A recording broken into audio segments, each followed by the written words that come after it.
The House will come to order. Members, please register.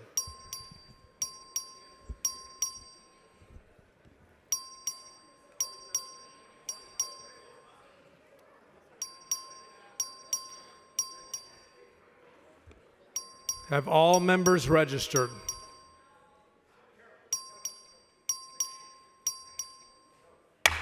A quorum is present. The House and gallery will please rise for the invocation, which will be offered by Pastor Scott Wall from the Capitol Commission in Austin. Thank you, Mr. Speaker. I kind of like that you asked me, what is the word for the day? Kind of got into that mode. The word for the day is faithfulness. Faithfulness. In the Bible, faithfulness represents both faith that you have, but also being faithful yourself. The word can be both those. So that's what we're going to be praying about, is loyalty and lives that are worthy of trust. So please join me in prayer, praying for faithfulness. Heavenly Father, I know that we recognize that the responsibility entrusted to these leaders requires more than just hard work. It requires a deep, enduring faithfulness. Please cultivate in each member of this house a spirit of faithfulness, a faithfulness that resists the tides of fear and favor, a loyalty not merely to party or platform, but to truth, to justice, and to the people they are sworn to serve. May their words be trustworthy. May their decisions be reliable. And in a world that prizes the temporary and the expedient, make them faithful. Faithful to their oaths, faithful to their colleagues, faithful to their constituents, but most importantly, faithful to you in their conscience before you. In your Son Jesus' name I pray. Amen. Chair recognizes the Honorable Daniel Alders of Smith County to lead us to the pledges of allegiance to the United States and Texas flags. Thank you, Mr. Speaker. Members, guests in the gallery, please join me in pledging allegiance. I pledge allegiance to the flag of the United States of America and to the republic for which it stands, one nation under God, indivisible, with liberty and justice for all. Honor the Texas flag. I pledge allegiance to thee, Texas, one state under God, one and indivisible.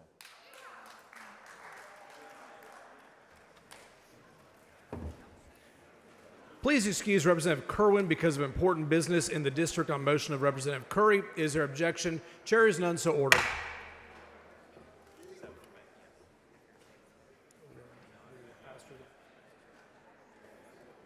Mr. Little up here.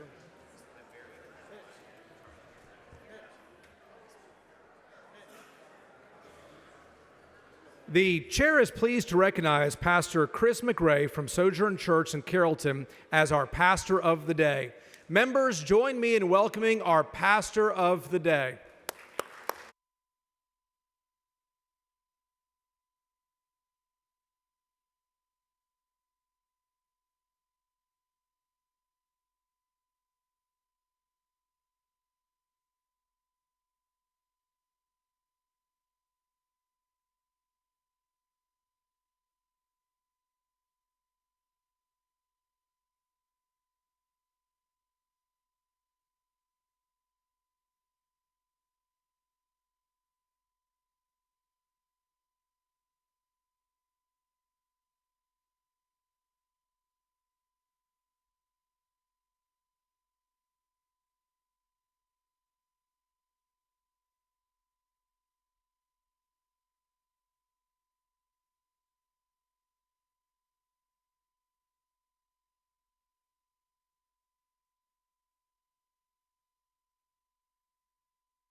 The chair is pleased to recognize Dr. Victoria Shepard from Manor as the Doctor of the Day. Members, please join me in welcoming our Doctor of the Day.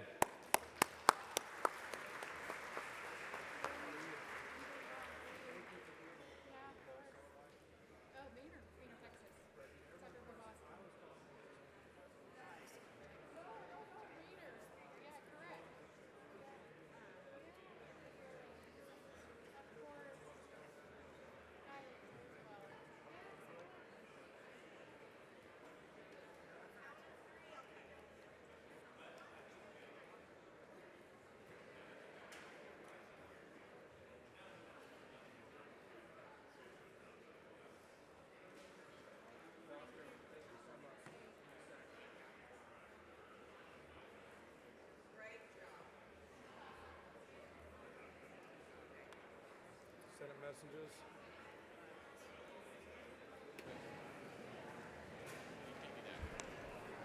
Mr. Speaker. Mr. Doorkeeper, Mr. Speaker, I have a messenger from the Senate at the door of the House. admit the messenger. Thank you, Mr. Speaker. I am directed by the Senate to inform the House.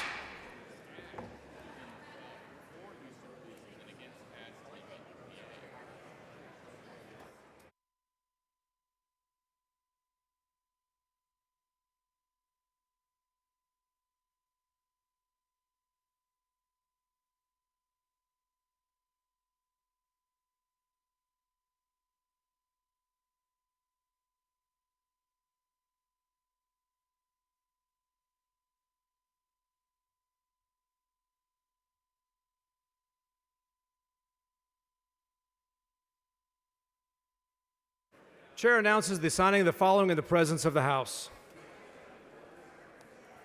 SB 2, SB 262.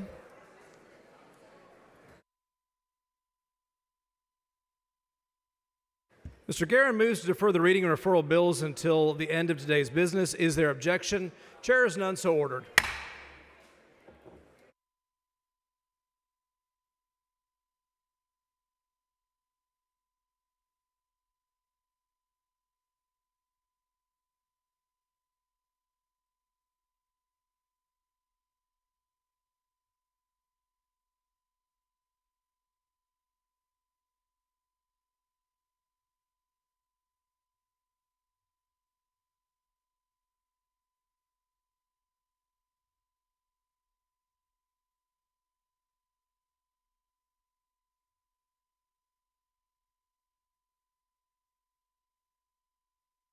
Mr. Hopper, for what purpose? Mr. Speaker, would you recognize me for a motion to require the Committee on State Affairs to report House Bill 1308?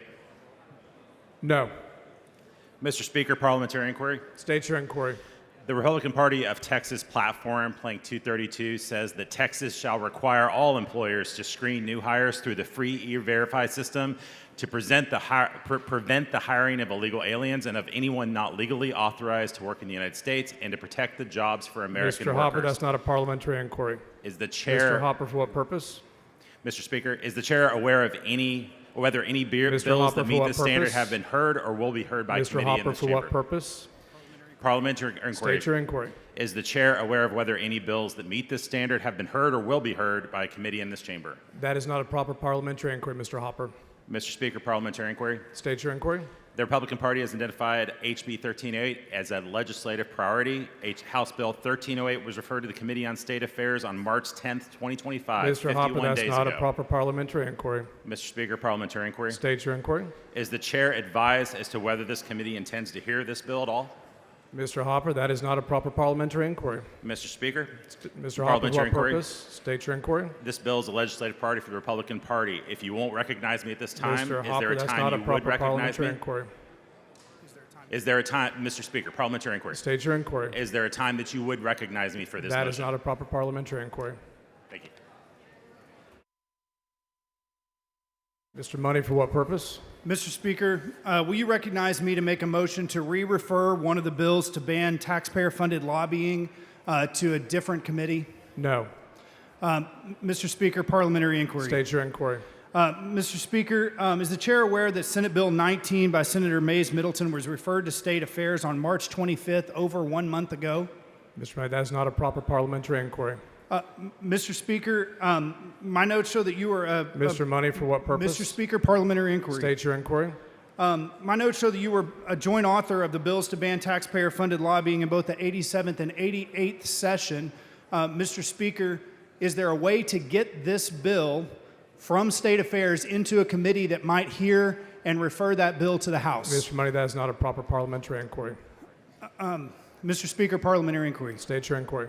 Am I to take from your position here that you will not be taking any motions to refer bills or do anything unusual as far as moving and advancing Republican priorities Chair today? declines to answer hypothetical questions, and that is not a proper parliamentary inquiry, Mr. Money. Thank you, Mr. Speaker.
The following motion in writing, the clerk will read the motion.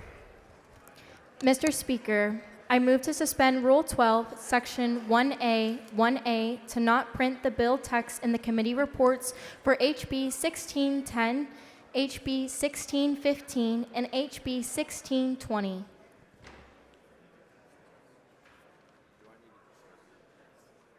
Chair recognizes Mr. Leach. Okay, thank you, Mr. Speaker. Members, these bills, House Bill 1610, House Bill 1615, and House Bill 1620, have been prepared by the Texas Legislative Council pursuant to its legislative mandate to continually revise the statutory law of the state of Texas. Each of these bills is a non-substantive revision of Texas law, and the substance of the law has not been altered. The sole purpose of these revisions is to compile the relevant law, to arrange it in a logical fashion, and to rewrite it without altering its meaning or legal effect.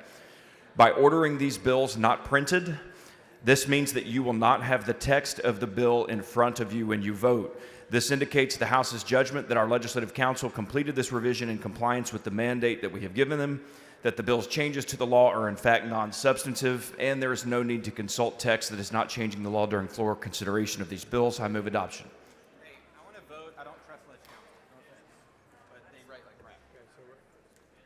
A record vote has been requested. Clerk will ring the bell. Show Mr. Leach voting aye.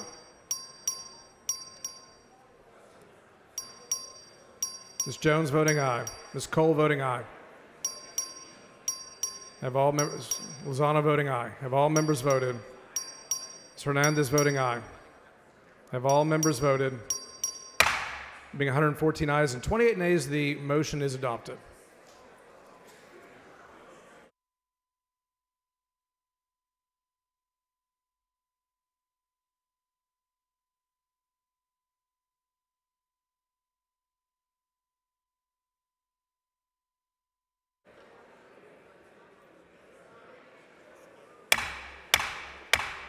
Members, please take your seats. We do have 3 memorial recognitions.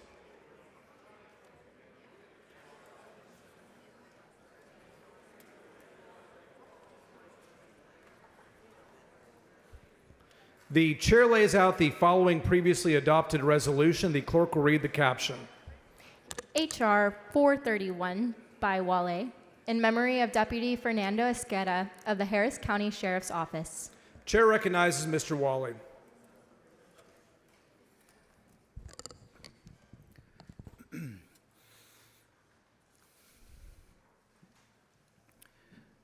Thank you, Mr. Speaker. Members, I want you to please help me in remembering and honoring a very proud young man, Deputy Fernando Esqueda. I'm going to repeat. Deputy Fernando Esqueda. Deputy Fernando Esqueda of the Harris County Sheriff's Office was murdered in the line of duty on July the 11th, 2024, at the very young age of 28. Deputy Esqueda dedicated his life to public service from a young age, joining the Texas Department of Criminal Justice members, a body that we represent, the Texas Department of Criminal Justice, at only 18 years old. He was also a graduate in the East End of Austin High School. He later rose to the ranks of Harris County law enforcement. His commitment to protecting and serving the community exemplified the highest standards of duty and honor. Members, beyond his professional achievements, Deputy Esqueda was a devoted family member and a beloved fiancé. He enriched the lives of his 8 nieces and nephews and enjoyed hunting, fishing, singing, and dancing. Remembering and honoring Deputy Esqueda ensures that his commitment, members, Mr. Speaker, those in the audience, and those watching, his commitment, his courage, and his sacrifice are not forgotten. It also reinforces the values that he stood for: service, honor, family, and community, inspiring generations of future public servants, because he paid the ultimate sacrifice when he was gunned down, savagely gunned down by the perpetrator in this act of violence, heinous violence. By passing this resolution, previously adopted resolution, we send a strong message of solidarity, compassion to the families of fallen officers throughout this state, affirming that their loved ones' sacrifices will always be remembered and valued by the people of Texas. Members, I want you to go by on the dais and welcome the family of Deputy Fernando Esqueda, a proud young man. I had the opportunity to meet him. He was a sheriff's deputy that patrolled my part of Houston in the East Aldine Management District area. But I want to recognize several people on the dais. His father, Jose Leonardo Esqueda. His brother, Pedro Esqueda. His sister, also in law enforcement, newly minted, not detective, Sergeant Vanessa Esqueda. And finally, another young man, proud young man, Eric de la Cruz, a Harris County detention officer, and his brother. I also want to recognize in the gallery the Viper unit in the gallery, if they would like to stand also with the proud Harris County Sheriff's Office. I want to give them a round of applause.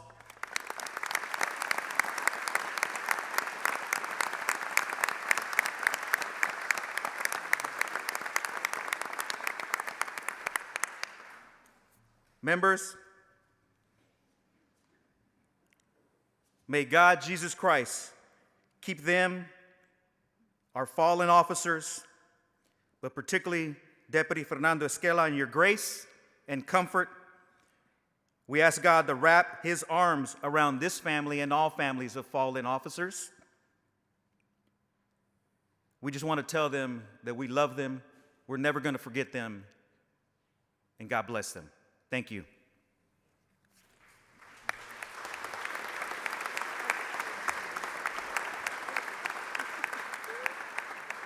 Members, guests in the galleries, please rise and join us in observing a moment of silence.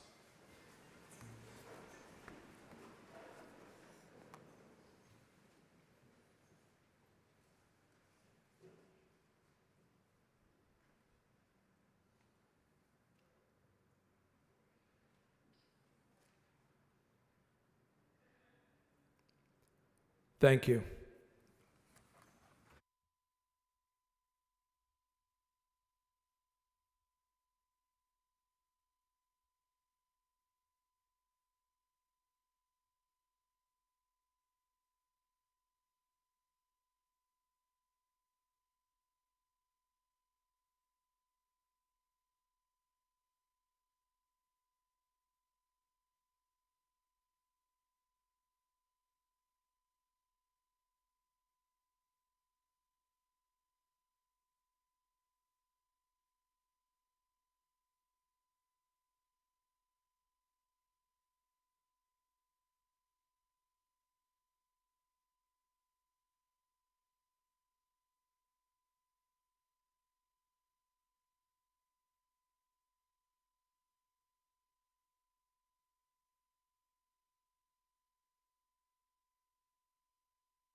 You do. Ms. Johnson, for what purpose?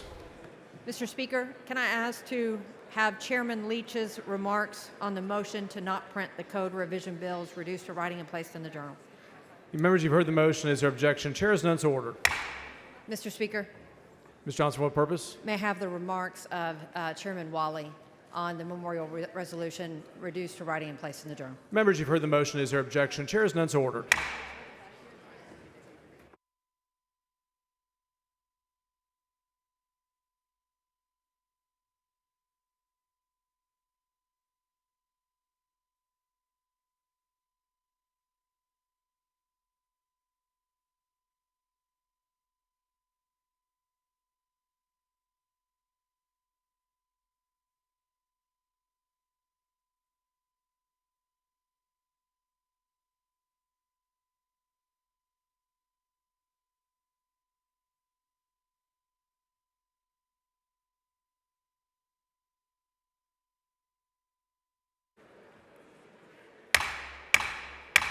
Members, please take your seats. We have a memorial recognition.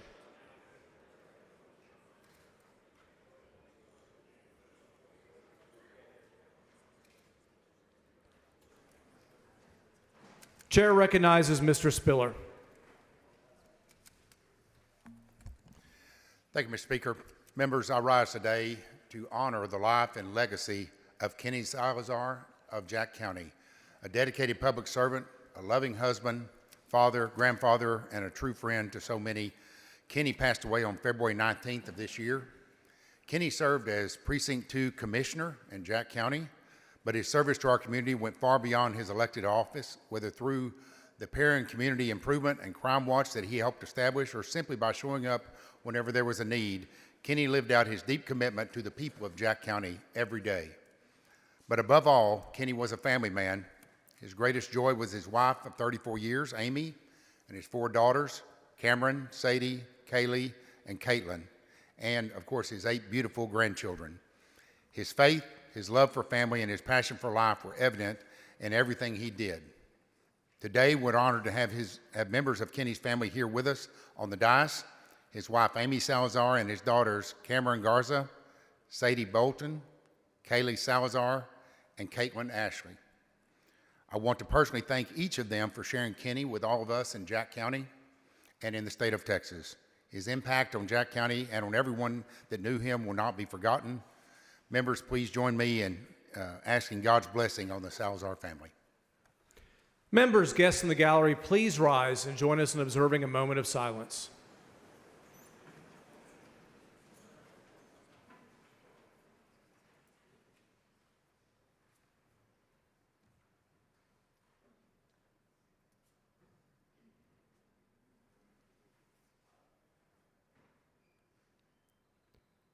Thank you, members.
Members, please take your seats as we have a memorial recognition.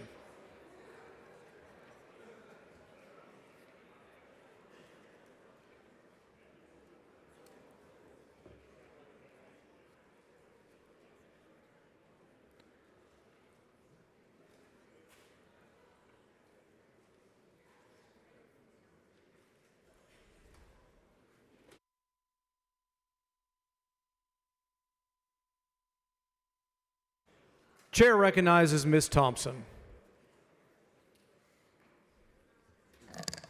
Mr. Speaker and members, we are gathered today to honor the life of Julian Martinez, a man of unwavering faith, devotion, and love. Julian passed away March 2, 2025, at the age of 59, after a short but courageous battle with cancer. He was a loving and loyal husband for 32 years and was often seen supporting his wife's many community efforts. He found peace and joy in fishing, hunting, and being surrounded by nature, often using those quiet moments to reflect and to bond with his family. He was a devoted father, friend, and caregiver, especially to his in-laws. Though he left us too soon, the memories of his love, laughter, strength, and kindness will live on in all who knew him. Mr. Speaker and members, today we are joined by his wife, Rosa, son, Hunter, and sister-in-law, Adele, in the right gallery. Will you please stand?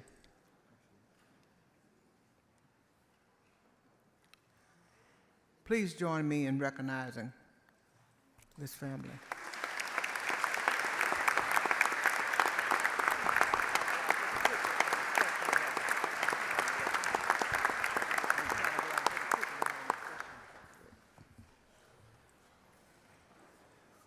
Members, guests in the gallery, please rise and join us in observing a moment of silence.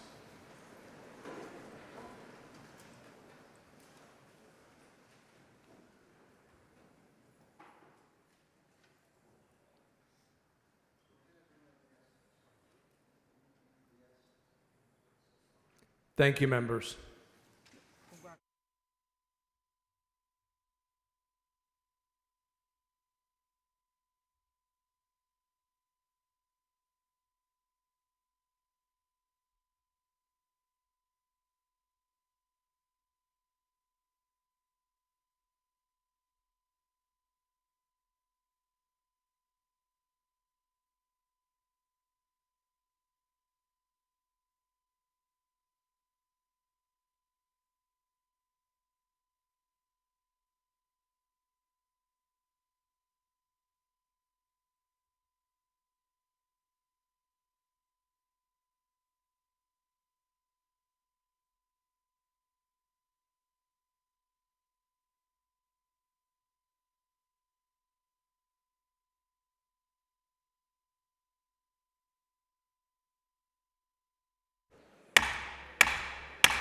Members, please take your seats. We have a memorial recognition. The chair recognizes Mr. Curry for a memorial recognition. Thank you, Mr. Speaker. Thank you, members. Members, today I rise in honor of the life and legacy of Stanley C. Parker, a devoted son of Waco, a tireless advocate for veterans, and a true servant to Texas House District 56, and a very good friend of mine. Today, I'm honoring his family, who could not be here today, but they are watching online, and that would be his wife Valerie, his son Austin, and his daughter Jessica, amongst other family members and friends. Stan passed away on September 15, 2024, the day after he did his best fundraiser of his life for his veterans' causes and for the Masonic Lodge, which he uses in Waco to support the fundraising for the Stan C. Parker Foundation, which has built more veterans housing in the McLennan County area and in the state of Texas, I think, than just about any of them. He was born and raised in Waco. He graduated from Richfield High School, public school, where I went to school. He was a couple of years older than me. He built a life rooted in hard work, family, and a love for his community. Over the years, he distinguished himself not only as a successful entrepreneur, but a leader whose mission was to lift others up. In 2017, he founded the Stan C. Parker Foundation, which his wife and son will continue to work on, dedicating himself to supporting our nation's heroes by providing assistance to veterans, helping them access their benefits, and organizing events that honored their service and sacrifice. Stan's contributions to our city and district went far beyond business and charity. Through his leadership efforts, he organized annual Veterans Appreciation Luncheons, helped construct accessibility ramps for those in need, and played a vital role in the success of the Waco Veterans Day Parade. One of his proudest achievements was helping bring Freedom's Path Waco to life, a new housing project for homeless veterans that broke ground July of 2024 and will stand as a lasting testament to his vision and compassion. Stan's life was an example of servant leadership, showing that one person's commitment can spark change for countless lives across our community. In every aspect of his life, he embodied the spirit of service, whether restoring historic military vehicles, volunteering his time to improve our neighborhoods, or working quietly behind the scenes to better the lives of those around him. Stan made Waco and Texas House District 56 a stronger, more caring place. Though we mourn his passing, we are grateful for the legacy he leaves behind, a legacy built on action, kindness, and a deep love for fellow Texans. May we all be inspired by the example Stan set and honor his memory through service to others.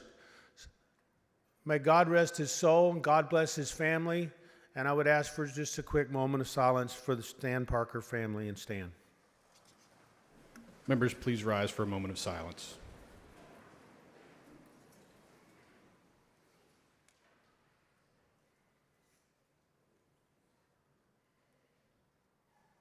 Thank you, members. Thank you.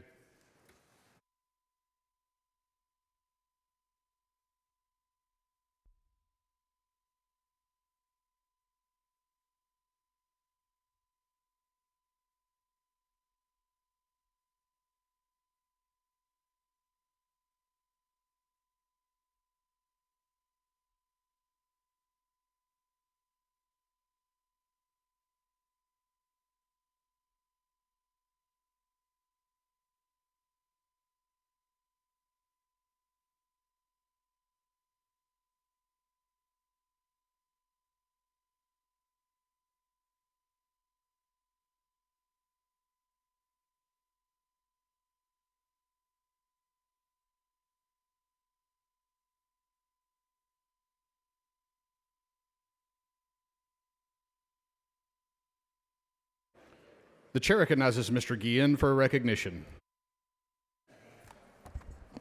Thank you, Mr. Speaker. Members, today up on the dais, we have Dr. Francis H. Wright, Jr. with us as we recognize and honor his outstanding service as presiding officer of the Chronic Kidney Disease Task Force and celebrate his distinguished career upon his retirement. Dr. Wright has dedicated more than 4 decades to improving the lives of Texans through his work as a transplant surgeon, a leader in public health, and an advocate for chronic kidney disease patients. As chair of the task force, he led efforts to promote early screening, diagnosis, and management of chronic kidney disease, helping countless Texans gain access to better care and better treatment. Over the course of his career, Dr. Wright performed more than 3,000 transplants and served in leadership roles at the Texas Transplant Institute and other leading medical institutions. He also worked to shape national transplant policy through his service with the United Network for Organ Sharing. His leadership, professionalism, and dedication to improving patient outcomes have earned him the respect and admiration of colleagues across Texas and across the nation. Members, please join me in a round of applause for Dr. Francis Wright as we thank him for his tireless service and wish him all the best in his well-earned retirement.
The chair recognizes Mr. Bell of Montgomery for recognition.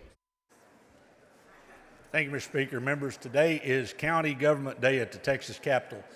In the gallery, we have members of the Texas Association of Counties who are elected and appointed officials representing all 254 counties in our great state. We have county judges, commissioners, sheriffs, clerks, tax assessor collectors, JPs, constables, county and district attorneys, and auditors, all present today. So if you guys want to stand up, we'll give y'all a big round of applause for being here. These county officials tirelessly do the day-to-day work in our communities.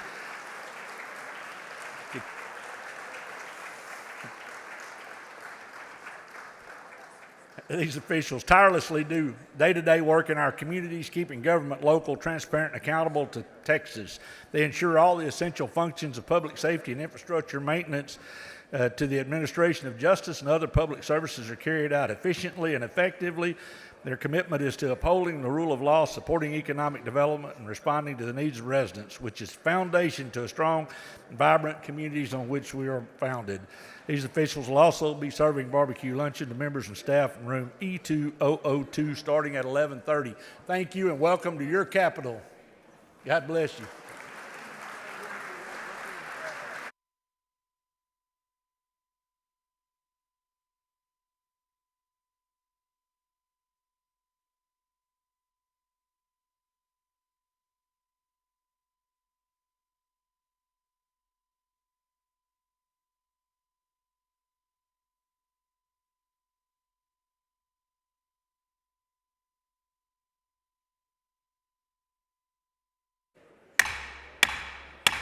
Members, please take your seats. We have a memorial recognition. The chair recognizes Ms. Weiner for memorial recognition. Thank you, Mr. Speaker, members, for the opportunity to honor the life of Ralph Gonzalez. Former County Commissioner Ralph Gonzalez served Hays County for years.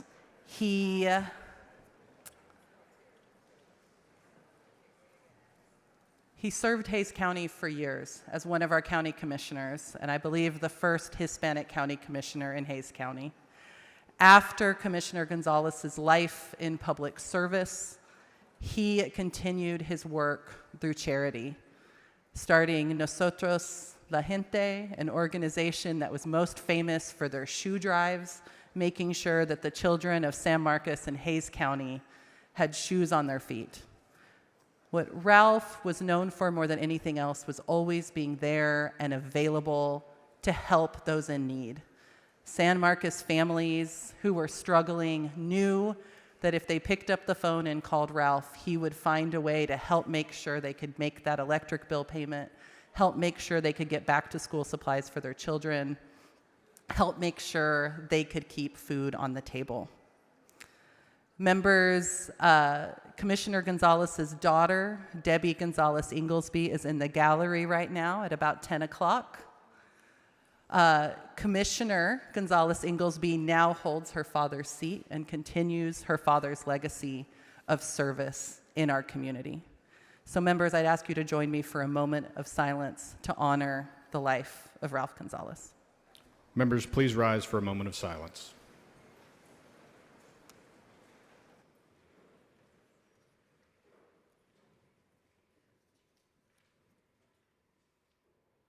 Thank you, members.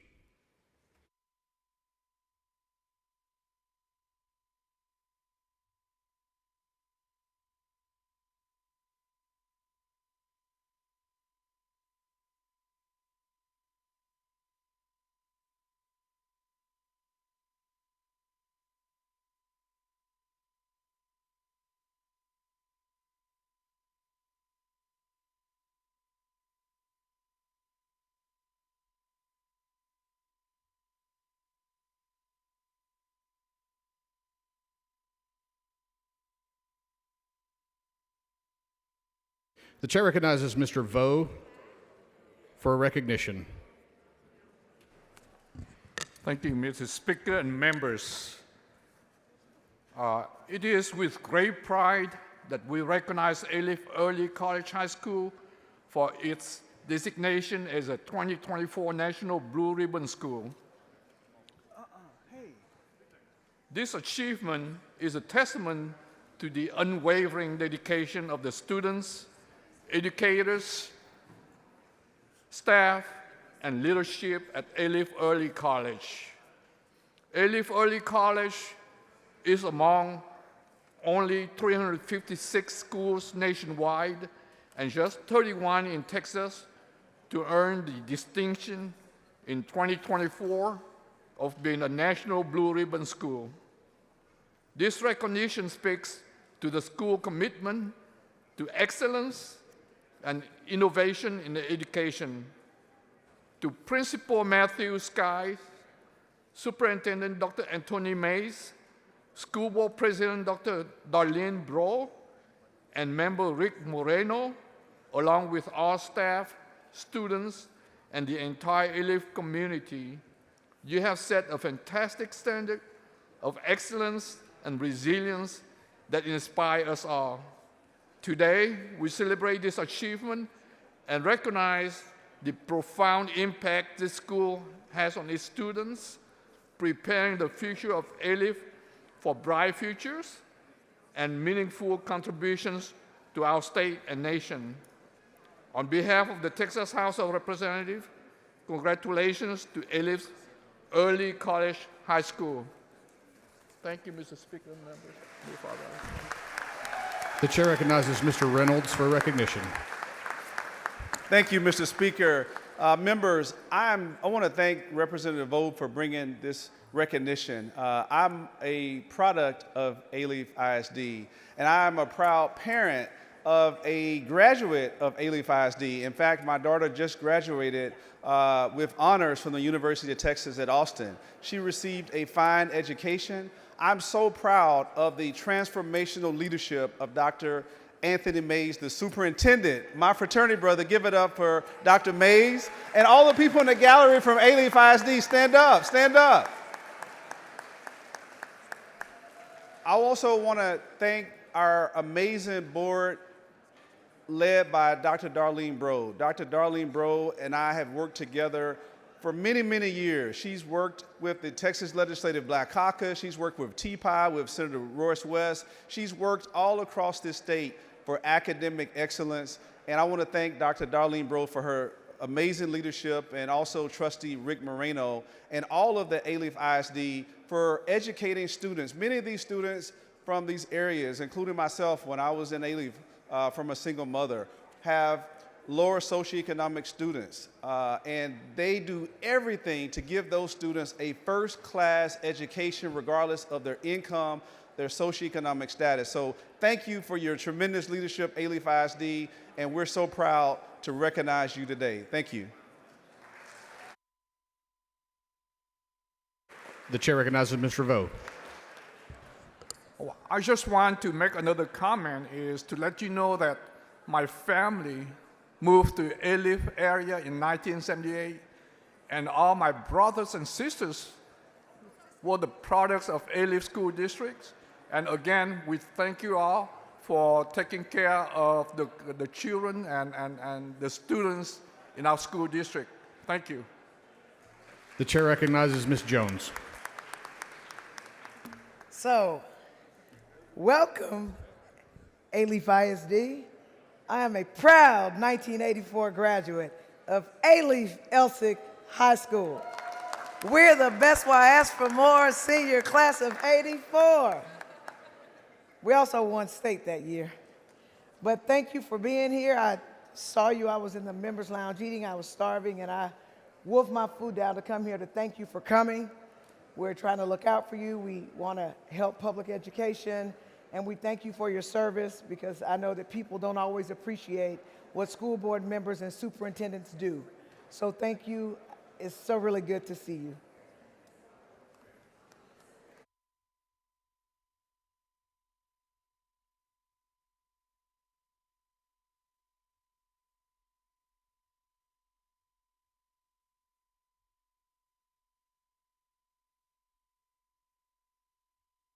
The chair recognizes Mr. Bojani for a recognition. Thank you, Mr. Speaker. Members, I'm honored today to recognize April 29, 2025 as Baha'i Day at the Texas Capitol and to celebrate the Baha'i faith and its positive impact on Texas. We have members of the Baha'i faith in the gallery here today, and I would ask them to please stand so we can recognize you and welcome you to their Texas house.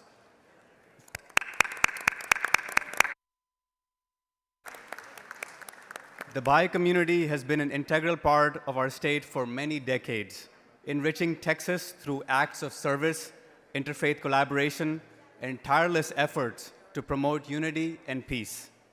Through their efforts and support for initiatives that foster education and community development, the Baha'i community members have worked to strengthen our society. They uphold the values of cooperation and understanding among people from all walks of life, inspiring positive change in our communities. Members of the Baha'i community stretch from Brownsville to Amarillo, from El Paso to Beaumont. Today, we are joined by members of the Baha'i community from across our great state who embody core principles of love, service, and justice central to their faith. Thank you, members and Mr. Speaker.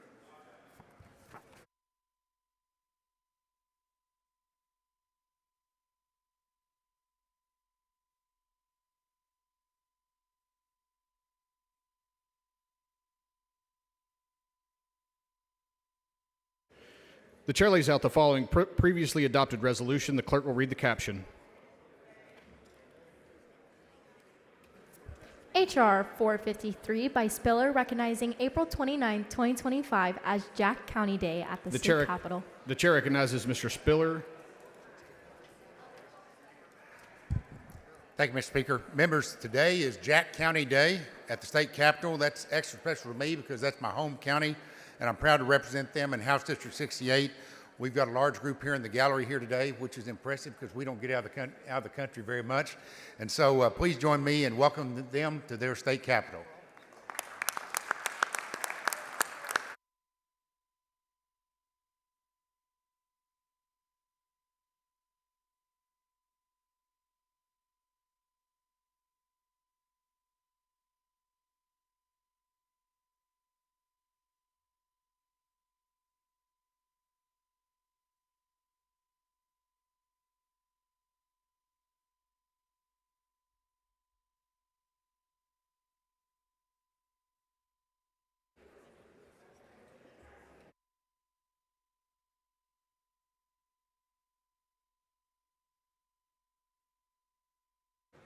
The chair recognizes Dr. Bonin for a motion. Mr. Speaker, I move to suspend all necessary rules and take up House Resolution 944. Members, you've heard the motion. Is there objection? The chair hears none, and the rules are suspended. The following resolution, the clerk will read the resolution.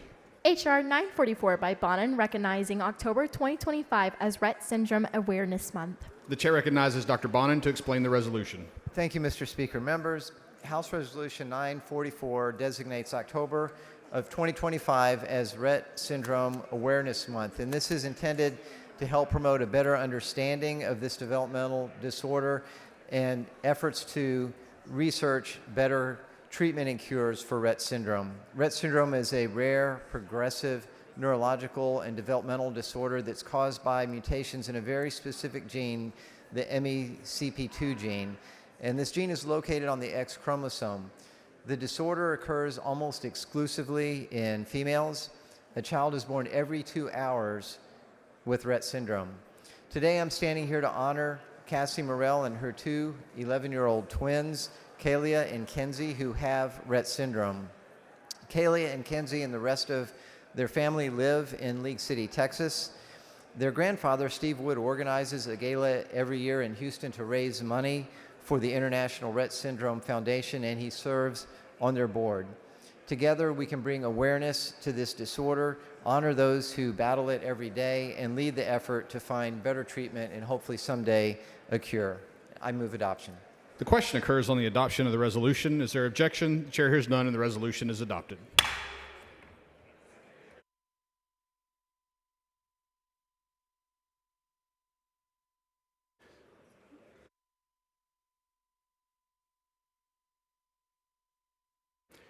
Ms. Leo Wilson moves to add all members' names. Is there objection? The chair hears none, so ordered.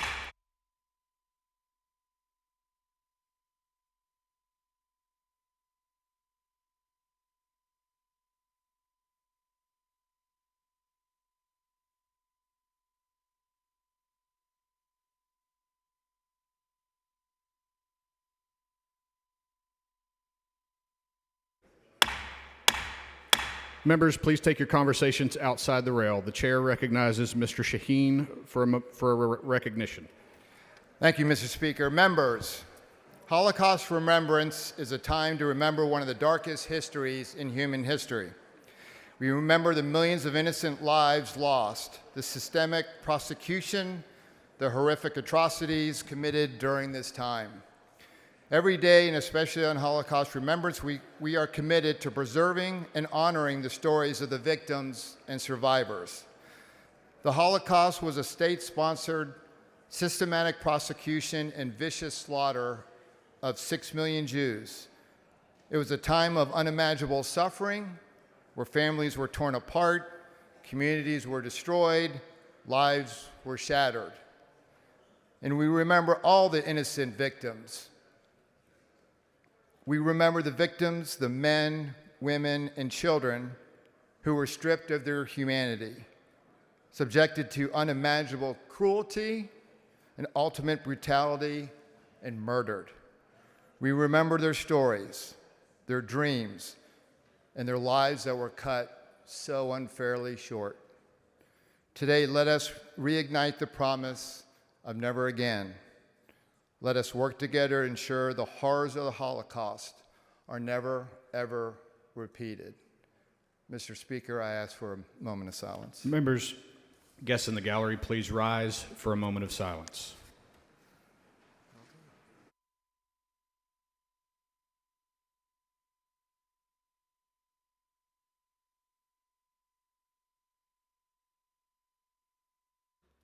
Thank you, members.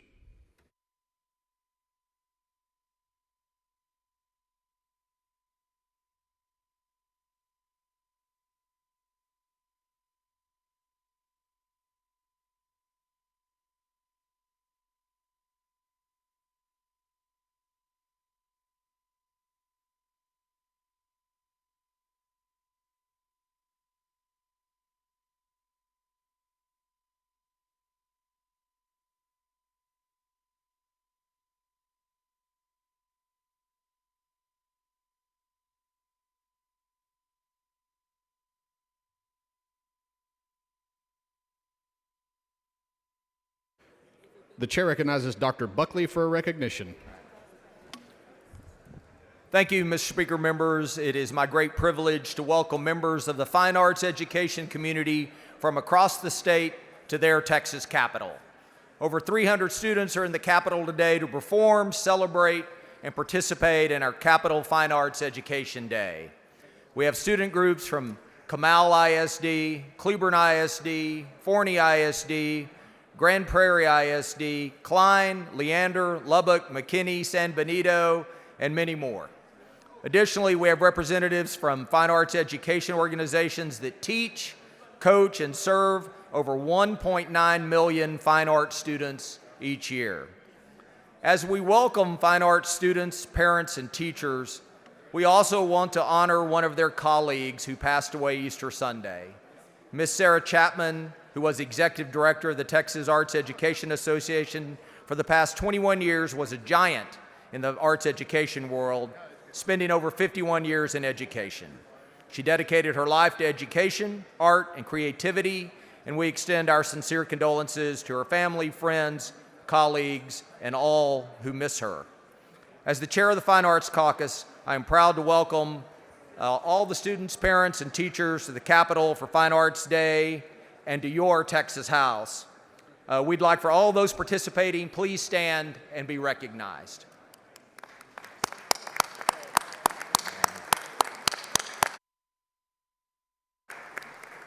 Thank you all for being here, and thank you, Mr. Speaker.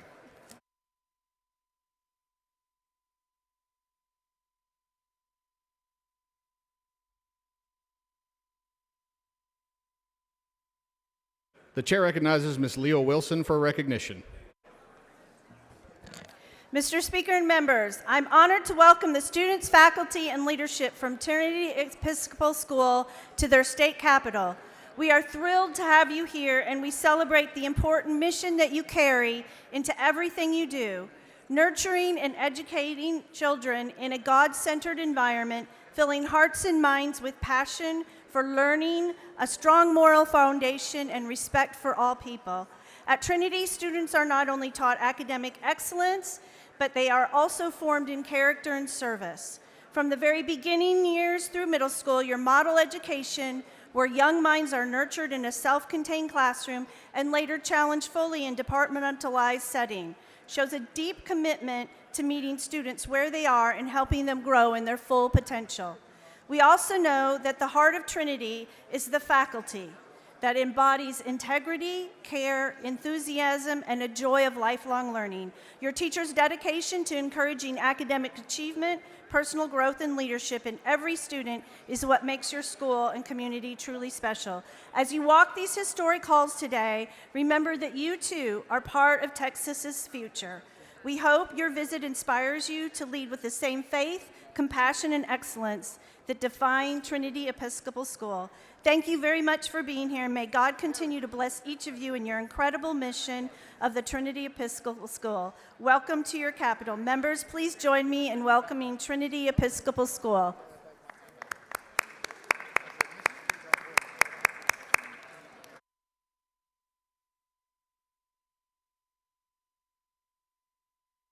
The chair recognizes Mr. Shaheen for a recognition. Thank you, Mr. Speaker. Members, today I have the honor of recognizing the Texas chapter of the International Thespian Society. The International Thespian Society, with its commitment to promoting excellence in theater arts, has been instrumental in fostering the talents of countless young performers, playwrights, and technicians across the Lone Star State.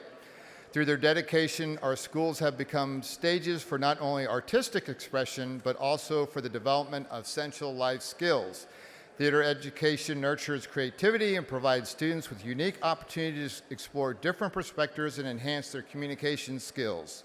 Members, please join me in welcoming the students from the International Thespian Society to their state capital. Thank you, members.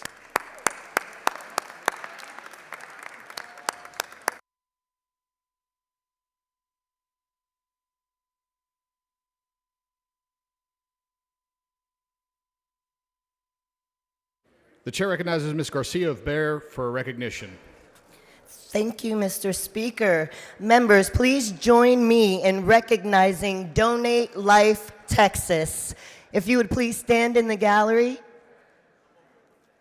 Yeah, this group right here, let me tell you how amazing and how critical it is that this organization even exists. In the 89th legislative session, this session, I brought forward two bills that are in support of those who have reached and received organ transplant.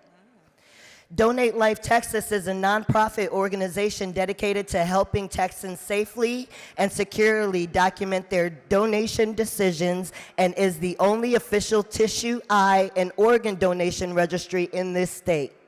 In addition to managing the registry, Donate Life Texas is dedicated to being a unified voice for donations in the state, providing public education and outreach. Over 10,000 men, women, and children are currently waiting a life-saving organ transplant in Texas, and Donate Life Texas has worked hard to achieve 15.4 million registered to donate, with over 500,000 joining the Texas registry every year. In 2024 alone, Donate Life Texas was able to facilitate 4,418 organ transplants in Texas. Y'all, think about that. That's 4,418 lives that were saved through the selfless contribution of our loved ones. When we think about organ transplant and organ donation, a lot of us just think of it as the box on our license application. But what this is it's so much more. It's the ultimate gift of life. And in the gallery with us, we're joined by Chad Carroll, Executive Director, Brad Adams, President and CEO of Southwest Transplant Alliance, Kevin Meyer, President and CEO of Life Gift, Joe Nesbrow, President and CEO of Texas Organ Sharing Alliance, and organ donor recipients and DLT volunteers across the state. One thing that you all don't know is that there are several members whose lives on this floor have been impacted by the selfless donation of an organ. Thank you all so much for your hard work and dedication and the impact that you have on Texas. Thank you for visiting your state capital.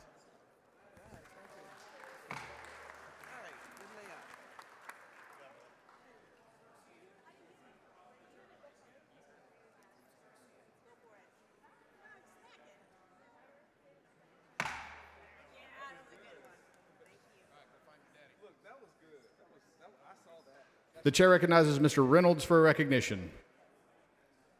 Thank you, Mr. Speaker. Members, we are celebrating Counties Day here today at the Capitol, and I am so honored that in the gallery we have the Harris County Clerk, Tanisha Hudspeth. Would you please stand and be recognized?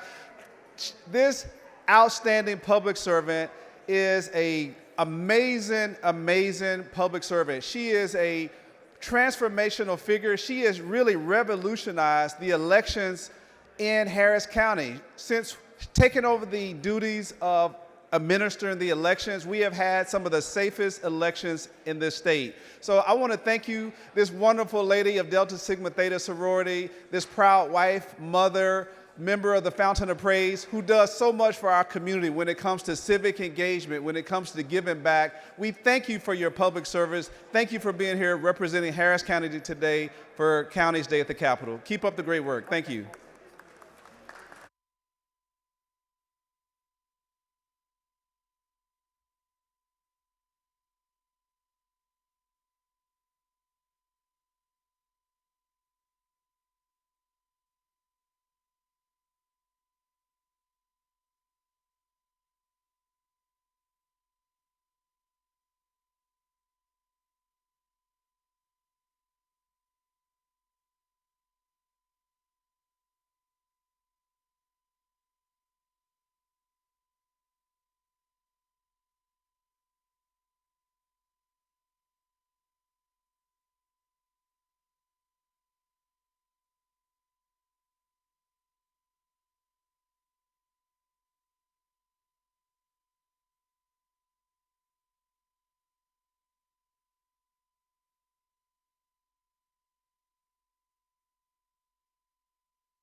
Members, we're about to go on the calendar. If you have a bill on the calendar, please be ready.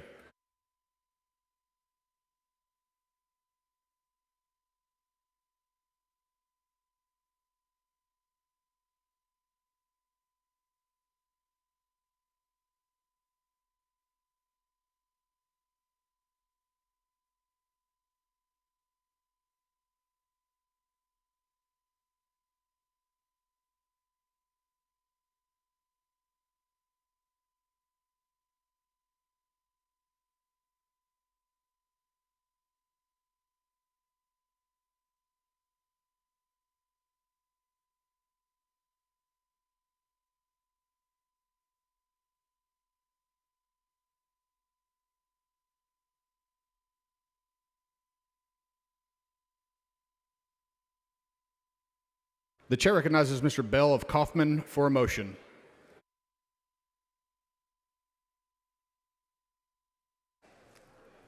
Thank you, Mr. Speaker. Members, I move to suspend House Rule 5, Section 11 of the House Rules to entitle necessary staff from the Sunset Commission and the Office of the Chair of the Sunset Commission the privileges on the floor of the House today during the consideration of House Bill 1500. Members, you've heard the motion. Is there objection? The chair hears none, so ordered.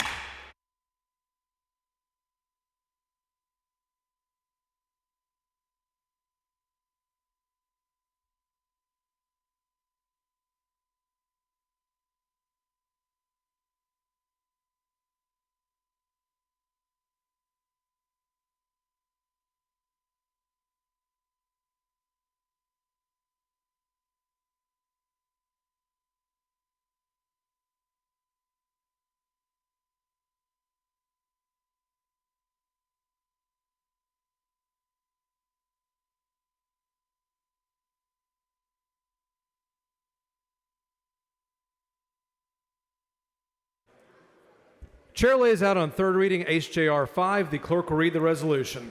HJR 5 by Lampert, proposing a constitutional amendment providing the creation of funds to support the capital needs of education programs offered by the Texas State Technical College system and repealing the limitations on the allocations to that system and its campuses of the annual appropriation of certain constitutionally dedicated funds for public institutions of higher education. Chair recognizes Mr. Lambert to explain the resolution.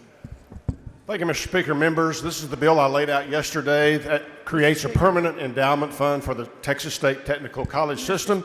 This endowment, a one-time investment, will be a major step in TSTC securing the capital funds needed to plan their long-term growth, allow them to expand capacity, and strengthen the talent pipeline across the state. Members, TSTC is one of the great success stories in our state. Their efficiency and responsiveness to market demands make them worthy of our investment. Thank you, Mr. Ms. Speaker. Davis, Move for purpose. passage. Gentleman yield for a question. Does gentleman yield for questions? Yes, I do. Gentleman yield yields for for questions. Thank you, Chairman Lambert. I appreciate you laying out this bill. I just want to ask you a few questions about the process. So HJR, when was this bill put on the calendar? Where did it go through the committee? I'm not advised on the specific date, Mrs. Davis, but I think it was fairly early in the session. And so would you say that you put this on the calendar, got it on the calendar fairly early because of what? Because of the importance of the bill. Okay. And so the chairman, which committee did this come through? This came through the Higher Education Committee. And so the chairman set your bill based on you wanting to represent TSTC in the constituents. Is that correct? Yes, ma'am, that's correct. Okay. Do you think other members in this body ought to enjoy that same liberty to have their legislation brought forward in a timely manner? Yes, ma'am. If those bills are good policy, I do recommend that. And so, Mr. Chairman, we had a bill for District 111. It seems that you had a problem with it. Is it because it didn't do something yours is doing other than representing this district? Ms. Davis, I'm focused on a bill that talks about workforce education. And that's what this bill was talking about, too, is educating community interest. And so I just want to understand, and I'm not going to hurt this bill because I know the value of TSTC, but you need to understand the value of all of us having the ability to get our legislation set in a timely manner. That's the question that I'm raising. Do you think that we deserve that same respect? Yes, ma'am, I do. And in the future, would you try to endeavor to respect us the way you're asking us to respect your legislation? Yes, ma'am. On bills that make good policy, I certainly respect that. And are you the only one to determine what good policy is? It's my understanding that's what a chairman's responsibility is. Okay, no. Are you individually, is it the committee or is it the chairman? Aren't you obligated to allow us to set our forward? Otherwise, we would need a committee. Is that correct? Representative Davis, if those bills do make good policy, then yes. And so the question is, do you think you're the only one who's intelligent enough to determine what good policy is? No, I think it deserves discussion among other members of the committee as well as other stakeholders. And in doing so, do we get to do that without the chairman setting the bill for a hearing in a timely manner? I think the chairman has that responsibility to look at the bills that are being referred to his committee or her committee and make priority decisions about which bills should move forward. Do you think you ought to tell the member that if you don't know if it can get through the Senate, that you don't set it in the House? Members, please confine your remarks to the bill at hand. So this bill that's set here, do we know if it's going to pass the Senate? I do not know at this time if it's going to pass the Senate. So that would not be a precursor to determine whether or not bills should be heard, whether or not we know if it's going to be heard, if it's going to get through the Senate. Is that it? I think there are a lot of things to consider when looking at bills referred to your committee. Move passage. Mr. Harrison on HJR 5.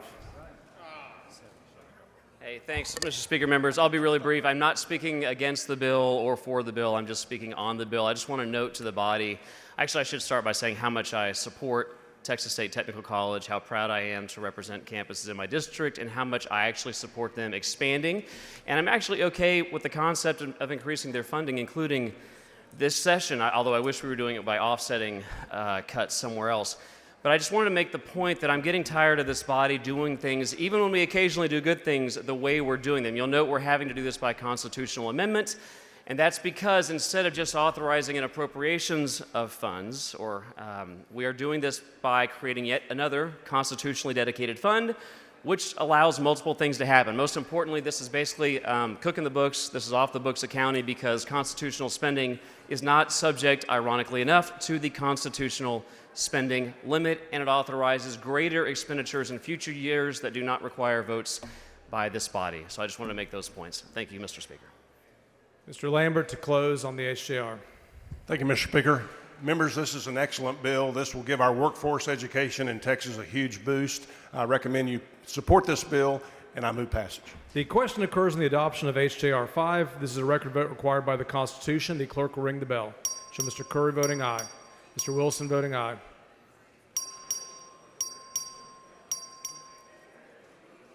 Mr. Manuel voting aye.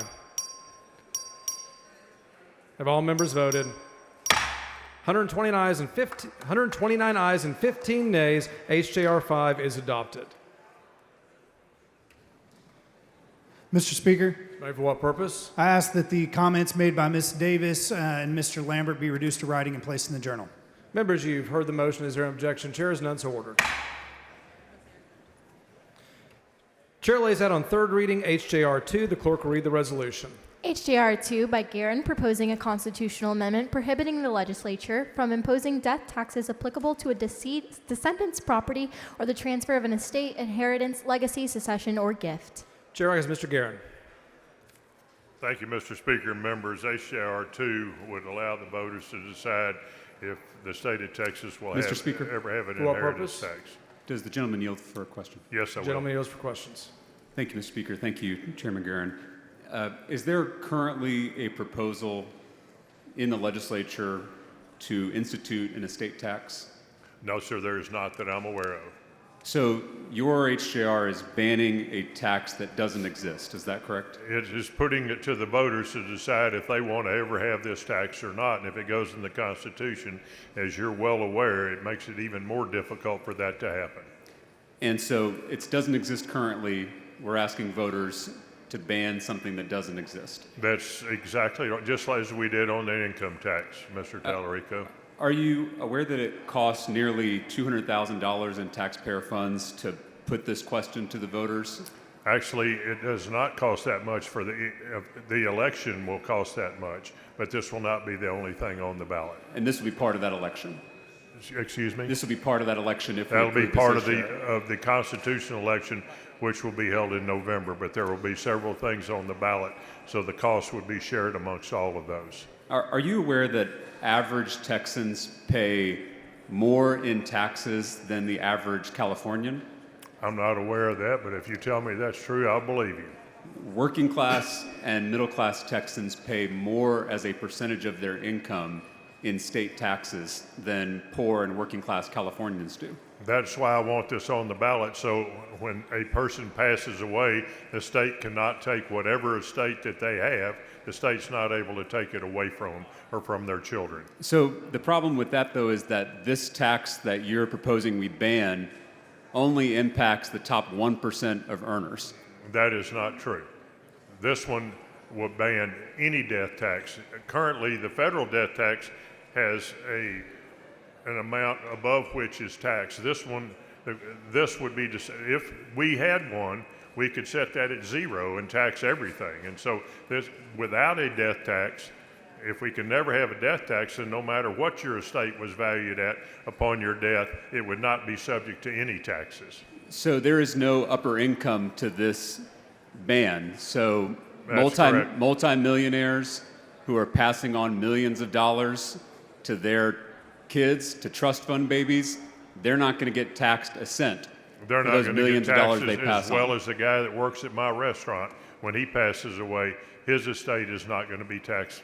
But your 1 bill is cent not, either. your HJR is not limited to, It has no limits on it. So- That's correct. so we're on letting- on the top or on the bottom. right, so we're letting multimillionaires and billionaires pass on unlimited amounts of money to their trust fund baby kids without taxing that at all. After what's left over, after the feds get their bite, yes, that's correct. So the reason I brought up the other state comparison is because here in Texas, poor and working class Texans pay more as a percentage of their income in state taxes because we rely on sales and property taxes. And now you're proposing that we're going to get rid of the one tax that would impact the top 1% of earners. So instead of it would impact all earners.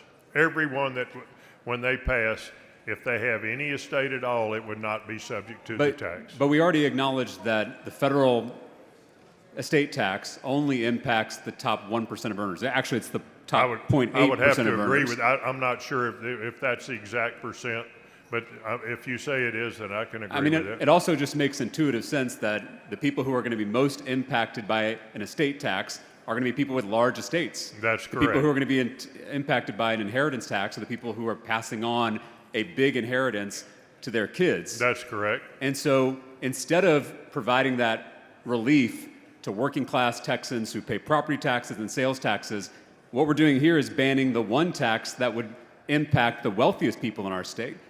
And already wealthy people in Mr. Texas. Tallarico, we've already banned income tax, and income tax, I would say, would affect those people more than this would. But Texas has never had an income tax. We've Well, had, and it's in the Constitution that That's we right. will not have an income tax. but we had an inheritance tax here in Texas for most of our history. Is that not the case? We've had it, yes.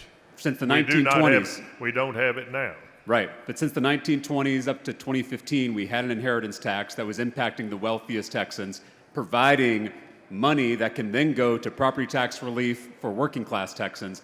You're now proposing that we ban that kind of inheritance tax that impacts the wealthiest people in our state. As I said, I am for banning a tax on every Texan's estate. And it is not a tax that exists today in the state of Texas, but this will leave it always up to the people.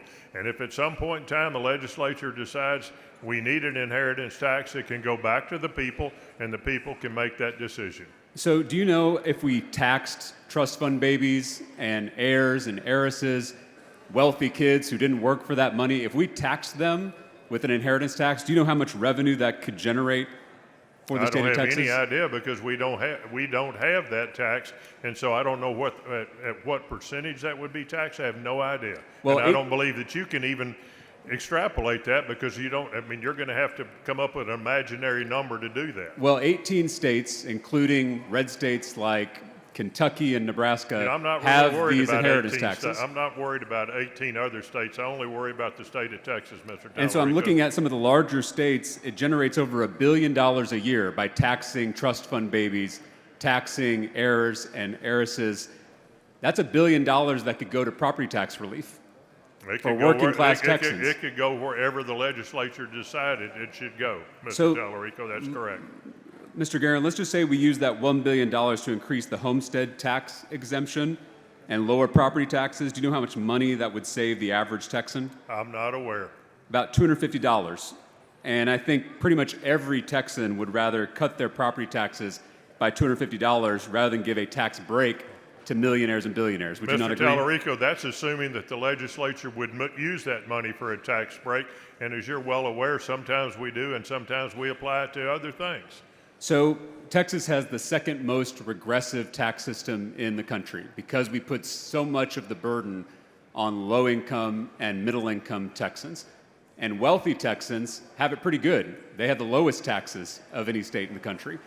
And so now with this bill, we're proposing that we give even more relief to the wealthiest Texans at the expense of working Texans who are being priced out of their homes, I would whose disagree property that taxes we're are giving rising them- through the roof. I would disagree that we're giving them relief because they're not paying it now. We're just making sure they don't get it. So- And relief to me would mean we'd be helping them with the tax they're already paying.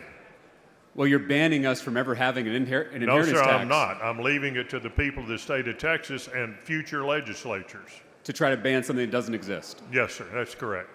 And it's a tax that we had for most of our history and didn't seem to hurt our economic growth at all.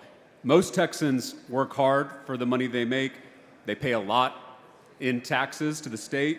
Do you think it's fair that some people can inherit millions or even billions of dollars and then not pay a cent of state taxes on that money? That is the purpose of this, so there would be no tax on anything that they inherited. That is correct, sir.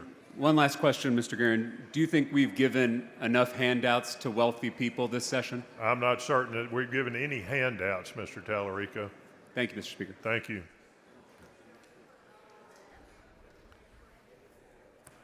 I move approval. Mr. Wu in opposition. Members, I hope you are looking out into the world today. All across the country, you see people suffering greatly. You see shipping ports that are completely empty of containers, and very soon we will see empty shelves across this country. In these last few weeks, Texas has lost LNG contracts, has lost agricultural good contracts. Things are shutting down all over the place, and if you look at what's happening, you look at the headlines, there are layoffs going around the country. Whether we want to admit it to or not, times are about to get real tough in this state. And time again, people have said that we are tired of the legislature, tired of Congress taking care of the powerful and the wealthy and provide nothing for the rest of us. This is one more thing that is going to help the wealthy stay wealthy, and I urge all of you to vote no. Mr. Canales in support. Mr. Wu's tired of a lot of things. I'll tell you what I'm tired of. I'm tired of taxes, period. There's a sales tax, there's a gas tax, there's a property tax, there's an income tax, there's a death tax. If you get to keep 10 cents on the dollar that you earn, I'd be wholly surprised. The reality is this. When you die, the government already takes its fair share, and all this does is protect the people from their hard-earned money getting taxed again. Vote yes for this. Mr. Guerin to close on the HJR. Thank you, Mr. Canales. I move approval. The question occurs on the adoption of HJR 2. It's a record vote required by the Constitution. The clerk will ring the bell. Harris voting aye. Have all members voted? There being 112 ayes and 29 nays, HJR 2 is adopted. Chair lays out on third reading House Bill 1399. The clerk will read the bill. HB 1399 by Harris, relating to an exemption from ad valorem taxation of a tangible personal property consisting of animal feed held by the owner of the property for sale at retail. Chair recognizes Mr. Harris. Thank you, Mr. Speaker. Members, this is the enabling legislation from HJR 99 that we passed yesterday for animal feed. Move passage. The question occurs on final passage of House Bill 1399. Record vote. Clerk, ring the bell.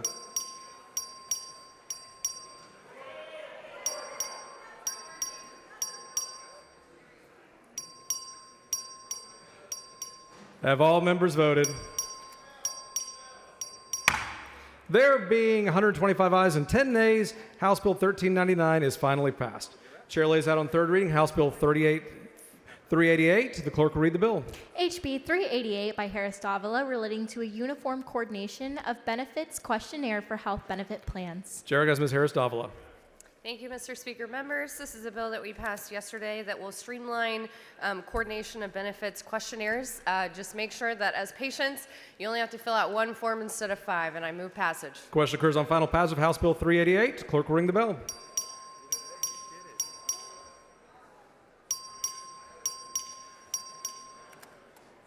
Have all members voted? There being 141 ayes and 1 nay, House Bill 388 is finally passed. Chair lays out on third reading House Bill 114. The clerk will read the bill.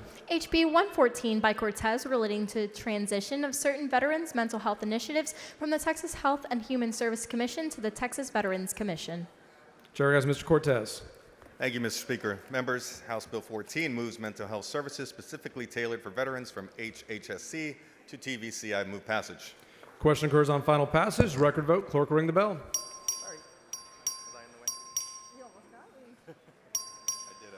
Have all members voted? 144 ayes and 0 nays. House Bill 114 is finally passed. Chair lays out on third reading House Bill 205. The clerk will read the bill. HB 205 by Cortez relating to the eligibility for grants for alternative fueling facilities. Chair has Mr. Cortez.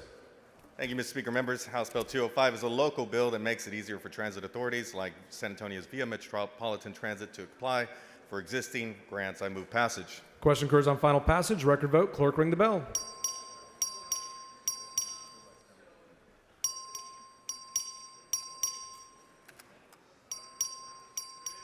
Have all members voted? 91 ayes, 55 nays. House Bill 205 is finally passed. Chair lays out on third reading House Bill 2789. The clerk will read the bill. HB 2789 by Frank relating to the regulation of child welfare, including licensure, community-based care contractors, family homes, and child care facilities. Chair has Mr. Frank. Thank you, Mr. Speaker. Members, HB 2789 makes 8 statutory changes to help streamline and improve our state's foster care system. I want to thank HHSC and DFPS for all their work on making the changes so far and on the changes they're about to make. Move passage. Question occurs on final passage. Record vote. Clerk ring the bell.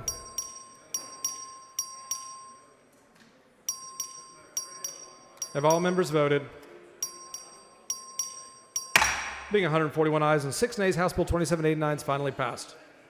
Chair lays out on third reading House Bill 2791. The clerk will read the bill. HB 2791 by Button relating to the continuation of functions for the Vocational Rehabilitation Division administered by the Texas Workforce Commission. Chair has Ms. Button. Thank you, Mr. Speaker. Members, HB 2791 helps ensure the Texas Workforce Commission can continue operating the VR program, providing needed service to Texans with a disability. Move passage. Question occurs on final passage. Record vote. Clerk ring the bell.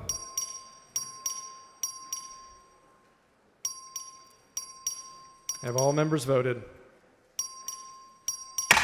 125 ayes, 19 nays. House Bill 2791 is finally passed. Chair lays out on third reading House Bill 499. Clerk will read the bill. HB 499 by Gonzales of El Paso relating to a warning label on social media platforms concerning the association between a minor's social media usage and the significant mental health issues. Chair has Ms. Gonzalez. Thank you, Mr. Speaker. Members, this bill addresses our youth mental health crisis by putting a warning label on social media. I move passage. Question occurs on final passage. Record vote. Clerk ring the bell.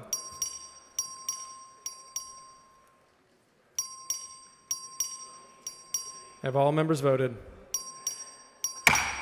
98 ayes and 46 nays. House Bill 499 is finally passed. Chair lays out on third reading House Bill 2960. Clerk read the bill. HB 2960 by Hayes relating to void provisions contained in certain construction contracts. Chair has Mr. Hayes. Thank you, Mr. Speaker. This bill merely provides that if there's a lawsuit involving a construction project, it'll be in the county where the property is located, that is where the mechanics liens are filed. Move adoption. Question occurs on final passage. Record vote. Clerk ring the bell. Mr. Hayes voting aye. Have all members voted? 148 ayes and 0 nays. House Bill 2960 is finally passed. Chair lays out on third reading House Bill 3163. Clerk read the bill. HB 3163 by Leach relating to the county in which an application for the court-ordered mental health services must be filed. Chair has Mr. Leach. Thank you, Mr. Speaker. Members, this bill is relating to the county in which an application for court-ordered mental health services must be filed. Move passage. Question occurs on final passage. Record vote. Clerk ring the bell. Chair Leach voting aye. Have all members voted? There being 147 ayes and 0 nays, House Bill 3163 is finally passed. Chair lays out on third reading House Bill 3135. Clerk read the bill. HB 3135 by Smithy relating to the issuance of specialty license plates for retired firefighters. Chair recognizes Mr. Smithy. Thank you, Mr. Speaker. Members, this is the bill we passed yesterday that authorizes specialty plates for retired firefighters. I move passage. Question occurs on final passage. It's a record vote. Clerk ring the bell. Have all members voted? 139 ayes and 8 nays. House Bill 3135 is finally passed.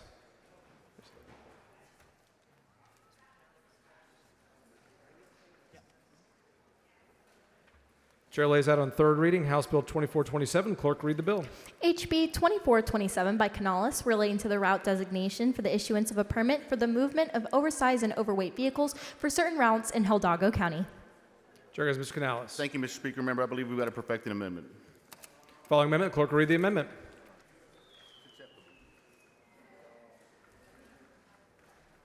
Amendment by Guillen.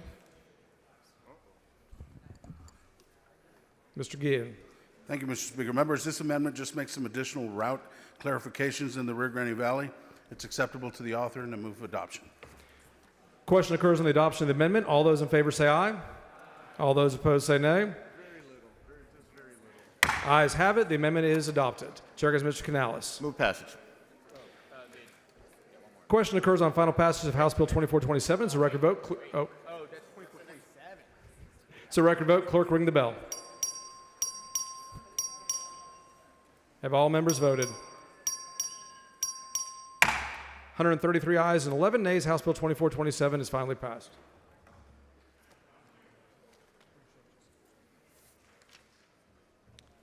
Chair lays out on third reading House Bill 1672. The clerk will read the bill. HB 1672 by Ashby relating to the application of the Administrative Procedure Act to certain actions by the Texas Department of Motor Vehicles related to the Compliance Review and Safety Audit Program for the commercial motor vehicles. Chair goes Mr. Ashby. Thank you, Mr. Speaker. Members, this bill removes a redundancy of due process between DPS and DMV on commercial vehicle carriers. I move passage. Question occurs on final passage. It's a record vote. Clerk, ring the bell.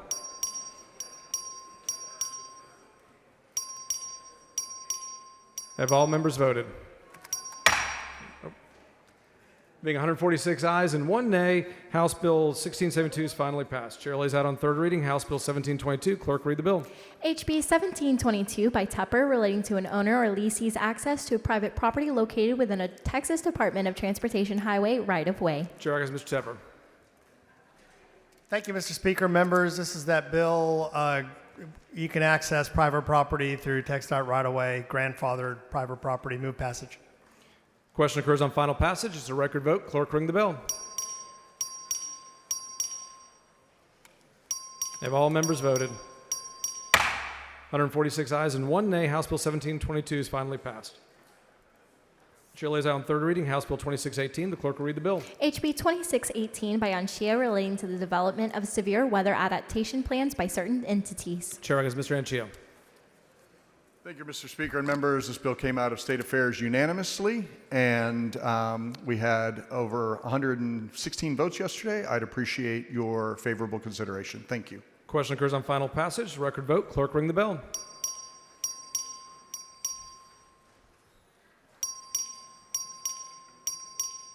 Have all members voted? 106 ayes and 41 nays. House Bill 2618 is finally passed. Chair lays out on third reading House Bill 879. The clerk will read the bill. HB 879 by Frank relating to the licensing of certain military veterans as healthcare providers. Chair goes Mr. Frank. Thank you, Mr. Speaker. Members, House Bill 879 would allow expedited pathway to licensure for qualified military medical personnel. I move passage. Question occurs on final passage. The record vote. The clerk will ring the bell. Ms. Bowers voting aye. Have all members voted? 146 ayes and 0 nays. House Bill 879 is finally passed. Chair lays out on third reading House Bill 1126. Clerk, read the bill. HB 1126 by Gomez relating to sunscreen devices installed on a motor vehicle display, a judicial specialty license plate. Chair goes Ms. Gomez. Thank you, Mr. Speaker. Members, this is a bill we passed yesterday which offers modest, if not crucial, measures of protection to that body of government that upholds the law that we hold near and dear to us. I move passage. Question occurs on final passage. Record vote. Clerk, ring the bell.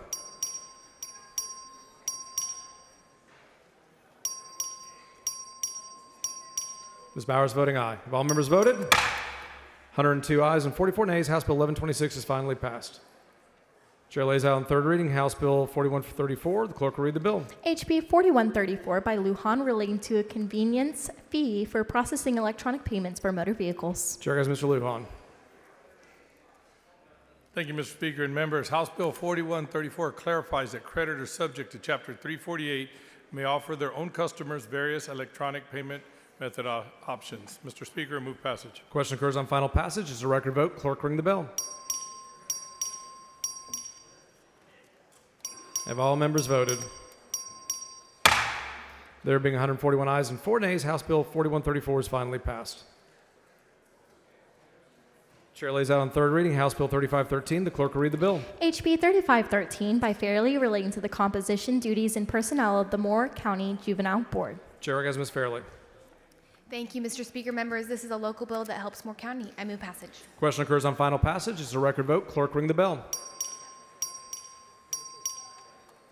Have all members voted?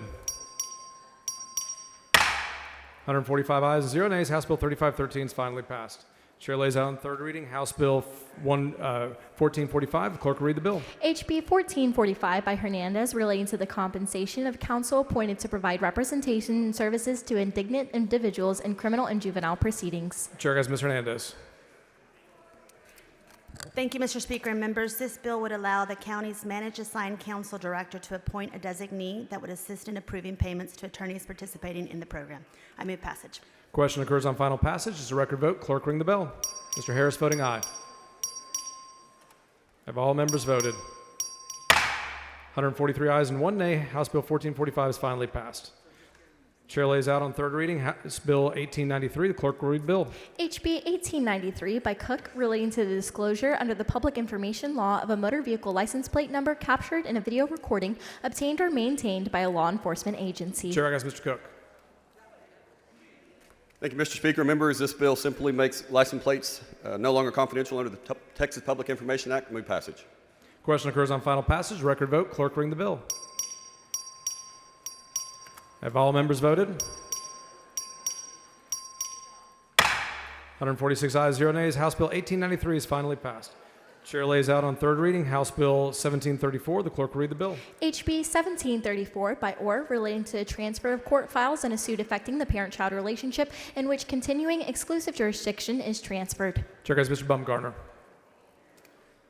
Thank you, Mr. Speaker. Members, this is the bill we passed yesterday to reduce costs for parties and increase judicial efficiencies. I move passage. Question occurs on final passage. Record vote. Clerk, ring the bell. Have all members voted? 146 ayes, 0 nays. House Bill 1734 is finally passed. Chair lays out on third reading House Bill 3229. The clerk will read the bill. HB 3229 by Lampert relating to recycling of certain renewable energy components authorizing an administrative penalty. Chair has Mr. Lambert.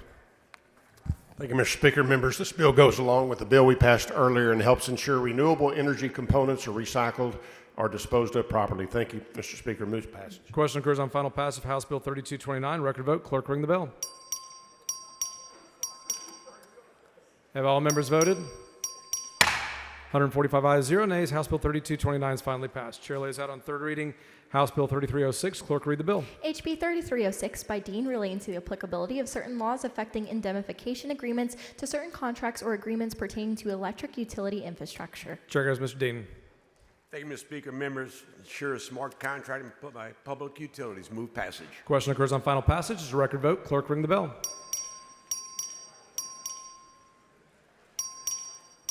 Have all members voted? There being 138 ayes and 9 nays, House Bill 3306 is finally passed. Chair lays out on third reading House Bill 1276. Clerk, read the bill. HB 1276 by Gonzales of El Paso relating to a study of the state's response to a plant disease or pest outbreaks. Chair has Ms. Gonzalez. Thank you, Mr. Speaker. Members, this bill is to preserve our agricultural industries here in Texas. Let's make sure we have food and fiber for all Texans. I move passage. Question occurs on final passage. Record vote. Clerk, ring the bell. Mr. Harris voting aye.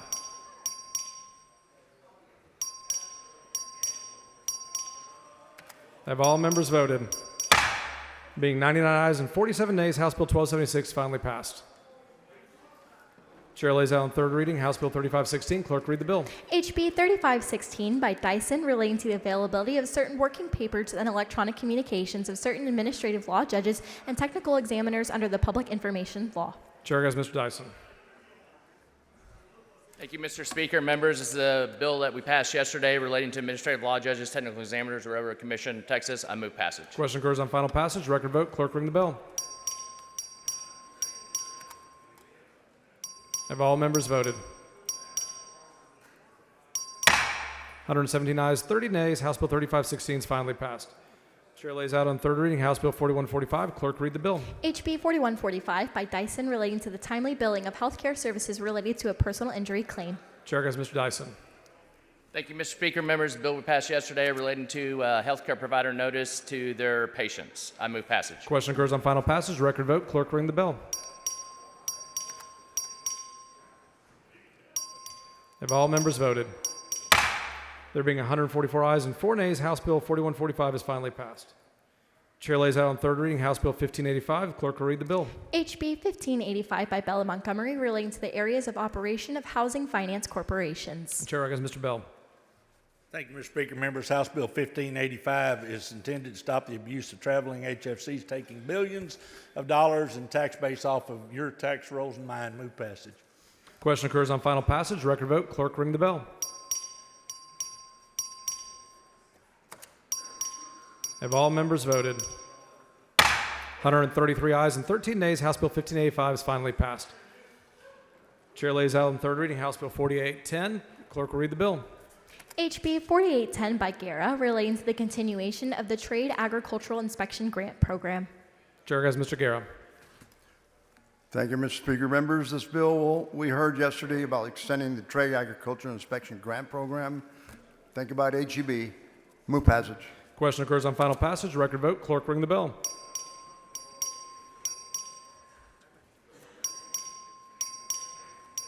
Have all members voted? Being 96 ayes and 51 nays, House Bill 4810 is finally passed.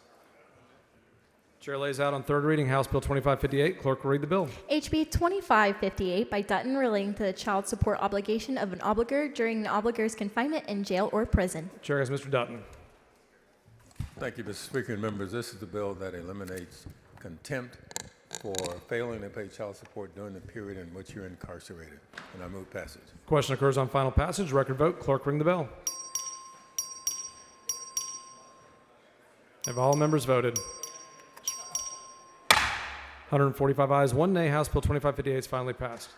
Chair lays out on third reading House Bill 2742. The clerk will read the bill. HB 2742 by Vasut relating to the split payment of ad valorem taxes. Chair has Mr. Vasut. Thank you, Mr. Speaker. Members, this ensures that individuals on wanting to exercise split payments for their property taxes can still do so, even if the property tax bill goes out late. Move passage. Question occurs on final passage. Record vote. Clerk ring the bell. Mr. Canales voting aye. Have all members voted? 146 ayes, 0 nays. House Bill 2742 is finally passed. Chair lays out on third reading House Bill 1695. The clerk will read the bill. HB 1695 by Canales relating to the reallocation, adjustment, and ownership of commercial signs. Chair has Mr. Canales. Thank you, Mr. Speaker. Members, this is about the adjustment and ownerships of commercial signs we heard yesterday. Move passage. Question occurs on final passage. Record vote. Clerk ring the bell. Mr. McLaughlin voting aye. Have all members voted? 146 ayes, 1 nay. House Bill 1695 is finally passed. Chair lays out on third reading House Bill 33. The clerk will read the bill. HB 33 by McLaughlin relating to an active shooter events and other emergencies, including certain accreditations of law enforcement agencies that respond to such emergencies. Chair has Mr. McLaughlin. Members, I was truly humbled yesterday with the support of this bill. This bill is a good bill for school safety, law enforcement coordination, communication, and training. So I appreciate your support. Question. Move passage. Question occurs on final passage. Record vote. Clerk ring the bell. Have all members voted? 148 ayes and 0 nays. House Bill 33 is finally passed.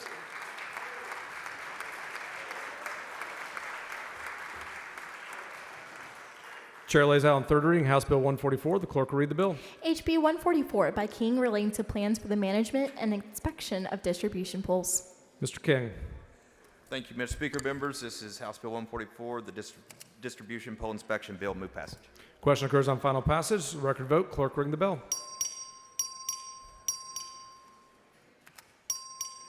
Have all members voted? 125 ayes and 21 nays. House Bill 144 is finally passed. Chair lays out on third reading House Bill 109. The clerk will read the bill. HB 109 by Rose relating to state centers and homes. Chair has Ms. Rose. Thank you, Mr. Speaker. Members, House Bill 109 allows HHSC to use vacant space for children without placement. Move past. Question occurs on final passage. Record vote. Clerk ring the bell. Have all members voted? 143 ayes and 2 nays. House Bill 109 is finally passed. Chair lays out on third reading House Bill 103. The clerk will read the bill. HB 103 by Troxclair relating to the creation and maintenance of a database of taxing unit bonds, taxes, and bond-related projects providing a civil penalty. Chair has Ms. Troxclair. Thank you, Mr. Speaker and members. This is a voter transparency bill that will ensure that all of our constituents have the information they need about the impact on their property taxes before they vote on a tax rate election or bond election. Move passage. Question occurs on final passage. Record vote. Clerk ring the bell. Have all members voted? 110 ayes and 33 nays. House Bill 103 is finally passed. Chair lays out on third reading House Bill 148. The clerk will read the bill. HB 148 by Turner relating to the qualification of candidates for and the training and education of members of the Board of Directors of an appraisal district. Chair has Mr. Turner. Thank you, Mr. Speaker. Members, this is the bill that requires training for appraisal district board members and gives them the tools and information they need to be successful. Mr. Little, for what purpose? This is gentleman yield for questions. Gentleman yield for questions. Yes, I yield. Gentleman yields for questions. Representative Turner, under your bill, who will be conducting and developing this training for the board of the appraisal district? Yeah. So the responsibility lies with the comptroller. The bill authorizes the comptroller's office to contract with a third party, and the bill envisions the V.G. Young Institute, which is an institute housed at Texas A&M University that currently conducts trainings. And as a Longhorn, I want the record to show I've got Texas A&M University in my bill. But they've done trainings for a long time for county judges, tax assessor collectors, other county level officials. So it made sense that they would be a prime candidate to conduct this training. Certainly, Representative Turner, but one of the concerns that I have is that the training that's going to be conducted for these directors of the appraisal district, some of whom are now elected, so they are outside of that bureaucratic system, will be indoctrinated as a result of whatever training the comptroller or that system prescribes. How do you respond to that? Well, I don't think there's going to be any indoctrination going on, Representative Little. So appraisal district board members have a wide array of responsibilities, and we want to make sure, and the bill states clearly that the training should consist of what their duties are, how to go about performing their duties. I mean, their most important duty is to hire a chief appraiser for the appraisal district, and then also understand what their duties are not. Because I think because you raised a good point about elected board members, and we do have elected board members now in our largest appraisal districts, our largest counties in the state.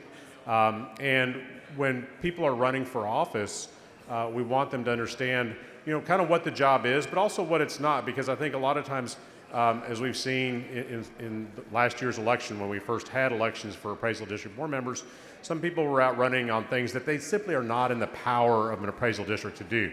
It's not possible to go out and say, I'm going to change the tax rate or affect the tax rate. That authority lies with the taxing authority, not the appraisal district. And so we just want to make sure appraisal district board members, whether they are elected or whether they are appointed by the taxing authorities, understand what the job is and what it is not, and give them the information to be successful in the job.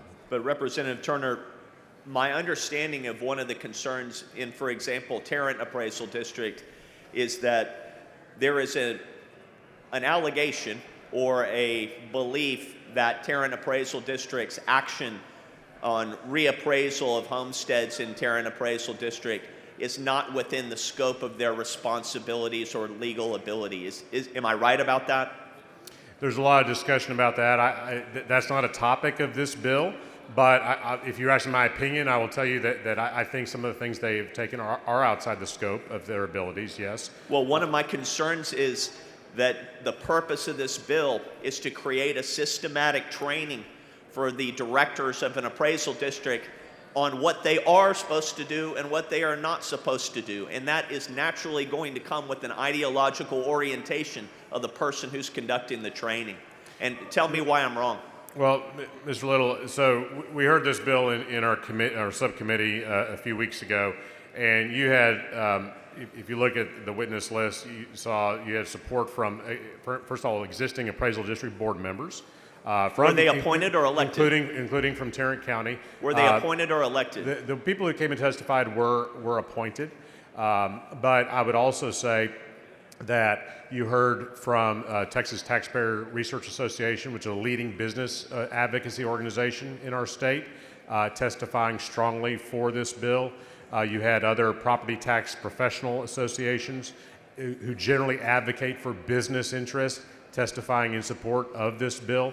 So I think this legislation has strong support across the ideological spectrum because it's not about ideology, it's not about indoctrination, Mr. Little. It's simply about making sure people have the information they did. And let me tell you further, to help further answer your question, how the idea for the bill came about. An appraisal district board member in Tarrant County came to me last year and said that we need training.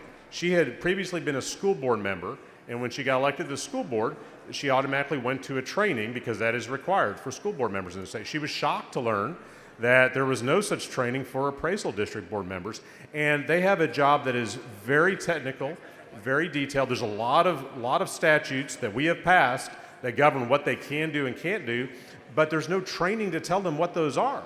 And so we want to give them the information so they can make the best decisions possible. That's what this bill does. But one of my concerns is that what this will develop into is the same situation we have in the school board, where we have school board members who are elected to their position, and then they are trained up in the way they should go by taxpayer-funded lobbyists. I'm not saying that taxpayer-funded lobbyists will end up conducting these trainings, but my concern is that the people who are elected to office to serve on the appraisal district board are going to be trained out of the reasons that they were elected there in the first place. And for that reason, I'll be voting against this bill. All right.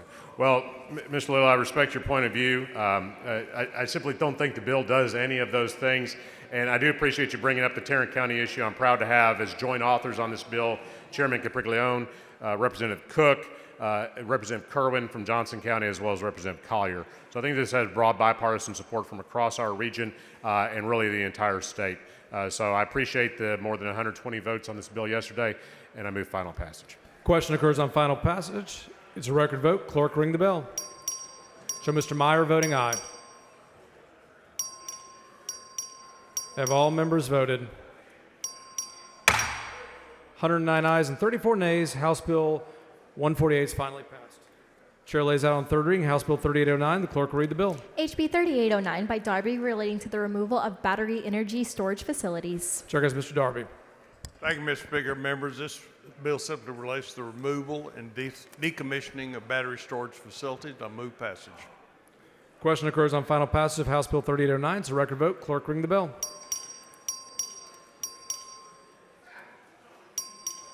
Have all members voted? 145 ayes and 0 nays. House Bill 3809 is finally passed. Chair lays out on third reading House Bill 2217. The clerk will read the bill. HB 2217 by Wharton relating to establishing a grant program to equip motor vehicles used by peace officers with certain bullet-resistant components. Chair goes Mr. Wharton. Thank you, Mr. Speaker. Members, this bill establishes a grant program to equip law enforcement vehicles with bullet-resistant components. I move passage. Question occurs on final passage. Record vote. Clerk, ring the bell. Have all members voted? 137 ayes and 6 nays. House Bill 2217 is finally passed. Chair lays out on third reading House Bill 220. The clerk will read the bill. HB 220 by Ordaz relating to the minimum standards of care provided to sexual assault survivors by healthcare facilities. Chair, I guess Ms. Ordaz. Thank you, Mr. Speaker. HB 2020 ensures timely access to compassionate care for sexual survivors. I move passage. Question occurs on final passage. Record vote. Clerk, ring the bell. Have all members voted? Have all members voted? 99 ayes and 45 nays. House Bill 220 is finally passed. Chair lays out on third reading House Bill 2421. The clerk will read the bill. HB 2421 by Howard relating to the date of dissolution of the State Historic Muni District. Chair guys, Ms. Howard. Thank you, Mr. Speaker. This bill extends the date of dissolution for the saved Historic Muni District from 2025 to 2027. Move passage. Chair guys, Ms. Question occurs on final passage. Record vote. Clerk, ring the bell.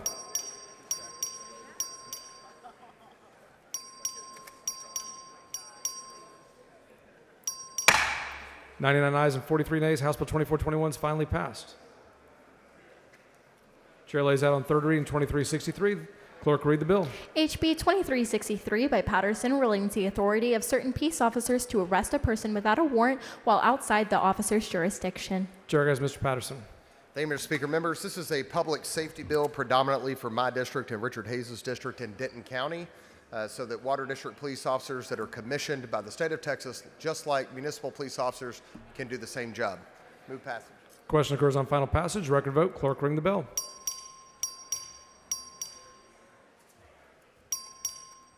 Have all members voted? 107 ayes and 37 nays. House Bill 2363 is finally passed. Chair lays out on third reading House Bill 421. The clerk will read the bill. HB 421 by Gonzales of El Paso relating to the creation of certain explicit deep fake material, providing a private cause of action. Chair guys, Ms. Gonzalez. Thank you, Mr. Speaker. Members, this protects children from being used by AI to make sexual content. I move passage. Question occurs on final passage. Record vote. Clerk, ring the bell. Have all members voted? 147 ayes, 0 nays. House Bill 421 is finally passed. Chair lays out on third reading House Bill 2455. The clerk will read the bill. HB 2455 by Canales relating to the maximum weight of a vehicle or combination of vehicles operating at a port of entry or on certain roads associated with or near a port of entry. Chair guys, Mr. Canales. Thank you, Mr. Speaker. Members, this is a bill that allows overweight trucks to operate near the port of entry. It's a local bill. Move passage. Question occurs on final passage. Record vote. Clerk, ring the bell. Have all members voted? 137 ayes and 9 nays. House Bill 2455 is finally passed.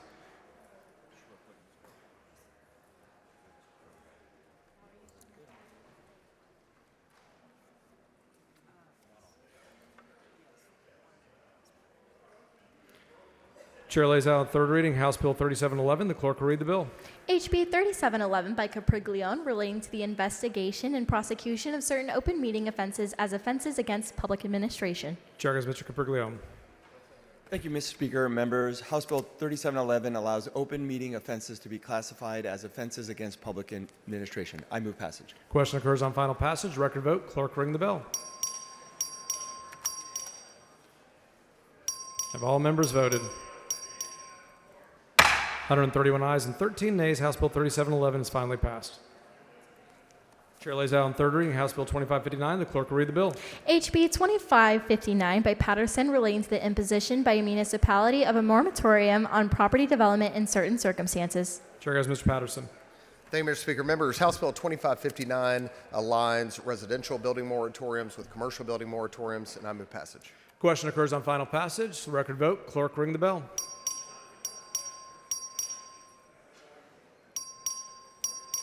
Have all members voted? 127 ayes and 17 nays. House Bill 2559 is finally passed. Chair lays out on third reading House Bill 2775. The clerk will read the bill. HB 2775 by Landgraf relating to I-27 Advisory Committee. Chair has Mr. Landgraf.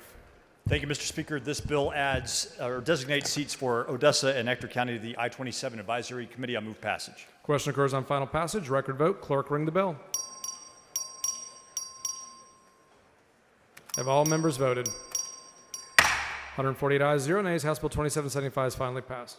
Chair lays out on third reading House Bill 3126. The clerk will read the bill. HB 3126 by Darby relating to the election of certain school districts to participate in the Uniform Group Coverage Program for active school employees. Chair has Mr. Darby. Thank you, Mr. Speaker. Members, this simply allows school districts to get back in TRS active care. Move passage. Question occurs on final passage. Record vote. Clerk ring the bell. Have all members voted? 141 ayes and 4 nays. House Bill 3126 is finally passed.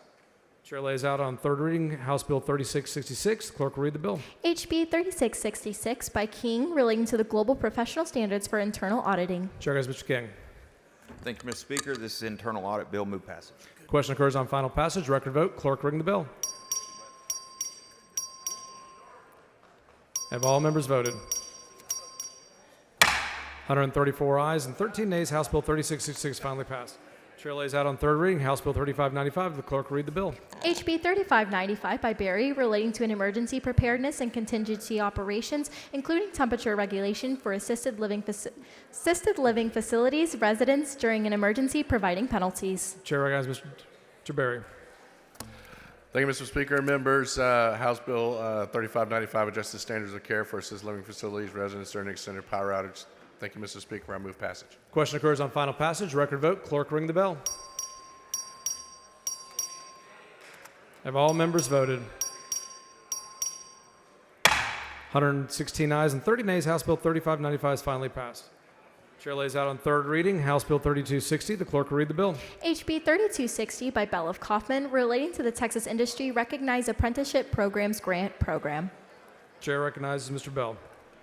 Thank you, Mr. Speaker. Members, House Bill 3260 updates the industry recognized apprentice program by introducing milestone-based reimbursements, removing outdated federal references. I move passage. Question occurs on final passage. Record vote. Clerk ring the bell. Mr. Bell voting aye. Mr. Jones voting aye. Have all members voted?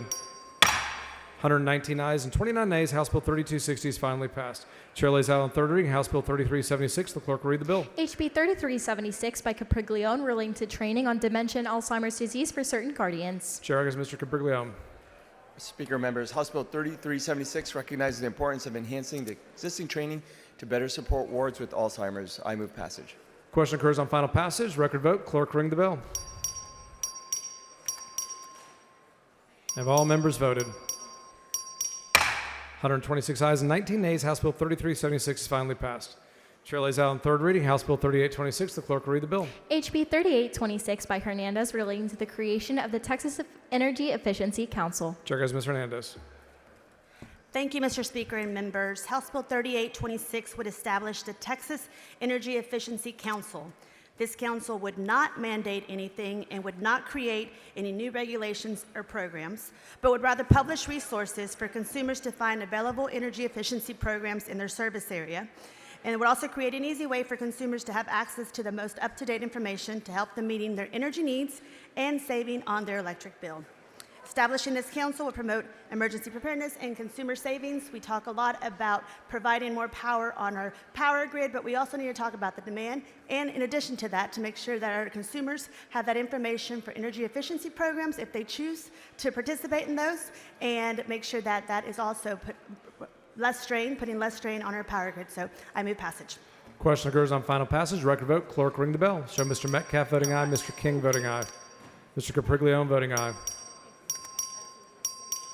Have all members voted? Have all members voted? 93 ayes and 55 nays. House Bill 3826 finally passed. Sorry, I heard you. We tried. Chair lays out on third reading House Bill 3770. The clerk will read the bill. HB 3770 by Capriglione relating to efficiency reviews of state agencies conducted by the Legislative Budget Board. Chair goes Mr. Capriglione. Thank you, Mr. Speaker. Members, House Bill 3770 requires that the LBB conduct periodic efficiency reviews of state agencies. I move passage. Question occurs on final passage. Record vote. Clerk ring the bell. Have all members voted? 141 ayes and 2 nays. House Bill 3770 is finally passed. Chair lays out on third reading House Bill 1831. The clerk will read the bill. HB 1831 by Johnson relating to the eligibility to participate in certain drug court programs. Chair goes Ms. Johnson. Mr. Speaker, members, House Bill 1831 authorizes local counties to make their own determination about what they want to have as drug court participants. Move passage. Question occurs on final passage. Record vote. Clerk ring the bell.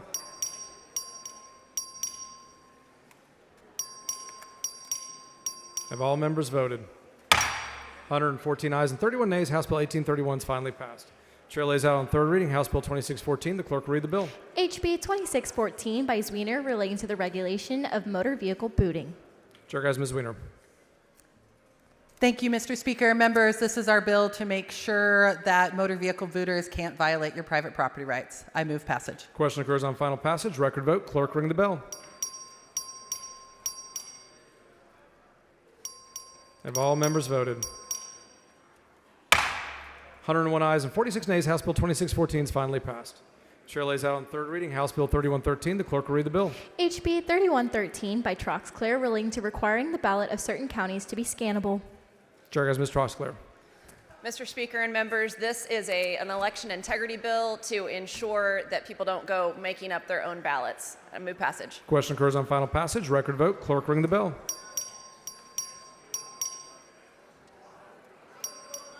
Have all members voted? 131 ayes and 12 nays. House Bill 3113 is finally passed. Chair lays out on third reading House Bill 322. The clerk will read the bill. HB 322 by Guillen relating to the use of funds awarded under the Jobs and Educations for Texas JET grant program. Chair goes Mr. Guillen. Thank you, Mr. Speaker. Members, this strengthens the JET program by adding the ability to pay for acquisition, implementation, and maintenance costs to support career and tech education programs. Move passage. Question occurs on final passage. Record vote. Clerk ring the bell. Have all members voted? 108 ayes and 38 nays. House Bill 322 is finally passed. Chair lays out on third reading House Bill 431. The clerk will read the bill. HB 431 by Cortez relating to the regulation by Property Owners Association of the installation of solar roof tiles. Chair goes Mr. Cortez. Thank you, Mr. Speaker. Members, House Bill 434 would update outdated statutes and grant protections for homeowners. I move passage. Question occurs on final passage. Record vote. Clerk ring the bell.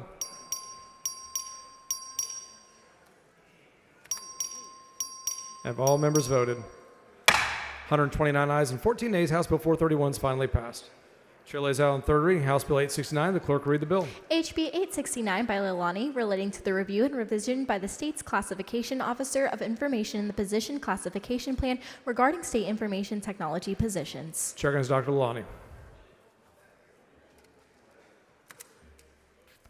Thank you, Mr. Speaker. Members, Texas state agencies, including the Department of Information Resources, face significant challenges in attracting, hiring, and retaining highly skilled IT jobs in highly competitive markets. HB 869 is to modernize the state ID job classification.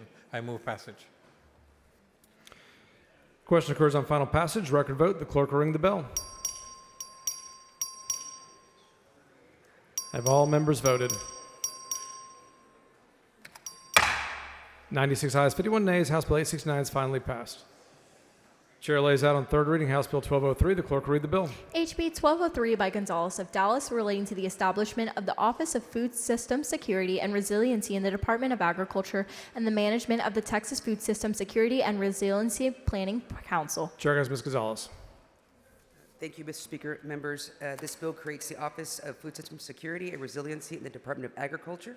I want to thank my joint authors, Tony Rose, Jenny Lopez, and Bobby Guerra. I move passage. Question occurs on final passage. Record vote. Clerk ring the bell.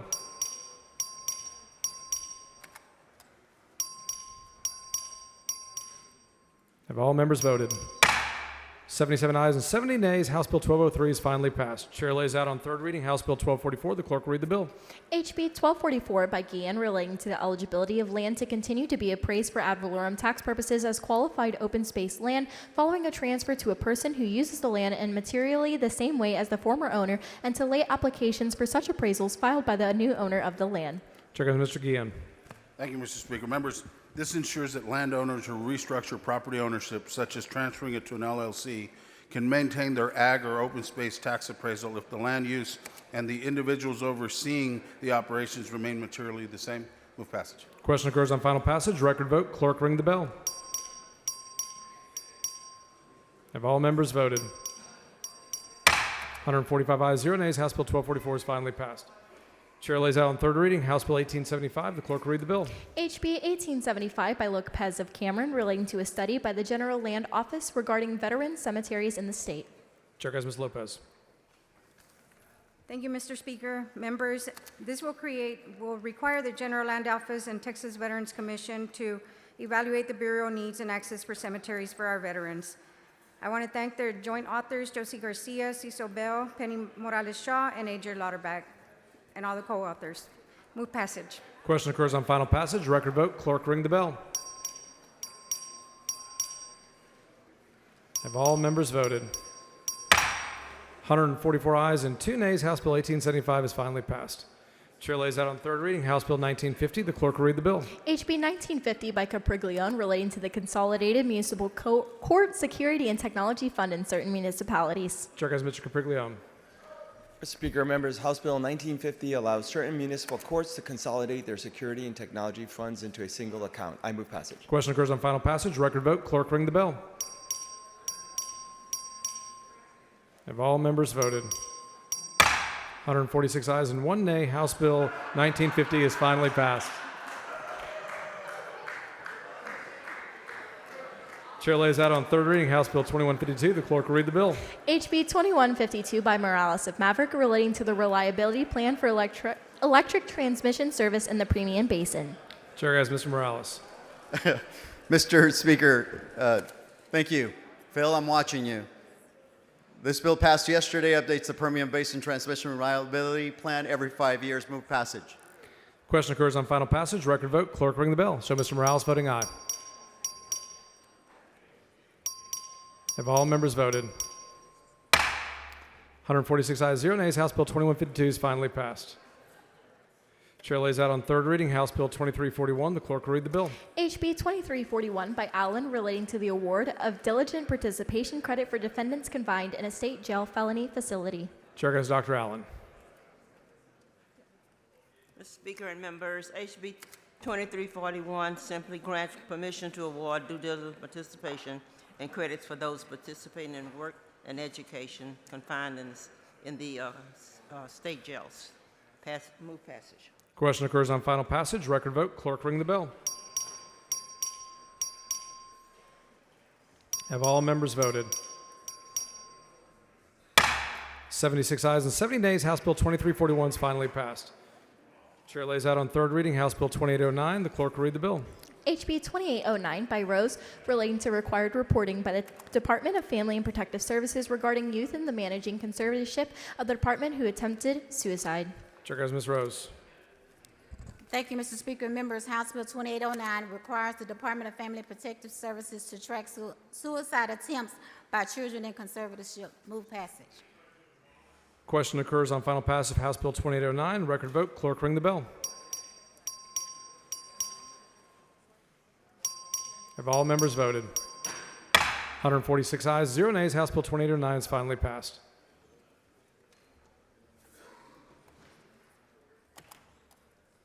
Chair lays out on third reading House Bill 2856. The clerk will read the bill. HB 2856 by Howard relating to a study by the Texas Higher Education Coordinating Board on the feasibility of implementing a statewide system for coordinating clinical training placements. Chair has Ms. Howard.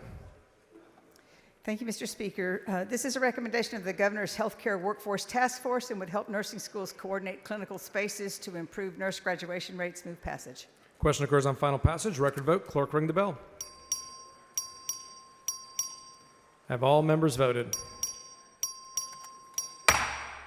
105 ayes, 41 nays. House Bill 2856 finally passed.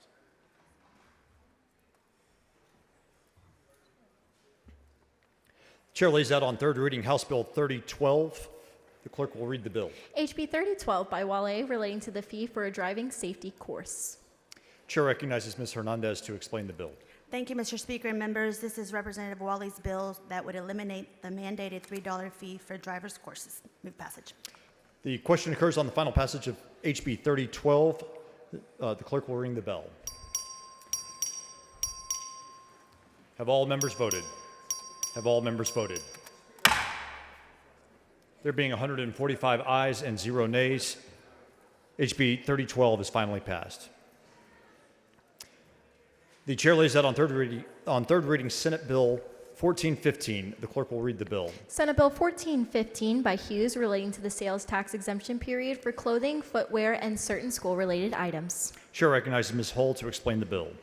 Thank you, Mr. Speaker. Members, this bill moves the sales tax exemption period for school-related items to the first weekend in August. Move passage. The question occurs on the final passage of SB 1415. The clerk will ring the bell. Have all members voted? There being 146 ayes and 0 nays, SB 1415 is finally passed. Chair lays out on third reading SB 1058. The clerk will read the bill. SB 1058 by Parker relating to the exclusion of certain security transaction payments from the total revenue of a taxable entity that is in exchange for a member or of a member's exchange for purposes of the franchise tax.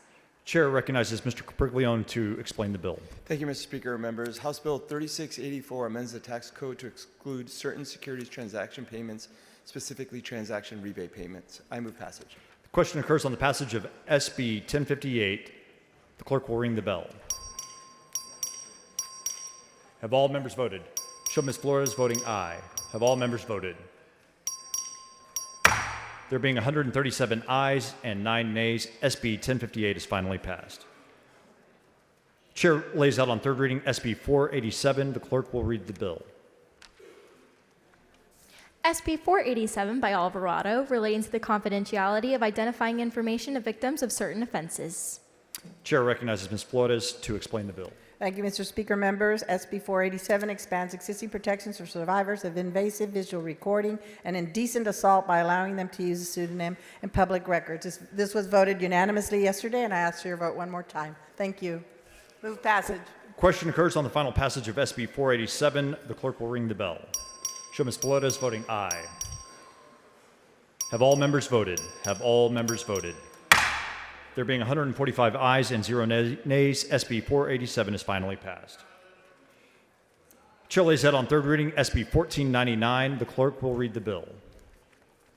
SB 1499 by Nichols relating to the operations of the Financial Crimes Intelligence Center. The chair recognizes Ms. Perez of Harris to explain the bill. Thank you, Mr. Speaker. Members, SB 1499 expands the scope of the Financial Crimes Intelligence Center to include payment fraud so that we can continue tackling organized financial crime in Texas. And I move passage. The question occurs on the final passage of SB 1499. This is a record vote. The clerk will ring the bell. Have all members voted? Have all members voted? There being 129 ayes and 15 nays, SB 1499 is finally passed. Chair lays out on third reading SB 513. The clerk will read the bill. SB 513 by Sparks relating to a rural community-based care pilot program. Chair recognizes Mr. Craddock to explain the bill. Mr. Speaker, members, this is the bill we passed yesterday on a rural pilot program for children at ease. Thank you. Move passage. The question occurs on the final passage of SB 513. This is a record vote. The clerk will ring the bell. Have all members voted? Have all members voted? There being 145 ayes and 1 nay, SB 513 is finally passed. Chair lays out on third reading SB 1697. The clerk will read the bill. SB 1697 by Zaffarini relating to a customer guide to home solar energy devices. Chair recognizes Mr. Van Dever to explain the bill. Thank you, Mr. Speaker. Members, this bill brings transparency to the rooftop solar industry. I move passage. Question occurs on the final passage of SB 1697. The clerk will ring the bell. Have all members voted? Have all members voted? There being 111 ayes and 35 nays, SB 1697 is finally passed. Chair lays out on third reading SB 1197. The clerk will read the bill. SB 1197 by Birdwell relating to the operation of an unmanned aircraft over a spaceport creating criminal fence. Chair recognizes Mr. Guerin to explain the bill. Thank you, Mr. Chairman and members. HB 3272 prohibits operation of an unmanned aircraft over a spaceport. I move passage. Question occurs on the final passage of SB 1197. The clerk will ring the bell. Have all members voted? Have all members voted? There being 147 ayes and 0 nays, SB 1197 is finally passed. Chair lays out on third reading SB 1437. The clerk will read the bill. SB 1437 by Betancourt relating to the eligibility of certain individuals for certification as certain juvenile officers or employees of a juvenile facility. Chair recognizes Ms. Noble to explain the bill. Thank you, Mr. Speaker. Members, this bill makes sure that anyone who works or volunteers in our juvenile justice system and is inappropriate with children is added to our state's do not hire list. I move passage. Question occurs on final passage of SB 1437. The clerk will ring the bell. Have all members voted? Have all members voted? There being 144 ayes and 0 nays, SB 1437 is finally passed. Chair lays out on third reading SB 1809. The clerk will read the bill. SB 1809 by Flores relating to the creation of the offense of fraudulent use or possession of a gift card or gift card redemption information. Chair recognizes Mr. Lambert to explain the bill. Members, this bill gives law enforcement the ability to prosecute gift card fraud. Move passage. A question occurs on the final passage of SB 1809. The clerk will ring the bell. Have all members voted? Have all members voted? There being 140 ayes and 6 nays, SB 1809 is finally passed. Chair lays out on third reading SB 836. The clerk will read the bill.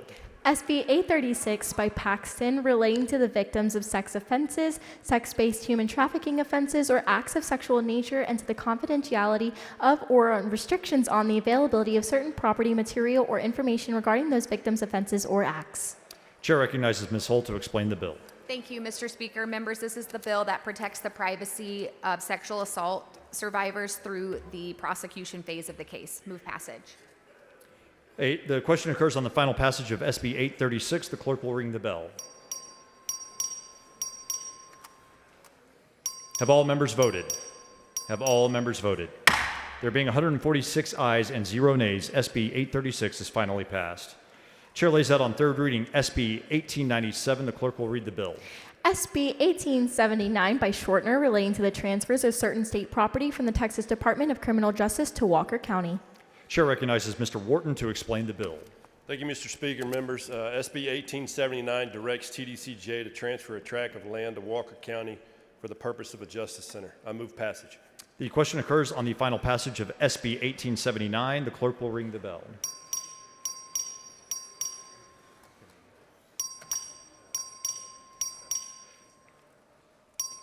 Have all members voted? Have all members voted? There being 147 ayes and 0 nays, SB 1879 is finally passed.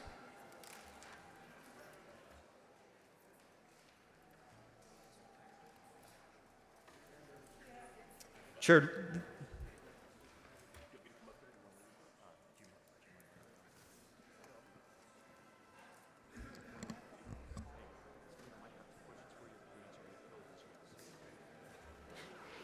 the chair lays out on third reading SB 1145. The clerk will read the bill. SB 1145 by Birdwell relating to the authority of the Texas Commission on Environmental Quality to issue permits for the land application of water produced from certain mining and oil and gas extraction operations. Chair recognizes Mr. Meyer to explain the bill. Thank you, Mr. Speaker. Members, Texas leads the nation in energy production. With that leadership comes responsibility to manage byproducts like produced water. Traditionally produced water, liquid waste generated during oil and gas operations has been disposed of through underground injection. In Texas, on average, 7 barrels of produced water is produced for every barrel of oil. And with that, I move passage. The question occurs on the final passage of SB 1145. The clerk will ring the bell.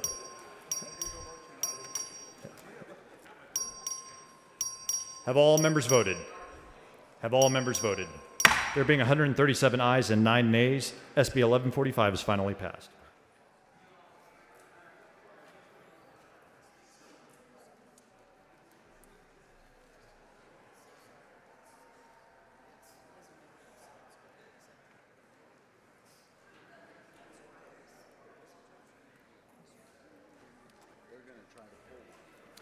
The chair lays out on third reading SB 963. The clerk will read the bill. SB 963 by Hughes relating to allowing Medicaid managed care organizations to inform Medicaid recipients about the availability of certain private health benefit plan coverage. Chair recognizes Mr. Manuel to explain the bill. Thank you, Mr. Speaker and members. This bill allows Medicaid managed care organizations to inform individuals about private insurance options, and I am sorry, I do have a perfecting amendment. The following amendment, the clerk will read the amendment. Yes, I did a GO. Amendment by Manuel. The chair recognizes Mr. Manuel to explain the amendment. Thank you.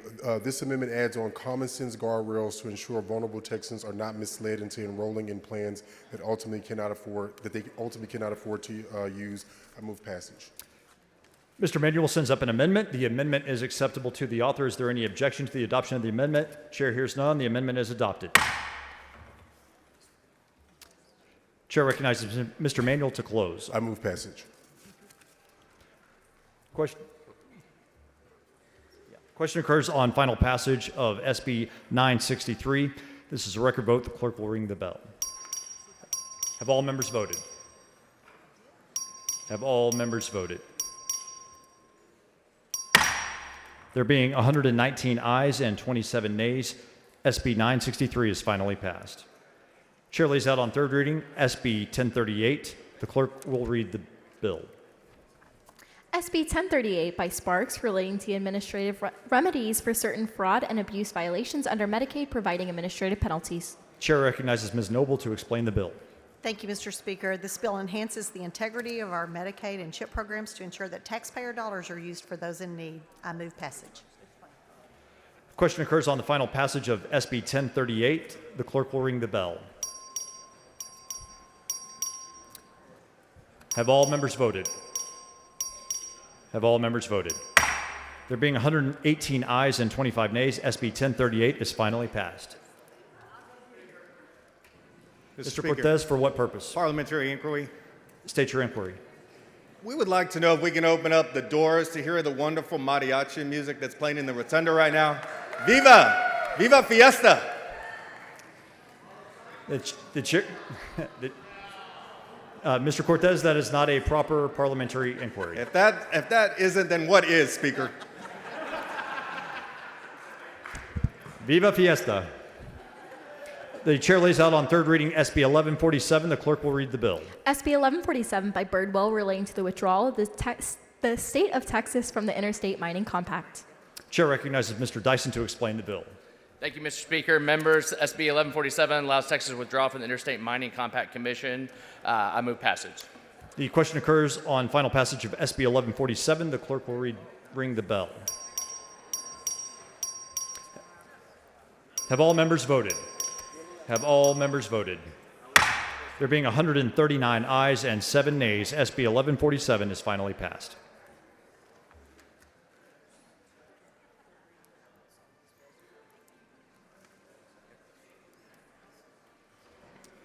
The chair lays out on third reading SB 914. The clerk will read the bill. SB 914 by Blanco relating to authorizing certain cities to change the date on which their general election for officers is held. Chair recognizes Mr. Morales of Maverick to explain the bill. Thank you, Mr. Speaker. The bill changes the city of Alpine's election date. I move passage, but I understand there's some amendments. The following amendment, the clerk will read the amendment.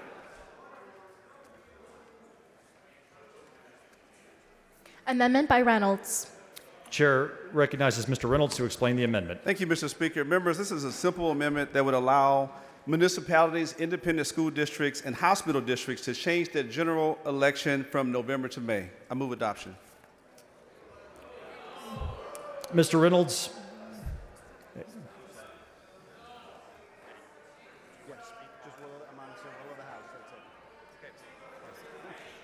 Chair recognizes Mr. Morales of Maverick to speak on the amendment.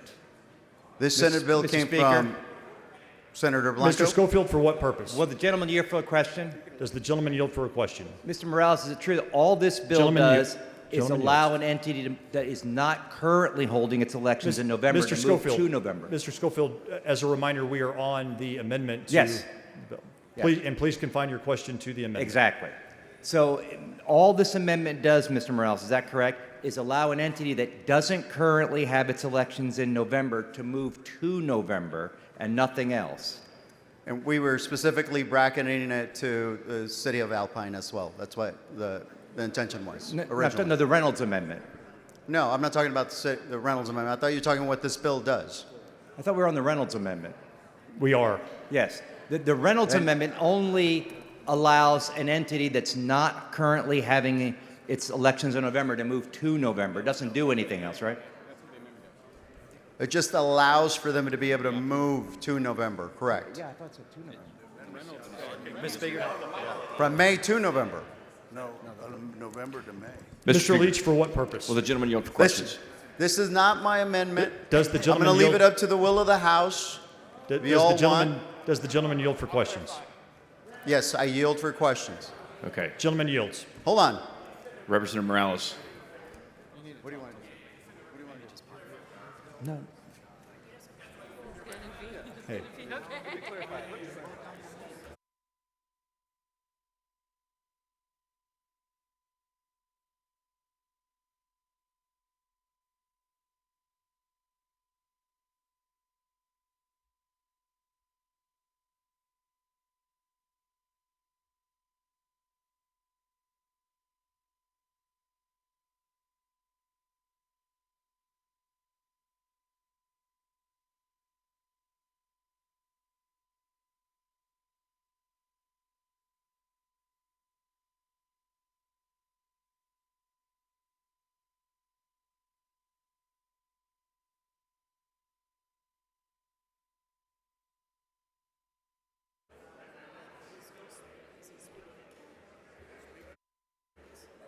The chair recognizes Mr. Morales of Maverick to speak against the amendment. Check. All right. We've all understand what the amendment does, that it's contrary to the original version of my bill. For that reason, and because this is a Senate bill from Senator Blanco, I would ask that everybody respect the wishes originally of Senator Blanco, which was not to make this into a Christmas tree. I was open to those suggestions, but at this point, I'm not going to let my bill or our bill, Senator Blanco and our bill, die. And for that reason and that reason alone, and with all due respect to my colleague, Ron Reynolds, I would have to say that I am voting, and I would ask for your support against this amendment so that my bill is not impacted negatively. Thank you. Chair recognizes Mr. Reynolds to close on his amendment. Members, this was pretty simple. Currently, the municipalities, they are able to, that have their elections in November, this amendment would simply allow them to choose to hold their elections in May. That's all it is. They don't have to do it. It's permissive. So if they currently have an election in November, it allows them to have it in May. That's it. I move adoption. Mr. Vasup, for what purpose? Will the gentleman yield for a question? Does the gentleman yield for a question? Hand me that. Gentleman yields. Yes, I'll yield. Okay. When you keep saying November to May, you're lighting up like the whole room. Are you aware of that? So, you have the amendment up in front of you? Yes. Okay. All right. Let's read it. The governing body of a political subdivision other than a county or municipal utility district that holds its general election for officers on a date other than the November uniform election date. Pause there. You with me? Yes. So that means they're holding it in May, right? Correct. Okay. May change the date on which it holds its general election for officers to the November uniform election date. Is that right? That's correct. So this allows them to go from May to November, not from November to May. Is that right? Yes. Okay. Because if the amendment is as it's worded, which I think it does, then I think we're okay. But you kept saying the other way, and that was causing all of us to just freak out. Is that a fair assessment? That's correct. Okay, thank you. Thank you. I move adoption. Mr. Speaker. Ms. Gervin Hawkins, for what purpose? Will the gentleman yield for one question? Does the gentleman yield for a question? Okay. Does the gentleman yield for a question? We're gonna move the amendment. The gentleman does not yield.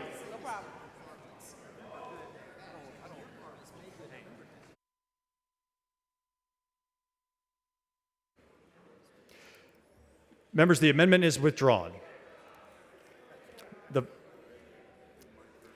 The following amendment, the clerk will read the amendment.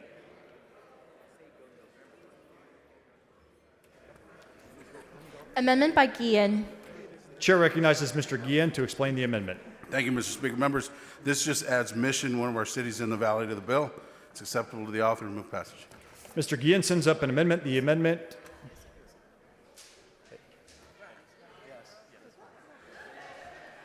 Mr. Guillen sends up an amendment. The amendment is acceptable to the author. Is there any objection to the adoption of the amendment?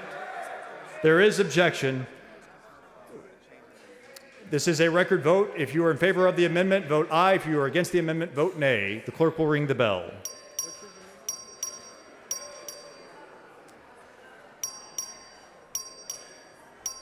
Show Mr. Turner voting nay. Show Ms. Rose voting nay. Show Mr. Little voting nay. Show Mr. Shaheen voting nay. Have all members voted? Have all members voted? There being 22 ayes and 120 nays, the amendment is not adopted. Chair recognizes Mr. Morales of Maverick to close on the bill. All right, guys. Sorry. Will the gentleman yield for a question? Mr. Vasup, for what purpose? Will the gentleman yield for a question? Does the gentleman yield for a question? Yes, Cody. Gentleman yields. So no one else should touch your bill. Is that Please. fair? Okay. Please, I ask everyone else to please. This will really help the city of Alpine. Let's move passage. Let's stay on board. It's a simple bill. Please help me out. The question occurs on final passage of SB 914. Clerk will ring the bell. Show Mr. Morales of Maverick voting aye. Show Mr. Canales voting aye. Show Mr. Shaheen voting aye. Have all members voted? Have all members voted? There being 145 ayes and 0 nays, SB 914 is finally passed. Chair lays out on third reading SB 711. The clerk will read the bill. SB 711 by Hughes relating to the Property Owners Association, including condominium unit owners associations. The chair recognizes Mr. Turner to explain the bill. Thank you, Mr. Speaker. Members, this is the Homeowner Association Reform Bill that extends protection to condominium owners. I move final passage. The question occurs on final passage of SB 11. The clerk will ring the bell. Show Mr. Turner voting aye. Show Ms. Pleasa voting aye. Have all members voted? Have all members voted? There being 144 ayes and 1 nay, SB 711 is finally passed. Chair lays out on third reading SB 1409. The clerk will read the bill. SB 1409 by Parker relating to the health benefits offered by institutions of higher education to students and their families. Chair recognizes Ms. Johnson to explain the bill. Mr. Speaker and members, thank you for the support yesterday on House Bill 2290 to Senator Parker and, of course, Chairman Franks. This authorizes student health plans. I move passage. The question occurs on final passage of SB 1409. The clerk will ring the bell. Have all members voted? Have all members voted? There being 104 ayes and 39 nays, SB 1409 is finally passed.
Members, we will be tending to postpone business shortly. If you have a bill, please be prepared to lay it out.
Members, the next bill on the calendar is HB 3707. The Senate companion is over and eligible. The chair lays out on second reading SB 1806. The clerk will read the bill. SB 1806 by Sparks relating to the inspection, purchase, sale, possession, storage, transportation, and disposal of petroleum products, oil and gas equipment, and oil and gas waste, creating criminal offenses and increasing punishment for an existing criminal offense. The chair recognizes Mr. Craddock to explain the bill. Mr. Speaker, members, the bill addresses the criminal code and how we can further address the problems of oil field theft. And oil field theft is a serious problem in our area. And the bill expands the definition of oil field theft to include transporting petroleum without proof of ownership, buying petroleum from unauthorized sellers, and storing or trading petroleum through unauthorized methods. There's an amendment. The following amendment, the clerk will read the amendment. Amendment by Craddock. Chair recognizes Mr. Craddock to explain the amendment.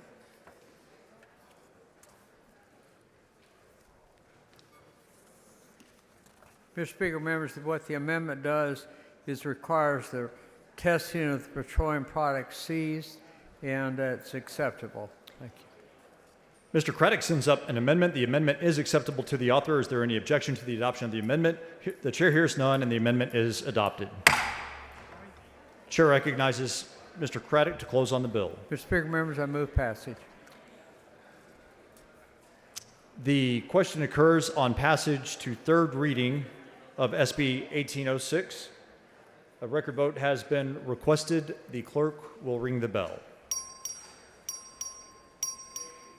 Have all members voted? Show Ms. Fairley voting aye. Show Mr. McQueenie voting aye. Have all members voted? Have all members voted? There being 141 ayes and 0 nays, SB 1806 is passed to engrossment. Excuse me, SB 1806 is passed to third reading. Mr. Craddock moves to lay House Bill 3707 on the table subject to the call. Is there any objection? Chair hears none, and the motion is adopted.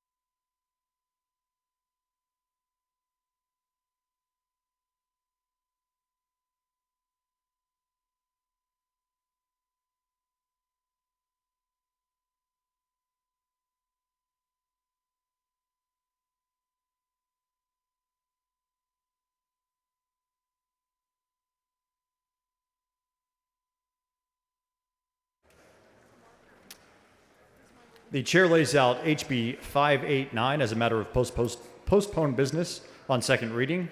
The clerk will read the bill. HB 589 by Thompson relating to combating human trafficking by the Texas Department of Licensing and Regulation. Chair recognizes Ms. Thompson for a motion. Mr. Speaker and members, I move to postpone further consideration of House Bill 589 until 10 a.m. Monday, May the 5th.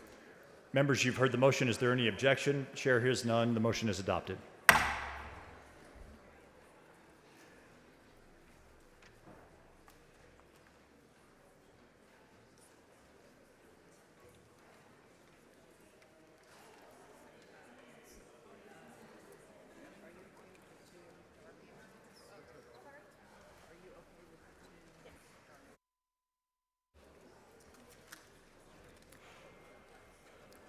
Members, the next bill on the calendar is HB 1360. The Senate companion is over and eligible. The chair lays out on second reading SB 783.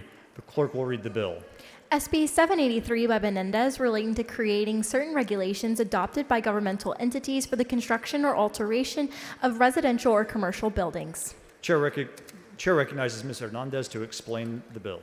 Thank you, Mr. Speaker and members. This bill is a cleanup bill that will allow the State Energy Conservation Office, SECO, to move forward with future rulemaking.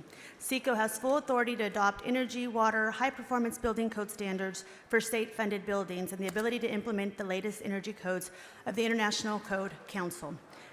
This bill would allow them to move forward with adopting these codes, and I believe there are a couple of amendments. The following amendment, the clerk will read the amendment. Amendment by Darby. Chair recognizes Mr. Darby to explain the amendment. Thank you, Mr. Speaker. Members, this amendment simply clarifies that SECO may adopt any amendments made by the International Code Council as part of their energy efficient codes. Move adoption. Members, Mr. Darby sends up an amendment. The amendment is acceptable to the author. Is there any objection to the adoption? Chair hears none. The amendment is adopted. Following amendment, the clerk will read the amendment.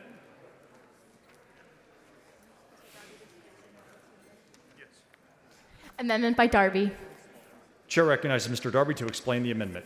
Thank you, Mr. Speaker. Members, this amendment simply adds utilities to the list of entities that SECO must provide with an opportunity to comment when SECO is adopting or amending energy codes. Move adoption.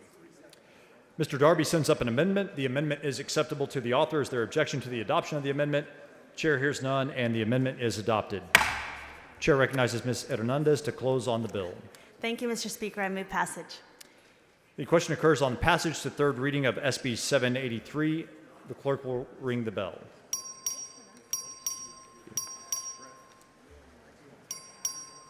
Have all members voted? Have all members voted? Show Mr. Harris voting aye.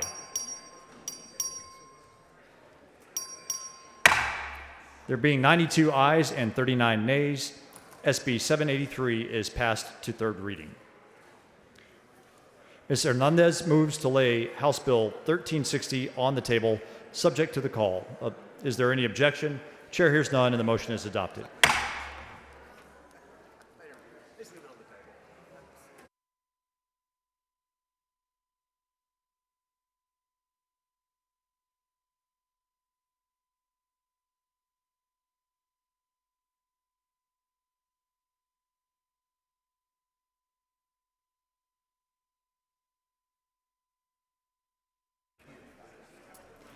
Members, the next bill on the calendar is HB 2337. The Senate companion is over and eligible. The chair lays out on second reading SB 1271. The clerk will read the bill.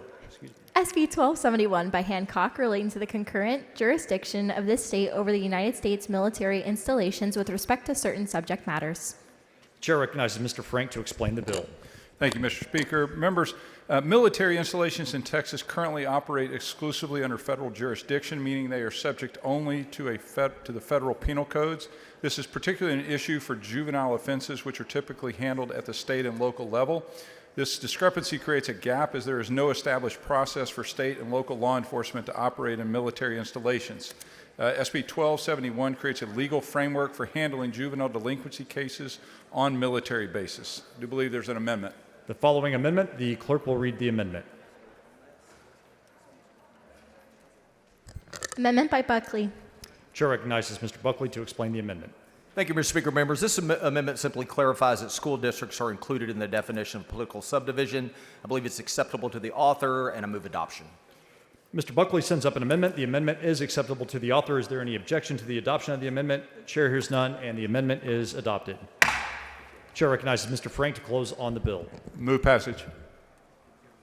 Members, question occurs on the passage to third reading of SB 1271. The clerk will ring the bell. Show Mr. Shaheen voting aye. Have all members voted? Have all members voted?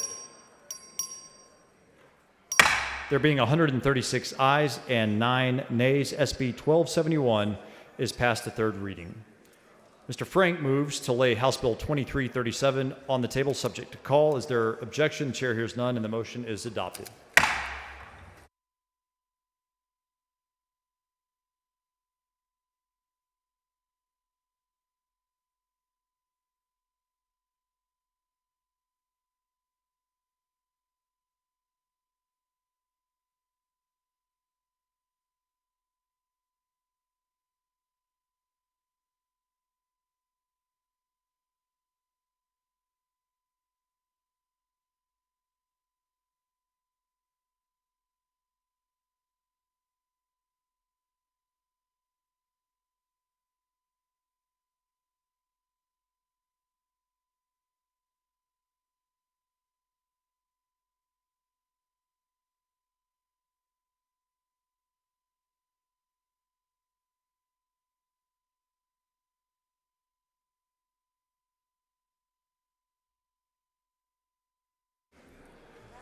Members, the next bill on the calendar is HB 2391. The Senate companion is over and eligible. The chair lays out on second reading SB 326. The clerk will read the bill. SB 326 by King relating to the procedure for determining whether a student's violation of a public school or public institution of higher education student code of conduct was motivated by anti-Semitism. Chair recognizes Mr. Capriglione to explain the bill. Thank you, Mr. Speaker and members. I'm here today to speak to you about Senate Bill 326, a bill that I believe speaks not just to the moment we find ourselves in, but to a much older, deeper tradition of standing up against hatred, of refusing to let ignorance masquerade as free expression, and of ensuring that our educational institutions are places of learning, not breeding grounds for bigotry. Now, let me be abundantly clear. Anti-Semitism has no place in the state of Texas, not in our schools, not on our university campuses, not in our communities, and not in our homes. And yet we are seeing it. We are seeing it rear its ugly head across the country, and no, it's not hiding anymore behind cryptic dog whistles or academic euphemisms. It's out in the open. Swastikas drawn in dorm hallways, Jewish students singled out and shouted down. Social media memes that might as well have been cut and pasted from 1930s propaganda leaflets. Now, some may say, well, we already have policies, we already address harassment. Yes, we do.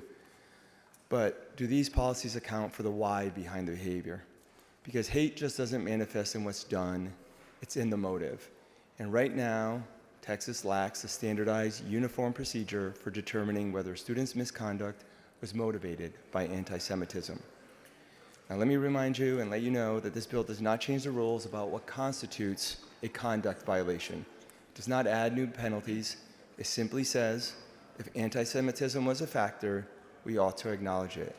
Now, that shouldn't be controversial. That's common sense and moral clarity. So what does the bill do? Here are the nuts and bolts. It amends the Texas Education Code to add specific references to anti-Semitic motivations in student misconduct and investigations. It adopts a clear government-defined standard using the government's code section, already in Government Code 448.001, for what anti-Semitism is. This is a well-established, internationally accepted definition. It mandates that administrators and disciplinary committees assess whether anti-Semitism was a motivating factor in a student's conduct. What this bill does not do, it does not limit or penalize political speech. Students are not going to be punished for voicing their views on Middle East policy or debating the history of Zionism. That is well within their rights. But a university shall be a place where tough conversations happen, and it should challenge us. What this bill does do is it draws a line that any decent society should be willing to draw between political discourse and targeted anti-Semitic harassment. Mr. Speaker. Mr. Bryant, for what purpose? Will the gentleman yield? Does the gentleman yield for questions? Not at this time. I just have Not a at this couple more time. things to say. So I just want to talk to a moment about the definition of anti-Semitism that we use in this bill. Senate Bill 326 adopts the standard established in Texas Government Code Section 448.001, which is based on the International Holocaust Remembrance Alliance working definition. This definition is recognized by over 40 countries, including the United States, the United Kingdom, France, Germany, and the European Union. It's been adopted by hundreds of institutions, from universities to law enforcement agencies. It's been endorsed by both Republican and Democratic administrations and by a wide swath of Jewish organizations. The definition is simple. It states that anti-Semitism is a certain perception of Jews, which may be expressed as hatred towards Jews. With that, happy to entertain any questions. Mr. Speaker. Mr. Bryant, for what purpose? Will the gentleman yield? Does the gentleman yield? I do. Gentleman yields. Mr. Capriglione, what are the religions and ethnic groups that are now included in the current law that defines bullying? It defines bullying? I don't know. My bill doesn't deal with the current statute on bullying. What it is doing is talking about the definition that should be used in public schools, open enrollment schools, and in universities. And for point of reference, I believe most public universities here in the state of Texas are using that definition of anti-Semitism. And again, that definition of anti-Semitism. Well, sorry. I'm compelled to ask you what ethnic groups and religions are included in the existing bullying statute, because the answer. This is not about. This is not about bullying, so I don't know what's in a statute that I'm not referencing. I understand. I didn't know either until I went and checked. Okay. But the reason for the question is that the current bullying statute doesn't reference any ethnic group or any religion, and you would be adding for the first time one of our many religions that we have in our state, or one of our many ethnic groups with your statute. So I will ask you, if your amendment is offered and one group is put into the definition. Well, no, that's not accurate. Okay, so what this is doing is it's affecting, let's say, for instance, in higher institutions, they currently have a code of conduct and they have policies. And in that code of conduct and policies, while they may talk about bullying and harassment and cheating and other disciplinary actions, there are sections in most code of conducts, well, in every code of conduct that every university, public university has in the state of Texas, that talks about things in terms of what is considered discrimination. And so in those they do, in fact, talk about race and gender and ageism and genetics and disabilities. So there's a wide variety of already accepted definitions inside of university, for instance, code of conducts. And so I disagree with what you said. Well, Mr. Capriglione, we're talking about Senate Bill 326 at the present time, are we not? We are, and not the bullying statute, All right, yes. and what does it amend? What this amends is it adds context and definitions to the how in K through 12 and in universities of higher education, how this definition should be applied in the code of conduct. Well, and specifically what it amends, Mr. Capriglione, is section 37.0095 of the Education Code, which is the anti-bullying statute. It talks about ways. It talks about ways on how to modify the current code of conduct, and whether it's bullying, harassment, or other actions. What this bill does is it says that actions that have already been committed, obviously those are already subject to discipline. But what this bill does is it provides context, and for instance, not what happened, but why things happened. And it does matter in terms of why someone might either threaten someone, harass someone. I'm asking a very precise question, and the answer to that question, which will be part of another question, is that your bill amends the bullying statute. It does it in several places. If I may finish my question, your bill amends the existing bullying statute, and for the first time inserts one group into the bullying statute and not any others. So under your amendment, one group would be defined for bullying, but a bullying based upon pursuit and bad treatment of another group would not be included in that statute for the guidance of our school personnel. Right now, I mean, right now, that is correct, is it not? Right now, if a student is harassed for being Jewish, there's no guarantee that the institution will recognize that as anti-Semitism, especially if it's veiled in political rhetoric or historical stereotypes. What this bill does is it provides parity, not favoritism, and ensures that anti-Semitic bias is identified and addressed just like racial, gender, or religious bias already is in similar situations. Mr. Capriglione, there's not anybody in this House of the 150 members here who don't agree with the words that you spoke as you introduced your bill. Nobody in here wants to countenance anti-Semitism, and nobody in here is afraid to act. So do you believe that if someone makes anti-Semitic remark... If I may offer my question to you, nobody in here wants to... That's not a question, that's a statement. Well, questions have predicates, and I'm laying the predicate for it. Nobody in here wants to not be on the front lines against anti-Semitism. I'm asking you about our bullying statute, which currently doesn't single out any group. for particular treatment. So accordingly, Mr. Speaker, I raise a point of order against further consideration of Senate Bill 326 under Rule 8, Section 32C2, on the ground that the bill analysis is materially misleading. Mr. Bryant, please bring your point of order down front.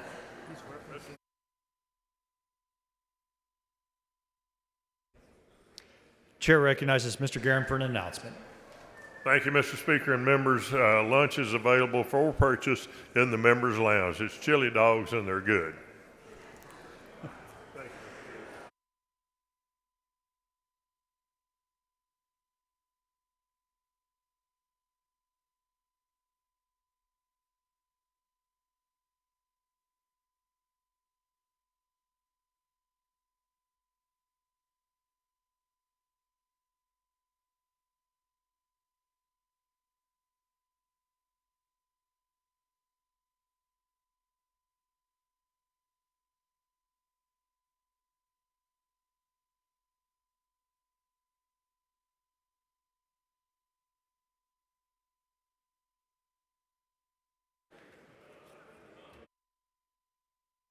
Chair recognizes Mr. Tepper for a recognition.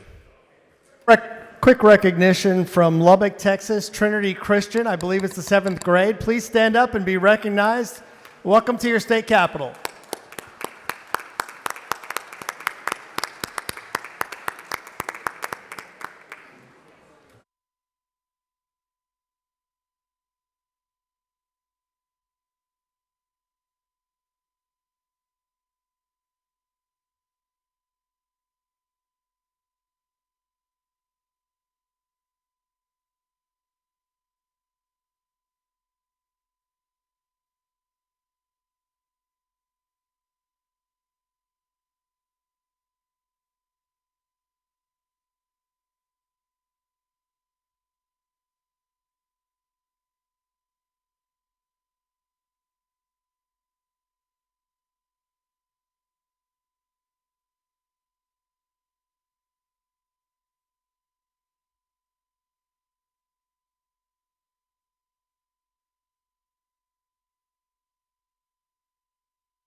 Members, the point of order has been withdrawn.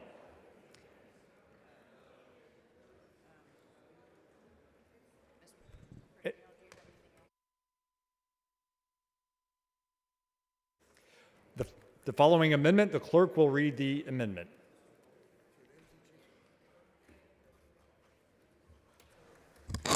Amendment by Rosenthal. Chair recognizes Mr. Rosenthal to explain the amendment.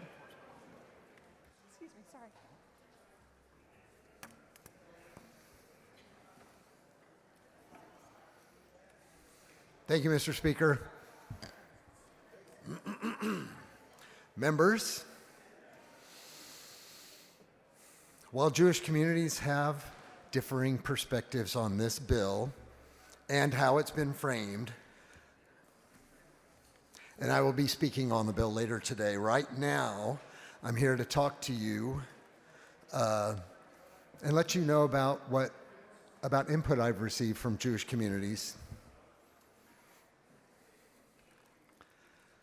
Jewish communities overwhelmingly do support the freedom of speech. So freedom of speech, super important to Jewish communities. Jewish tradition places a very high value on this. And I'll just tell you, we view it as both an ancient Jewish value and a cornerstone of our democracy. This includes the right to express opinions, even if they're controversial or unpopular. Now, Jewish tradition also recognizes the destructive potential of speech and emphasizes the importance of responsible communication. Members, I personally have serious concerns on this bill. I'm concerned especially for students expressing solidarity with Palestinians or criticizing Israeli government policies like I actually often do. And I feel certain that without this amendment to clarify the intent to preserve free speech, that these students may face discipline and even persecution for exercising their right to constitutionally protected speech. Members, that's why I feel so strongly about this amendment. And if you truly seek to support Jewish people, and I'm talking to all of you members, you will also support this effort to preserve our First Amendment rights. And I'm talking about our First Amendment rights and our traditional values. So I'm going to urge you to adopt this simple amendment. And Mr. Speaker, Ms. Weiner, for what purpose? will the gentleman yield for Does questions? the In just a gentleman moment. yield? Gentleman does not yield. Just a moment. So I'm going to urge you to adopt this amendment, and here's the substantive part of it. It is the intent of the legislature that this legislation not be used to punish speech protected by the First Amendment to the United States Constitution or Section 8, Article 1 of the Texas Constitution, that it is engaged in by a student enrolled at a school district, open enrollment, charter school, or public institution of higher education, unless the speech is accompanied by actions that violate the district's, schools, or institutions' student code of conduct. This bill literally only codifies the protection of First Amendment speech. Sorry, this amendment only would codify the protection of First Amendment speech and the intent in the statute for that. So without this amendment, the only fully Jewish member of this assembly, me, will be forced to vote against this bill. I would hate for you all to put me in that position. If you will just adopt this simple little piece of language to protect our constitutional right, then I can vote for the bill in good conscience. I respectfully move adoption. And Mr. now Speaker. I'll yield. Ms. Weiner, for what purpose? Will the gentleman yield for some questions? Gentleman yield for questions. I do. Gentleman yields for questions. Thank you so much for offering this amendment, Rep. Rosenthal. I just want to take a moment. I know we've had a lot of people walking in and out of lunch, especially since we were just on a point of order. Did you say you are the only Jewish member of this body right now? I am bar mitzvahed and confirmed. And if anyone else, and I lived in Israel for a year, I'm not sure that makes any difference. If anyone else in this chamber can claim to be bar mitzvahed or more Jewish than me, please stand up and say so. So, Representative Rosenthal, this issue of anti-Semitism is deeply personal to you then? It's deeply personal. So it's interesting when I see people talking on behalf of Jewish people everywhere, because there's one in the chamber. You could literally talk to me right here. And so, Rep. Rosenthal, you said without this amendment, you're a no on this bill because you think it will do more harm than good. That's Is correct. that right? That's But correct. with this amendment, you can support this bill and encourage your colleagues to support it. Yes, and I'll say for the record that I have mixed emotions on the bill, but with this amendment, I would be comfortable voting for it, as I'm sure a number of colleagues who are on the fence about it will be also. And so, Representative Rosenthal, you heard Representative Capriglione lay out his goals for this bill. Do you agree with his goals? Of course. And so, do you think the goals are admirable? So your amendment is merely helping Representative Capriglione achieve his goals without doing harm to our right of free speech. Is that correct? I would agree with that, yes. Okay. Well, thank you so much for bringing this amendment. I will be voting yes. Thank you. Mr. Little, for what purpose? Does the member yield for questions? Mr. Bennell, you for questions. I do. He yields. Thank you, Speaker. Representative Rosenthal, I have similar mixed feelings about this bill. I think your amendment is really excellent. One of the concerns that I have, frankly, I think your amendment undoes a lot of the work that the bill does in general. And the concern that I have is all of this speech is actually protected. We're trying to prevent anti-Semitism in schools, but I think your amendment goes a long way to trying to protect the First Amendment concerns everyone has. I'd like you to respond to another issue that I'm concerned about with regard to the scope of the amendment as well. One of the concerns I have is, how do we empower someone who works at a public school to decide the motivations of a child who says something inappropriate? How do we empower someone at a public school to decide whether a student acted in an anti-Semitic way or with that intent? Sir, that is not the content of this amendment. I understand. I'm just posing the question to you. Are you trying to address that question through the amendment at all? I am not. That's not what this amendment does at all. It simply protects constitutionally protected. It simply codifies legislative intent to protect constitutionally protected free speech. Which I think is important to do. Thank you, Representative Thank you, Rosenthal. sir.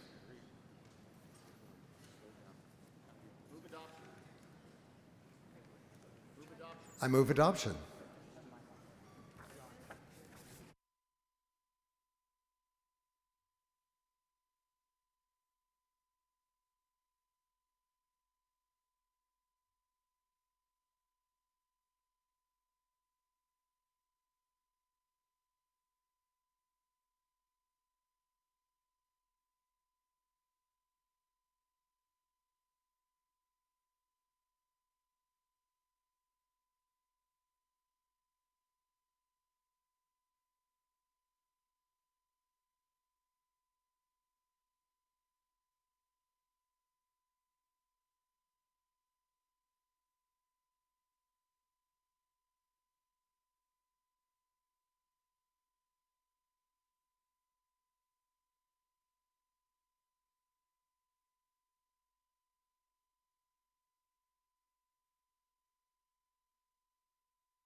Members, the amendment has been withdrawn. Chair recognizes Mr. Capriglione for a motion. Thank you, Mr. Speaker. I move to postpone further consideration of Senate Bill 326 until 2:30 p.m. today. Thank you. Members, you've heard the motion. Is there any objection? Chair is none so ordered.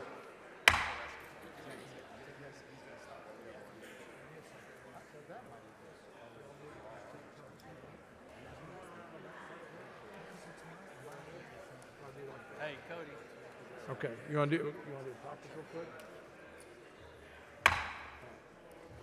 Just stay up here for a second. You come over on that side of them, and we'll get to work. Mr. Capriglione moves to lay House Bill 2391 on the table, subject to call. Is there objection? Chair hears none, and the motion is adopted.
Chair lays out House Bill 718 as a matter of postponed business on second reading. The clerk will read the bill. HB 718 by Bell of Montgomery, relating to prohibiting a public institution of higher education from partnering with certain private entities for the construction of a student housing facility. Chair has Mr. Bell. Thank you, Mr. Speaker. Members, this is the bill that I laid out yesterday that simply seeks to make sure that those businesses that are building our student housing pay the contractors and subcontractors that live in our districts and our communities. With that said, there is an amendment on this bill that'll make sure that I'll lay out the amendment. The following amendment, the clerk will read the amendment. Amendment by Bell of Montgomery. Thank you, Mr. Speaker. What the amendment does, and it's on your computer, it makes certain that the provisions that are intended to protect our contractors and our universities from people who do bad things is able to be kept open and available. The vendors or the section makes sure that any claim for non-payment can be addressed if the entity has a payment bond to cover the claim. Move passage. Mr. Bell sends up an amendment. The amendment is acceptable to the author. Is there objection to the adoption of the amendment? Chair hears none. The amendment is adopted. Mr. Bell on the bill. Move passage. Question occurs on passage to engrossment of House Bill 718. Record vote has been requested. The clerk will ring the bell.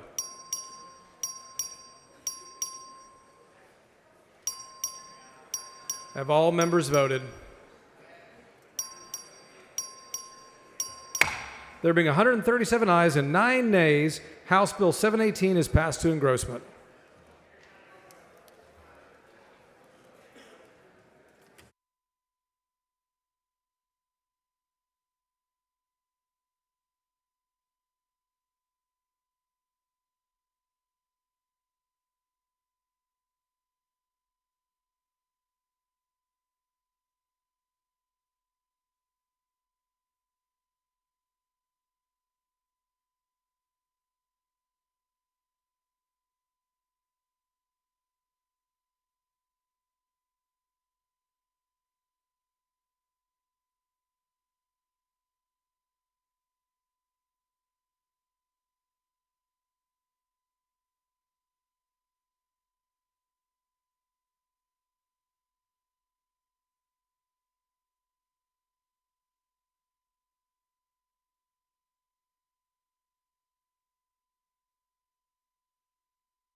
Mr. Lambert for a motion.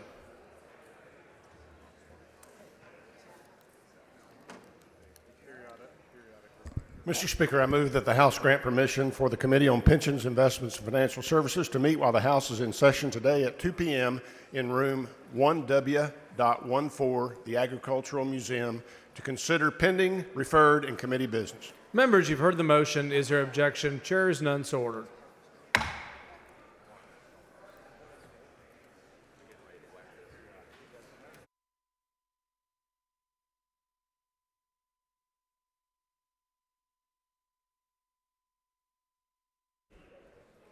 Chair lays out House Bill 23 as a matter of postponed business. On second reading, the clerk will read the bill. HB 23 by Harris relating to the authority of certain persons to obtain third-party review of plats and property development plans, permits, and similar documents, and the inspection of an improvement related to such a document. Chair recognizes Mr. Mr. Harris. Speaker. Mr. Rube, for what purpose? Mr. Speaker, I rise on a point of order against further consideration of the committee substitute for CSB 23 under Rule 4, Section 40, Rule 11, Section 2, on the grounds that the substitute is not germane to the original bill. Bring your point of order down front.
Chair recognizes Ms. Richardson for a recognition.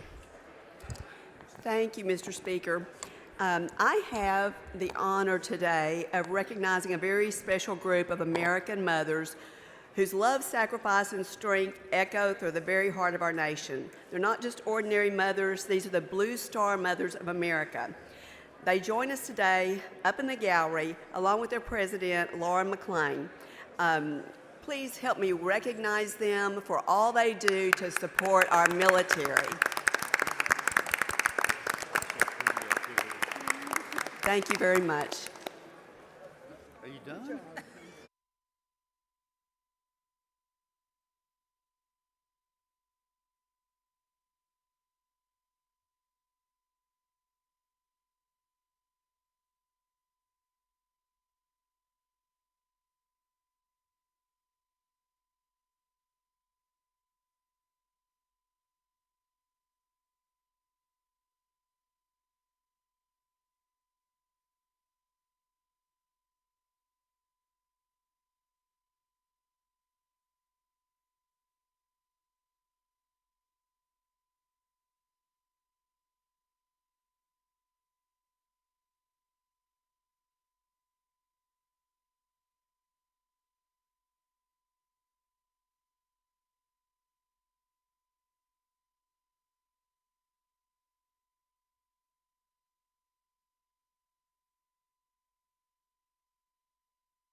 The point of order is withdrawn. Mr. Harris on the bill. Thank you, Mr. Speaker. Members, every hitch and delay in the development process adds to the final cost of housing. Every 6-month slowdown adds roughly 5 to 6% to the cost. And right now, we're seeing it take over a year to approve a design application in some areas. This equates to a 10 to 12% increase in the final cost, and some cities have taken 2 years for approval. House Bill 23 eliminates the shot clock in its entirety and does not require developers to hire third-party professionals to review applications for plats, plans, or development permits and conduct building inspections, bypassing the bureaucratic logjam at City Hall. This is a permissive bill, so developers can still choose to go directly through the regulating authority, or they can choose to hire a state-licensed engineer. I do have an amendment. Mr. Bryan, for what purpose? Mr. Speaker, will the gentleman yield? The gentleman yield for questions? Yes, happy to. The gentleman yields for questions.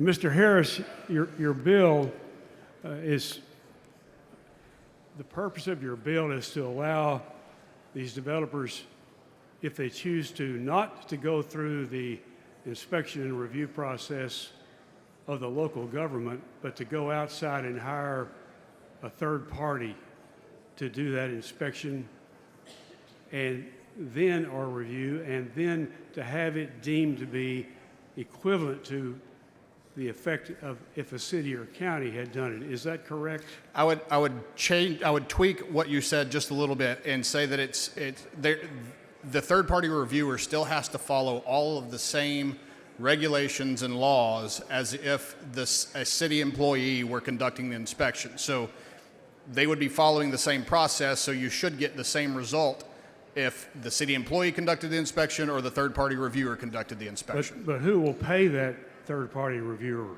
The developer.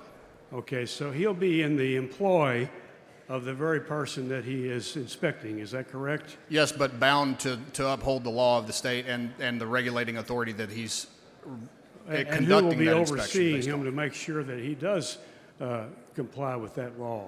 Well, as the committee substitute or the bill stands right now, there's not much of a mechanism for that authority, but I do have an amendment that I'm going to offer that provides a lot more final approval to the regulating authority. Okay, and what are the qualifications of these third-party reviewers under your bill? Third-party reviewers have to be a licensed engineer. Let me flip to that specific section. That would be the most likely case that it's a third-party engineer. It does allow for someone who does this on behalf of another regulatory authority. So a city employee, let's for an example, say City A. City A has an employee that conducts inspections on behalf of that city. In the bill, subdeveloper or a developer could then go hire City A's employee to conduct the inspection for City B, but they have to follow City B's same regulations. And then someone licensed or certified to conduct these plan reviews and inspections. But the bill at line 5 on page 3 has a big OR, an engineer licensed under Chapter 101 of the Occupations Code, so that an engineer would qualify to do this third party. Correct. Is that correct? That's correct. Well, I have a copy of the Occupation Code here, and it doesn't require of engineers any particular expertise with regard to reviewing developments and other real estate projects, flood control, or anything else. So how can we be sure that this engineer who's going to be hired by the developer to review the developer is qualified to do this? That's a fair question, and I do have an amendment that helps address that question. All right. You have as well in the bill a wide-ranging area within which they can work, and the question is that if they make a mistake and they allow in their plan review and approval, which I think you confirmed is going to be deemed to be just as though the local government had done it. If they make a mistake and, for example, provide for blocked fire truck access or bad drainage, I'll just give you an open-ended question. What process ensures the city or county can stop them from building this with those flaws in it before the homes are built? I'm going to give you the same answer. I've got an amendment that helps address that. It's hard to ask questions when that's always Maybe we the should answer. wait for the amendment to be adopted. Let me ask you another question. If a third-party reviewer, let's just say one of these engineers that doesn't have necessarily any qualifications to do this kind of work, misses a critical safety defect, such as an improperly graded lot that later floods homes, what can the homeowner do to demand immediate corrective action other than go to court? In the bill, we do require the third-party reviewer or inspector to have liability insurance, and we do specifically state in the bill that the liability will be on that third-party reviewer and not the regulating authority. Well, can you show me in the bill where it says that the liability will be on the third-party reviewer? I don't see that.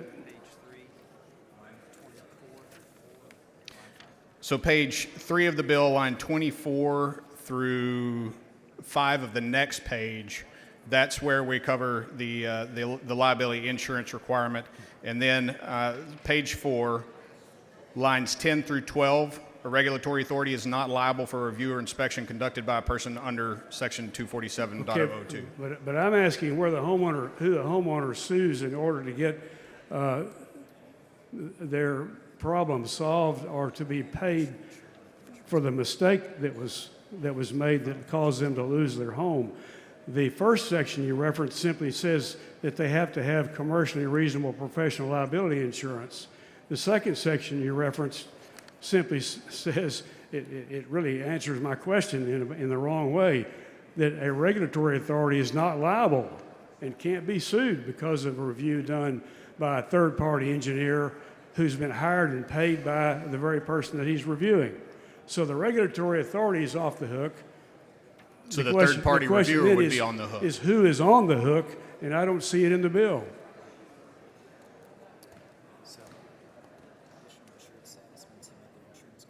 So the additional insured status means that the insurance claim could be filed against the additional insureds, including...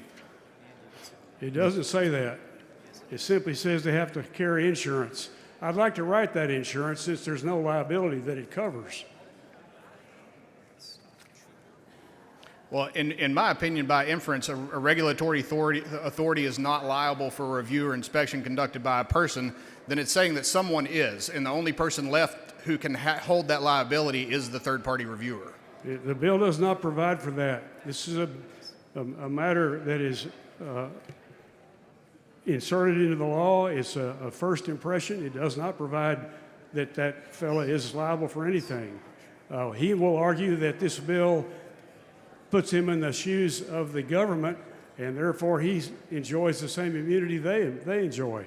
The bill does not allow the homeowner any relief whatsoever, and for that reason, Mr. Speaker, I raise a point of order against further consideration of House Bill 23 under Rule 4, Section 32C1, on the grounds that the bill analysis is materially misleading. Ms. Bryant, bring your point of order down front.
Point of order has been withdrawn. Mr. Harris to continue laying out his amendment.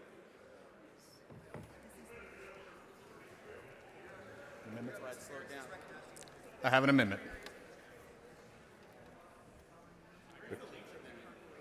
The clerk will read the amendment.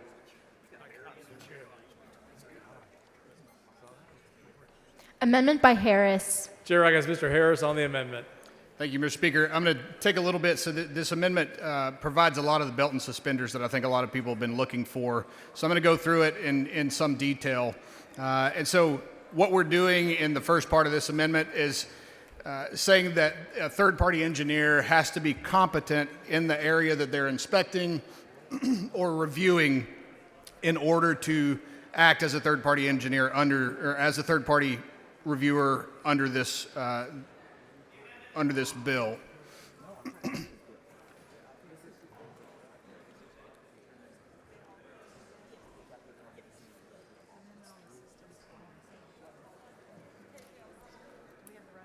The amendment's wrong on the system. No. Hold on, members. We're getting the amendment, the right amendment pulled up on the system. It's the one that starts with Representative Basu is an amazing man. Yeah, that's the right one.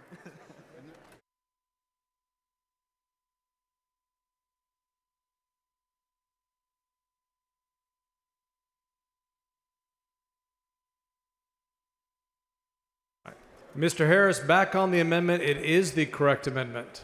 All right, so it says that a person licensed under Chapter 1001, which we discussed earlier, must be competent in a branch of engineering applicable to development inspection and design by an engineer as an area of competency to the Texas Board of Professional Engineers. Also says the same thing when they're doing the development documents as well. So then let's go to the next page of the amendment. States that a regulatory authority may rescind a development document granted as a result of a review or development inspection conducted by a person under that section if the review or inspection did not comply with this chapter or violated a law, rule, standard, or other measurable measure applicable to the regulatory authority for the review or inspection. And then after the rescission, the regulatory authority may prohibit a person from conducting another review or inspection for the regulatory authority in accordance with Section 247.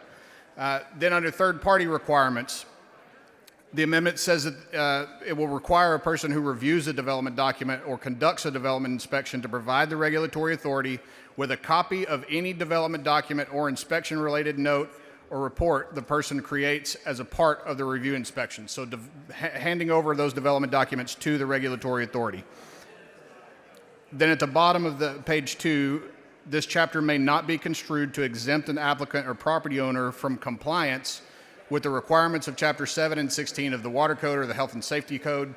Then certificate of occupancy. So this provides a lot of the final approval that a lot of members wanted to see for the regulating authority. And it grants these regulating authorities the ability to inspect the property or the plat, go back and inspect it after these third-party documents have been turned in. The regulating authority can go and do another inspection and grant final approval or disapproval based on that final inspection. Then, as a last measure, we wanted to make sure, in the case that there are some bad actor third-party reviewers, what do we do with those? What mechanism exists for cities to be able to say, all right, those guys who are repeat bad actors can no longer do third-party reviews in our city, so we create a mechanism for that at the end of the amendment. So it is acceptable to the author. I move adoption. Mr. Speaker. Ms. Bryan, for what purpose? I raise a point of order against further consideration of House Bill 23 under Rule 4, Section 32C1 on the grounds that the bill analysis is materially and substantially misleading. Bring your point of order down.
The point of order has been withdrawn. Mr. Harris on his bill.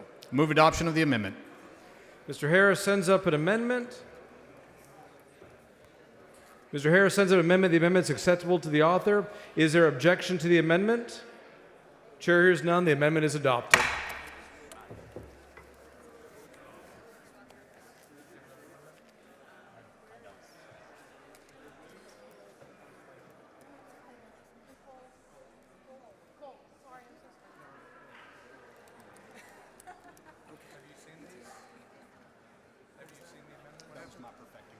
Okay, all right, good deal.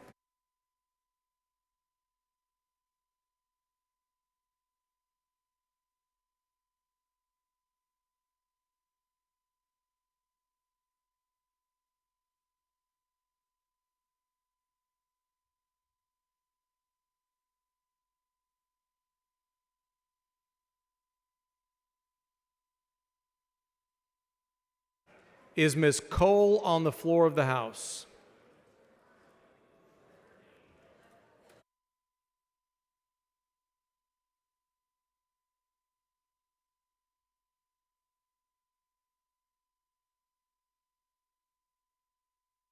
The following amendment, the clerk will read the amendment.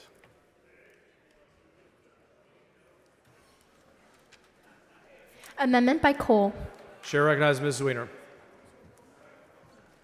Members, this amendment just ensures that the language of this bill does not apply to the authority of a municipally owned utility to review development documents to ensure safe interconnection.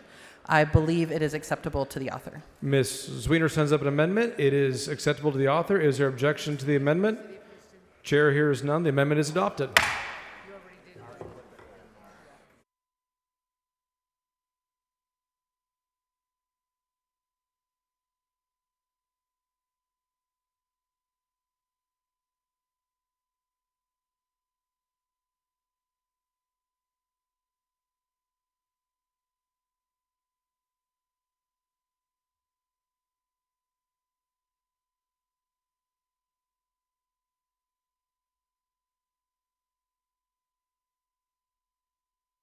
The following amendment, the clerk will read the amendment.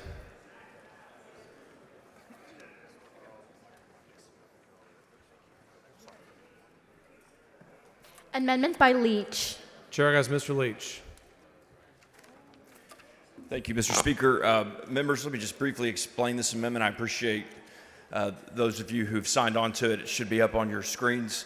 Members, this amendment is simply reinforcing and safeguarding the authority of a regulatory authority to disapprove of a land development if two things are met. If two factors, one of two factors are met. If the regulatory believes that the fundamental constitutional rights in the area of the development are potentially being violated, then they still have the power to disapprove of that development. Or if the applicant or the owner of the land or the improvement that is the subject of the development is under investigation by the Attorney General, by a county attorney, or a district attorney. This amendment, members, is in response to the concerns that many of you have heard from your local elected officials, that they want to retain this power, that they want us to clarify this power and this authority, and that's what this amendment is intended to do, to, at the end of the day, protect the fundamental constitutional rights of Texas citizens. And Mr. Speaker, I believe this amendment is acceptable to the author, and I move adoption. Mr. Leach sends up an amendment. The amendment is acceptable to the author. Is there objection to the adoption of the amendment? Chair hears none. The amendment is adopted. Following amendment, the clerk will read the amendment.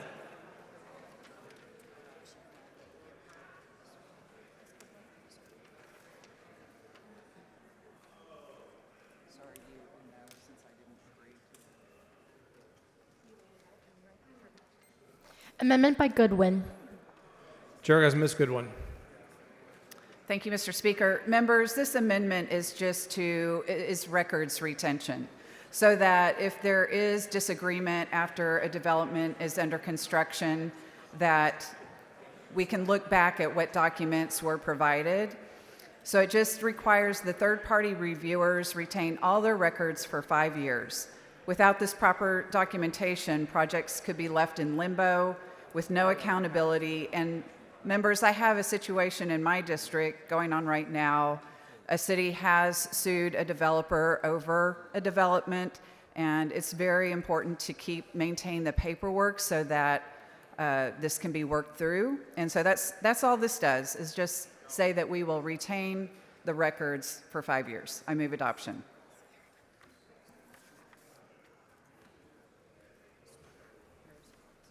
Mr. Harris, in opposition. Thank you, Mr. Speaker. Members, I appreciate the intent of the amendment, but in my perfecting amendment, we already required those documents to be provided to the city, who can keep them for as long as they want, and so for that reason, I move to table. Ms. Goodwin sends up an amendment. Mr. Harris moves to table. The question is on the motion to table. If you're in favor of the amendment, vote no on the motion to table. If you're opposed to the amendment, vote yes on the motion to table. Record vote has been requested. The clerk will ring the bell. Show Ms. Goodwin voting no. Mr. Harris voting aye. Have all members voted? There being 84 ayes and 55 nays, the motion to table prevails. Following amendment, the clerk will read the amendment.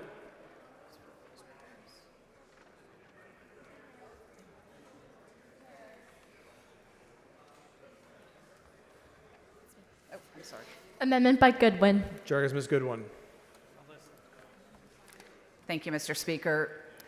This amendment ensures that when a development project is especially large and complex, so over 100 acres, involves hazardous materials or presents serious infrastructure or environmental risks, it cannot simply be approved by a private third-party reviewer. In those cases, the project must go through direct review by the city or the county. That means review by licensed engineers, planners, inspectors, and officials who are publicly accountable, not private contractors hired by the developer. We're already seeing why this is necessary. In Bee Cave, a massive warehouse development, part of a 400-acre tract, moved forward under limited oversight.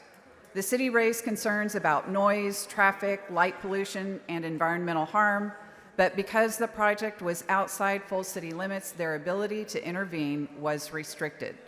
Despite neighborhood opposition, construction continued, and families living nearby are now dealing with the impacts every day.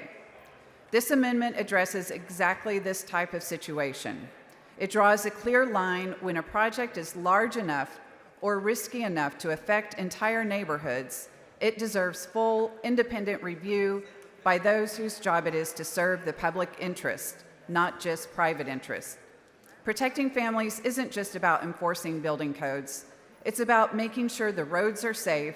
It's about making sure drainage systems work and neighborhoods aren't flooded. It's about making sure hazardous materials aren't stored or transported without the right protections in place. This amendment would make sure that when major developments are proposed, cities and counties still have the ability to review them directly. And I appreciate Representative Troxclair joining me up here. We both share the city of Bee Cave, and we both share a lot of concern over this issue. Thank you. Move adoption. Chair has Mr. Harris.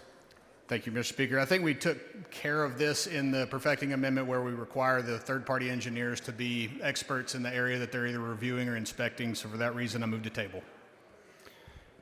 Ms. Goodwin sends up an amendment. Do you want to close? Ms. Goodwin to close. In all due respect, what Chairman Harris just said doesn't cover the fact that it's still the developer's paid reviewer, not a city or a county that's accountable to the people. And so I ask for your support in this amendment. Ms. Goodwin sends up an amendment. Mr. Harris moves to table. The question is on the motion to the table. A record vote has been requested. Clerk, ring the bell. Show Ms. Goodwin voting no. Mr. Harris voting aye.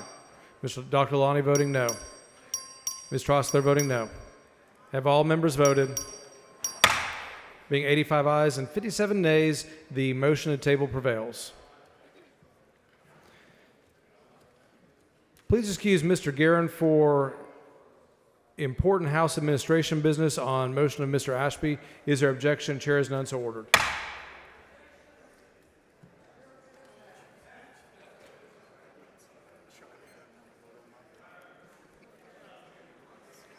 Following amendment, the clerk will read the amendment. Amendment by Hopper. Chair recognizes Mr. Hopper. Thank you, Mr. Speaker. Members, this amendment would exempt rural counties with a population of less than 250,000 from the language of the bill. Rural Texans rely heavily on their local elected representatives at the county and city level to be their voice in decisions regarding development that has the potential to affect their personal property rights, especially in terms of water and wastewater services. I move adoption. Chair recognizes Mr. Harris. Thank you, Mr. Speaker. As someone who represents a rural part of the state, I totally understand the theory behind that, but I do think that free market tools ought to be available to everyone throughout the state, so for that reason, I move to table. Mr. Hopper sends up an amendment. Mr. Harris moves to table. The question is on the motion at table. A record vote has been requested. Clerk, ring the bell. Show Mr. Harris voting aye. Mr. King voting aye. Have all members voted? There being 94 ayes and 40 nays, the motion at table prevails. The following amendment, the clerk will read the amendment.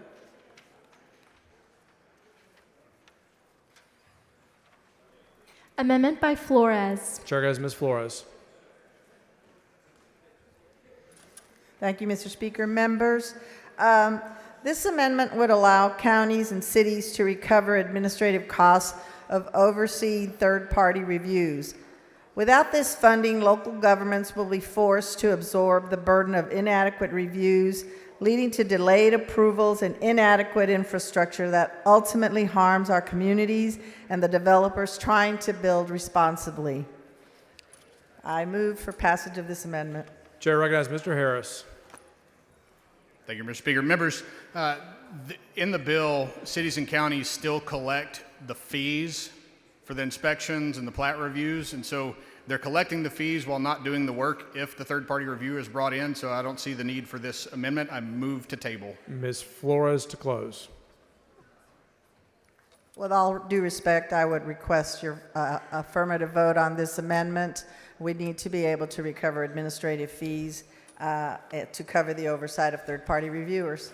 I move passage. Thank you. Ms. Flores sends up an amendment. Mr. Harris moves to table. The question's on the motion at table. Record vote's been requested. Clerk, ring the bell. Show Mr. Harris voting aye. Ms. Flores voting no. Have all members voted? Show Mr. King voting aye. 90 ayes, 51 nays. The motion at table prevails. Anyone wishing to speak on, for, or against the bill?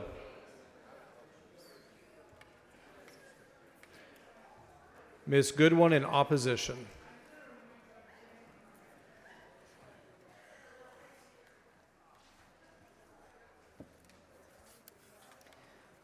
Thank you, Mr. Speaker. I rise in opposition to House Bill CS HB 23. Across Texas, our cities, our counties work hard to review documents, protect public safety, and ensure that projects like this development are built responsibly and in the public's interest. We don't have to imagine what can happen when oversight is weakened. We are seeing it right now in my district. In Bee Cave, construction is underway on a massive warehouse development, the West Austin Business Park, adjacent to residential neighborhood. Residents have spent months raising concerns about noise, traffic, light pollution, and environmental impacts. The city of Bee Cave attempted to intervene, but because the land sits in the city's extraterritorial jurisdiction, where oversight from both the city and the county is more limited, the developers argued they could proceed without traditional permitting. Despite serious concerns from the community, construction continues. House Bill 23 would make situations like this even harder to prevent. It would allow developers to hire private third-party reviewers to approve their own projects, and both cities and counties would be forced to accept those approvals without the ability to step in. Communities trust that when major developments are built, the reviews and inspections are done by public officials who work for them, not for the developer. They trust that there will be real accountability and real protections for families and neighborhoods. What's happening in Bee Cave today could happen anywhere tomorrow under this bill. I respectfully urge my colleagues to consider the long-term consequences for our cities, our counties, and the communities we represent. Mr. Harris to close on his bill. Mr. Bryant, for what purpose? Will the gentleman yield? Gentleman yield. Happy to. He yields for questions. Mr. Harris, I asked these questions earlier, but a number of amendments have come through. So you may have a good answer, but you may not. So I'm asking the question again. Can you point in the bill as amended where it gives a homeowner a cause of action to sue in case one of these third-party reviewers who are hired by and being paid by the developer, not the city, makes a big mistake that results in their home being in a floodplain or being flooded or not being accessed by a fire truck? Well, I didn't create a cause of action in the bill. What I did is say that the liability is not on the regulating authority. And I think by inference, the liability then falls to the third party who were requiring to have liability insurance in the bill. But correct me if I'm wrong again, the bill says that a regulatory authority, that would be a city or a county, is not liable for a review or inspection conducted by one of these third-party reviewers that's been hired by the developer. Do you agree with that? Correct. Okay. So then you would search for, well, where does it say that the third-party reviewer is liable? And there is no language on that. The only thing that even comes close is it says that they have to have insurance, but the insurance doesn't cover any liability. So where is the liability of the third-party reviewer established? I believe it would be common law negligence. But negligence doesn't work unless you have a duty to the person injured. And these third-party reviewers only have a duty to the developer that hired them.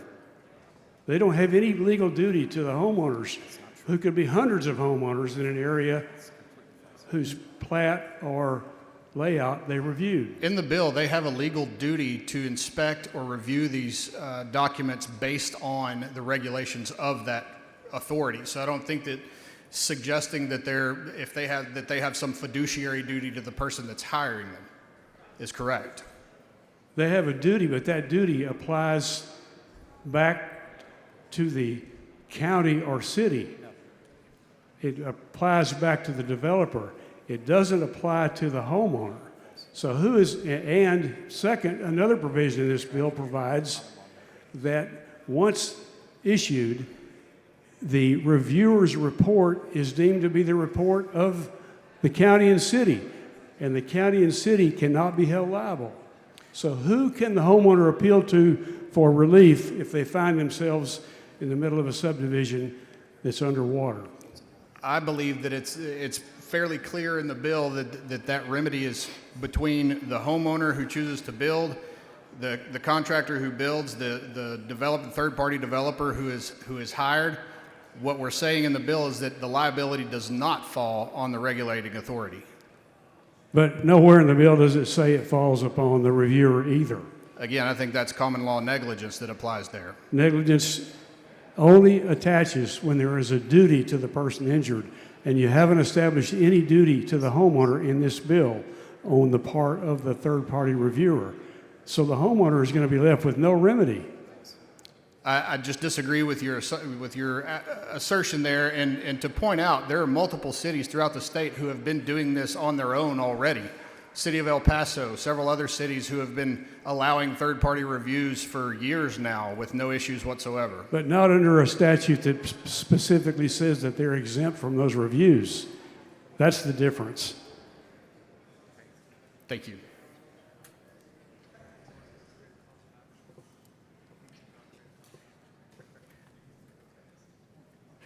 Mr. Gates, for what purpose? Gentleman, answer a few questions. Gentleman yield for questions. Happy to. Gentleman yields for questions. Thank you, Speaker. Mr. Harris, this bill is laid out in land resource management, and I think this is a great bill. We had a lot of witnesses that came and testified. You mentioned some of the cities, El Paso. We had some representatives from El Paso that came and testified on this bill, and from Fort Worth that expressed how successful it was to have this third-party review system in. It allowed them to not have to spend quite as much money as taxpayers' dollars having to do these inspections, and by putting it on the burden of the property owner to do the third-party reviews. Is that right? That's absolutely correct. And, I can speak for my county. It was mentioned about the septic systems and water and sewer. In my county, in Fort Bend County, our county has it set up to where I have to annually hire my own third-party person to come out and inspect our septic system, and then that's turned in to the county. And that's how the inspection does. And as far as I'm aware of, that's how most counties handle septic systems. It's already on a third-party system. Were you aware of that? That's right. And some of the testimony we heard and what is the motivation of this is to try to help bring down the cost of housing. Because one of the greatest things in building housing is time. And what happens is when you turn over your plans to a city, sometimes they can take a month, 2, 3 months to do those plans, can't they? That's right. But we had testimony that said a third party can sometimes do those in a week or 2. Correct, or days. Yeah, and that dramatically reduces the cost. I think we had testimony that even city officials admitted that it would take 3 to 7 days for them to come out and just do one inspection on a home. Is that right? Yes, or in some cases 2 years. That's right. But we had the third party that said their normal operation, that they usually did it within 24 hours, and I think they said that their percentage of those that they did in 24 hours is something like 95% were done in 24 hours. Correct. That greatly reduces the cost. There is also testimony that the cities admitted time after time that if you have something done in the city, before that project hooks up to their city water system, they have final approval, don't they? Correct.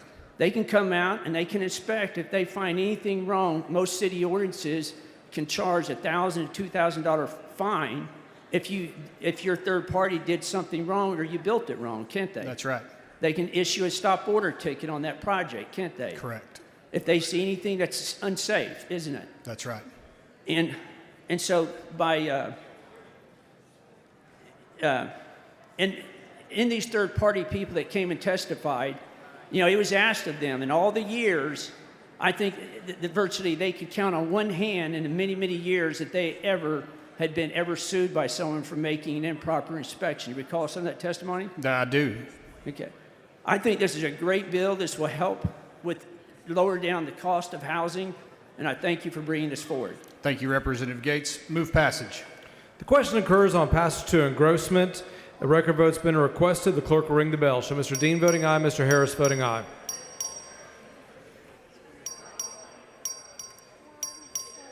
Show Ms. Leo Wilson voting aye.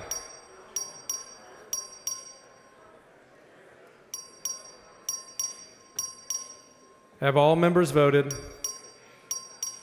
Have all members voted? There being 74 ayes and 69 nays, House Bill 23 is passed to engrossment. Chair lays out Senate Bill 326 as a matter of postponed business on second reading. The clerk will read the bill. SB 326 by King relating to the procedure for determining whether a student's violation of a public school or public institutions of higher education's student code of conduct was motivated by anti-Semitism. Chair recognizes Mr. Capriglione. Thank you. I think there's an amendment. The following amendment, the clerk will read the amendment. It's Mr. Rosenthal on the floor of the House.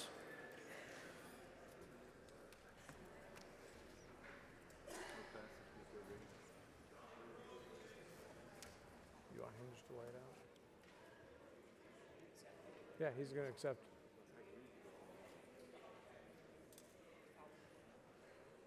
Who's going to lay it out? Okay. The following amendment, the clerk will read the amendment.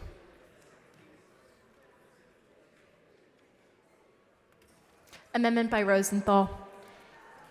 Chair recognizes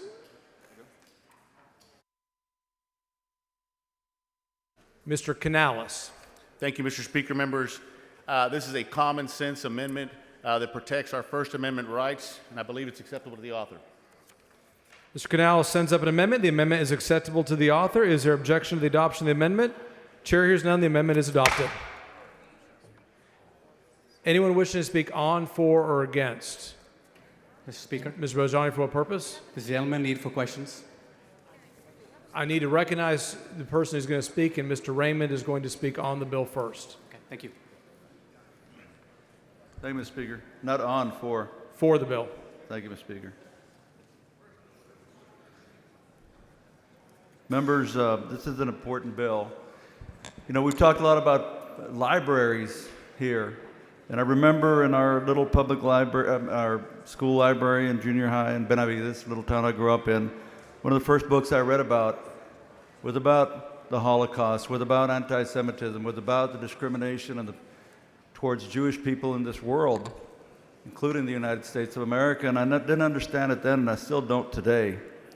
But let me tell you something. I had someone drop by my office yesterday, and I'm going to read this, my staff, and so all you staffers out there, when you take notes, when somebody drops by our offices, they're important, and sometimes your notes may be read on the floor of the House. So it said, I'm not going to say the man's name, but he's from Laredo, dropped in to register his opposition to House Bill 2391 by Capriglione regarding anti-Semitism, and it says, which you're a JA on, I'm a joint author on the bill. He says that TAMU, Texas A&M International University, which is in Laredo, has been having protests that could be considered anti-Semitic under the definitions of House Bill 2391, which he says is a certain perception of Jews that may be expressed as hatred toward Jews. And then he went on to say, he said that expressions of hatred are a First Amendment right. Well, let me tell you something. There are lines that we have to draw in the sand. I hope someday we will. But when it comes to the Jewish community, I'm sick and tired, and I don't understand. I don't understand why so many people want to wipe them off the face of the earth, apparently some even in Laredo. I don't get it. I don't understand it. This bill should be one that everyone votes for. It should be one that everyone votes for. And I hope that you have concerns, raise them, but I'll tell you something. We know this is true. We know that we've had more and more and more incidences across this state and across this country and across the world of people trying to say because you're Jewish, you shouldn't even be living, or you shouldn't be able to walk into your class on the university campus, or you shouldn't be able to go to an elementary without even elementary kids saying something about your being Jewish, and not in a good, kind way. So that's hatred, but that's free speech, and it should be okay. Well, I'd say to this person in Laredo, I don't know whether you voted for me or not, but we disagree on this one, brother. We disagree on this one. So I hope as you look at this, I hope it passes whatever test it's got to pass for you to press green when we vote on this bill. Let's do our part to stop this. I passed a bill here a couple of sessions ago, 3 sessions ago, that we have to talk about the Holocaust, for example, in our schools 1 week a year. Because I'd had through the years people come to my office here at the Capitol and the Holocaust would come up and they'd look at me and say, if it really happened, if it really happened. I've been to Auschwitz. I've been to other concentration camps. I've read, I've talked to survivors. So members, I could go on longer. I don't want to. I just hope that you will vote for this and that you understand we have to stop that hatred, and it should not be right. Chair, I guess Mr. Rosenthal on the bill. Thank you, Mr. Speaker and members. And I want to make a special thank you to Chair Terry Canales for putting that amendment on the bill. That's one I had drafted, and I also want to thank Giovanni Capriglione, Representative Chairman Capriglione, for working with me on that amendment to get to an agreeable position. So I'm here to speak on the bill. And thank you, Mr. Speaker, for recognizing me. Today was a tough day for me, members. As the only fully Jewish member of this assembly, I want to share some perspective from Jewish communities on this bill. It may surprise some of you to learn that Jewish communities do not uniformly support this bill. Jewish communities do not uniformly oppose the bill. And so I'm just here to tell you, over these last couple of weeks, I have gotten an earful from Jewish communities, both for, both against, folks telling me, because you're the only Jewish person, you have to vote for it. And other folks telling me, but because you're the only Jewish person, you have to vote against it. Emphatic input from across the spectrum. So I'd like to take a moment to help you understand some of the views, some of the issues with this. So naturally, as many of us would expect, many Jews do support the bill, and supporters say it helps to bring visibility to rising anti-Semitism in schools. It will help determine if a student's violation of a school's code of conduct was driven by anti-Semitism. Supporters agree with using the International Holocaust Remembrance Association definition, the IHRA definition of anti-Semitism, and they say the examples that are used in that IHRA definition are critical towards helping illustrate the context. These advocates rightly point to an alarming rise in anti-Semitism in our schools and really across the country, across the globe, and how this rise in hate towards us severely affects our families and communities. The Center for Anti-Semitism Research reported a 135% rise in anti-Semitic incidents in K-12 schools in the past year, and note that 71% of K-12 Jewish students in this country surveyed indicated that their child experienced anti-Semitic incidents at school. According to a January 2025 poll done by the Anti-Defamation League, Hillel International, and College Pulse, 83% of Jewish college students have experienced or witnessed some kind of anti-Semitism since October 7th, 2023, the brutal, barbaric Hamas attacks on Israel. 2/3 of Jewish students and 60% of non-Jewish students report they are not confident in their university's ability to prevent anti-Semitic incidents. Advocates say that clearly and accurately defining anti-Semitism is key to combating this current dramatic spike. Members, I'm sure some of you will be surprised to learn that a significant portion of the Jewish community opposes efforts like this. Those folks criticize this bill specifically for some very valid reasons. Opponents point to issues with the IHRA definition, especially when using it in this context. They assert that the definition was crafted without considerations for a legal application or regarding First Amendment considerations. The lead drafter on this, on the IHRA definition, is a lawyer and professor named Kenneth Stern. He opposes using the definition in statute. And I can tell you this because I literally had a conversation with Dr. Kenneth Stern a week ago. We spoke for close to an hour. He was telling me how he has recently testified in the United States Senate to oppose the use of his own definition in statute.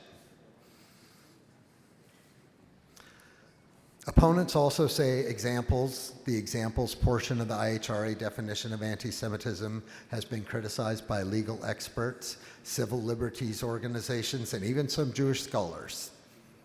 Critics warn that the IHRA dangerously conflates legitimate criticism of the Israeli government and its policies with actual anti-Semitism. Critics say this has been shown to have a chilling effect on constitutionally protected free speech in academic settings and disproportionately affects Palestinian, Arab, and Muslim students whose political expression could be misconstrued and labeled as anti-Semitism. Some Jewish critics express concern that this type of legislation singles out the Jewish community and could actually bolster anti-Semitic tropes and stereotypes, reinforcing stereotypes of Jews as privileged and influential, and could further stigmatize our community. Members, I would suggest that if we really wanted to address religious discrimination, religious persecution in bullying, that we would be crafting a law to go after any form of religious persecution. Our great country was literally founded by folks seeking religious freedom. It's about liberty, y'all. So I do have concerns about students expressing solidarity with the Palestinians or criticizing Israeli policies could face discipline for their constitutionally protected free speech. And that's why I felt so strongly about making sure this amendment that we forwarded to protect free speech was adopted. And I'm so grateful that that was done. It allows me to vote for this bill in good conscience. Members, I know I've already stood up here too long. I'm grateful for your attention, and I hope that this has helped you understand a little bit of the complexity around this issue. Thank you for letting me speak. Mr. Flores, Speaker, for what purpose? will the gentleman yield for question? The gentleman yield for question. I will. So did I understand you correct, Representative Rosenthal, that with this amendment that's just been added, you feel more comfortable with voting for this piece of legislation? I do. I just wanted to add that my husband is Jewish, and so are my ancestors, even though I am not.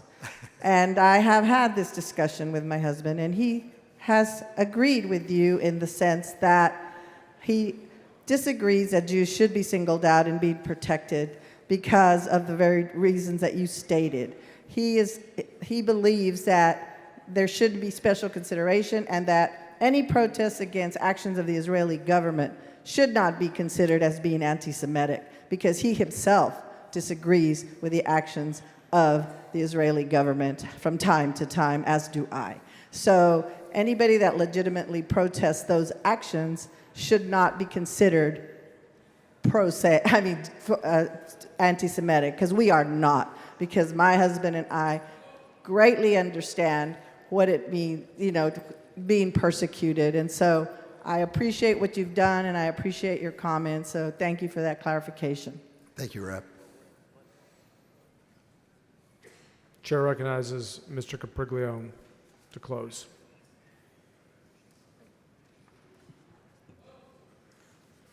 Mr. Speaker, Mr. Bojani, for what purpose? does the gentleman yield for questions? The gentleman yield for questions. I do. He Thank you, yields. Chairman Capriglione. I think we both agree that our colleagues are unanimous about opposing anti-Semitism and heinous acts such as denying the horrors of the Holocaust. Would you say that's correct? Yes. And I just want to clarify, does this bill require K through 12 schools, charter schools, and public colleges to use state's definition of anti-Semitism when deciding discipline for a student whose conduct may have been motivated by anti-Semitic activity? It's about the motivation, but yes, it would point to section 448.001 of the government code, which is, like I said, already in statute. This bill in no way changes the definition. Sure. Thank you, Chairman. I appreciate the intent of this bill. Is it accurate that the definition being referenced here is the International Holocaust Remembrance Alliance's working definition of anti-Semitism? The definition of anti-Semitism referenced in Senate Bill 326 comes directly from section 448.001 of the Texas Government Code, which itself is based on the IHRA working definition of anti-Semitism. Okay, thank you, Chairman. A concern that has been made to me is that the principal author of this definition, anti-Semitism expert Kenneth Stearns, who is a member of the Jewish community, has raised concerns that this definition has sometimes been applied in ways that chill free speech. Therefore, I just want to clarify that the intent of this bill is not to silence constitutionally protected criticism of any nation's government or military actions. Is that correct? That's right. The intent of Senate Bill 326 is not and never has been to silence constitutionally protected criticism. Thank you, Chairman. I appreciate the body's commitment to taking the right steps to combat hatred, because hate against one community is hate against everyone. Thank you. Mr. Little, for what purpose? Mr. Gentleman, yield for questions. Gentleman yield for questions? Yes, I do. Gentleman yields for questions. Thank you, Chairman Capriglione. I think everybody in this chamber rightly agrees that anti-Semitism is bad. I mean, every Denton County rep, we actually put a letter out to the University of North Texas in conjunction with their anti-Israel art display in their student union, because we don't like those sorts of things. And yet, here I find myself having concerns about the protection of free speech and the effect of your bill. So as I read through Section 1, and this Section 1 of the bill relates to public schools, right? Right. Kindergarten through 12th grade? K through 12, yes. All right, so Chairman Capriglione, who at my son's middle school is charged with determining whether a 7th grade boy or girl engaged in anti-Semitism, and how do they do that? Well, there's a code of conduct that every school has, and there's a process by which disciplinary action can be determined and occurred. So generally speaking, there's a principal, there's an administrator whose job it is to determine whether any action, not just anti-Semitism, right? But whether that's bullying, whether that's cheating on their homework, there's a process by which disciplinary actions occur as part of that code of conduct. And so again, this bill in no way says if an action occurs that's already against the student's code of conduct, then this bill just says that what the intent behind that was and what the definition of that was, if in that case it's anti-Semitism. But how does a public school teacher or an assistant principal determine what is and isn't anti-Semitism based on what a 7th grade boy or girl does? Help me understand. Sure. So they'll be able to use now, because right now they don't. Right now there is no definition. There are no examples to go by. And so what this legislation does, again, it reaffirms and it points to the section of the government code which already exists. Okay, and in that section of the government code, we've already defined not just the definition, but also examples, working examples. And so if you look at the IHRA examples and the work group and the work that they've done, I think anyone would be able to use those examples to come to the determination on whether or not a student not violated the code of conduct. Because again, the violation of the code of conduct is someone making harassment, a threatening remark, and those are obvious, and we know that. The question is, was that because of anti-Semitic actions? And that's what this bill does. Not to say, hey, these words themselves were against the code of conduct. Is to say that this was already against the code of conduct. This is already something that's subject to our current policies. But what was the intent and what was the origin and why did they do that? And that's what this bill does. And so for the body, I mean, I think that's the basically what I think needs to be reiterated is that this does not create any requirement to discipline someone because of the definitions that are in here. Okay, but my question is, but then what? A student comes home from school and says, Dad, my assistant principal said I engaged in anti-Semitic conduct. Then what? Does it go in their permanent file? Do they go to DAEP? How does the school address anti-Semitic conduct for a kid that just simply doesn't know any better once an assistant principal has decided you engaged in an anti-Semitic act? Well, it's hard to give because you're giving a theoretical argument, right? But let's say in a situation where the student just simply, says something that says, hey, questions this, whether, and these are some examples in the IHRA example, says, for instance, hey, it was the Jews who killed Jesus, right? There's a difference between the student saying that in a class as an answer maybe to what the teacher said or what someone else says, as opposed to the student bullying, harassing maybe Jewish students in there by saying that repeatedly. Again, the discipline is for the bullying, the harassment, threatening actions that he has done against those other students. It's not him coming home and saying, hey, I was being anti-Semitic. It's him saying, hey, I was bullying and threatening and harassing some kids. Now, whether that gets put into a file or a document is dependent on the school. But then what do we do with that information, Chairman Capriglione? So a child has engaged in bullying, harassment, intimidation of another student. Well, I What do think we what- do then after the school says, yes, you did those things, but Well, you I'll did tell it you in what an my dad would do, and that's what the question is, right? The question is, what do we go and say when someone is bullying and threatening or harassing a student, or we're talking at a university where they're doing it, maybe vandalism, maybe they're going and actually making physical threats, maybe as in the case that happened last summer, maybe because of the reason that you sent that letter, they're stopping students from studying. Maybe they're going and they're actually being belligerent. Maybe they're making death threats. Maybe they're throwing things. Maybe they're carving swastikas in the doors. That is the action that is already against the disciplinary that we're trying to stop. In terms of why we want to go and give it a name, it's because there is a name to it. And if you go and you try and hide from the name, you're trying to go and sweep it under the rug. You're trying to say, just like a lot of people have come up already today and said, yeah, I think that's wrong and I'm against anti-Semitism, but. And no one has ever told me what the words after but are. But the reality is it's wrong. And what we're saying is if you do those things, some of the things that you said you had put in that letter against the University of North Texas or wherever university that you were doing, it was those actions and those activities, and you wrote that letter because you wanted people to know that what they were doing wrong, and you wanted to give a name to what they were doing. And that's what this bill does. And this bill, Yeah. So my question to you is, if those things are already against the school's code of conduct, bullying, harassment, intimidation, why do we we're giving it a name, we're giving it a definition so that when people say, was that anti-Semitic, there are examples and there's a definition that shows it. Again, it's in government code. This is essentially pointing to it in the education code so that things that happened last summer don't happen again. Okay? Okay. Okay. I think I understand your answers. Thank you, Chairman. Mr. Moody, for what purpose? Mr. Speaker, will the gentleman yield for Does questions? the gentleman yield for questions? I do. The gentleman yields for questions. Thank you, Mr. Capriglione. I know that the focus of your bill is the conduct of children and what they're doing in these And students in students in universities. college. Sorry, young people. Yeah. Right. You would agree with me that this type of hatred, this type of conduct, isn't something that a child is born with. This is a learned behavior. This is a learned hate, is it not?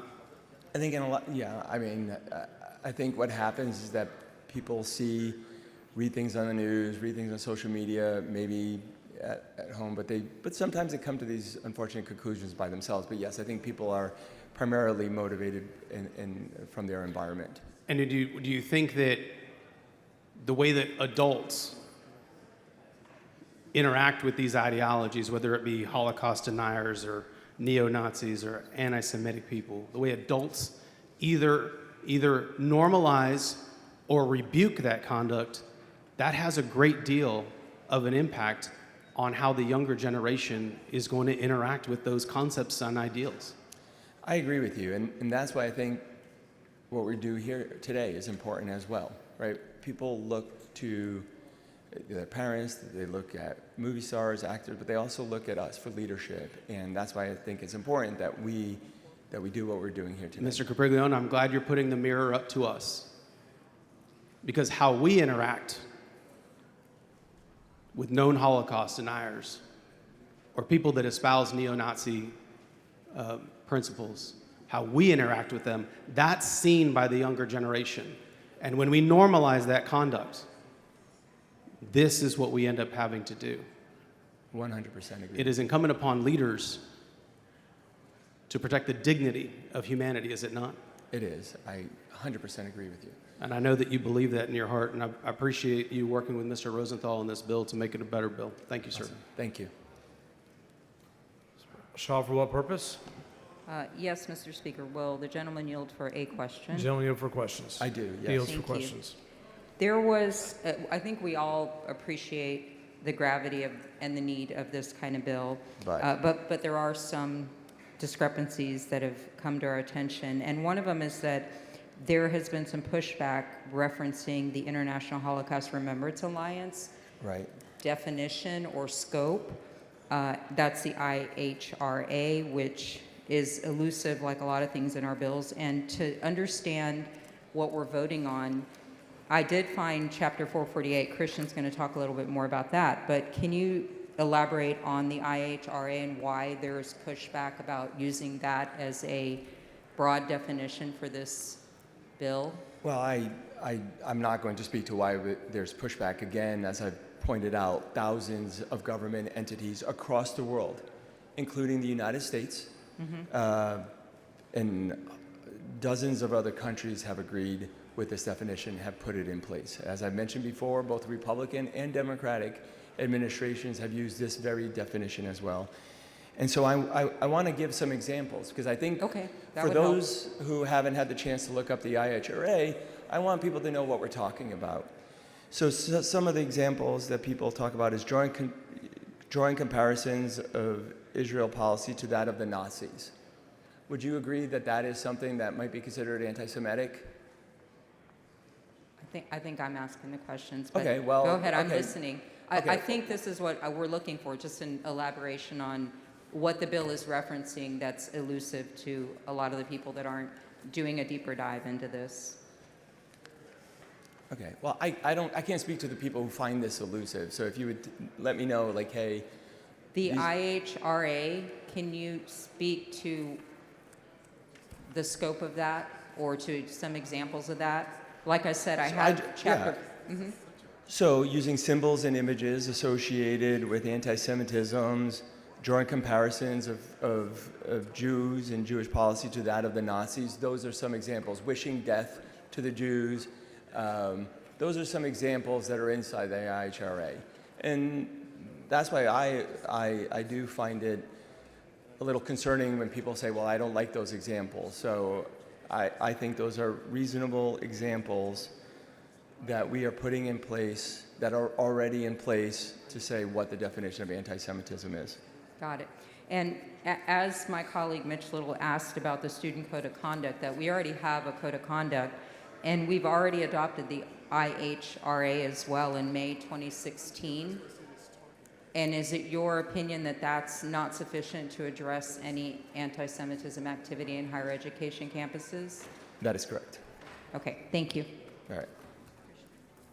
Manuel for purpose. For the gentleman yield for questions. Gentleman yield for questions. Gentleman yields for questions. Rep, I know what your intent of this bill is. We went to Israel together. I'm not here to forget what geopolitical field that we're, our time that we're in right now. I think the thing that really concerns me about this bill is in section 448 of the government code, it says non-Jewish individuals or their property. So would this... Which, I'm sorry, is this in my bill? This is in the bill, in your bill. Which It says, section? shall use the definition of anti-Semitism provided by section 448.001 of the government code. And in the government code, in that section, in part 2, it says, or their property. So if you were to talk about a Jewish person's property, anything that they own, would that be considered them being anti-Semitic? I'm sorry, I'm trying to find where you are. Which line number are you on? On 2, of the government code. Of the government code itself. Yes, of the government code itself, it says anti-Semitism means a certain... So that's already in code you're talking about. And that my bill is not changing that. Right, so Okay. what I'm saying is, so if you were to talk about a Jewish person's property, that would be you being anti-Semitic under what we're talking about. That's only in the concept of, again, we're not creating an action itself that is already against the code of conduct. It's what is the intent and the purpose. So if you're talking about it in terms of the person and what they do and what they have and all that kind of stuff, if that collectively comes across as racist or anti-Semitic, then all of that is covered under the current statute of government code, right? So just to be clear, we're not changing one word of the current law. Correct. But that's what I'm saying is, so if you were to talk about a Jewish person's property, it would, because right now you can talk about a currently- Jewish person's property. No, I'm you saying can talk in a about my negative way. property. I'm not The saying like, question- oh, it's a nice house. I'm saying if you say it in a negative way, talking about their shoes, their house, their curtains, anything, to say it in a negative way, that could be considered anti-Semitism, correct? If you go and if it's based on the examples that we have, and if you're doing it for the purpose and the intent that the definition that's in the government code is, then that would be the definition, but that is separate and apart from the code of conduct and the policies that there is. So. I can't hear, but I'm just going to ask, I guess, this last part on it. why are we only looking at one group of people who have been in a genocide? Because I know we've had a couple, and the reason I bring that up is, for instance, the first concentration camps in the world were in 1904 to 1908 in Zambia, Africa, where they did the exact same experiments on. That was a genocide of a group of people that aren't listed, that we're protecting and making sure that people can't deny it. The Armenian genocide that happened by the Turkey with the Ottoman Empire, and we still do work with them, and we still have partnerships with them, but they deny the killing of 800 to 1.2 million Armenians in 1915 during the war, and we just recognized it in 2022. So I guess that's my point of it is it's so broad, but we're only doing it for one group of people. What's And so broad? I mean, it's broad enough to where it's broad for me, the way I'm reading it. And I guess that I know what you're intending. Again, I know where your heart is. I'm not trying to be adversarial. The problem is, for me, it opens it up so much to where it seems like we're taking away American liberties, and we're almost getting into a British type system where you can start penalizing people for words. I don't want anyone saying any racist things. I don't homophobic, any of that. But it just seems like this is so broad, and we're also not putting other protected groups of people who should be in here. How would you tell an Armenian person that they shouldn't be protected under this same level, especially an Armenian Jewish person? Well, it's a long question, so I'm going to give you two answers. Okay. So the answer to the first part is, why are we doing this? There are obviously protections already currently at K through 12 and in higher ed on a whole bunch of different classes and groups, right? Yes. Sex, gender, religion. There are a lot of protections that are in place today. And so we can't really make the case that this is creating some first and only class that's being protected. Correct. Second, in terms of why we're doing this bill, anti-Semitic bill versus another bill. And Christian, you and I went almost a year ago to Israel. We went and we visited Jerusalem. We went and we visited Tel Aviv, but we also visited the kibbutzes. We saw the women and the children and the soldiers who were attacked, whose family members were murdered, whose kids were shot at close range. Yes. You and I heard the bombs. Every day. You and I saw the shrapnel of the grenade inside the homes of those little kids that were blown up in the morning, 1,000 plus. We went to that concert. Exactly. Okay? The field of that concert where we saw all those images of young kid after young kid shot in the head, shot from behind for one reason and one reason only. And then in the middle of all of that, we saw back here in the United States and in Texas, students, a lot of them because of outside influence and external influences, who were anti-Semitic, to use the definition in here, who were stopping students from going to class, who were making death threats, who were reveling in the joy of the deaths and the murders of what happened in Israel. So why are we doing this bill as opposed to another bill? It's because of that trip, and it's because of what happened there, and it's because it's the right thing to do. The gentleman's time has expired. Mr. Speaker, I move to ask for an extension of time, please. Members, extension has been requested. Is there objection? Chair Harris. We have an objection. Members, if you are in favor of the motion to extend, vote aye. If you're opposed, vote nay. Mr. Rosenthal voting aye, Ms. Howard voting aye, Mr. Frank voting aye. Division vote. Strike the board. The ayes have it. Time is extended. Thank you.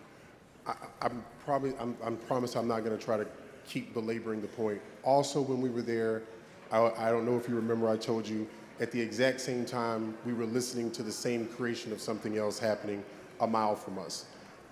Not making an excuse for any of the things that we're saying. It was horrific. It was completely sad.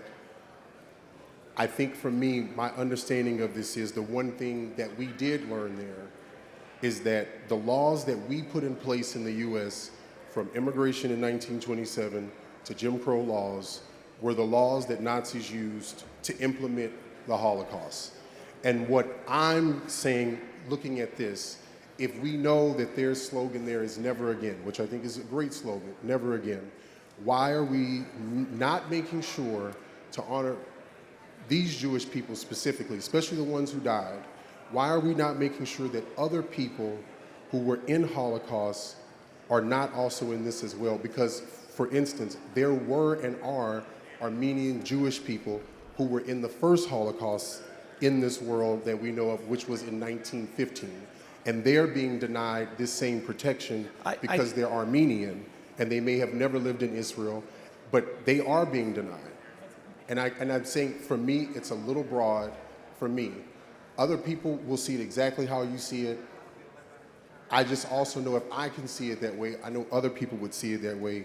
Again, I know where your heart is. I just think it goes too broad, and I hate to say this, I think it's too un-American because it's telling us how we have to speak.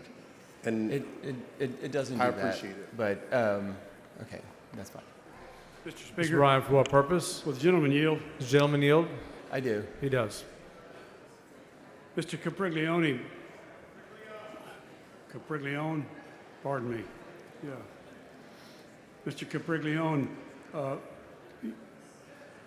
Mr. Little, a moment ago, asked some questions about the practicalities of what you're attempting to do here and made reference, I believe, in his questioning to the bill's reference to an outside source for definition of anti-Semitism that is the International Holocaust Remembrance Alliance's definition. Again, is that correct? Again, I'll point out that... I'm asking you just a question, yes or no. Well, I'd like to answer it more than just yes or no. All right, well, I have that in my hand here, and it's all what... right. Yes, you have it. Can you do me a favor, then read it? Read what it says. Well, I don't think the House wants me to read it because it's 2 pages long, which is my point. Is it too descriptive? It's 2 pages long, and it's mostly examples. It's not... Can you read the first example? I don't have my glasses on. Would you mind reading the first example? Yes, I would, because to read one would require me to read all of them in order for it to be a complete picture. So what I'm saying is... You don't want to say it, is what it comes down to. Excuse me? I guess you don't want to read it. That's fine. I want to do what I just said, is I want to make the point that this is a 2-page standard. It's referenced. It's not in our statute, but referenced by the statute that includes a lengthy list of examples. It's going to be somewhat difficult. And so I suggest to you, why not amend your bill to say that it applies to physical acts directed toward Jewish or non-Jewish individuals of any faith? That would cover everybody. Wouldn't that be a good idea? Again, what the intent and the goal of this bill is to look at the current definition of anti-Semitism. Anti-Semitism is what the goal of this bill. I point to the section in the government code on that definition. Okay. So for those reasons, that's what this bill is about. Well, what do you propose with regard to anti-Islam sentiment, Islamophobia?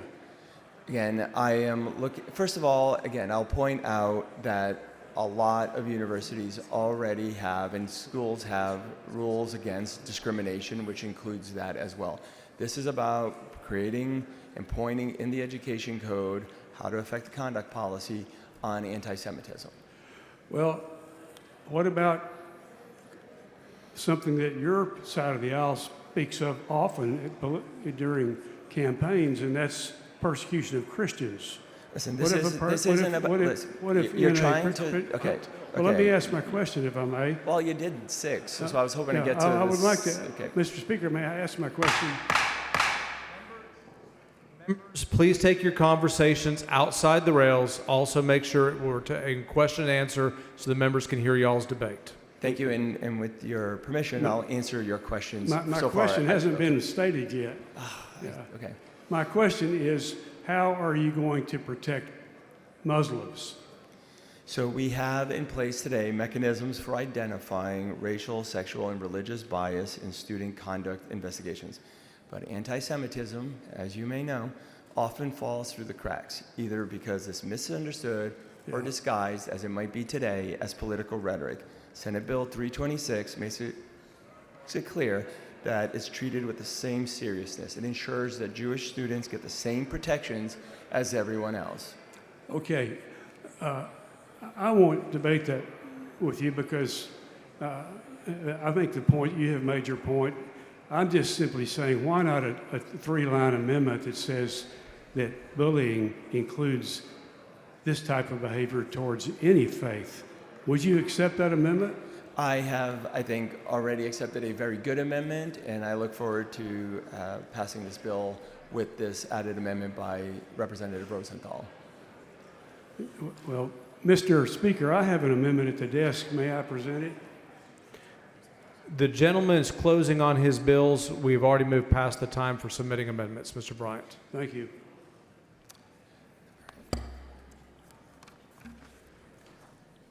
Mr. Capriglione to close on his bill. Mr. Speaker, members, I urge you to support Senate Bill 326. Let's stand on the right side of history. Let's protect our students. Let's affirm that in Texas, hate has no home, certainly not in our classrooms. That I conclude. I move passage. Question occurs on passage of third reading. A record vote has been requested. The clerk will ring the bell. Show Mr. Leach voting aye, Mr. Rosenthal voting aye, Mr. Capriglione voting aye, Mr. Harris voting aye, Mr. LaHood voting aye. Have all members voted? Have all members voted? Buckley voting aye. Have all members voted? Have all members voted? There being 134 ayes and 2 nays, Senate Bill 326 is passed to third reading. Ms. Howard, for what purpose? Mr. Speaker, I move that all comments made and remarks made on Senate Bill 326 be reduced to writing and placed in the journal. Members, you've heard the motion. Is there any objection? Chair is none, so ordered. Mr. Speaker. Mr. Doorkeeper. Mr. Speaker, I have a messenger from the Senate at the door of the House. Admit the messenger. Thank you, Mr. Speaker. I'm directed by the Senate.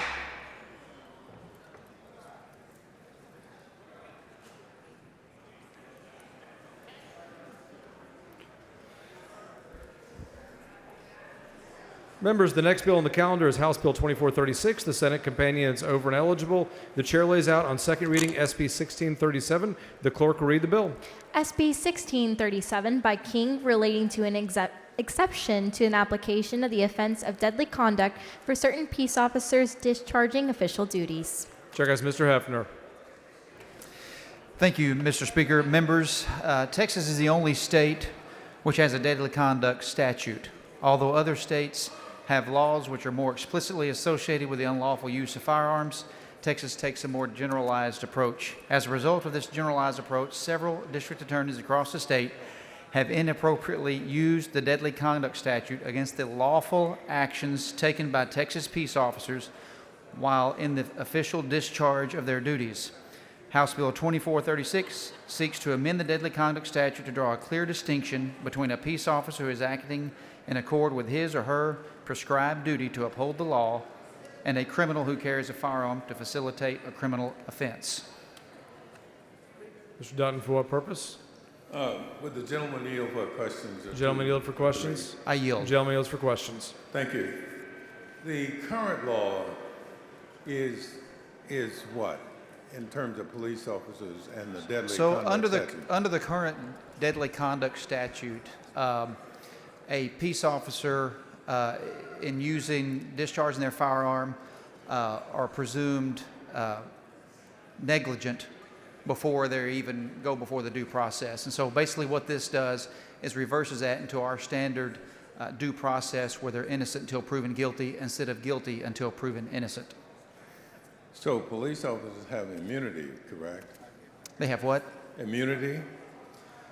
Well, they have certain immunity liabilities, but we have seen actions by DAs across the state where they have used this deadly conduct statute, which has been in existence since, I think, back in the 80s, but hasn't really been used until the last few years. It was intended to go after folks like drive-by shootings and gang violence back in the time that it was adopted, but it's since kind of evolved into being used against law enforcement officers in the lawful discharge of their duties. So does the statute the bill that you have, does it eliminate all liability for police officers in a shooting? Absolutely not. They would still be held accountable under the Chapter 9 of the Penal Code, which spells out all the discharge of their duties, the justification of their actions, and the due process by which those actions are. Mr. Speaker, could we have better order? I know you can't hear me either because the order's not there. Yes, sir. Members, please take your conversations outside the rails. Thank you, Mr. Speaker. I was really trying to get at the statute now in terms of deadly conduct. You said some DAs are using it to charge police officers. Yes, that has been the case in the past. And what did a police officer do that resulted in? Well, the way the statute is written is kind of generally written, and if they unholster their weapon or discharge their weapon, then under the technical verbiage of the current statute, they can be prosecuted for deadly conduct, whether the action was justified or not. Can you give me a case where that happened? Because I do these kind of cases, and I'm not sure I know of a case like we're in Harris County where that's happened. I haven't dug into the details, but I do know for a fact that there are some as recent as 2019 that have used this statute to prosecute peace officers in the lawful discharge of their duties. And was a police officer found guilty? Sir? Was a police officer found guilty? I'm not aware of if they were found guilty or if they pled, but the fact of the matter is they get these officers in a situation where the presumption is that they were negligent, so they have to work backwards to prove their innocence. We're simply trying to put it back to where it's supposed to be, where all other due process is, where they can faithfully discharge their duties. They still are accountable. They still can't be reckless or negligent. They still are held accountable under Chapter 9 of the Penal Code. So am I incorrect in reading the bill that as long as the officer can make the claim that he is engaging or she is engaging in an act regarding being a police officer, that would result in them being found not guilty of at least the reckless endangerment statute? If they're acting to faithfully and lawfully discharge the duties of their job under Chapter 9 of the Penal Code, yes. So, for example, I had a case where a young lady inadvertently ended up on NRG parking lot. And as a result of being on the parking lot, she was trying to get back onto the street. And a police officer got behind her, put on her lights. The person ends up stopping. The police officer has a gun raised because this is about 1 o'clock in the morning. And she tells the young lady not to get back in the car, but the young lady, who was 17 years old at the time, freaks out, she said, because she had the gun pointed at her. She attempts to get back in the car, and the police officer started shooting her. Without anything else, that's really all the facts that happened. In that case, would the police officer, under your bill, be relieved of any kind of responsibility? Look, they would still be held accountable under the justification of their duties and the action of their duties under Chapter 9 of the Penal Code. If you ever look at Chapter 9 of the Penal Code, it's very detailed down to the most intricate details about how those cases are handled and what can be justified as lawful. So it doesn't do away with any of those accountability. It just simply changes the burden from the presumption of guilty to the standard due process of innocence. I looked at Section 2205 of the Penal Code, which is referenced in your bill, not Chapter 9, and it seems to limit the application of that particular section to a police officer. Is that correct? Well, I mean, that's what the deadly conduct statute is being used for. So yes, we're not taking, this was, the original statute was put in place for drive-by shootings and acts such as that, where they're shooting into a building or towards a crowd. And so prosecutors and law enforcement needed teeth in the law to go after those types of actions. It was never intended to go after law enforcement officers in the lawful discharge of their duties. It has since been inappropriately applied to law enforcement officers. But I understand you keep saying that, but you said you can't think of a case where that's ever happened. Well, I don't know of any specifics, but I do know that this has happened in our state.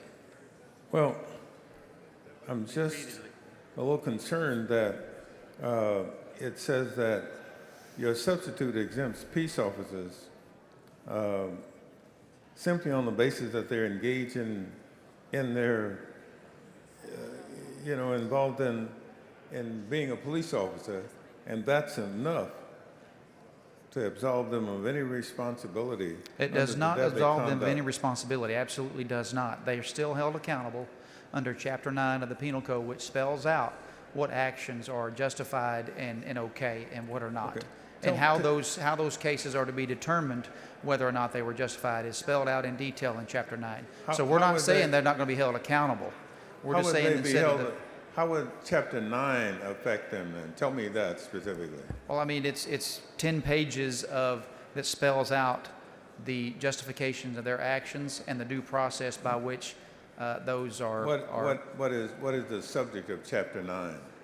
The subject, justification, including criminal responsibility. I mean, it's in the Penal Code. That applies to not only police officers, correct? To my knowledge, it applies to peace officers, yes. It only to peace officers? I'm not advised. Okay. No, it's everybody. I believe it's everybody. I think it's everybody. I don't think it's limited to police officers. It applies to There all. are specific sections within Chapter 9 that are specific to law enforcement. That's true. Now, But everybody else is not going out having to enforce the law and protect law-abiding citizens. And so we don't want to hamper or squelch law enforcement's ability to perform their lawful duties. and that's what you think this does now, this reckless conduct statute does? I believe some prosecutors have used it inappropriately. Yes, sir. Absolutely. Well, I wish I knew a case that you could point me to that would say that, because then I'd probably have a better understanding. But right now, it just seems that we're exempting police officers out of anything they do in the name of being a police officer. No, we're That to me- absolutely not exempting them from anything they do as a police officer. We're saying that they will be presumed innocent until proven guilty, just like everybody else, and that there is a governing section in the code that will determine that, and there are steps and due process in Chapter 9 of the Penal Code that would establish that. Well, maybe you can do this for me. Show me where in the statute it says a police officer is guilty until proven innocent. It's in that section It's of where? the deadly conduct. It doesn't specifically call out peace officers, but it is being applied to peace officers. But show me where it says, even implies that a police officer is guilty until proven innocent. because It's in the deadly conduct statute, to where there is a presumption that an individual or individuals were negligent. Well, can you point me to it? Because I don't I don't have see it. that. I don't have it right in front of me. I don't see that. Mr. Dutton. But because the basic premise under our whole jurisprudence system is that every person, not just police officers, but every person is innocent until proven guilty. I believe it's in subsection C of that You chapter. think in subsection C, and can you tell me what subsection C says?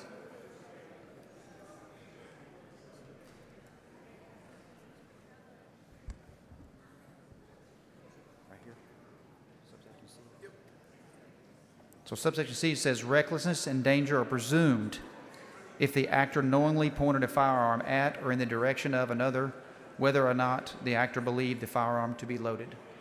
That is what's being used against our peace officers. And so you're saying that presumption creates the whole idea of guilty until proven innocent. Correct. That's not really what a presumption does. I mean, the presumption. That's the way it's being used.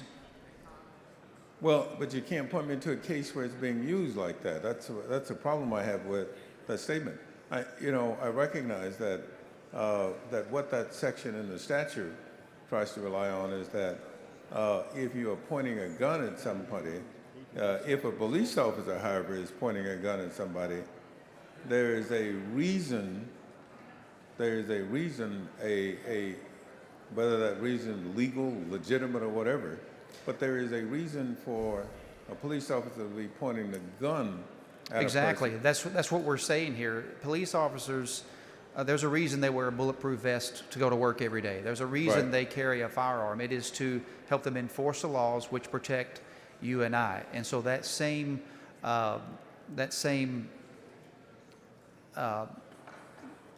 deadly conduct statute shouldn't be applied to them because they have a necessity to use that firearm to maintain order, to maintain safety.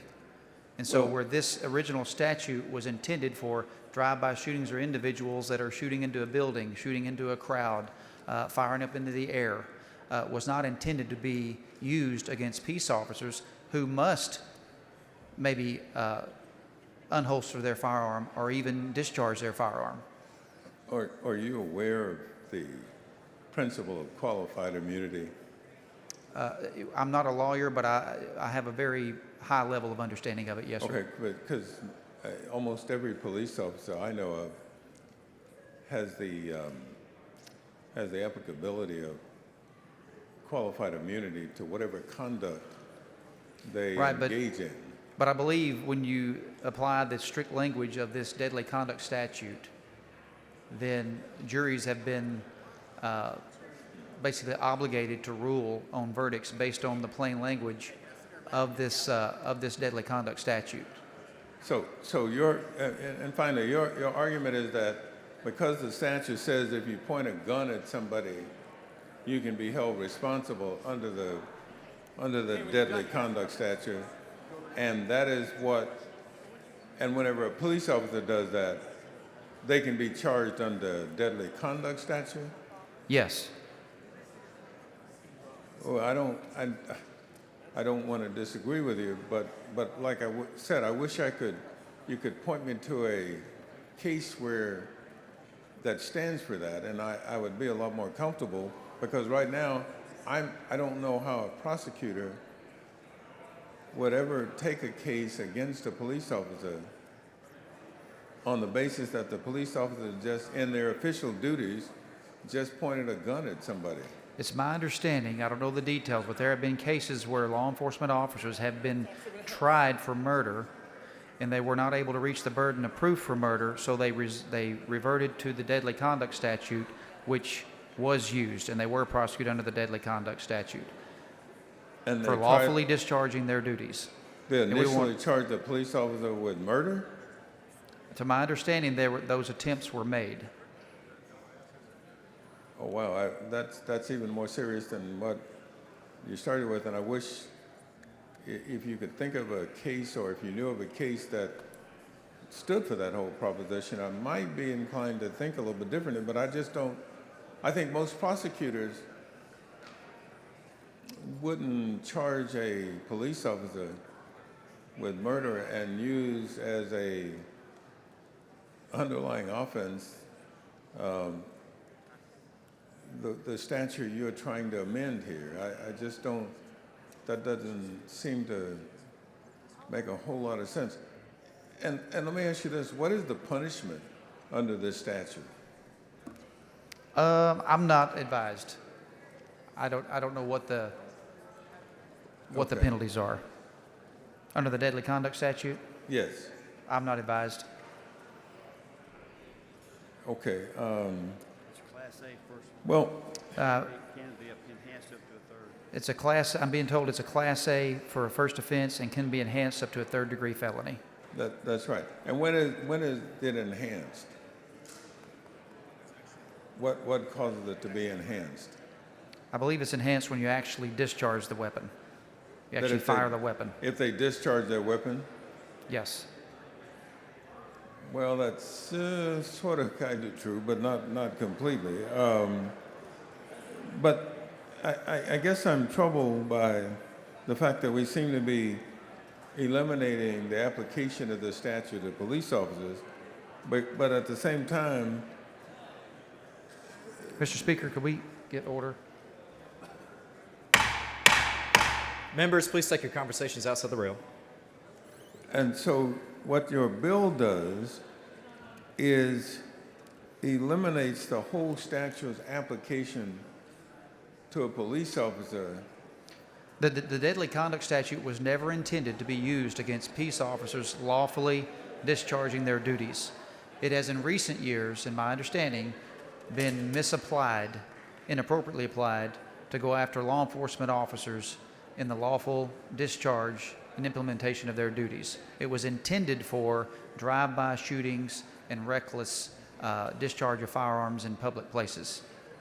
But it's since been inappropriately applied to law enforcement officers lawfully discharging their duties, and we want to prevent that from happening. So the bill, though, doesn't just say it excludes the application of this to law enforcement officers who are engaged in the lawful activities of their duty. It clarifies that it does not apply to the lawful. Mr. Thanks. Speaker, could we have order or expel some people? Let's pay attention to what's going on, members. All right, thank you.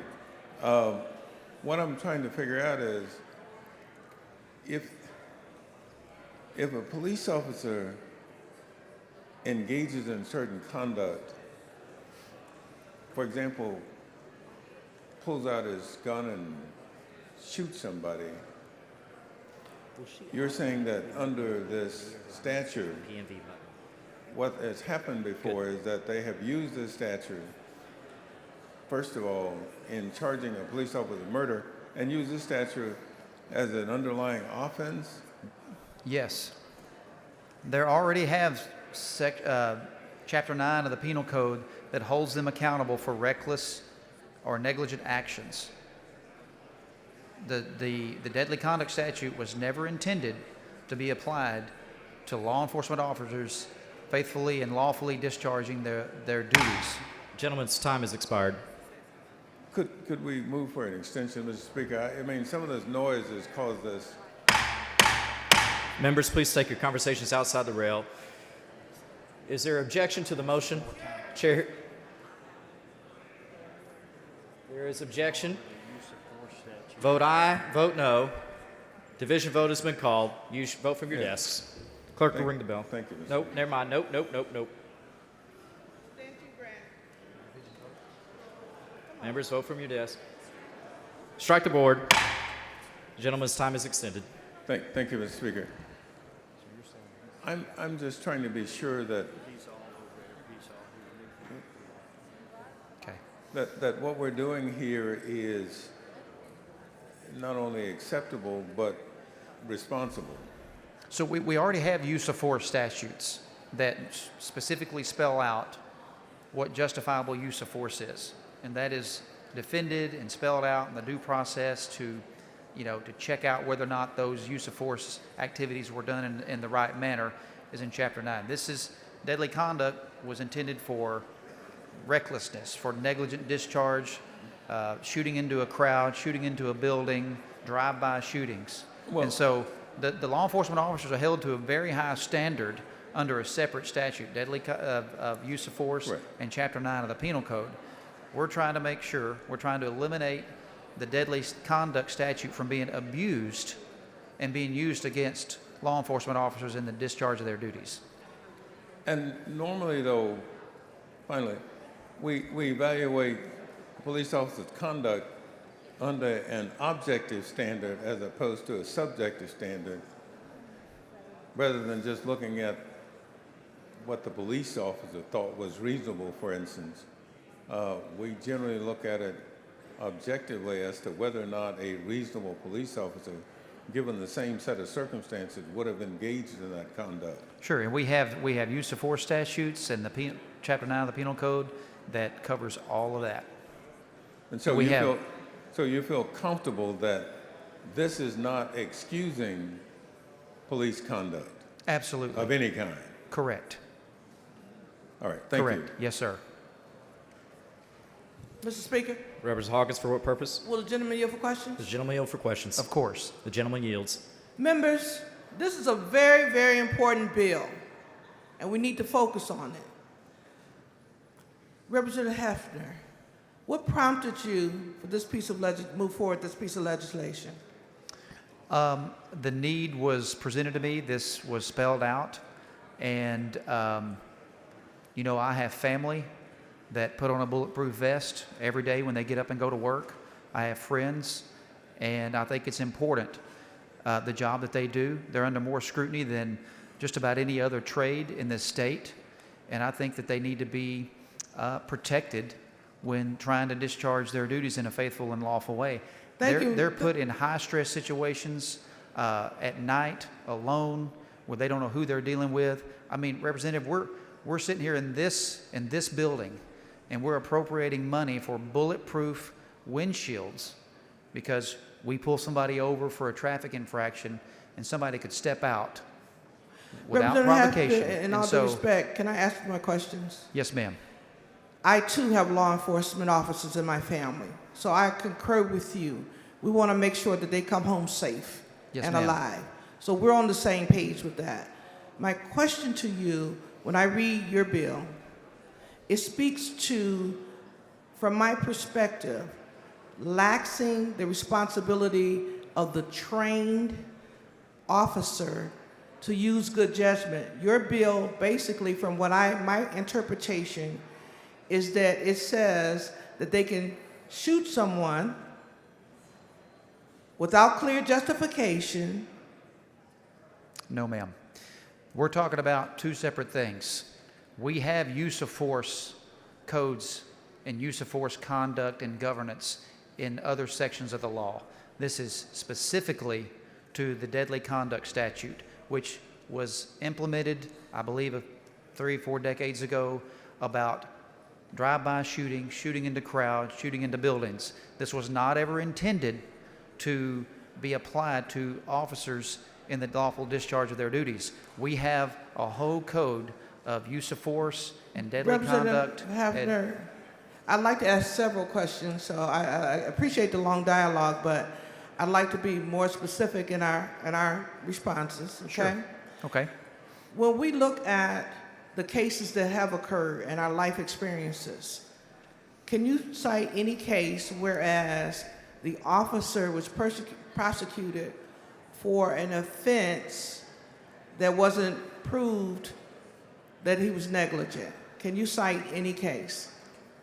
That he was prosecuted but not proven to be negligent? No, prosecuted and proven to be negligent. Not off the top of my head, no, ma'am.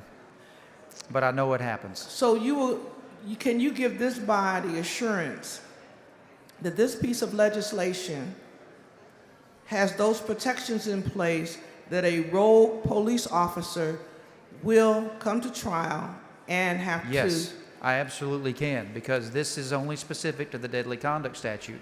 There are pages and pages of code that apply to specifically to law enforcement officers and the use of force that govern their actions. And can you assure this body this is not immunity? This is not immunity.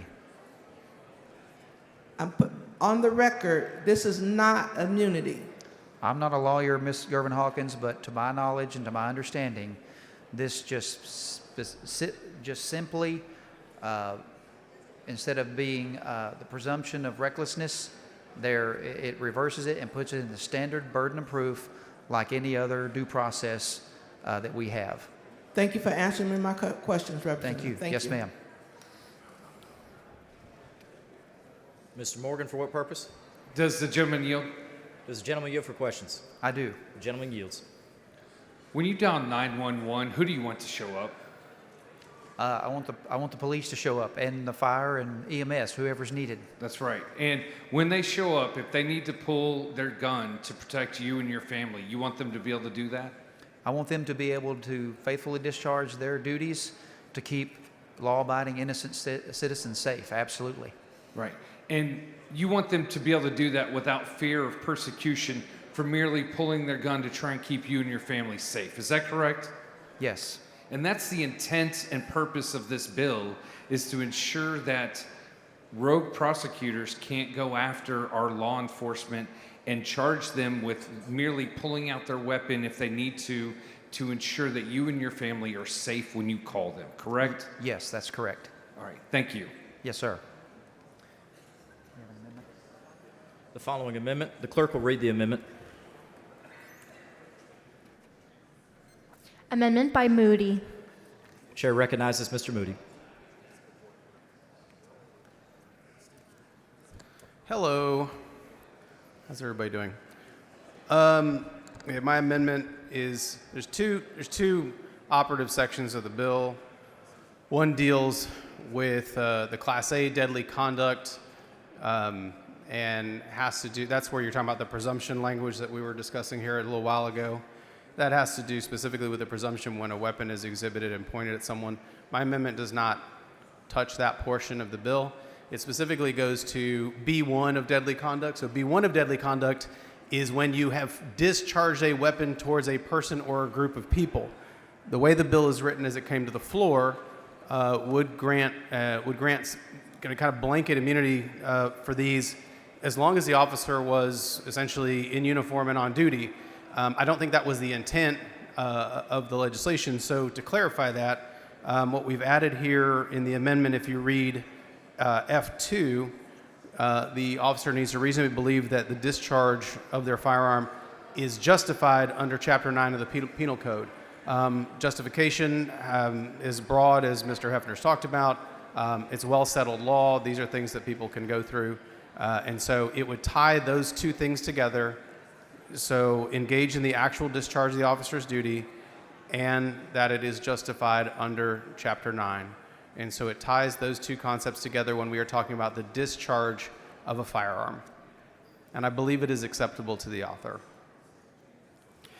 Mr. Moody sends up an amendment. The amendment. Oh.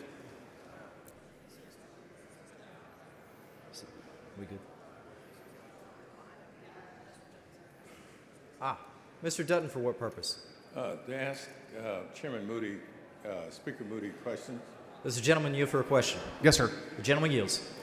Now, your amendment straightens out the issue of a police officer who is, I think as the bill says, is in the actual discharge of the officer's official duties.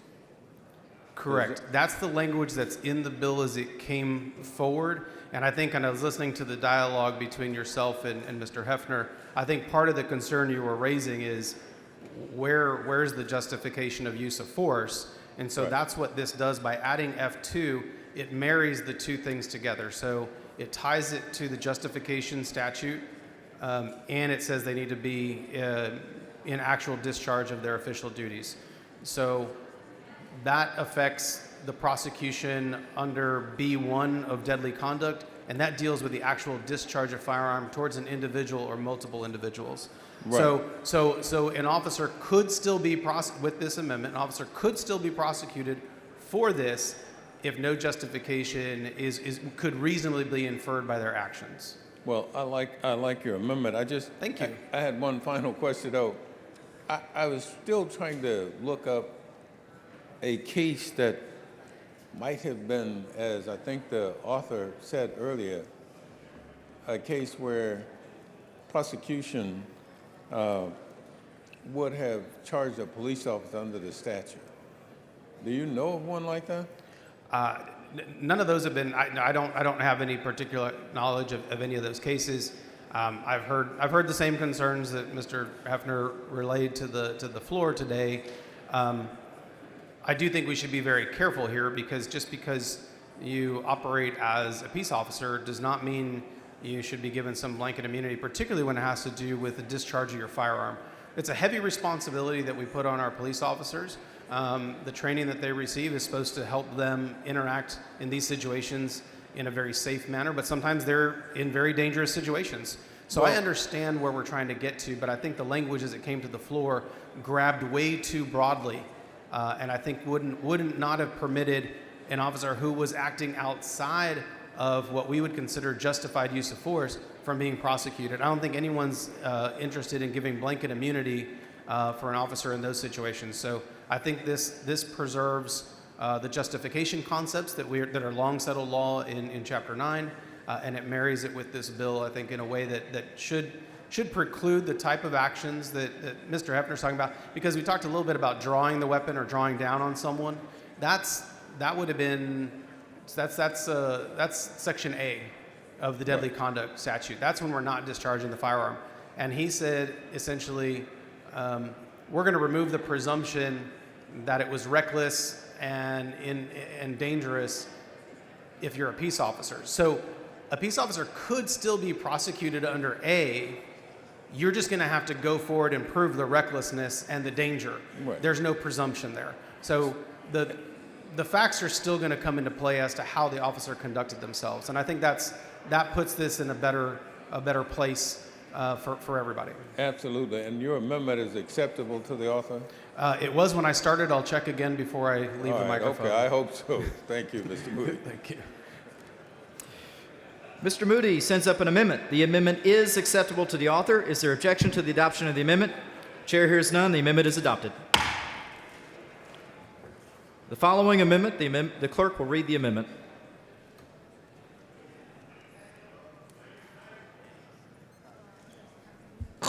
Amendment by manual. Chair recognizes Mr. Manuel to explain his amendment. Thank you, Mr. Speaker and members.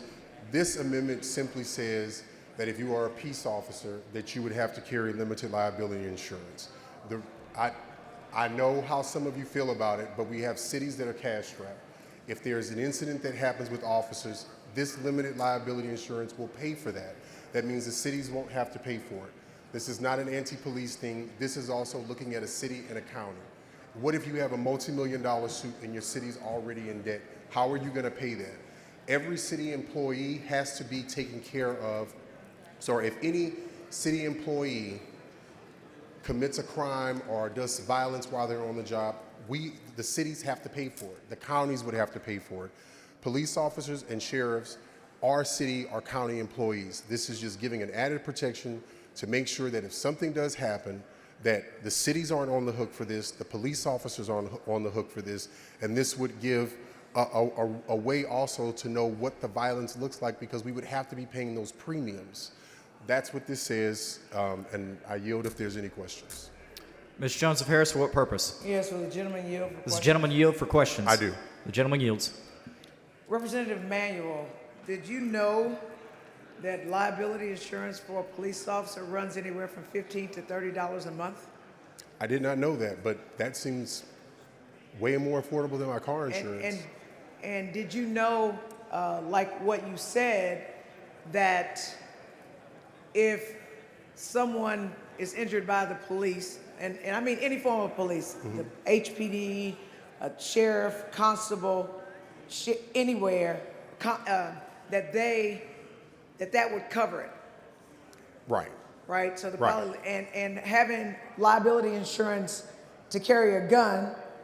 I mean, if we have to have liability insurance for our car, because it could be a deadly weapon. Right. Assuredly, a gun is intended to be a deadly weapon. I would say a firearm can be a deadly weapon. There can be even accidents that happen. We know that there's officers whose firearms have accidentally gone off and they've injured someone or they've damaged someone's property, and the cities are on the hook for that.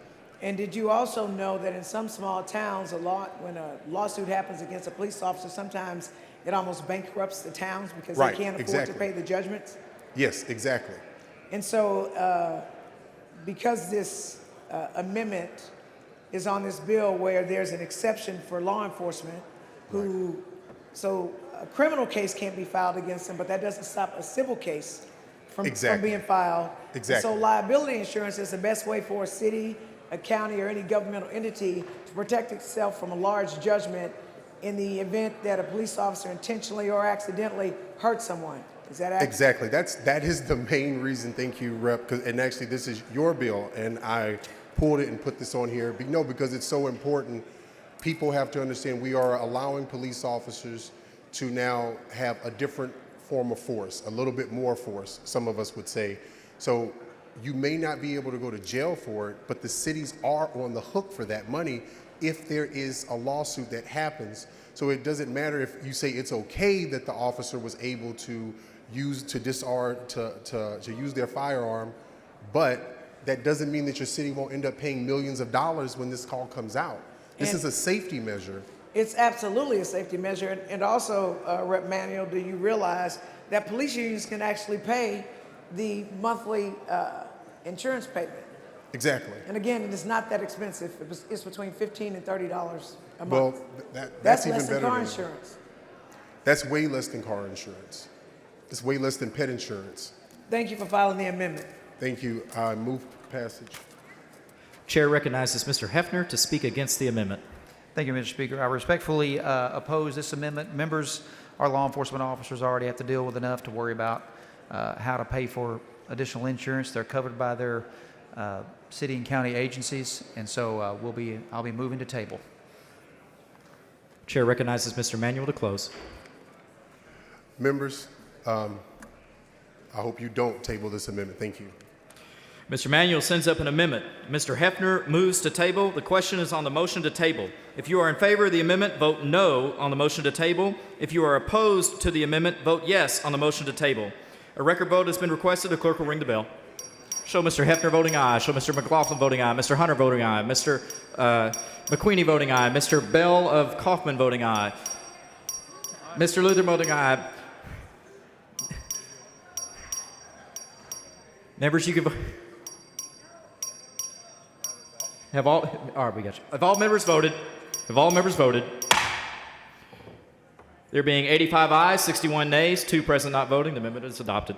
The motion to table prevails.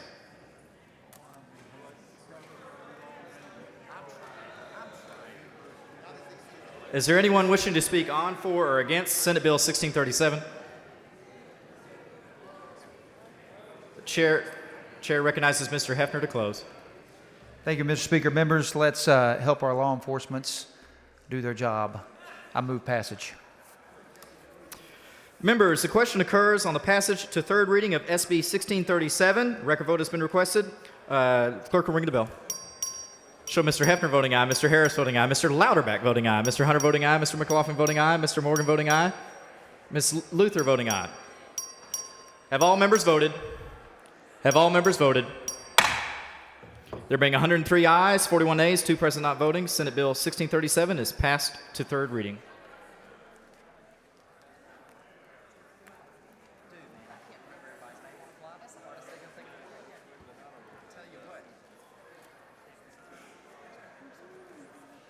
Mr. Harris for a motion. Mr. Speaker, I move that the House grant permission for the Committee on Natural Resources to meet while the House is in session today at 5:45 in room 3W.9 to consider pending referred in committee business. Members, you've heard the motion. Is there an objection to the adoption of the motion? Chair hears none, so ordered. The following announcement, the clerk will read the announcement. The Committee on Natural Resources will meet today at 5:45 p.m. in room 3W.9 in a formal meeting to consider pending referred and committee business. Mr. Bojani, for what purpose? Mr. Bojani, for what purpose? I move for the entirety of the debate on SB 326 to be reduced to writing and placed in the returnal. Members, you've heard the motion. Is there objection to the adoption of the motion? Chair hears none, so ordered. Mr. Hefner moves to lay House Bill 2436 on the table, subject to the call. Is there objection? Chair hears none, and the motion is adopted.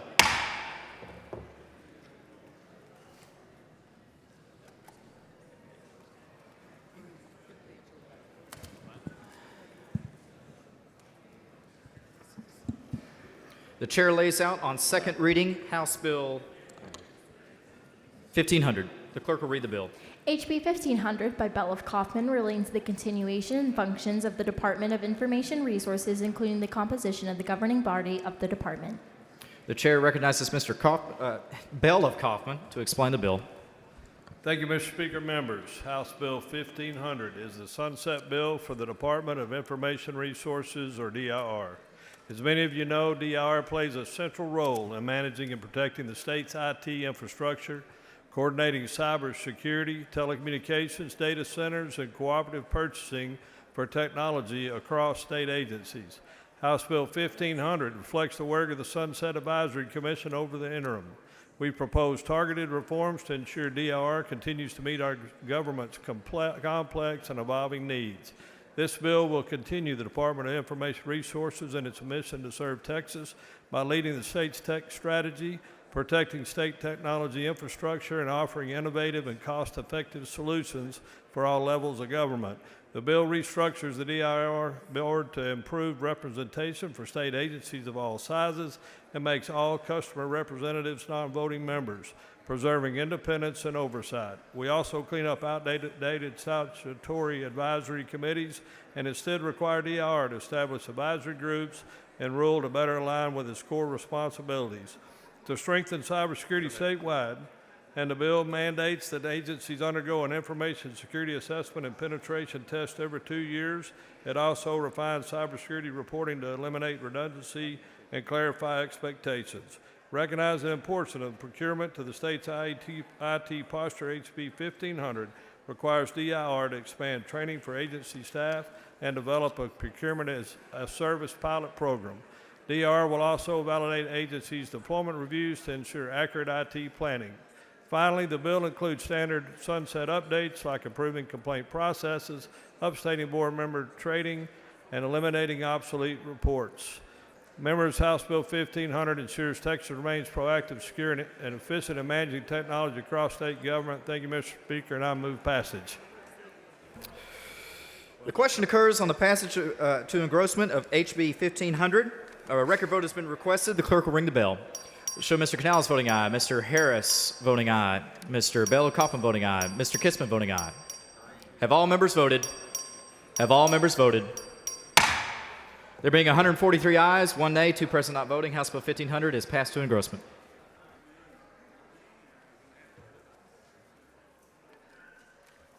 The chair lays out on second reading House Joint Resolution 7. The clerk will read the resolution.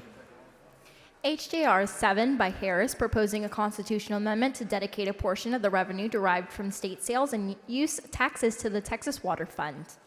The chair recognizes Mr. Harris to explain his resolution. Members, this legislature has the opportunity, and I would argue the duty, to address our state's ever-growing water supply and infrastructure needs. Today, House Joint Resolution 7 dedicates $1 billion per year in dedicated funding towards the Texas Water Fund. This is an incredible opportunity for us to tackle this issue, and I believe there are a couple of amendments. The following amendment, the clerk will read the amendment.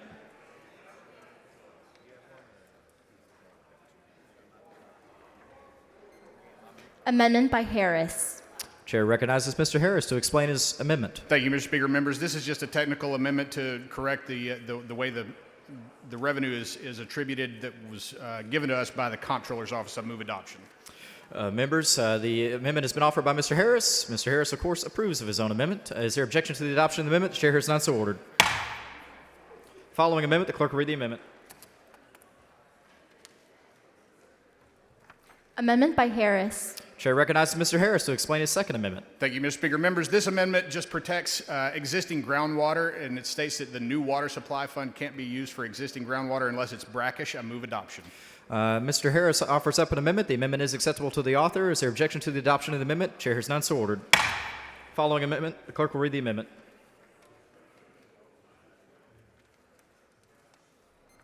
Amendment by Bonin. Chair recognizes Mr. Bono to explain his amendment. Thank you, Mr. Speaker. Members, this amendment ensures transparency and legislative oversight of the ongoing revenue which is dedicated in this HJR. It's consistent with how the legislature has historically treated other constitutionally dedicated funding streams.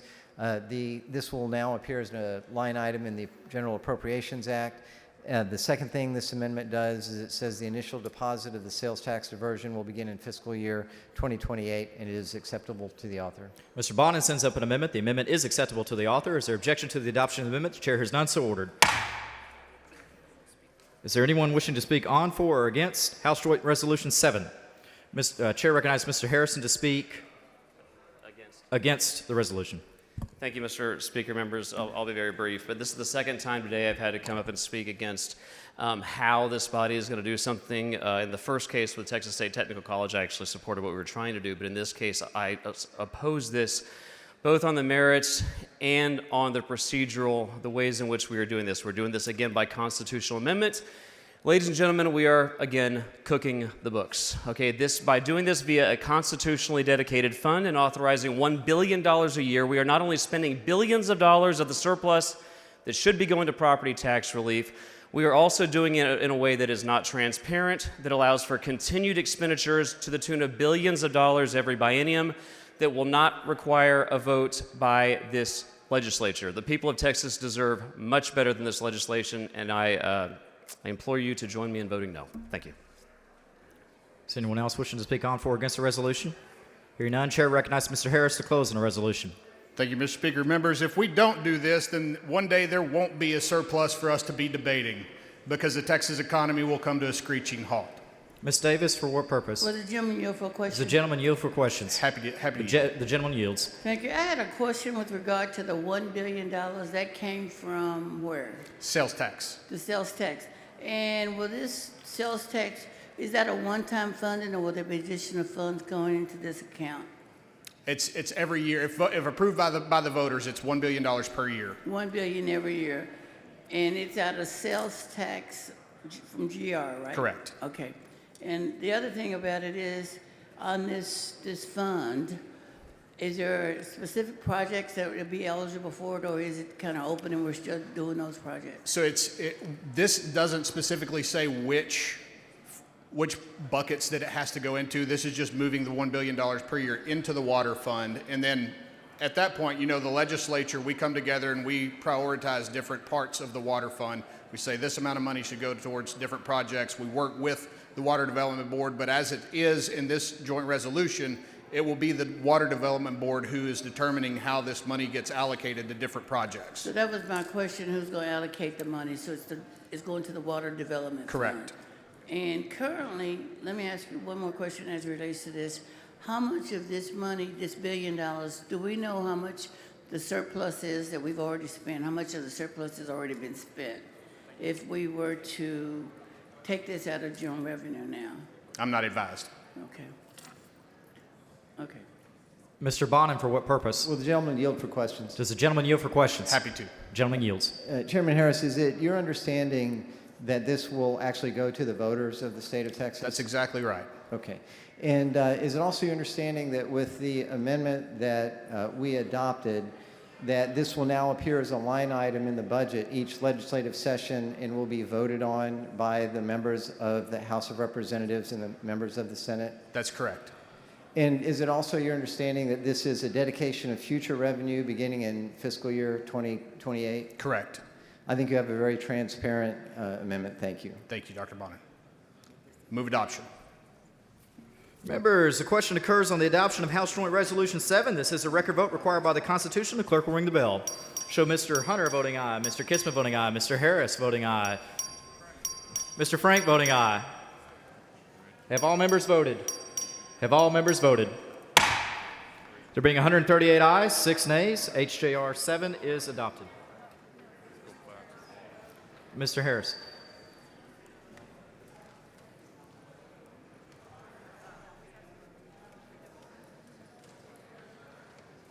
Chair recognizes Mr. Harris for a motion. Mr. Speaker, I move that the House grant permission for the Committee on Natural Resources to meet while the House is in session today at 5:45 in room 3W.15 to consider pending referred in committee business. Members, you've heard the motion. Is there objection to the adoption of the motion? Chair has none, so ordered. The following announcement, the clerk will read the announcement. The Committee on Natural Resources will meet today at 5:45 p.m. in room 3W.15 in a formal meeting to consider pending, referred, and committee business.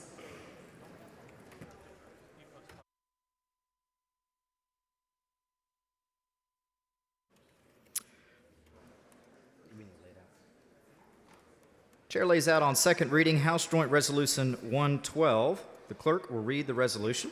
HJR 112 by Frank proposing a constitutional amendment protecting the right of parents to raise their children. Chair recognizes Mr. Frank for a motion. Thank you, Mr. Speaker. I move to postpone further consideration of HJR 112 until 10 a.m. Tuesday, May 6th. Members, you've heard the motion. Is there objection to the adoption of the motion? Chair hears none, so ordered.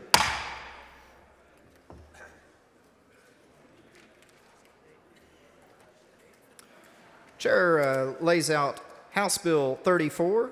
The clerk will read the bill. HB 34 by Metcalf relating to prohibiting the investment of state money in certain countries and in certain private businesses and entities in those countries. Chair recognizes Mr. Metcalf to explain his bill.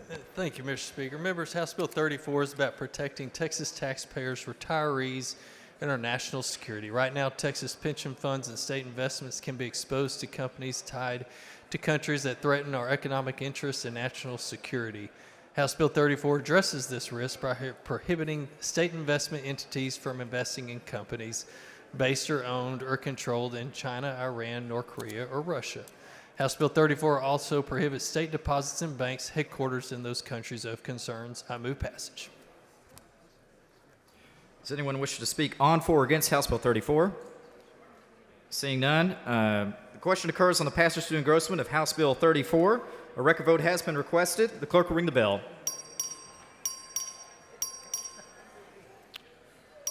Have all members voted? Show Ms. Button voting aye. Have all members voted? There being 133 ayes, 11 ayes, House Bill 34 is passed to engrossment. Chair lays out on second reading House Bill 133. The clerk will read the bill. HB 133 by Lopez of Cameron relating to creating the criminal offenses of transnational repression and unauthorized enforcement of foreign law into a study and law enforcement training regarding transnational repression. The chair recognizes Ms. Lopez for a motion. Mr. Speaker, I move to postpone further consideration HB 133 until 10 a.m. Thursday, May the 8th. Members, you've heard the motion. Is there objection to the adoption of the motion? Chair has none, so ordered. Chair lays out House Bill 112 on second reading and recognizes Representative Button. The clerk will read the bill. HB 112 by Button relating to the creation and operation of a science park district in certain counties that may impose assessments, fees, and taxes. The chair recognizes Ms. Button to explain the bill. Thank you. Mr. Kane, for what purpose? Speaker, I raise a point of order against further consideration of this bill under Rule 8, Section 1B, on the grounds that the caption fails to include a brief statement at the end of it indicating that it could, put a fee on somebody. Please bring your point of order down front.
Mr. Kane raises a point of order against further consideration of the committee's substitute for HB 112 under Rule 8, Section 1B on the grounds that the caption does not provide proper notice of the imposition, authorization, increase, or charge of a tax, assessment, surcharge, or fee.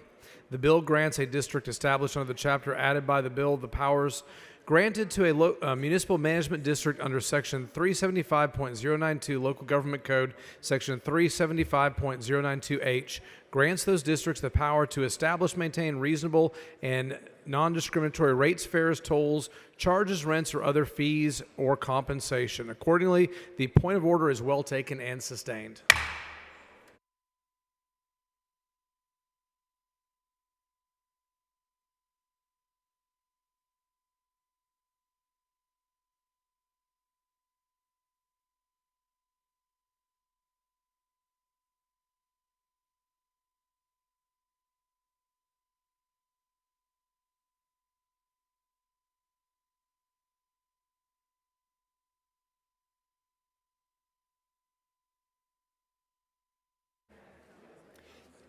Chair recognizes Mr. Cortez for an announcement.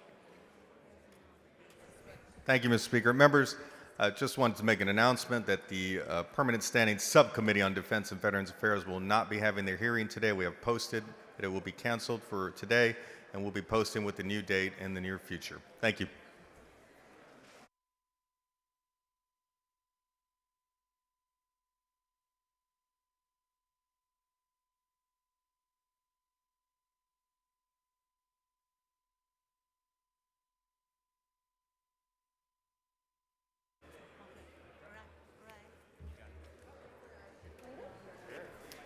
The chair lays out on second reading HB 119. The clerk will read the bill. HB 119 by Curtis, relating to the registration as a lobbyist of persons who engage in certain lobbying activities on behalf of a foreign adversary, and to prohibitions on the receipt of compensation related to those lobbying activities, providing a civil penalty. Chair recognizes Mr. Gerdes to explain the bill. Thank you, Mr. Speaker. Members, HB 119 eliminates financial incentives for lobbying and prohibiting registrants from receiving direct or indirect compensation from foreign adversaries. I move passage.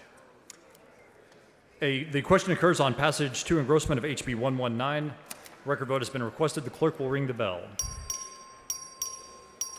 Show Mr. McQueenie voting aye. Show Mr. Money voting aye. Show Mr. Metcalf voting aye. Show Mr. Hunter voting aye. Mr. Schofield voting aye. Have all members voted? Mr. Hefner voting aye. Have all members voted? There being 134 ayes and 5 nays, HB 119 is passed to engrossment. Chair lays out on second reading HB 128. The clerk will read the bill. HB 128 by Orr, relating to certain sister city agreements between governmental entities and foreign countries and communities. Chair recognizes Mr. Hefner to explain the bill. Thank you, Mr. Speaker. House Bill 128 would prohibit sister city agreements between Texas governmental entities and those of foreign adversary countries so that Texas government entities do not unwittingly fall victim to the influence, campaigns, or other threats of foreign adversaries. I move passage. The question occurs on passage to engrossment of HB 128. This is a record vote. The clerk will ring the bell. Show Mr. Hunter voting aye. Mr. Hefner voting aye. Show Mr. Lopez Aber voting aye. Have all members voted? Have all members voted? There being 97 ayes and 41 nays, HB 128 is passed to engrossment.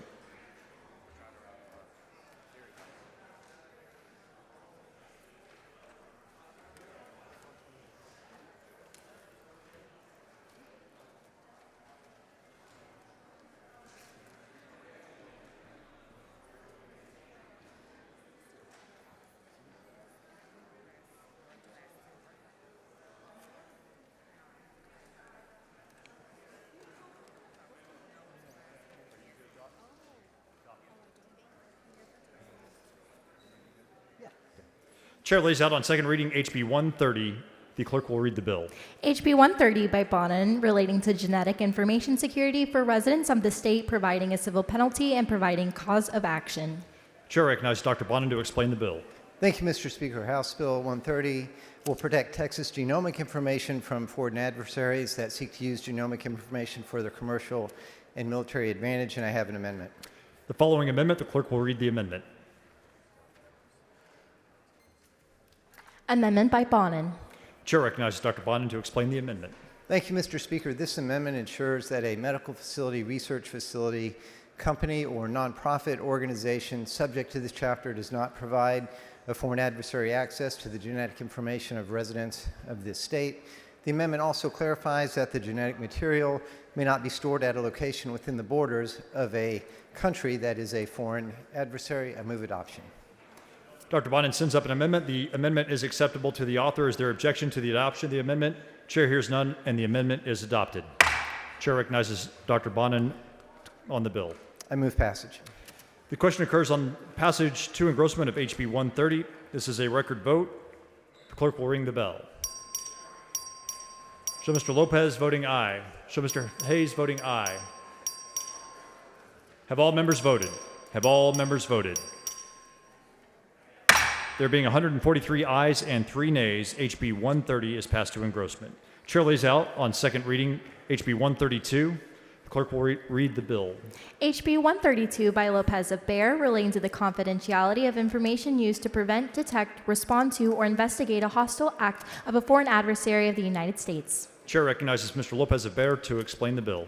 Thank you, Mr. Speaker. Members, thanks for the opportunity to lay out House Bill 132 before you today. This bill ensures that Texas laws keep pace with modern national security threats by extending confidentiality protections for sensitive information to cover hostile acts by foreign adversaries of the United States. House Bill 132 addresses a gap in the current law, ensuring the data and planning our agencies use to defend against foreign cyber threats are protected. I move passage. Question occurs on the passage to engrossment of HB 132. This is a record vote. The clerk will ring the bell. Show Mr. Lopez of Bear voting aye. Have all members voted? Have all members voted? There being 146 ayes and 0 nays, HB 132 is passed to engrossment. Chair lays out on second reading HB 2756. The clerk will read the bill. HB 2756 by Thompson relating to training on de-escalation, crisis intervention, and behavioral health for correctional officers and certain other employees of the Texas Department of Criminal Justice. Chair recognizes Ms. Thompson to explain the bill. Mr. Speaker, members, this is a bill that I hate to carry, but I'm honored to carry it. On November the 13th of 2023, my constituent, Mr. Motta, lost his life in the line of duty at the young age of 27 while working as a correctional officer at TDCJ. He was sent in to an obstruction dog cell as a part of a 5-officer extraction team to remove an inmate, but he was the only person who did not come out alive. This bill requires all correctional officers and supervisors within TDCJ to receive de-escalation, crisis intervention, and behavior health training so that they can use those skills and avoid extractions when warranted. Members, I move passage. The question occurs on the passage to engrossment of HB 2756. This is a record vote. The clerk will ring the bell. Show Mr. Reynolds voting aye. Show Mr. Lopez of Bear voting aye. Have all members voted? Have all members voted? There being 117 ayes and 30 nays, HB 2756 is passed to engrossment. Please excuse Ms. Weiner for a meeting of the Committee on Natural Resources on the motion of Mr. Turner. Is there any objection? Chair hears none. Motion is adopted.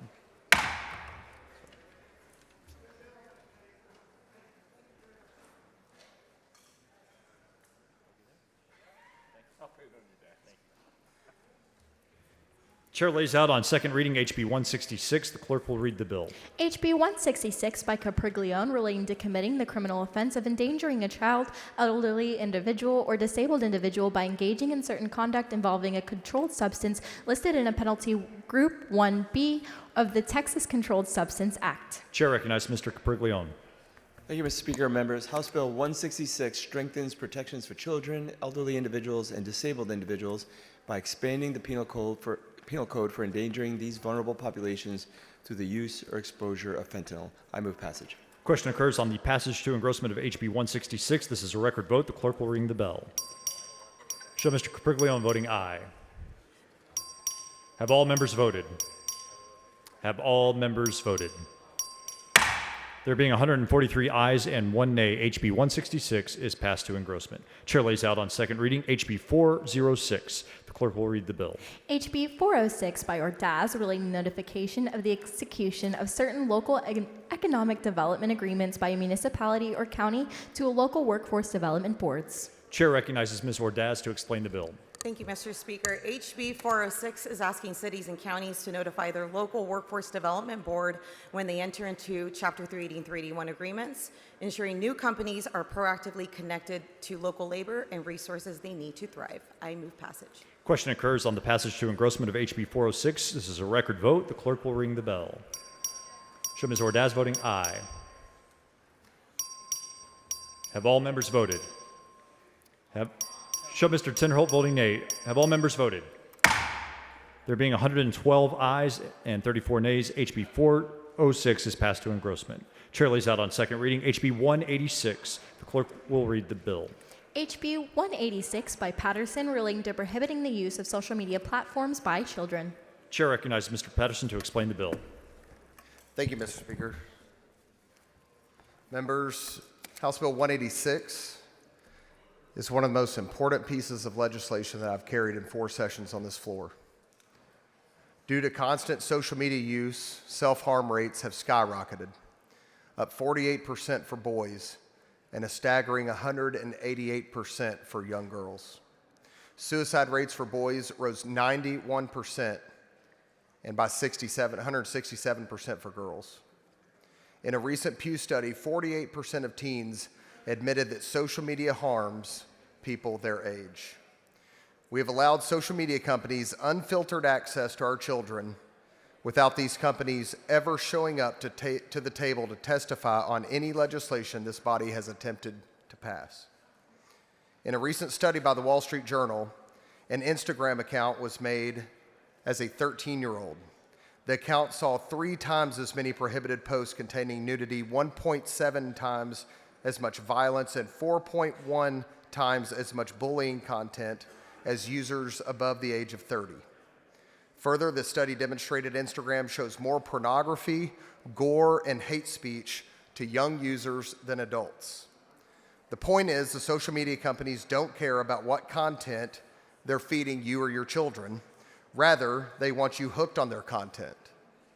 They want social media to feel like an itch you have to scratch every time you unlock your device. And whether it's the Benadryl challenge, the blackout challenge, cyberbullying, or pedophiles gaining access to our kids, social media is having a deadly impact on young people. In the June of 2024, in an op-ed in the New York Times, the Surgeon General of the United States compared social media to the same addictive nature as cigarettes. And I couldn't agree more. The harms that we are seeing in today's children will only be accelerated if steps are not taken. And that isn't even taking into consideration long-term unknown effects of social media. This legislation will allow today's kids to be kids again. And I'm begging you, members, to look at your children and want more for them than what has been given as a status quo for all children currently living in the rightfully called anxious generation. I move passage. Mr. Speaker. Mr. Little, for what purpose? Does the gentleman yield for questions? Does the gentleman yield? I do. Gentleman yields for questions. Thank you, Representative Patterson. I've no doubt that your statistics are correct, and obviously this is a very significant area of concern for children and their access to social media. One of the concerns that I have is that there are actually there's quite a large number of children who are making a ton of money on social media. And one of my concerns is that this constitutes a government taking. I mean, have you thought about that, and how do you respond to it? I don't believe it is. Okay. The second question I have is, with regard to student athletes, a lot of their recruitment for baseball, football, basketball, softball is happening on and through social media platforms, and that's where coaches are connecting with them for purposes of obtaining scholarships or recruiting student athletes. Do you think that that is a sufficient reason to warrant allowing students to access social media for certain purposes or uses? I don't, but to go further on that, I will say there is nothing stopping a parent from creating a social media page and highlighting their child's activities in hopes of obtaining an AAU basketball team slot or a college scholarship or anything in between. All right. Thank you, Representative. Thank you, sir. I move passage. The question occurs on the passage to engrossment of HB 186. This is a record vote. The clerk will ring the bell. Show Mr. Patterson voting aye. Show Ms. Gonzalez voting of El Paso voting aye. Have all members voted? Have all members voted? Show Ms. Morales-Shaw voting aye. There being 125 ayes and 20 nays, HB 186 is passed to engrossment. Members, the next bill on the calendar is HB 271. The Senate companion is over and eligible. The chair lays out on second reading SB 769. The clerk will read the bill. SB 769 by Menendez. Relating to a report by the Texas Higher Education Coordinating Board regarding enrollment and success in higher education for students with disabilities. The chair recognizes Ms. Gonzalez of El Paso to explain the bill. Thank you, Mr. Speaker. Members, when it comes to special education in K through 12, we have weights and programs to support their development. When it comes to special education, we still have gaps for our special ed students. This bill makes sure that we identify those gaps so that we can address them together as a legislature. I move passage. The following amendment. The clerk will read the amendment. Amendment by Gonzalez of El Paso. Chair recognizes Ms. Gonzalez of El Paso to explain the amendment. I apologize, members. Working with the governor's office, we're just changing the date. It was due, the report is due in September. Now the report will be due in December to give the coordinating board a little bit more time to get the report done. And so thankful to the governor's office for working with us on this bill. Ms. Gonzalez sends up an amendment. The amendment is acceptable to the author. Is there objection to the adoption of the amendment? The chair hears none, and the amendment is adopted.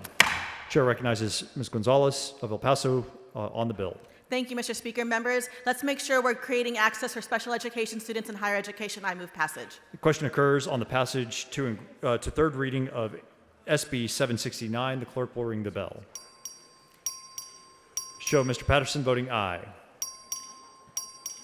Have all members voted? Have all members voted? There being 95 ayes, there being 95 ayes and 49 nays, SB 769 is passed to third reading. Ms. Gonzalez of El Paso moves to lay House Bill 271 on the table subject to the call. Is there objection? Chair hears none, and the motion is adopted. Chair lays out on second reading HB 331. The clerk will read the bill. HB 331 by Patterson relating to certain presumptions applicable to claims for benefits or compensation of certain medical conditions brought about by certain first responders. Chair recognizes Mr. Patterson to explain the bill. Thank you, Mr. Speaker. Members, I'm so proud to bring you House Bill 331. This is a component of a bill that we all passed unanimously last session. There was a little mistake over in the Senate, and they stripped this part out. An honest mistake, but they stripped this part out of the bill. So what this bill does is it creates a heart attack presumption for first responders for up to 8 hours following the end of their shift, and that would be considered a line of duty event. With that, I move passage. Question occurs on the passage to engrossment of HB 331. This is a record vote. The clerk will ring the bill. Show Mr. Wilson voting aye. Have all members voted? Have all members voted? There being 145 ayes and 0 nays, HB 331 is passed to engrossment. Chair lays out on second reading HB 380. The clerk will read the bill. HB 380 by Guillen relating to the applicability of sex offender registration requirements to the offense of improper relationships between educator and student. Chair recognizes Mr. Guillen to explain the bill. Thank you, Mr. Speaker. Members, this requires individuals convicted of an improper relationship between an educator and a student to register as a sex offender, and also extends the statute of limitations for improper educator-student relationships to 10 years. Move passage. Question occurs on the passage to engrossment of HB 380. This is a record vote. The clerk will ring the bell. Show Mr. Bumgardner voting aye. Have all members voted? Have all members voted? There being 145 ayes and 0 nays, HB 380 is passed to engrossment. Chair lays out on second reading HB 1583. The clerk will read the bill. HB 1583 by whole relating to the peace officer's notification of emergency detention form for persons evidencing mental illness and retention of that form. Chair recognizes Ms. Hull to explain the bill. Thank you, Mr. Speaker. Members, this bill is a recommendation of the Judicial Commission on Mental Health and updates the notification of emergency detention form required by law to ensure that there are adequate prompts to elicit the information required by law, and adds fields to provide information to assist the facility who is intaking the individual. It also requires the agency to maintain a copy of the form, which most do as part of the incident report. I want to thank law enforcement for working with me on this bill, and I move passage. Question occurs on the passage to engrossment of HB 1583. This is a record vote. The clerk will ring the bell. Show Ms. Hull voting aye. Show Mr. Lopez of Bear voting aye. Show Mr. Kane voting aye. Have all members voted? There being 146 ayes and 0 nays, HB 1583 is passed to engrossment. The chair lays out on second reading HB 1584. The clerk will read the bill. HB 1584 by whole relating to the creation of a list of priority facilities by electric utilities. Chair recognizes Ms. Hull to explain the bill. Thank you, Mr. Speaker. This bill requires that electric utilities maintain a list of priority facilities that includes hospitals, police stations, fire stations, critical water or wastewater, TDCJ facilities, assisted living and nursing facilities, that they post online how facilities may request to register, provide notice to the facility whether or not they have been registered, and provide the list of priority restoration facilities to TDM upon declaration of a natural disaster or other emergency. I move passage. Question occurs on the passage to engrossment of HB 1584. This is a record vote. The clerk will ring the bell. Show Ms. Hull voting aye. Show Mr. Lopez of Bear voting aye. Have all members voted? Have all members voted? There being 144 ayes and 0 nays, HB 1584 is passed to engrossment.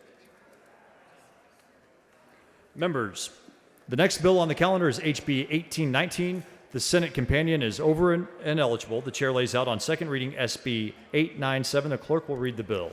SB 897 by Blanco relating to the administration of a grant program to support community mental health programs assisting veterans and their families. Chair recognizes Mr. Lopez of Bear to explain the bill. Thank you, Mr. Speaker. Members, this bill strengthens the Texas Veterans and Family Alliance Grant Program by establishing a clear matching grant structure in statute for mental health. Move passage. The question occurs on the passage of SB 897 to third reading. This is a record vote. The clerk will ring the bell. Show Mr. Lopez of Bear voting aye. Have all members voted? Have all members voted? There being 146 ayes and 0 nays, SB 897 is passed to third reading. Mr. Lopez of Bear moves to lay House Bill 1819 on the table subject to the call. Is there objection? Chair hears none, and the motion is adopted.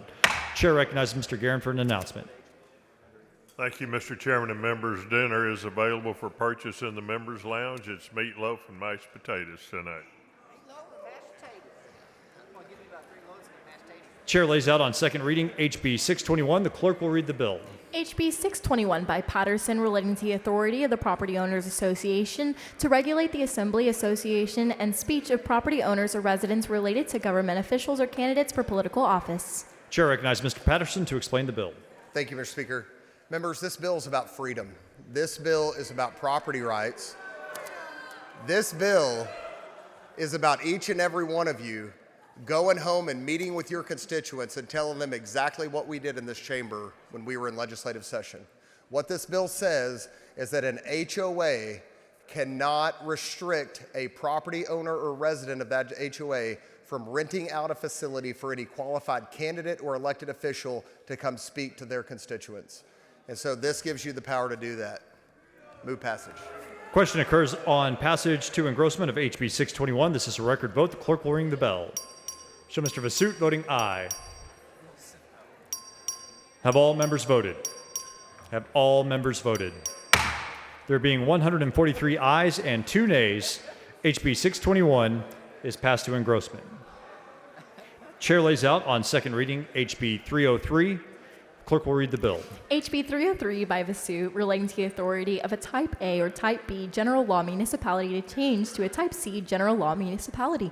Chair recognizes Mr. Vasut to explain the bill. Thank you, Mr. Speaker. Members, under current law, cities can, by an election, change their status from Type A or Type B to Type C, but they have to basically be growing in population. If they're a tiny town, they can't do it. This allows the tiny towns to have access to that. Move, pass it. Question occurs on the passage to engrossment of HB 303. The clerk will ring the bell.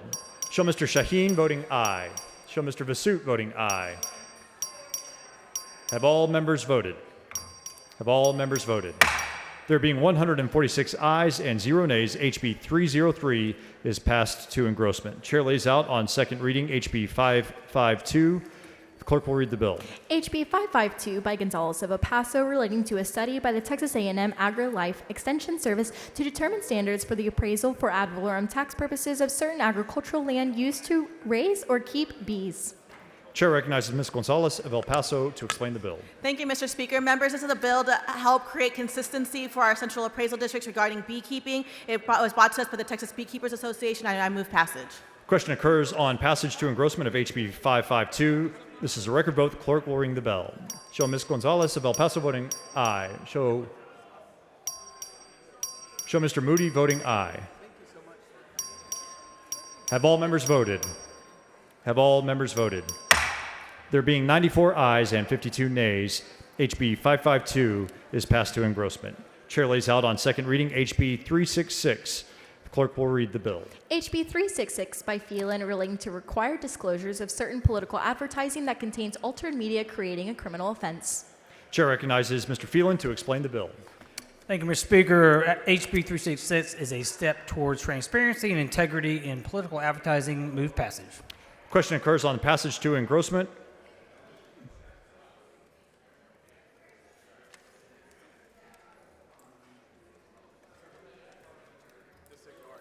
Question occurs.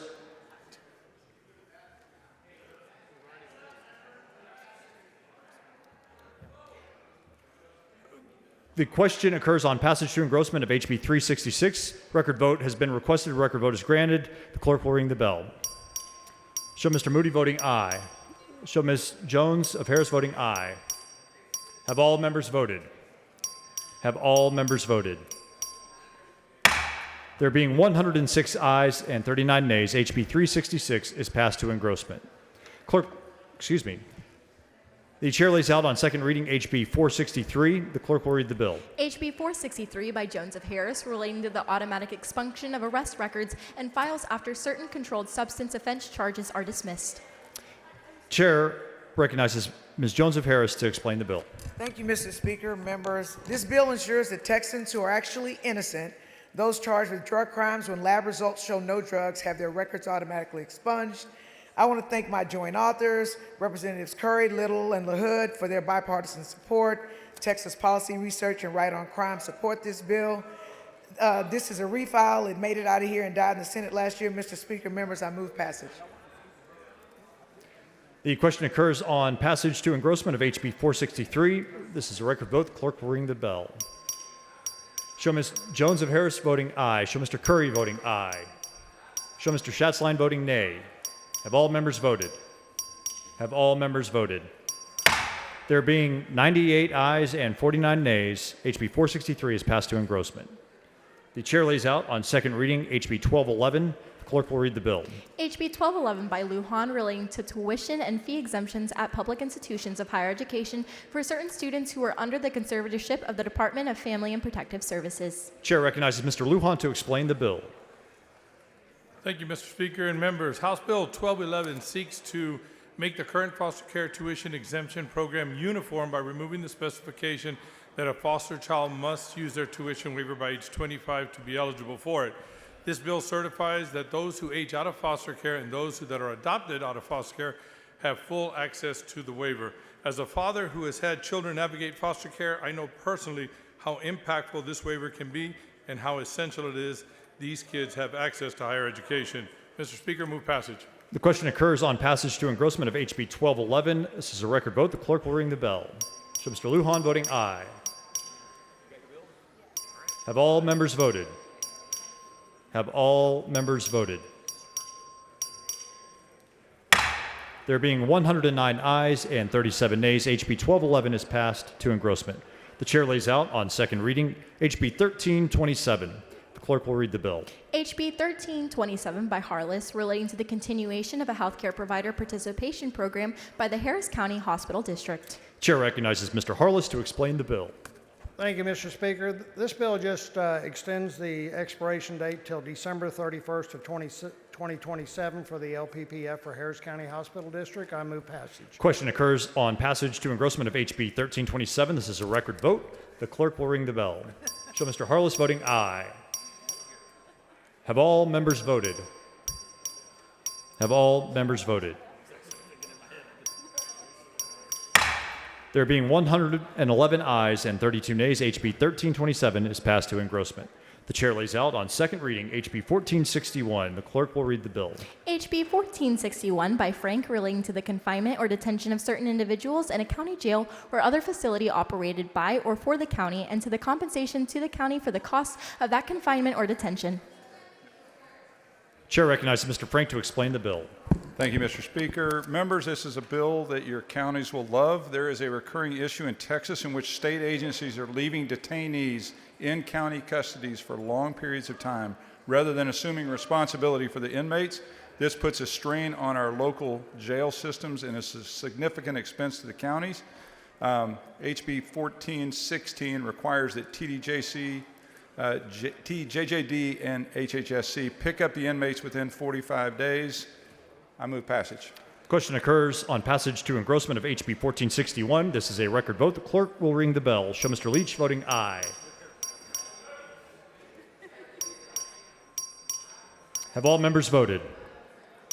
There being 147 ayes and 0 nays, HB 1461 is passed to engrossment.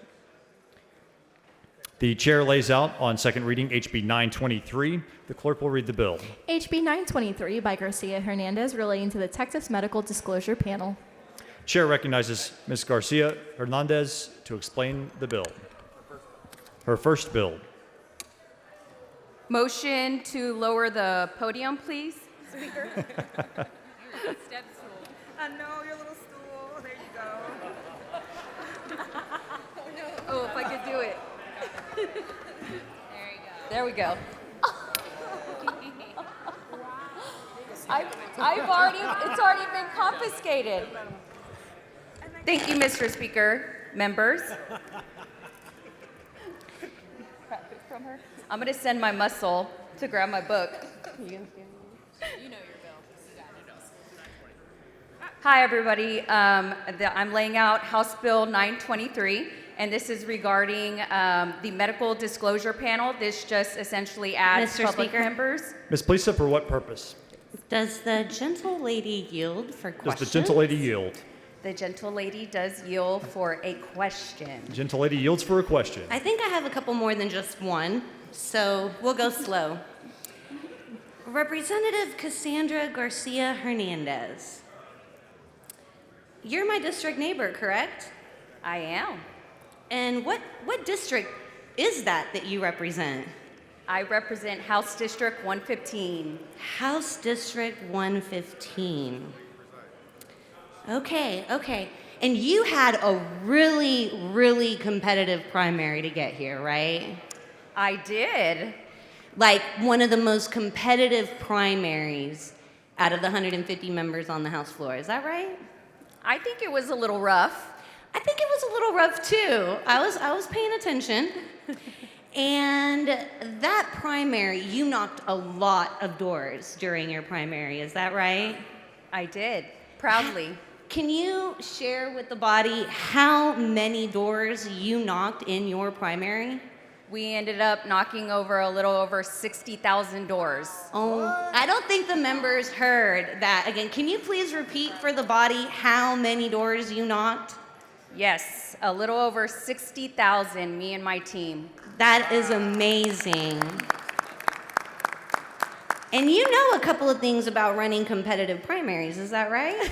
I may know just a little bit about that. And who taught you to knock all those doors in your competitive primary?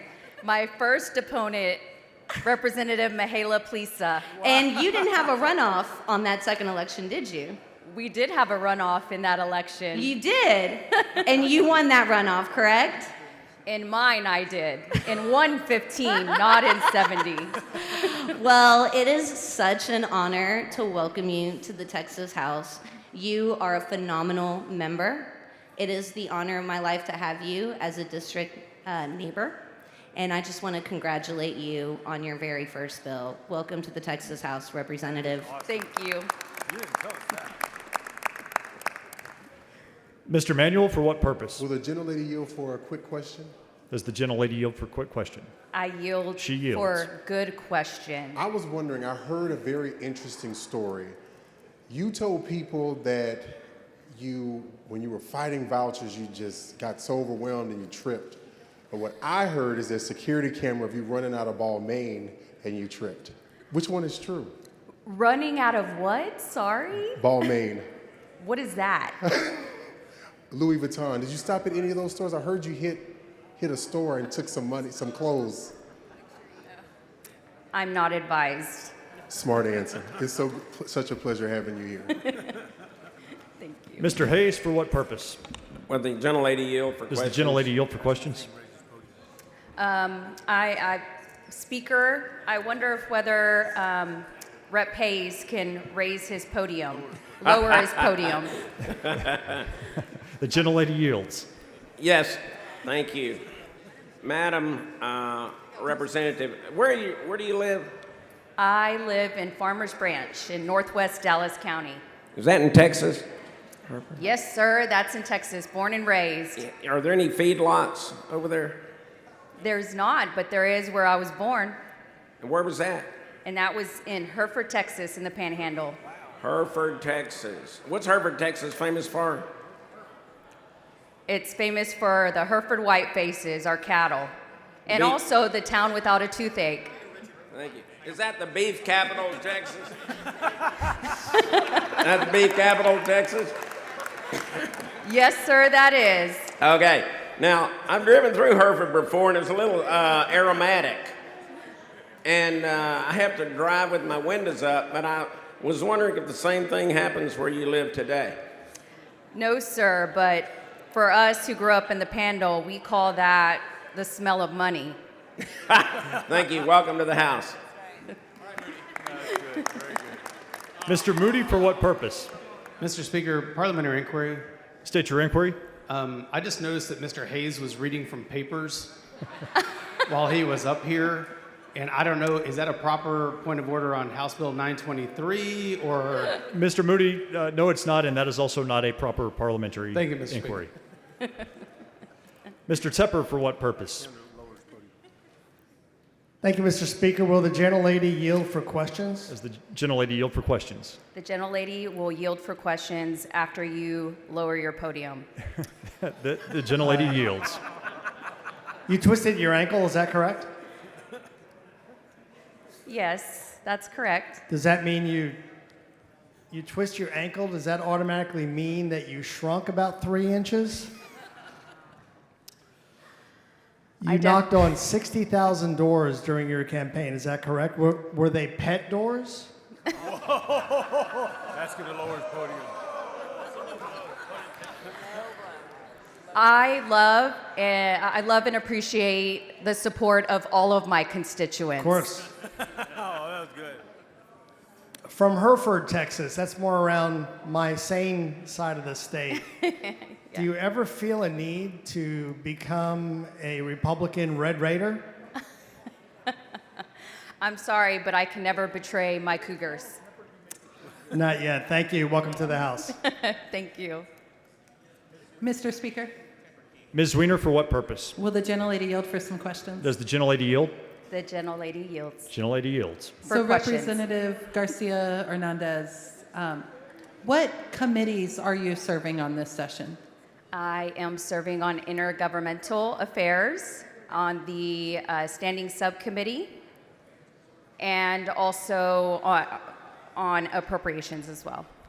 And so Representative Garcia Hernandez, as Representative Tepper just referenced, you injured your ankle, correct? That's correct. Now, I'm hoping you can set the record straight because there are competing stories as to how it happened. Did you injure your ankle arguing with Senator Huffman over the conference committee report on the budget? Or did you injure your ankle leg wrestling with David Lowe and a low point during the IGA committee? I'm not advised. Thank you. Mr. Canales, for what purpose? Will the gentlelady yield for a couple of questions? Does the gentlelady yield? The gentlelady. Since you've been elected, you've Gentlelady realized... yields. Thank you, Speaker. Since you've been elected, you've had to realize you represent lots of groups. Is that correct? Absolutely. Do you represent the lollipop kids? The lollipop kids? Ms. Pettis, for what purpose? Mr. Speaker, will the gentlelady yield? Will the Does the gentlelady gentlelady kid yield? Does the gentlelady yield? The gentlelady yields. Gentlelady yields. Okay, all I want to say is that, you know what, the freshman class is not that bad. They were smart enough to put you on a stool, on a pedestal, if that's how you want to take it. But I want you to know that this is the first time the entire floor has ever seen you. So you took Julie Johnson's place, is that correct? I did. Congresswoman Julie Johnson. Great. Do you think that you've done a good job thus far trying to fill her shoes?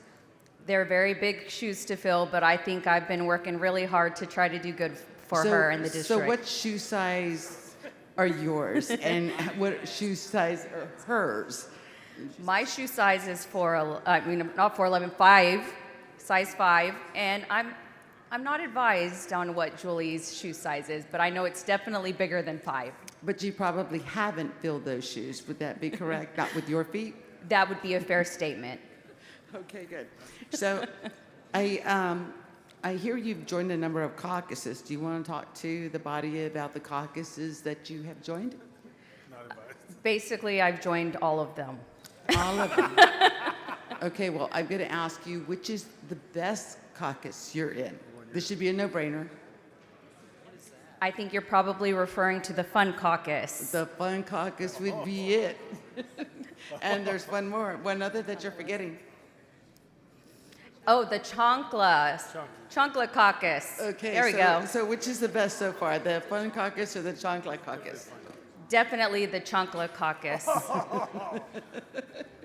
Okay, members, is everyone listening? Okay, and the last question. So who's the best mentor in the House thus far? That would be you, Representative Mary. That is a great answer, and we are Perez. so proud that you're in the Texas House. Welcome. Thank you. Mr. Speaker, Mr. Raymond, for what purpose? although this is a great bill, I would like to make a motion that none of the remarks between the author and all the other members who have come here be reduced to writing and entered into none of them. None of them. Thank you, Mr. Raymond. Thank you, Speaker. Move passage.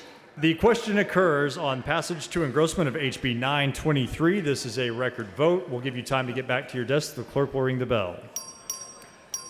Show Ms. Garcia Hernandez voting aye. Show Mr. Curry voting aye. Show Ms. Johnson voting aye.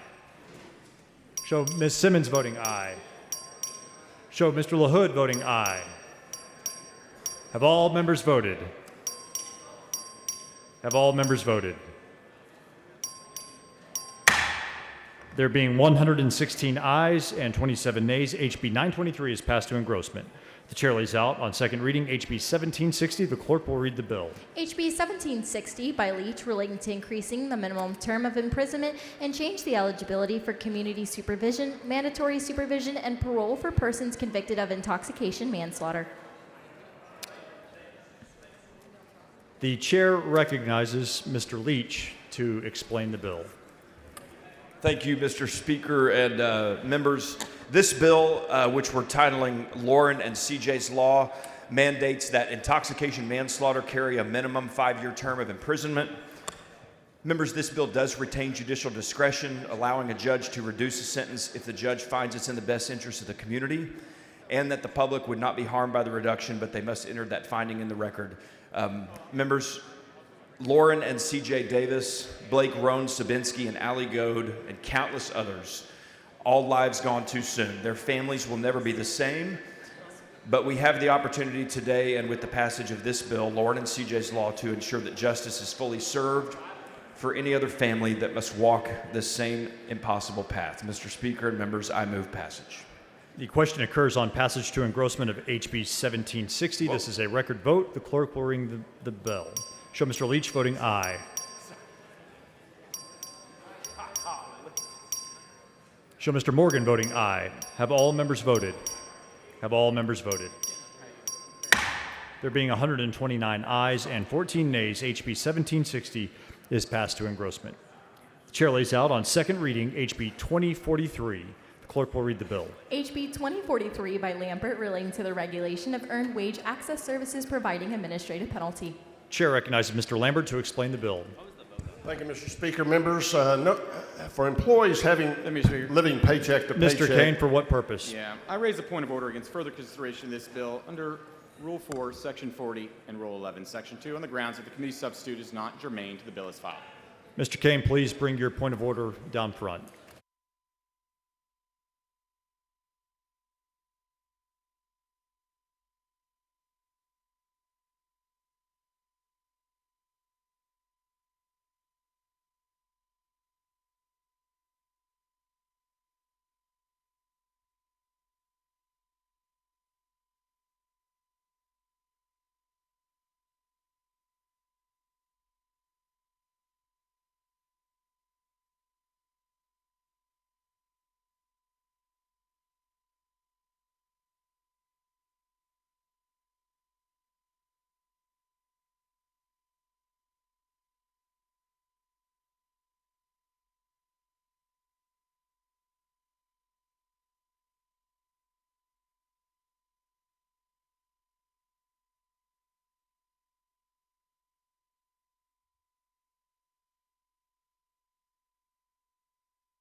Mr. Kane raises a point of order against further consideration of the committee substitute to House Bill 2043 under Rule 4, Section 40, and Rule 11, Section 2 on the grounds the committee substitute is not germane. The introduced bill was relatively narrow, establishing a new consumer protections for consumers and dealing with existing earned wage access services. The committee substitute vastly expands the bill, creating a comprehensive regulatory scheme that, among other things, prohibits existing earned wage access services from doing business unless they are registered with the Consumer Credit Commissioner. Nothing in the original bill required a license or registration before doing business. In addition, the committee substitute registration is not contingent upon following the same or similar consumer protection requirements in the original bill, but instead imposes requirements not tied to the consumer-business relationship. For example, a service may not operate in the state if the Consumer Credit Commissioner finds that the service cannot command the confidence of the public. The substitute is vastly broader than the original bill and thus not germane. Accordingly, the point of order is well taken and sustained. Pursuant to Rule 4, Section 41, the bill is returned to the Committee on Calendars.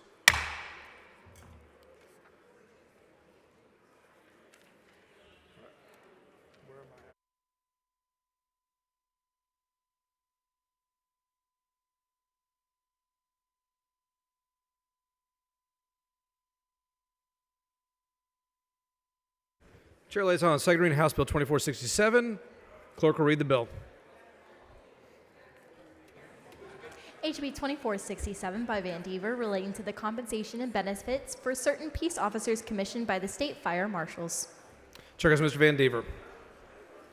Thank you, Mr. Speaker. Members, House Bill 2467 addresses a pay disparity for peace officers commissioned by the State Fire Marshal's Office who serve as fire and arson investigators under the Texas Department of Insurance. This moves them from a salary Schedule B to a salary Schedule C.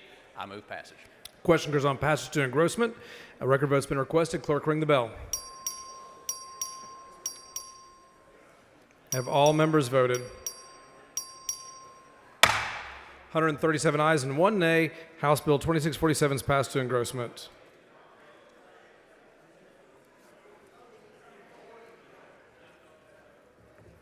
Chair lays on second reading House Bill 5333. Clerk will read the bill. HB 5333 by Bonin relating to the establishment of the STEM Excellence Graduate Fellowship Program. Chair goes Mr. Bonham. Thank you, Mr. Speaker. House Bill 5333 creates the STEM Excellence Graduate Fellowship Program. This will create a competitive grant award program based on performance for high-achieving U.S. students to receive PhD,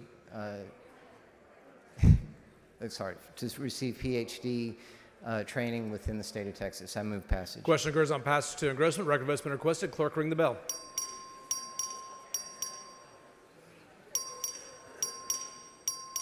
Have all members voted? 119 ayes, 24 nays. House Bill 5333 is passed to engrossment.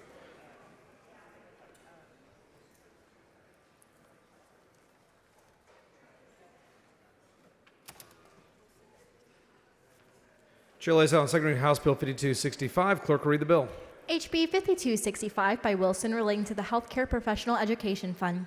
Chair goes Mr. Turner for a motion. Thank you, Mr. Speaker. I move to postpone further consideration of House Bill 5265 until 10 a.m. Thursday, May 1st. Members, you heard the motion. Is there objection? Chair is none, so ordered.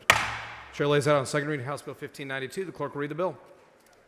HB 1592 by PLISA relating to an alert system for dangerous plant and wildlife pests and diseases administered by the Texas A&M AgriLife Extension Service. Chair goes Ms. Plessa. Thank you, Mr. Speaker and members. House Bill 1592 creates an opt-in agricultural alert system. This bill has support from a broad range of stakeholders, including the Texas Farm Bureau, the cattle raisers, Texas Nursery, Texas Forestry, and the corn producers. They just need your vote to get it across the hall. So I move passage. Question occurs on passage and engrossment. Record vote's been requested. Clerk, ring the bell. Have all members voted? 108 ayes and 33 nays. House Bill 1592 is passed to engrossment.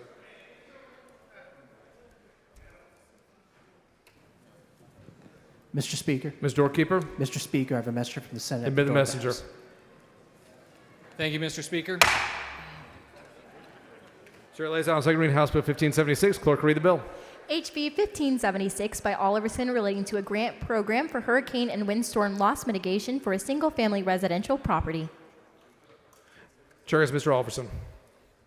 Thank you, Mr. Speaker. Members, House Bill 1576 creates a proactive grant program to strengthen homes against hurricanes and windstorms, including hail, helping protect families, reduces disaster losses, and most importantly, will significantly lower property casualty insurance rates for all of your constituents by encouraging cost-effective voluntary retrofitting. I do have two amendments. Following amendment, the clerk will read the amendment.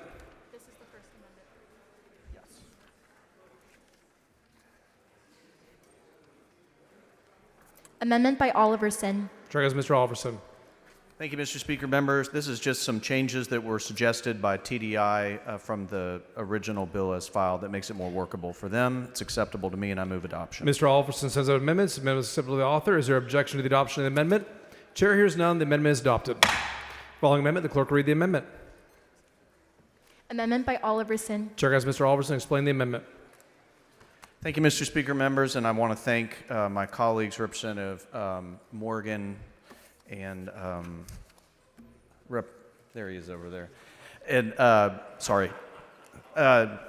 anyway, Hopper. So what this does is this was brought to me during committee. The bill as filed did not guarantee that there would be a reduced rate if a homeowner undertook these resiliency building techniques. And so what this does is it requires the commissioner to set a minimum benchmark rate, which will return the investment to all of our constituents in the form of guaranteed lower property Mr. Morgan, for what casualty rates. purpose? Does the gentleman yield? Mr. Gentleman yield for questions. He yields. So with this amendment and with this program, it will help lower insurance costs in the state of Texas. Is that correct? Massively. This is the one thing we can do that will massively lower insurance rates in Texas. Okay, and this has been shown improved in other states, correct? Multiple other states, including Alabama, Florida, Oklahoma, and North Carolina. Okay, and I know for me, I don't know about for you, but insurance rates is a kitchen table item for most people in this body. Absolutely. And their constituents, correct? Absolutely, Representative. And this is a bill that helps us get to lower rates. It will absolutely lower insurance rates in Texas. All right. Thank you, sir. Thank you. Mr. Canales, for what purpose? The gentleman yield for some questions. Gentleman yield for questions? I yield for Gentleman questions. yields for questions. Can you walk me through how this works? Yes. So, Representative, the program would take premium tax dollars from TDI, which TDI collects on every insurance product sold in Texas, and it would allow a homeowner on their homesteaded property, if they were to undertake a retrofitting that would make that property resistant to windstorm or hail. But this doesn't apply in Texas windstorm areas. It does. The bill says it specifically excludes that. No, it's Texas windstorm. So the specifically amendment that we excluded. just adopted does specifically exclude the Texas Windstorm Association because they already offer these. And so particular what we're doing is we're helping somebody retrofit their house so insurance companies don't have to pay. So we're helping people retrofit their houses so that the cost of insuring the home goes down substantially. It's simple math. Okay. And what ensures that the insurance is actually going to go down in this bill? That's the amendment. Because we've done many things in this house under the auspice that we're going to lower people's rates. For instance, we've lowered damages on civil lawsuits. We've done all sorts of stuff, and there has been no lowering of insurance rates. So what ensures that this bill, because what we're doing is we're subsidizing somebody to retrofit their house in the event that there's a hurricane or some natural disaster like you're saying. Right. And now that house is not impervious, but better suited to handle such an event. Correct. And now what we've done is we've limited the insurance's risk. And so what ensures that the insurance is actually going to go down? So if you look at the amendment that we just adopted, Representative, it requires the Commissioner, TDI, to adopt a benchmark rate where a policy that if it was meeting these standards of upgrading, there would be a minimum discount that must be applied to a policyholder. So it's guaranteed discount. Thank you. Thank you. I move passage. Mr. Alverson says an amendment. It's acceptable to the author. Is there any objection? Adoption. Chair hears none. The amendment is adopted. Mr. Alverson on the bill. I'm so sorry. Okay. So just in closing, I want to say that your homeowners' premium tax dollars collected by TDI from 2022 to 2023 was $6.7 billion. That is estimated to increase by over $3 billion, and I know all of your constituents are feeling that right now. This literally is the one thing we can do. We can't control the weather, we can't control inflation. We absolutely can incentivize people to build in a way that's resilient to damage, and that will cause your insurance rates to go down substantially. It's been proven in other states for more than a decade, and I move passage. Question occurs on passage and engrossment. Record vote's been requested. Clerk, ring the bell. Mr. Paul voting aye. Mr. Alverson voting aye. Have all members voted? 119 ayes and 24 nays. House Bill 1576 passed to engrossment. Chair lays out on second reading House Bill 1552. The clerk will read the bill. HB 1552 by Paul, relating to changing the name of the offense of child pornography to child sexual abuse material and to updating references to conform to that terminology. Chair recognizes Mr. Paul. Thank you, Mr. Speaker. Members, this bill just changes the name of child pornography to child sexual abuse material. Member, with this bill, I think we'll be able to have stronger enforcement with these cruel acts, and make sure that people know when you're going to get convicted for this that it's child sexual abuse. So I ask for passage. Move adoption. Question occurs on passage and engrossment. Record vote's been requested. Clerk, ring the bell. Mr. Ashby voting aye. Have all members voted? 144 ayes and 0 nays. House Bill 1552 is passed to engrossment. Chair lays out on second reading House Bill 2018. Clerk, read the bill. HB 2018 by Ashby, relating to Texas Farm and Ranch Lands Conservation Program. Chair goes Mr. Ashby. Thank you, Mr. Speaker. Members, the Texas Farm and Ranch Land Conservation Program provides voluntary conservation easements for our farmers and ranchers. This bill, House Bill 2018, merely clarifies that the Texas Parks and Wildlife Department must prioritize working agricultural lands for participation in the program. I do have a perfecting amendment. Mr. Speaker, Ms. Flores, what purpose? does the gentleman yield for Does question? the gentleman lead for questions? Can I lay the amendment out first? No. Oh, sure. Oh, yeah. You cannot talk about the bill after the amendment's out. Okay. Following amendment, the clerk will read the amendment. Amendment by Ashby. Chair goes Mr. Ashby. Members, this amendment is agreed upon language by all the stakeholders and just changes the word productivity in the bill to use. And I'll be happy to yield. Ms. Flores, for what purpose? Representative Ashby, does this clarify that all 1D and 1D1 ag exemptions are still qualified in the Texas Farm and Ranch Lands Conservation Program? Yes, ma'am, it certainly does. Thank you. Thank you. Can we please put the memorialize this in the journal, please? Members, you heard the motion. Is there any objection? The chair has done so ordered. Thank you.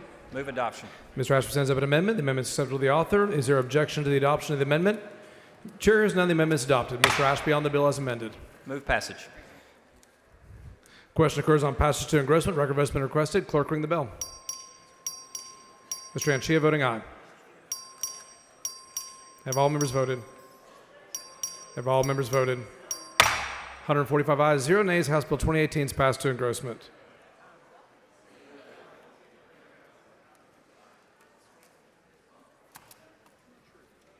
Chair lays out on second reading House Bill 3511. Clerk will read the bill. HB 3511 by Yanchia, related to the interconnected of electric vehicles to the ERCOT power grid.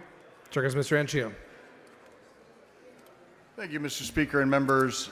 This relates to the ability to set rules by the PUC so that people who own electric vehicles that have bidirectional capacity can sell that electricity back onto the grid. You'll notice on your desks a letter of support by a number of different entities, including the North Texas Automobile Dealers, the Texas Automobile Dealers Association, Tesla, GM, Ford, and many others. And I believe I have two amendments. Following amendment, the clerk will read the amendment. Amendment by Yanchia. Chair goes Mr. Anchia. Thank you, Mr. Speaker. This amendment simply clarifies that EV electric plans that already are being offered in the competitive market are not to be impacted. There are about 15 in the market currently. I met with stakeholders, and we are adopting this amendment to make sure that the existing marketplace is not disturbed. Mr. Anchia sends up an amendment. The amendment is acceptable to the author. Is there objection to the adoption of the amendment? Chair is none. The amendment is adopted.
Following amendment, the clerk will read the amendment. Amendment by Anchia. Chair asks Mr. Anchia to explain the amendment. Can I see the amendment real fast? Thank you, Mr. Speaker and members. This amendment came from Ledge Council. They noted that UL and the National Electric Code and the National Electric Safety Code should be reordered so that it's UL and the Institute of Electrical and Electronics Engineers with the National Electric Code or with the National Electric Safety Code. And that's what the amendment does. Following amendment to the amendment, the clerk will read the amendment to the amendment. Amendment by Isaac. Thank you, Mr. Speaker, Mr. members. Isaac on amendment. Thank you, Mr. Speaker, members. This amendment strikes two organizations that have embraced political ideologies like ESG and DEI, contrary to Texas values and laws. We should not outsource our standards to unelected, unaccountable groups pushing agendas Texas has firmly rejected. If an organization that embraces ESG or DEI in its reference and statute, consider yourself on notice. Focus on what you do. Leave politics to elected officials. I Mr. respectfully Speaker. move. Mr. Anchia, for what purpose? Will the gentlelady yield? Does the gentlelady yield for questions? Yes. So Gentlelady when we for questions. visited earlier today, you said you did not like both UL and the IEEE because you thought they were woke, right? Or they had ESG as part of their website, correct?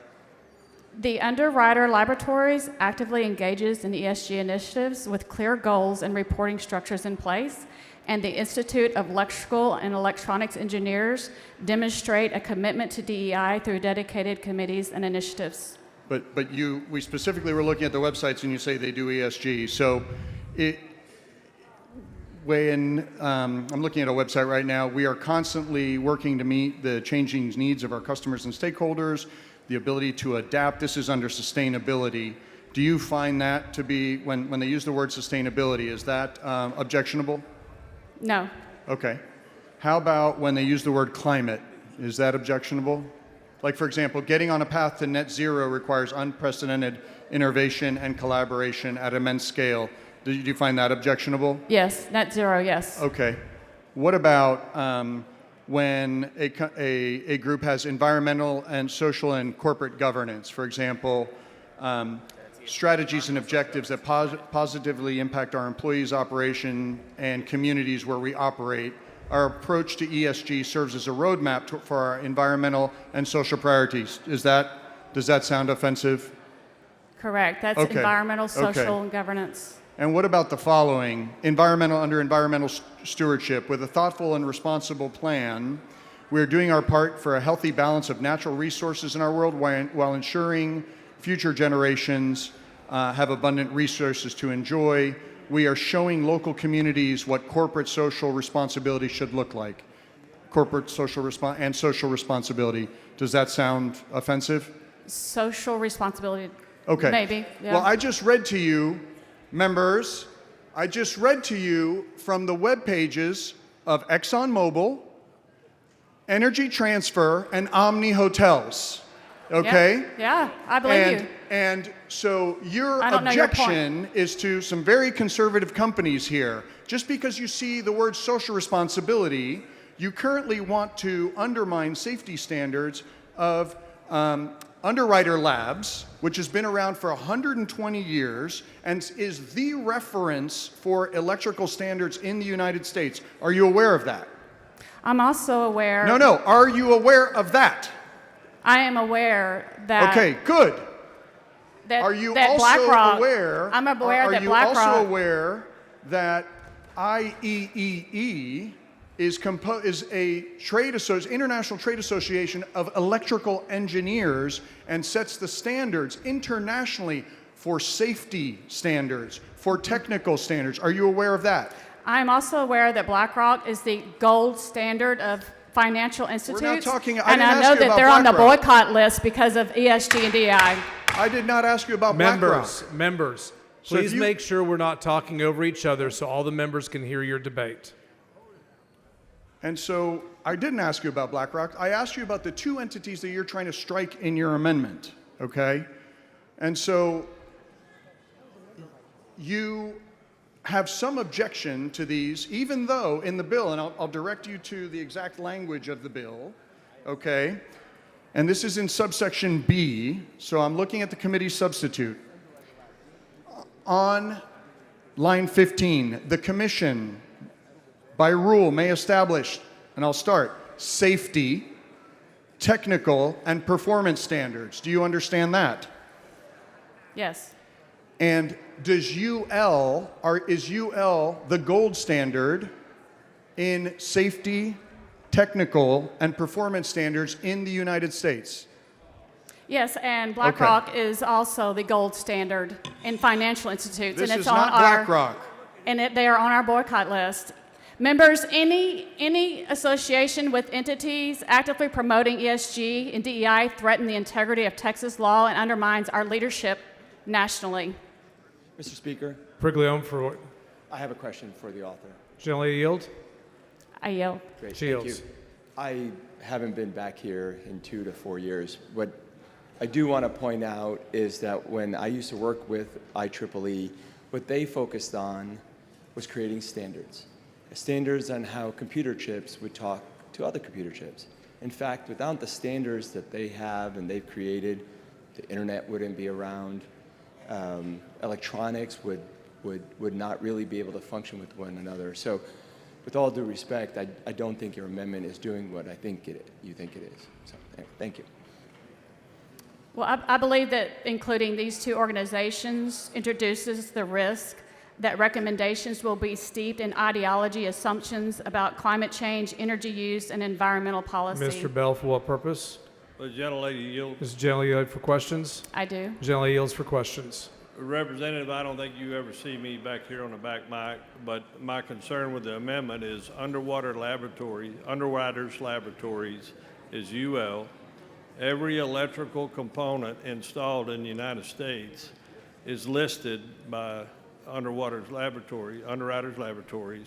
The National Electric Code, which is the state electrical code for the state of Texas, that was adopted by Chapter 1305 of the Labor Code in 2004, is the code for the whole state of Texas, and every component has to be UL listed.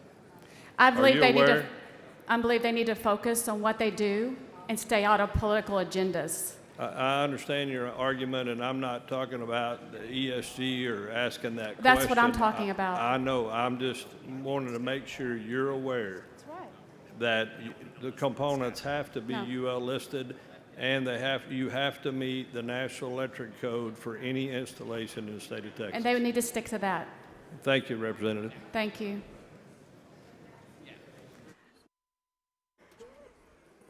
Members, Texas policy must be based on reliable data free from political activism. I move passage. Mr. Anchia in opposition. Thank you, members.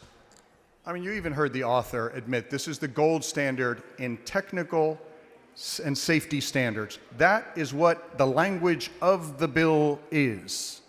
If you look on line 15 of the bill, it says, safety, technical, and performance standards. What are the best safety, technical, and performance standards in the United States? It's UL.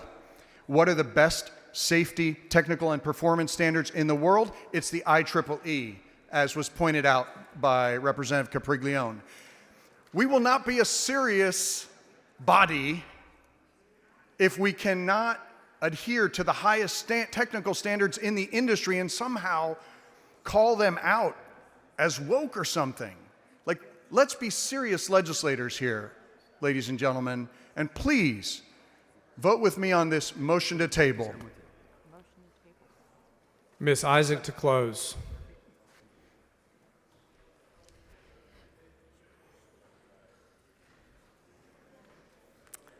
Thank you, Mr. Speaker. Members, Again, we should not outsource our standards to unelected, unaccountable groups pushing agendas that Texas have firmly rejected. I move passage. All right. Ms. Isaac sends up an amendment. Mr. Anchia moves to table. The question's on the motion to table. This is a division vote, members. The clerk will ring the bell. Oh. Mr. Anchia voting aye. Busey voting aye. Strike the board. The motion to table prevails. Mr. Anchia on the amendment unamended. Thank you. Move adoption on the amendment. Mr. Anchia sends up an amendment. It is acceptable to the author. Is there any objection? Chair hears none. The amendment is adopted. Mr. Anchia on the bill. Thank you, members. I really do appreciate your time and attention. Thank you to the members who are engineers and who went to the back mic to speak about the importance of having technical and state safety standards and the highest in this great state of Texas. Move adoption. Question occurs on passage to engrossment of House Bill 3511. Record vote's been requested. Clerk, ring the bell. Have all members voted? Mr. Canales voting aye. Have all members voted? 95 ayes and 53 nays. House Bill 3511 is passed to engrossment. Ms. Isaac, for what purpose? Yes, Mr. Speaker, I move that all of my conversation about my amendment be reduced to writing and placed in the journal. Members, you've heard the motion. Is there any objection? Chair is none, so ordered. Chair lays it on second reading House Bill 1781. Clerk will read the bill. HB 1781 by Gonzalez of El Paso relating to the Texas Livestock and Rodeo Education and Continuation Grant Program. Chair has Ms. Gonzalez. Mr. Speaker, members, let's support our local county fairs, and I move passage. Question occurs on passage and engrossment. Record vote's been requested. Clerk, ring the bell. Have all members voted? Ms. Campos voting aye. Have all members voted? 94 ayes, 54 nays. House Bill 1781 is passed to engrossment. Chair lays out on second reading House Bill 2013. The clerk will read the bill. HB 2013 by Bell of Montgomery relating to the authority of certain property owners association to prohibit or restrict the keeping of chickens. Chair has Mr. Bell. Thank you, Mr. Speaker. Members, House Bill 2013 just simply prohibits a property owner association from restricting your constituents' property rights to keep chickens if a POA is located in a municipality that has an ordinance authorizing them to do so. Again, only applies to a POA located in municipalities that have an ordinance on keeping chickens. Move passage. Question occurs on passage and engrossment. Record vote's been requested. Clerk, ring the bell. Have all members voted? 138 ayes, 4 nays. House Bill 2013 is passed to engrossment. Chair lays out on second reading House Bill 2340. Clerk will read the bill.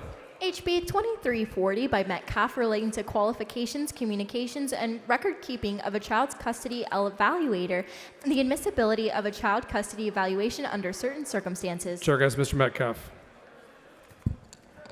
Thank you, Mr. Speaker. Members, 2340 requires child custody evaluators to complete at least 3 hours of specialized training every 2 years. Training must focus on education and therapy for children with disabilities, preparation for independent living, and addressing physical and mental health challenges. I move passage. Question occurs on passage and engrossment. Record vote's been requested. Clerk, ring the bell.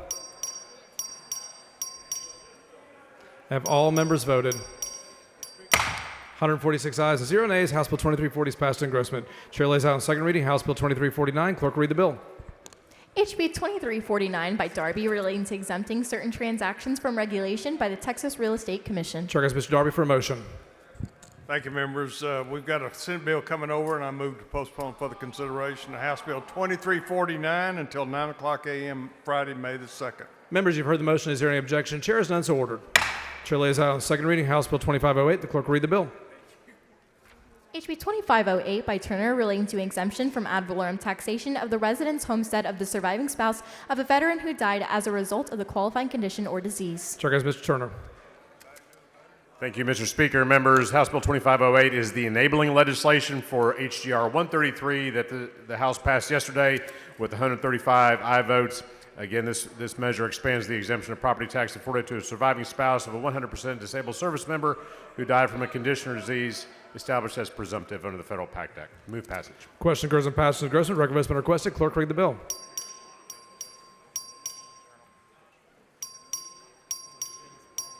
Have all members voted? 143 ayes and 4 nays. House Bill 2508 is passed to engrossment. Chair lays out on second reading House Bill 2970. Clerk, read the bill. HB 2970 by Paul relating to the implementation of projects by the Gulf Coast Protection District. Chair has Mr. Paul. Thank you, Mr. Speaker. Members, this bill makes sure that when we build this coastal barrier, the greatest engineering project in the history of our nation, that we can guarantee that ships can go in two-way traffic through any of those gates. Move passage. Question occurs on passage of engrossment House Bill 2970. Record vote. Clerk, ring the bell. Have all members voted? 141 ayes and 0 nays. House Bill 2970 is passed to engrossment.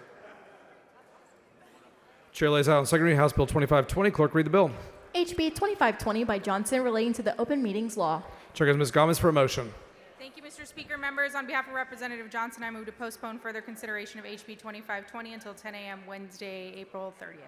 Members, you've heard the motion. Is there any objection? Chair is none, so ordered.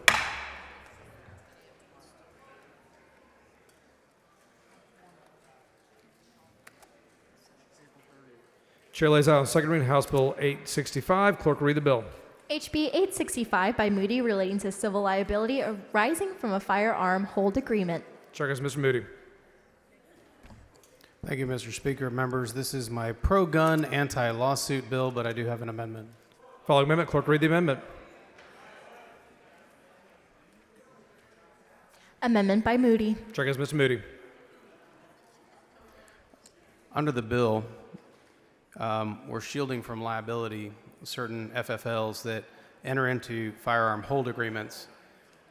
During committee, we heard from some veteran organizations, particularly those associated with our congressionally chartered veteran service organizations, or our VFWs, that they said they would want to engage in this as well because they are close to the veterans that are on the brink of doing something very dangerous. And it may be that's a better place for them to hold their weapons when they're dealing with that crisis. So the veterans organizations reached out to us and they said, can you please include us in this bill? And so that's what this amendment does, and I move adoption. Mr. Moody sends an amendment. It's accepted by the author. Is there any objection? Chair hears none. The amendment is adopted. Mr. Moody on the bill. Thank you all. I really do appreciate this. This is, while it's not targeted towards veteran suicide rates, it certainly will impact those veterans who are in crisis and allow for those who help them to be shielded from liability if they help those folks out. And I move passage. Question occurs on passage of engrossment. Record vote. Clerk, ring the bell.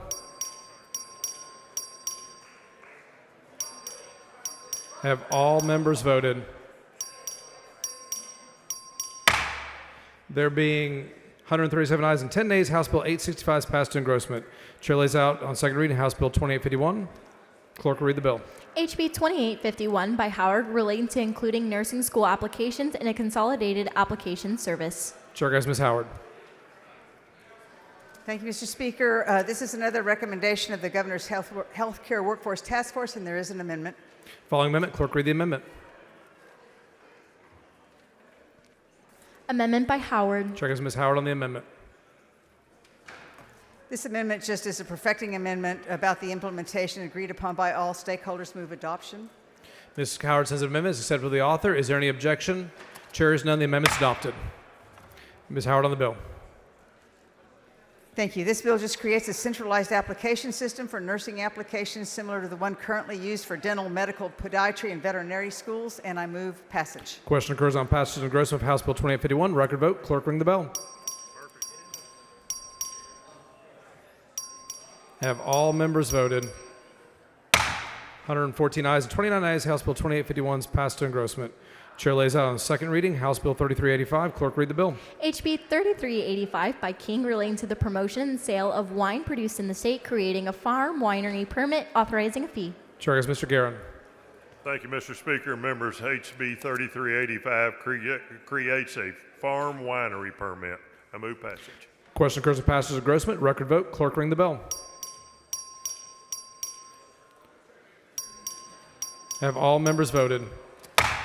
108 ayes, 33 nays. House Bill 3385 is passed to engrossment. Chair lays out on second reading House Bill 3336. Clerk read the bill.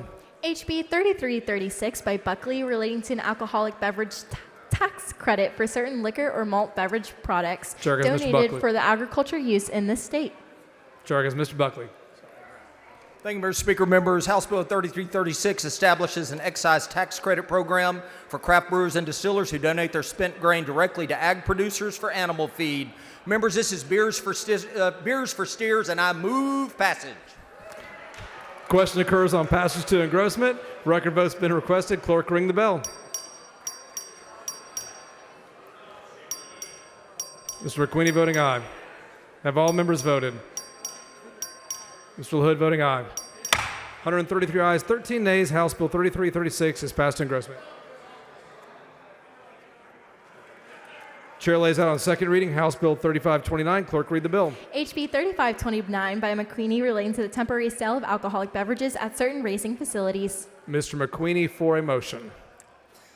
Mr. Speaker, I move to postpone further consideration of House Bill 3529 until Monday at 10 a.m. Members, you've heard the motion. Is there objection? Chair is none, so ordered. Chair lays out on second reading House Bill 3309. Clerk, read the bill.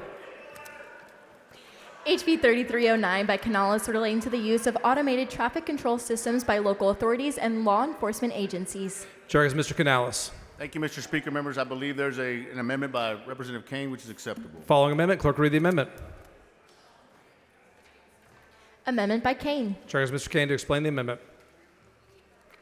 Okay, I don't know if many of you heard just concerns that someone might try and mail you one of these tickets. This amendment just says that the citation issued under this cannot be mailed to you. It's got to be given to you by a police officer. With that, move adoption. Mr. Kane says amendment is acceptable to the author. Is there any objection? Chair is none. The amendment is adopted. Mr. Canales on the bill as amended. Mr. Speaker, members, this is a bill that makes work zones safer. It is not a red light camera bill. An officer has to confront you. You're able to confront your witness, and this is a bill that will ensure that our officers and the people working in these safety zones are safer, and I move passage. Question occurs on passage to engrossment. Record vote's been requested. Clerk, ring the bell. Show us Representative Curry voting aye. Have all members voted? 115 ayes, 26 nay. House Bill 3309 is passed to engrossment. Chair lays out on second reading House Bill 1127. Clerk, read the bill. HB 1127 by Gomez relating to the promotion of breastfeeding and prohibition against interference with or restriction of the right to breastfeed. Chair is Ms. Gomez.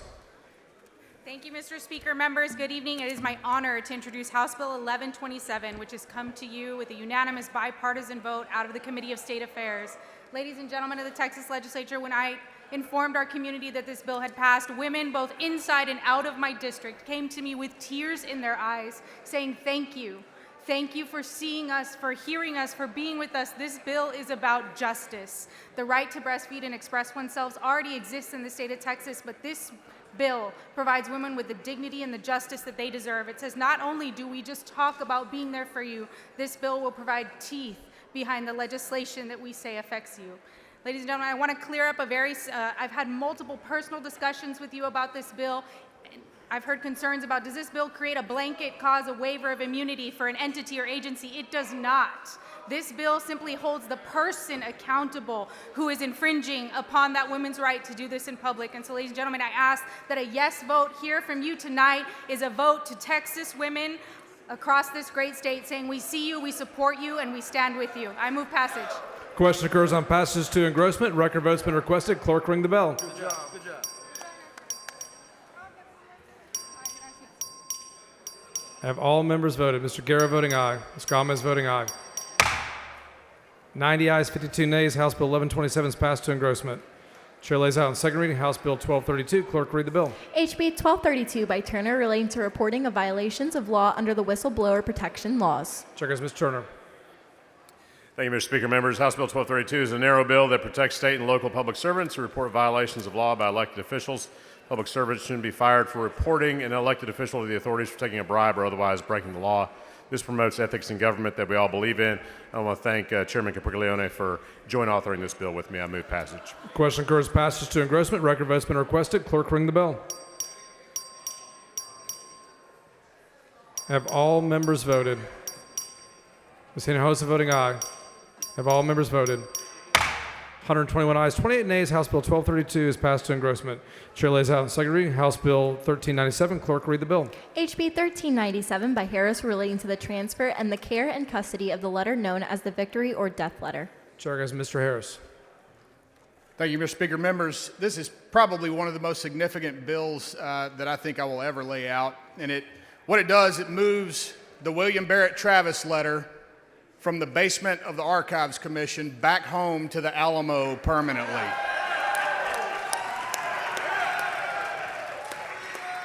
We do have an amendment. Following amendment, clerk will read the amendment. Amendment by Metcalf. Chair has Mr. Metcalf. Thank you, Mr. Speaker. Members, we're making this outstanding bill an even better bill. We're bringing more of our founding documents in the eye of the public for their viewing. So I'm catching a ride because my bill isn't out yet. So catching a ride for this, for the public citizens. We move adoption. Tell them what your bill does.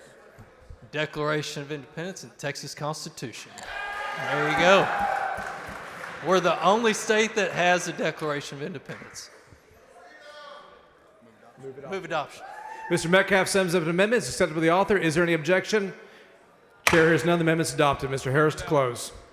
Move passage. Question occurs on passage to engrossment. Record vote's been requested. Clerk, ring the bell. Show Mr. Martinez Fisher voting aye.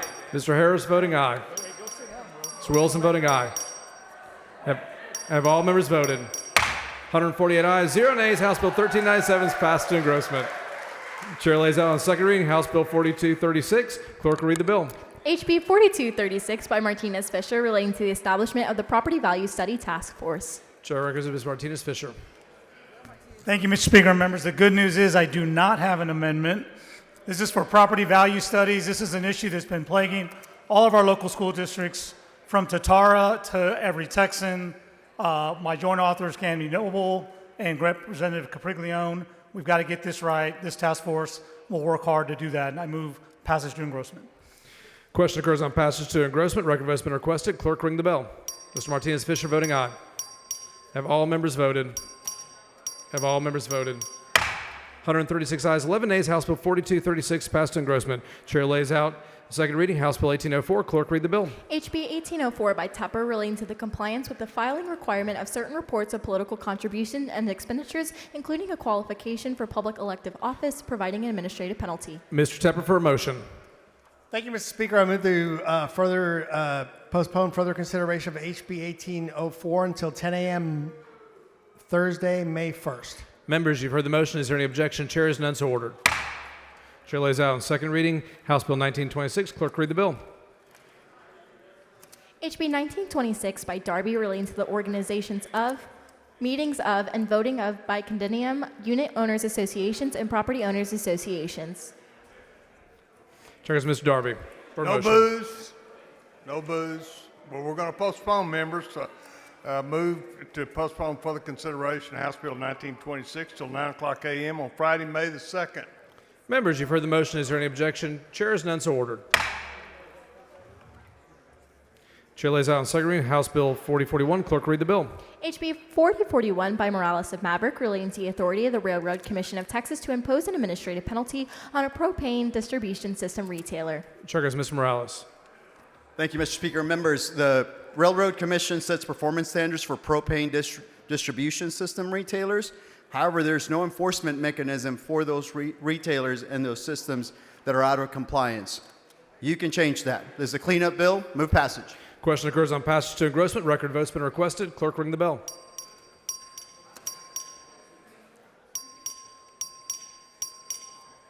Have all members voted?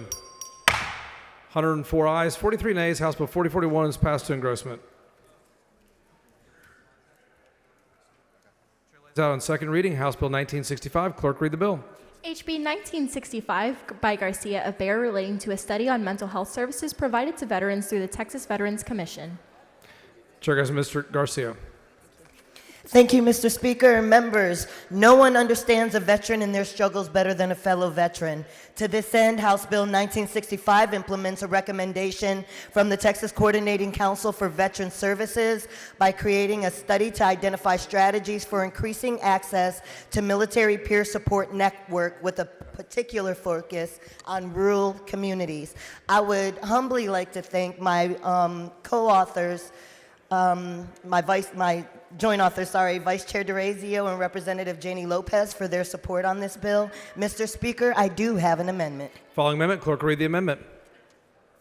Amendment by Garcia of Bear. Chair goes Ms. Garcia. Thank you, Mr. Speaker. Members, this is a perfecting amendment. Earlier today, we passed on third reading House Bill 1114, or 114 by Chairman Cortez. That bill transfers veteran mental health initiatives from HHSC to TVC. As a result, this amendment removes the requirement that HHSC consult with TVC on this study. I move passage. Ms. Garcia sends an amendment to schedule the author. Is there any objection? Chair hears none. The amendment is adopted. Ms. Garcia to close on her bill. Thank you, Mr. Speaker. I close. Question occurs on passage and engrossment. Record vote has been requested. Clerk, ring the bell.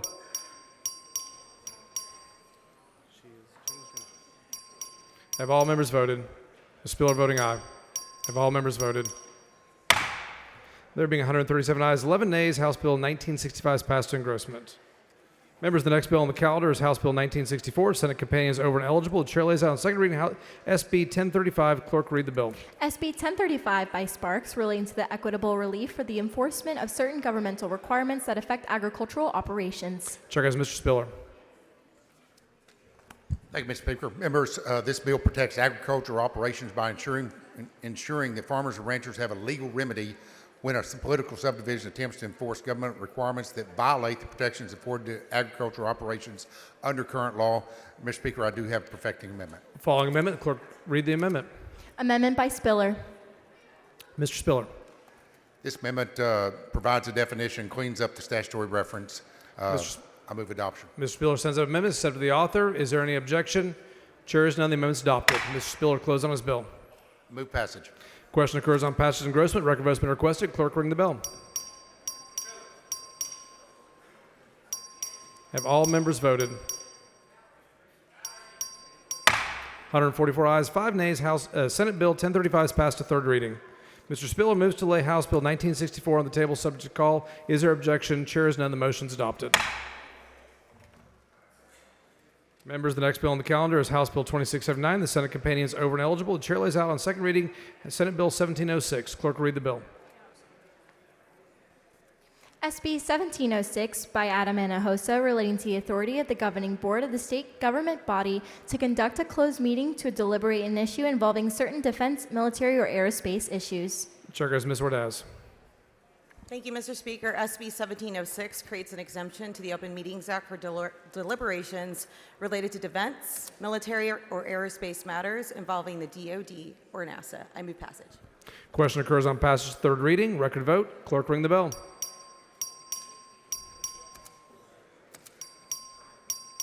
Have all members voted? 123 ayes, 23 nays. Senate Bill 1706 passed to third reading. Ms. Ordaz moves to lay House Bill 2679 on the table subject to call. Is there objection? Chair hears none. The motion is adopted. Chair lays out on second reading House Bill 2730. Clerk, read the bill. HB 2730 by Darby relating to the authority of the chief appraiser of an appraisal district to require a person allowed an exemption from ad valorem taxation of a resident's homestead to file a new application or confirm the person's current qualification for the exemption. Chair goes Mr. Darby. Thank you, Mr. Speaker. Members, this bill simply ensures that homeowners are not subjected to unnecessary reapplication for their homestead exemptions by clarifying that appraisal districts may only require reapplication if they have a specific reason to believe an exemption is invalid. I do have a perfecting amendment. Following amendment, the clerk will read the amendment. Amendment by Darby. Chair goes Mr. Darby on the amendment. This simply says that the appraisal district may include searching the driver's license database maintained by the DPS. It is acceptable to the author. Mr. Darby sends up an amendment. It's acceptable to the author. Is there any objection? Chair is none. The amendment is adopted. Mr. Darby on the amendment bill. I close. Question occurs on passage of engrossment. Record vote has been requested. Clerk, ring the bell. Have all members voted? 146 ayes, 0 nays. House Bill 2730 is passed to engrossment. Chair lays out on second reading House Bill 3698. Clerk, read the bill. HB 3698 by vote relating to the participation in reemployment services as a condition of eligibility for unemployment benefits. Chair goes Mr. Vo. Thank you, Mr. Speaker and members. House Bill 3698 aims to allow TWC to help reduce unemployment, reduce reliance on benefits, and fill jobs needed to keep the Texas economy growing. I move passage. This is a TWC bill. Question occurs on passage of engrossment. Record vote has been requested. Clerk, ring the bell. Ms. Plessa voting aye. Ms. Jones voting aye. Have all members voted?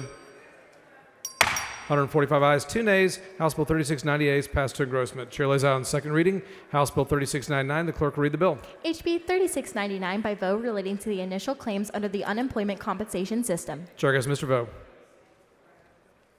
Thank you, Mr. Speaker and members. This is another TWC bill. House Bill 3699 closes a loophole in labor code that allows fraudsters to qualify for unemployment benefits by using fake employers. I move passage. Question occurs on passage to engrossment. Record vote. Clerk ring the bell. If all members voted, Ms. Jones voting aye. 146 ayes, 0 nays. House Bill 3699 is passed to engrossment.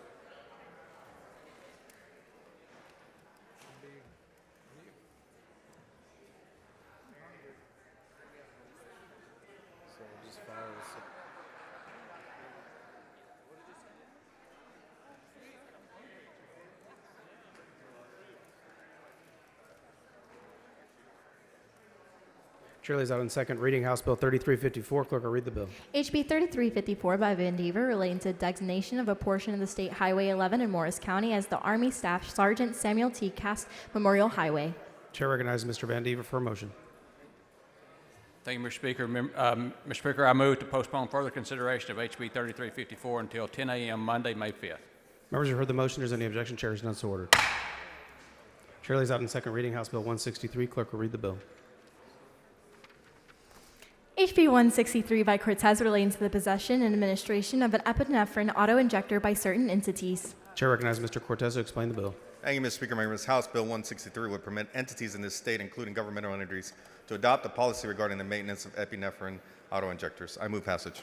Members, the question occurs on the passage and engrossment of HB 163. This is a record vote. Clerk will ring the bell.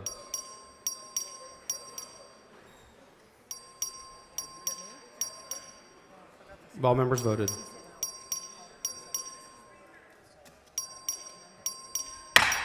Being 148 ayes, 0 nays, HB 163 is passed to engrossment.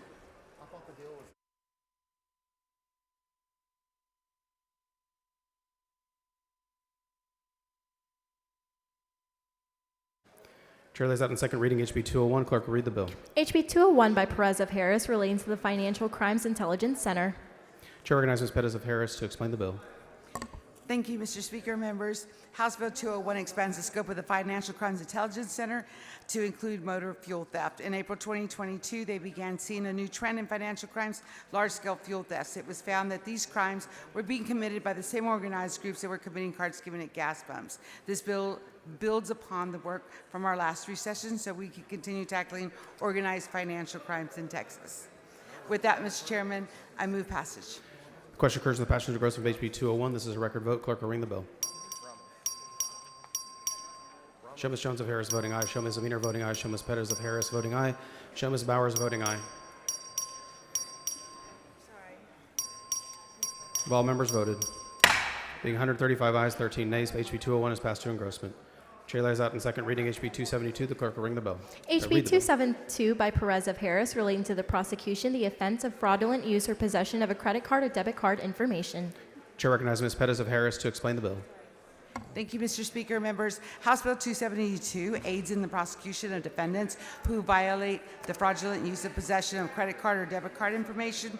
This bill allows prosecutors to adjudicate a case in any county where the offense was committed or in the county where the victim resides. This is crucial to investigations because certain perpetrators of credit card or debit card abuse work in groups and may travel to commit their crimes, and the victims may be in different counties or multiple counties. And with that, Mr. Chairman, I move passage. The question occurs in the passage and engrossment of HB 272. This is a record vote. The clerk will ring the bell.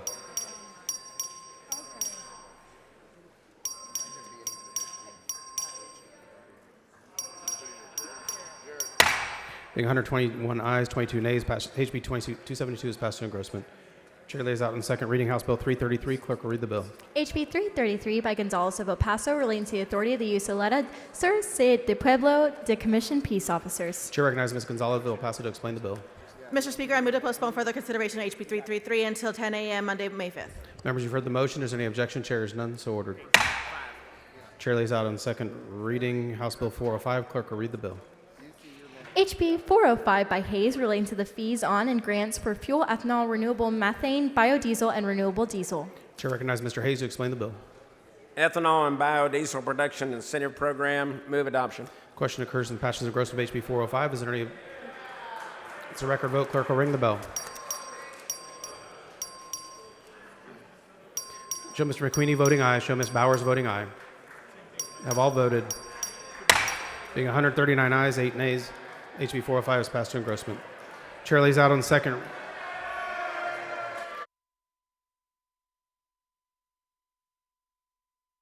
Chair lays out on second reading HB 519. Clerk will read the bill. HB 519 by Gonzalez of El Paso relating to the honey production operations and the harvesting and packaging of honey and honeycomb. Chair recognizes Ms. Gonzalez of El Paso. This helps honeybee beekeepers. The question occurs in the passage of engrossment of HB 519. This is a record vote. Clerk will ring the bell.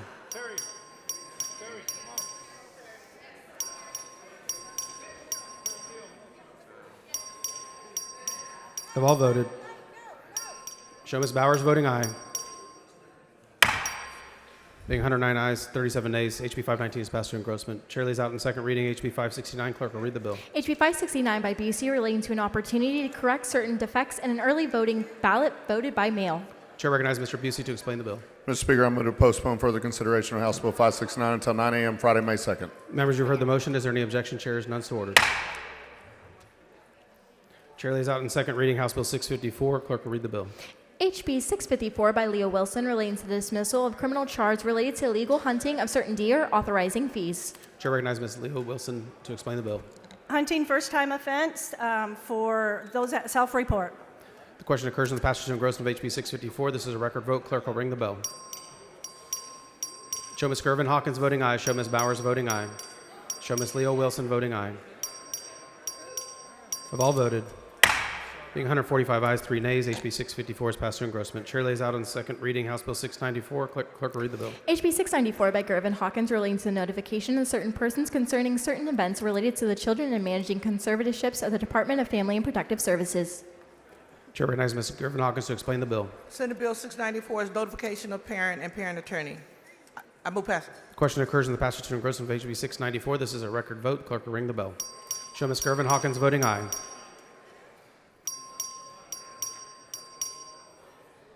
Have all members voted? Being 144 ayes, 0 nays, HB 694 is passed to engrossment.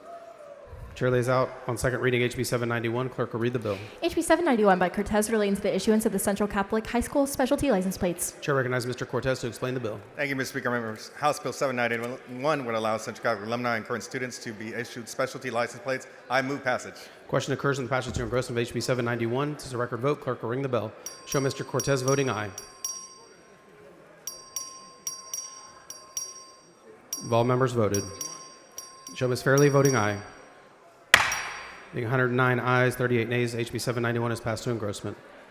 Chair lays out in second reading HB 1006. Clerk will read the bill. HB 1006 by Schoolcraft relating to the amendment of restrictive covenants applicable to certain subdivisions. Chair recognizes Mr. Schoolcraft to explain the bill. Thank you, Mr. Speaker. Members, this bill gives property owners in old abandoned subdivisions a process by which they can hold elections to revise their deed restrictions. The parameters on the bill make this applicable to subdivisions platted before 1965, and among other things, all of the lots must be in position where their restrictions violate the. Okay, I move adoption, members. The question occurs in the passage of engrossment of HB 1006. This is a record vote. The clerk will ring the bell.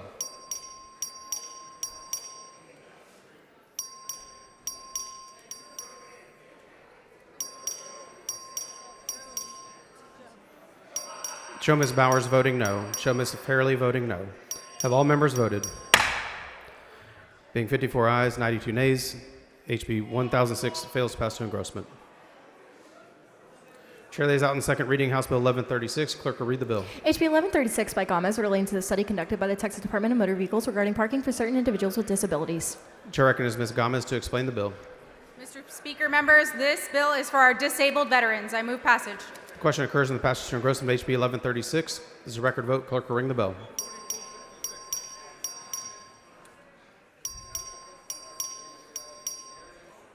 All members voted. Being 103 ayes, 41 nays, HB 1136 is passed to engrossment.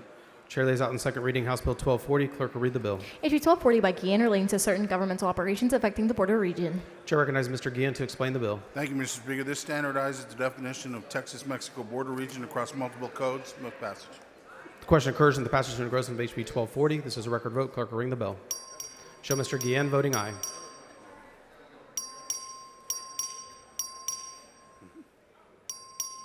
Show Ms. Gonzalez of El Paso voting aye. Being 139 ayes, 8 nays, HB 1240 is passed to engrossment. Chair lays out on second reading House Bill 1266. Clerk will read the bill. HB 1266 by Guillen relating to the expedited credentialing of certain physician assistants and advanced practice nurses by managed care plan issuers. Chair recognizes Mr. Guillen to explain HB 1266. Thank you, Mr. Speaker. This creates an expedited credentialing process for PAs and APRNs. Move passage. The question occurs on the passage and engrossment of HB 1266. This is a record vote. The clerk will ring the bell. Show Mr. Guillen voting aye.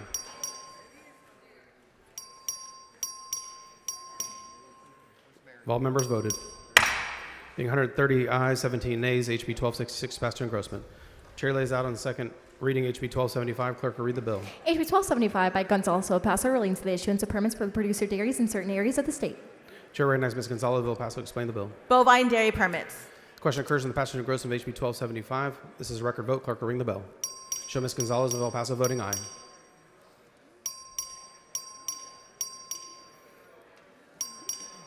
Have all members voted? Being 107 ayes, 41 nays, HB 1275 is passed to engrossment.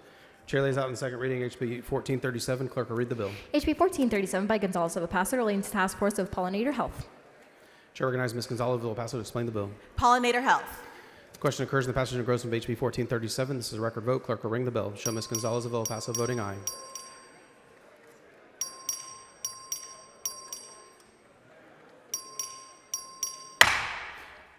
Being 88 ayes, 58 nays, HB 1437 is passed to engrossment. Chair lays out in second reading HB 1532. Clerk will read the bill. HB 1532 by Cunningham relating to the creation of the Lake Houston Dredging and Maintenance District providing authority to issue bonds.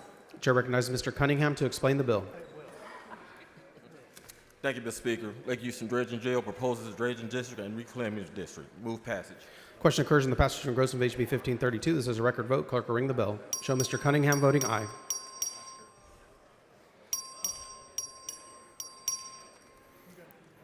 Have all members voted? Being 128 ayes, 18 nays, HB 1532 is passed to engrossment. Chair lays out in second reading HB 1675. Clerk will read the bill. HB 1675 by Compost relating to the interment of certain cremated animals or remains of the human remains in perpetual care cemeteries. Chair recognizes Ms. Campos to explain the bill.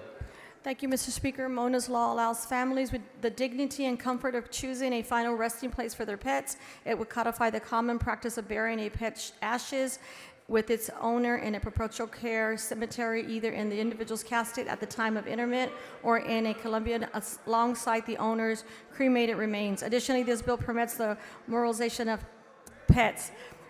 Speaker, I have an amendment. Following amendment, clerk will read the amendment. Amendment by Compost. Chair recognizes Ms. Campos to explain the amendment. The amendment defines pet remains to ensure practical implementation of this legislation. The amendment also safeguards the tax exemption status of participating not-for-profit cemeteries. I move adoption. Ms. Campos sends up an amendment. The amendment is acceptable to the author. Is there any objection to the adoption of the amendment? Chair sees none. Amendment's adopted. Chair recognizes Ms. Campos to close the bill.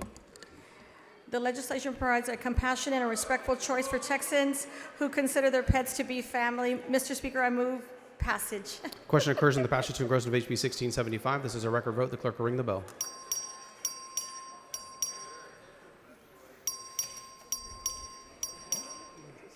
Have all members voted? Being 111 ayes, 37 nays, HB 1675 is passed to engrossment.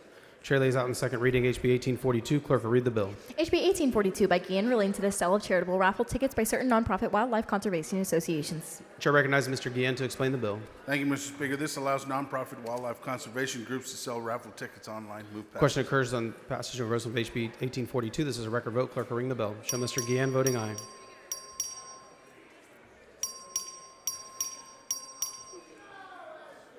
Have all members voted? Being 98 ayes, 50 nays, HB 1842 is passed to engrossment.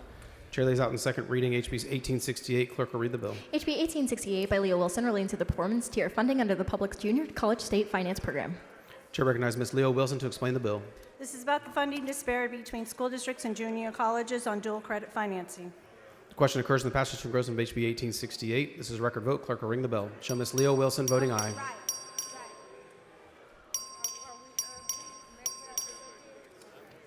Have all members voted? There being 107 ayes, 40 nays, HB 1868 is passed to engrossment. Members, the next bill on the calendar is HB 1888. The Senate companion is over and eligible. The chair lays out on second reading SB 1185. The clerk will read the bill. SB 1185 by Creighton relating to exemption from the boiler registration and inspection requirements from certain boilers and medical equipment autoclaves. Chair recognizes Mr. Metcalf to explain the bill. Thank you, Mr. Speaker. Members, this is boiler, not broiler. I move passage.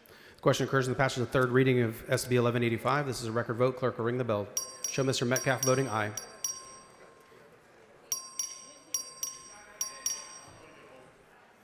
All members voted. Being 141 ayes, 6 nays, SB 1185 is passed the third reading. Mr. Metcalf moves to lay House Bill 1888 on the table subject to the call. Is there any objection? The chair is none. The motion is adopted. Chair lays out in second reading House Bill 1894. Clerk will read the bill. HB 1894 by Metcalf relating to designating November as Veterans Month. Chair recognizes Mr. Metcalf to explain the bill. Thank you, Mr. Speaker. Members, this recognizes Veterans Month. I move passage. The question occurs in the passage to engrossment of HB 1894. This is a record vote. Clerk will ring the bell. Show Mr. Metcalf voting aye.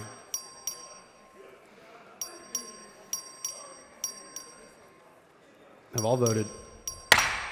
Being 144 ayes, 1 nay, HB 1894 is passed to engrossment. Chair lays out in second reading HB 1943. Clerk will read the bill. HB 1943 by Landgraf relating to the compensation for the members of the Winkler County Juvenile Board. Chair recognizes Mr. Landgraf to explain the bill. Thank you, Mr. Speaker. This bill would improve the operations for the Winkler County Juvenile Board. I do have an amendment. Following amendment, clerk will read the amendment. Amendment by Landgraf. Chair recognizes Mr. Landgraf. Thank you, Mr. Speaker. This amendment cleans up the additional local compensation cap for the Winkler County Juvenile Board. It's acceptable to the author. Mr. Landgraf sends up an amendment. The amendment is acceptable to the author. Is there any objection to the adoption of the amendment? Chair is none. The amendment is adopted. Chair recognizes Mr. Landgraf. Thank you. Move passage. The question occurs in the passage to engrossment of HB 1943. Is a record vote. Clerk will ring the bell.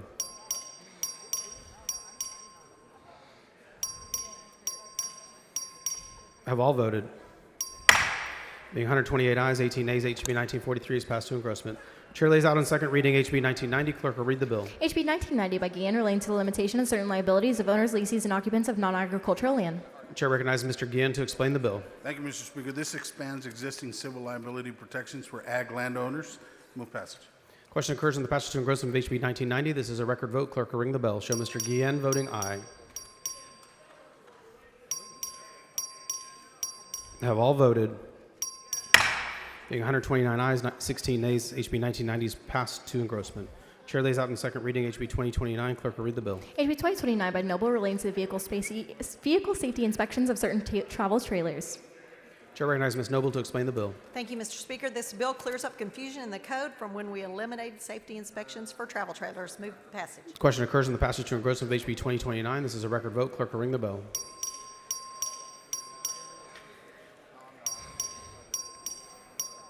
Have all voted?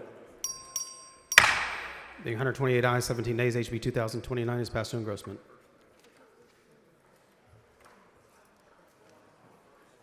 This one.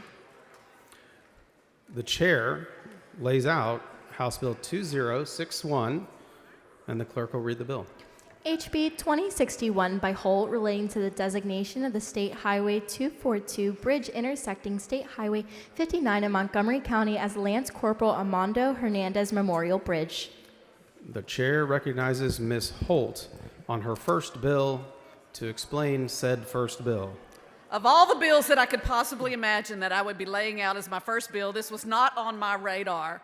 But as the daughter of a World War II veteran, I could not be more honored to lay out HB 2061.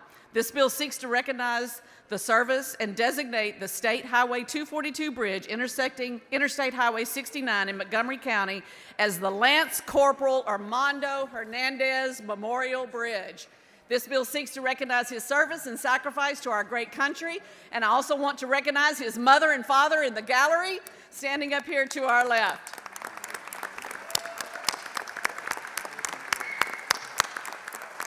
Mr. Speaker, I move passage. Mr. Speaker, Mr. Patterson, for what purpose? Will the gentlelady yield? Absolutely. Gentlelady for questions. Gentlelady yields. Ms. Holt, where are you from? I am from Silsbee, Texas, in Hardin County. Silsbee, Texas. Yes, sir. Car trading capital of Southeast Texas. Have you ever had the world's strongest man from Silsbee, Texas? Absolutely. We sure do. Was that Mark Henry? Mark Henry. That's Mark right. Henry, the world's strongest man, is from Olympian. your hometown. An Olympian. That's right. Wow, that's awesome. And what did your parents do growing up? What did my parents do? My dad worked at Gulf Oil, and my mother was a homemaker. Mother was a homemaker. That's great. What is the population of Silsbee, Texas? Somewhere around 7,000. 7,000. How many counties do you have in your district? I have 3 counties and a portion of Montgomery County. So 3+ counties in your district. Yes, sir. Well, I just want to say that I'm so excited that you're here in the Texas House. You know your district well. Thank you for bringing this bill forward. This is a great bill. I'm so proud that you're able to recognize these folks. Absolutely. And God bless you, and thank you for being a member of the Texas House. Thank you. I move passage, Mr. Ms. Holt. Speaker. Oh, Mr. Kane, for what purpose? Question for the author. Will the gentlelady yield for close. questions? yes. The gentlelady yields for questions. Are you going to be doing an amendment that renames this the Gulf of America? No, Okay. Thank you, ma'am. not today. Move passage again. Mr. Members, Speaker. the question occurs on the passage to engrossment of HB 2061. This is a record vote. The clerk will ring the bell. Show Mr. Curry voting aye. Show Mr. Patterson voting aye. Show Mr. Berry voting aye. Show Ms. Lawson voting aye. Show Mr. Alcott voting aye. Show Ms. Pearson voting aye. Show Ms. Leo Wilson voting aye. Have all voted. Being 146 ayes, 0 nays. HB 2061 is passed to engrossment.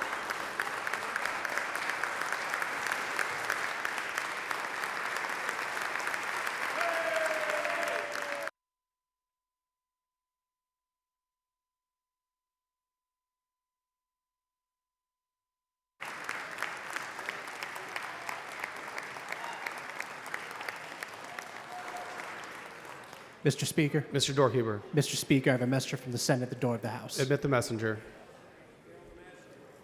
Thank you, Mr. Speaker. I am directed by the Senate to inform the House that the Senate has taken the following action. The Senate has passed the following measures. Thank you. Chair lays out in second reading House Bill 2286. Clerk will read the bill. HB 2286 by Craddock relating to the renewal of a certificate of registration for certain interior designers. Chair recognizes Mr. Craddock to explain the bill. Mr. Speaker, members, this bill is a follow-up from 1991 to 2009 when the interior decorators had to take a national certified exam that we held out where people that were grandfathered wouldn't have to take the written exam again. And when we did sunset in 2013, we changed. All this does is move that back. I move adoption. Question occurs in the passage and engrossment of HB 2286. This is a record vote. Clerk will ring the bell. Show Mr. Craddock voting aye.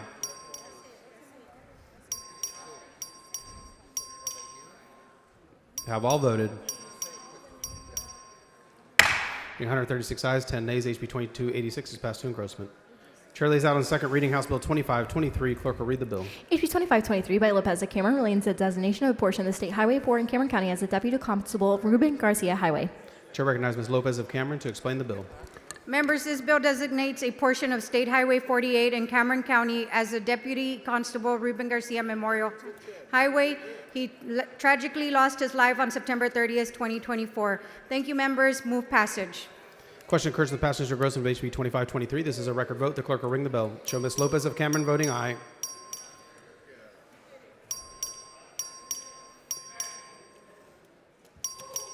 Have all voted. Being 146 ayes, 0 nays, HB 2523 is passed to engrossment. Chair lays out on second reading House Bill 2622. Clerk will read the bill. HB 2622 by Metcalf relating to the transport of female patients to a mental health facility or residential care facility. Chair recognizes Mr. Metcalf to explain the bill. Thank you, Mr. Speaker. Members, this strengthens public safety and accountability during transportation of female patients. Move passage. Question occurs in the passage to engrossment of HB 2622. This is a record vote. Clerk will ring the bell. Show Mr. Metcalf voting aye.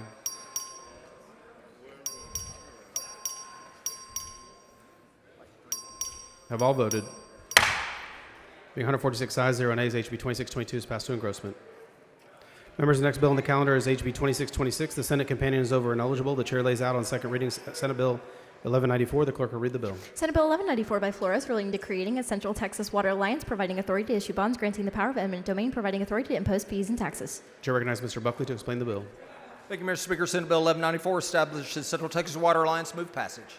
Question occurs in the passage of third reading of Senate Bill 1194. This is a record vote. Clerk will ring the bell. Show Mr. Curry voting aye. Show Mr. Buckley voting aye. Show Ms. Weiner voting aye. Show Ms. Jones of Harris voting aye. Have all voted. Being 121 ayes, 25 nays, SB 1194 is passed to third reading. Mr. Buckley moves to lay House Bill 2626 on the table subject to call. Is there objection? The chair hears none. The motion is adopted. Chair lays out on second reading House Bill 2652. Clerk will read the bill. HB 2652 by Ordaz relating to establishing a certified caregiver pilot program in a Borderplex workforce development area. Chair recognizes Ms. Ordaz to explain the bill. This creates a caregiver pilot program for El Paso families. Move passage. Question occurs in the passage to engrossment of HB 2652. It's a record vote. The clerk will ring the bell. Show Mr. Dawes voting aye. Show Ms. Weiner voting aye. Have all voted.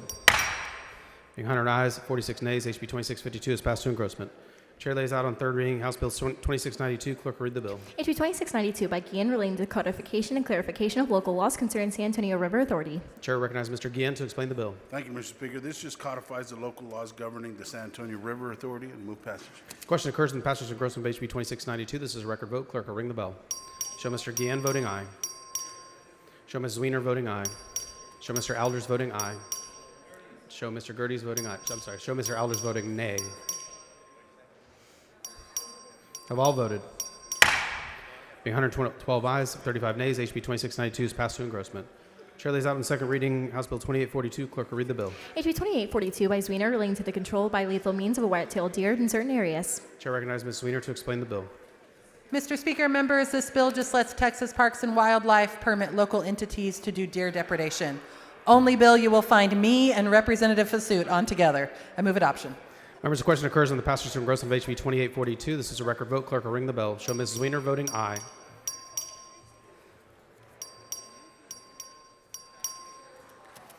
Have all members voted? Being 125 ayes, 22 nays, HB 2842 is passed to engrossment. Chair lays out on second reading House Bill 2885. Clerk will read the bill. HB 2885 by Gerdes relating to allowing governing bodies of certain political subdivisions to call for a local option election relating to sale of alcoholic beverages. Chair recognizes Mr. Gerdes to explain the bill. Thank you, Mr. Speaker. HB 2885 is a local bill for Bastrop County that provides for economic development opportunities. I move passage. Members, the question occurs on the passage to engrossment of HB 2885. This is a record vote. Clerk will ring the bell. Show Mr. Gerdes voting aye. Show Mr. Alders voting aye. Have all voted? Being 127 ayes, 20 nays, HB 2885 is passed to engrossment. Chair lays out on second reading House Bill 2914. Clerk will read the bill. HB 2914 by Alders relating to designation of a portion of U.S. Highway 69 in Smith County as a Veterans Memorial Highway. Chair recognizes Mr. Alders for a motion.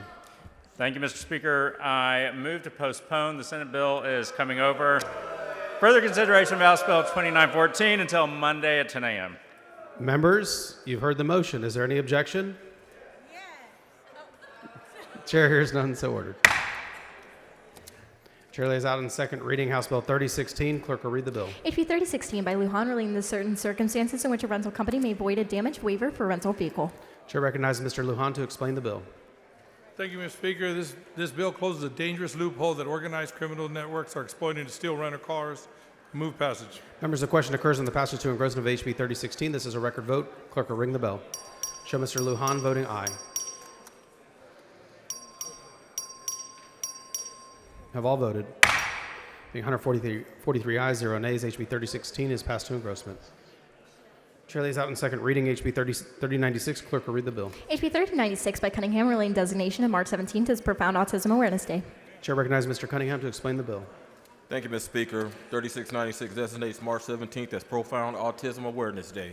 Move passage. The question occurs in the passage to engrossment of HB 3096. This is a record vote. The clerk will ring the bell. Show Mr. Cunningham voting aye.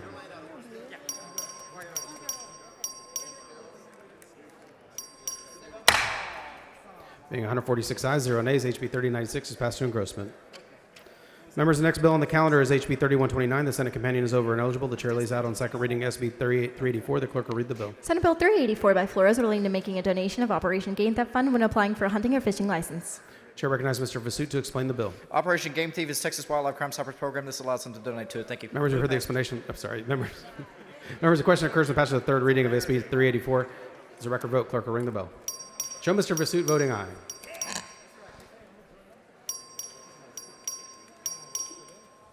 Have all members voted? Being 146 ayes, 1 nay, SB 384 is passed to third reading. Mr. Vasut moves to lay House Bill 3129 on the table subject to the call. Is there objection? Chair is none. The motion is adopted. Chair lays out on second reading House Bill 3248. Clerk will read the bill. HB 3248 by Cortez relating the authority of the Defense-Based Development Authority to employ and commission peace officers. Chair recognizes Mr. Cortez to explain the bill. Thank you, Mr. Speaker. House Bill 3248 authorizes defense-based authorities to employ their own licensed peace officers. I move passage. Question occurs in the passage and engrossment of HB 3248. This is a record vote. The clerk will ring the bell. Show Mr. Cortez voting aye. Show Mr. Vasut voting aye.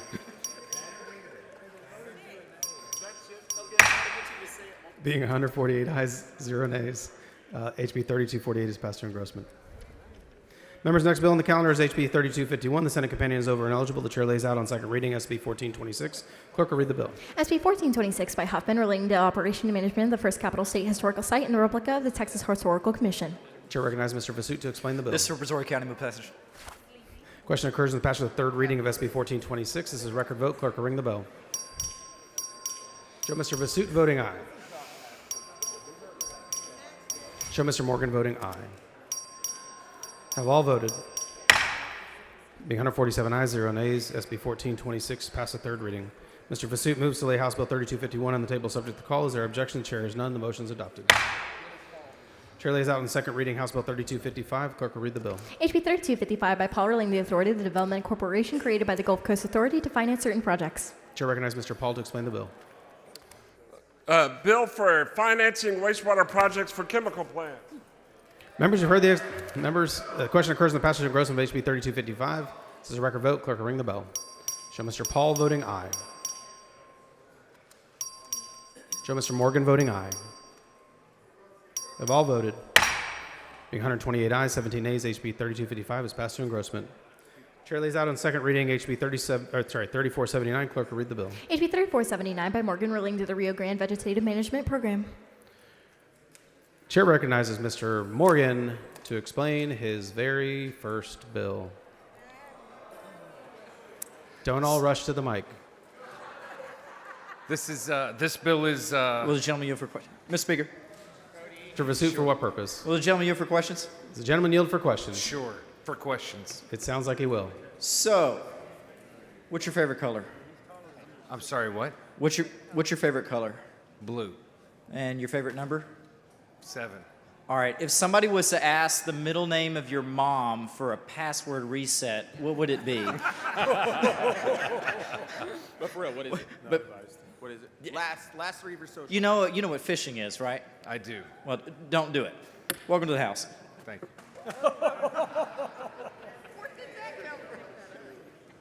Mr. Speaker, Mr. Schofield, for what purpose? will the gentleman yield? Does the gentleman yield? Yes. Gentleman Mr. yields. Morgan, how does it feel to be the second most popular representative from Katy? I mean, well, there's 3 of us, so you just you hurt one of them. Well, I'm last. But Oh. Mr. Morgan, I recall during your campaign to get here, a very famous office holder had a rally for your opponent across the street from the polling location. Do you remember that? I do. And then do you remember people streaming out of that rally to come across to Cinco Ranch Library and vote for you? I do. I think that was the margin of victory. Thank you for running, and thanks for being here. Thank you. Hey, you beat the guy that fell asleep, right? Hold on, Ron. I'll let Mr. Ron Speaker, Mr. Reynolds, for what purpose? would the gentleman yield for some questions? Will the gentleman yield for questions? I yield. The gentleman yields.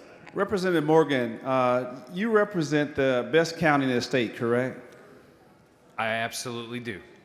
And you sometimes look in my closet to see what I'm going to wear, don't you? Absolutely not. Have you ever wore the same suit as I have on the House floor? I have. Okay. And did you wear that same suit on the same day that I wore it? Hey, just because you go to my tailor doesn't mean that I'm looking in your closet. So I'm actually increasing your street cred today because someone just said, one of your colleagues just said, he can't believe you would wear the same suit that I wear. So do you have good taste in men's clothing? He has good taste in men. Yeah, the chair is not advised. Representative Morgan, is it true? Never mind. Thank you. Welcome to the State Congress. Thank you. Move passage. Question occurs in the passage and engrossment of HB 3479. This is a record vote. Clerk will ring the bell. Show Mr. Curry voting aye. Show Ms. Kerwin voting aye. Show Mr. Morgan voting aye. Show Mr. Schofield voting aye. Show Ms. Garcia Hernandez voting aye. Show Mr. LaHood voting aye. They have all voted. Being 147 ayes, 0 nays, HB 3479 is passed to engrossment. Chair lays out on second reading HB 3611. Clerk will read the bill. HB 3611 by Curry relating the civil penalty for certain signs placed on the right-of-way for the public road. Chair recognizes Mr. Curry to explain the bill. Members, this bill is about keeping our neighborhoods safe and clean from predatory consumer signs. Move passage. Question occurs in the passage to engrossment of HB 3611. There is a record vote. The clerk will ring the bell. Show Mr. Curry voting aye. Show Mr. Garcia Hernandez voting aye. Show Mr. Hayes voting aye. Have all voted. Being 129 ayes, 17 nays, HB 3611 is passed to engrossment. Chair lays out on second reading HB 3623. Clerk will read the bill. HB 3623 by McQueenie relating to the manner of solicitation for bids of certain purchases by the Comptroller of Public Accounts and state agencies.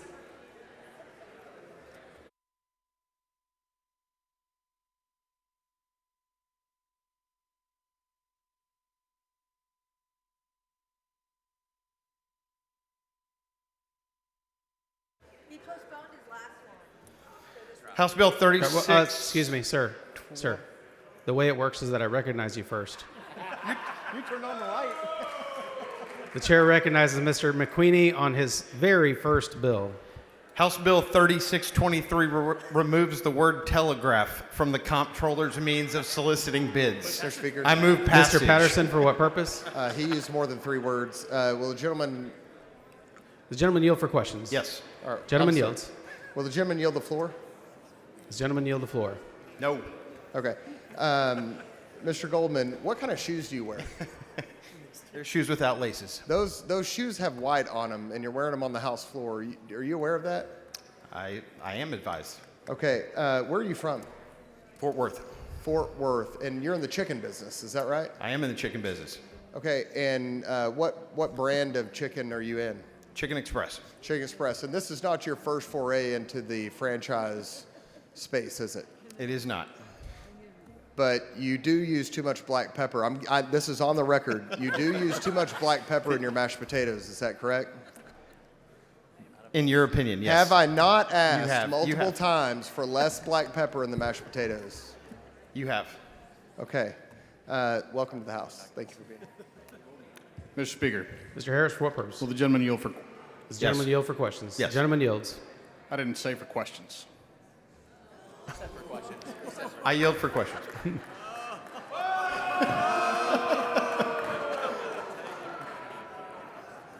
For questions. Chair recognizes Mr. Harris. This is a great time to talk about some things that Chicken Express does well and some things that they could improve on. I think their fried catfish is a little greasy, but it's pretty good. Yeah, have fun. What is your bill? Go to the back mic so I can ask you what your bill does. Oh my God. That is the walk of shame. Mr. McQueenie, your congressman is going to be really disappointed in you. Mr. Speaker. Mr. McQueenie, for what purpose? You're supposed to be on that side. Yield for questions. Gentleman yields for questions. Can I have my mic back? No, not at this time. You got any more questions? Not at this time. Come on. Questions. If you'll please explain the bill. I was hoping you could. I think you chose the impossible task of changing one word in statute. Is that right? That's accurate. That's accurate. Does the gentleman yield? Move passage, Mr. Speaker. Members, the question occurs on the passage to engrossment of HB 3623. This is a record vote. The clerk will ring the bell. Show Ms. Garcia Hernandez voting aye. Show Mr. Dyson voting aye. Show Ms. McQueenie voting aye. Show Mr. Curry voting aye. Show Ms. Jones of Harris voting aye. Show Ms. Pettis of Harris voting aye. They have all voted. Being 145 ayes, 0 nays, HB 3623 is passed to engrossment. Members, next bill on the calendar is HB 3701. The Senate companion is over and eligible. The chair lays out on second reading SB 1468. The clerk will read the bill. SB 1468 by shortener relating to the authority of the Board of Regents of the Texas A&M University System to construct, acquire, improve, extend, and equip utility systems on the university system property. Chair recognizes Mr. Dyson to explain the bill. Thank you, Mr. Speaker. Members, Texas A&M Energy Proving Ground, I move passage. Question occurs in the passage of the third reading of SB 1468. This is a record vote. The clerk will ring the bell. Show Mr. Dyson voting aye. Show Ms. Jones of Harris voting aye. Have all voted. Being 138 ayes, 8 nays, SB 1468 is passed the third reading. Mr. Dyson moves to lay House Bill 3701 on the table subject to the call. Is there objection? Chair is none. The motion is adopted. Members, next bill on the calendar is HB 3724. The Senate companion is over and eligible. The chair lays out on second reading SB 1215. The clerk will read the bill. SB 1215 by cold course relating to the placement of a cultivated oyster in a natural oyster bed, a private oyster bed, and a coastal waters. Chair recognizes Ms. Villalobos to explain the bill. Cultivated oysters and natural oyster beds. I move passage. The question occurs in the passage of the third reading of SB 1215. This is a record vote. The clerk will ring the bell. Show Ms. Villalobos voting aye.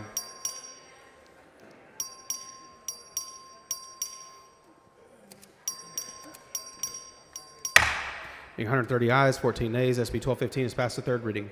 Ms. Villalobos moves to lay House Bill 3724 on the table subject to the call. Is there any objection? Chair is none. The motion is adopted. Chair lays out on second reading HB 3803. Clerk will read the bill. HB 3803 by Lambert relating to the confidentiality of certain information related to perpetual care cemeteries. Chair recognizes Mr. Lambert to explain the bill. Members, this is a cleanup bill for the Department of Banking. Move passage.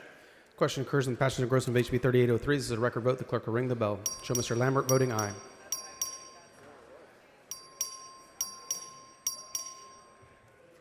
Have all voted.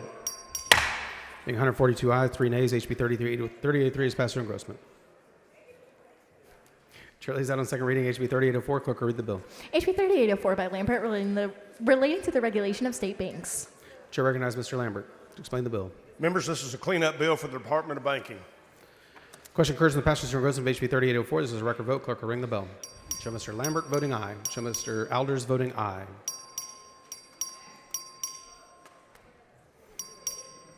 Have all voted. Being 143 ayes, 3 nays, HB 3804 is passed to engrossment. Chair lays out on second reading HB 3805. Clerk will read the bill. HB 3805 by Lambert relating to the certain enforcement powers of the Banking Commissioner regarding the regulation of money service businesses. Chair recognizes Mr. Lambert to explain the bill. Members, this is a cleanup bill for the Department of Banking. Members, the question occurs in the passage to engrossment of HB 3805. This is a record vote. Clerk will ring the bell. Show Mr. Lambert voting aye.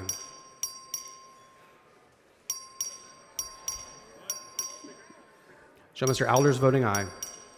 Have all voted. Being 146 ayes, 0 nays, HB 3805 was passed to engrossment. Chair lays out on second reading HB 3806. Clerk will read the bill. HB 3806 by Lambert relating to the prohibited activities of the state trust fund and company under supervision. Chair recognizes Mr. Lambert again. Members, I'd like to take some time to lay out this. This is the cleanup bill for the Department of Banking. Move past. Question occurs in the passage to engrossment of HB 3806.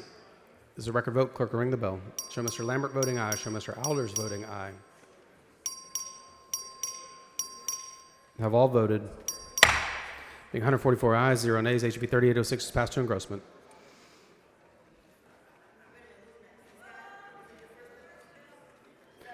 Chair lays out on second reading House Bill 3810. Clerk will read the bill.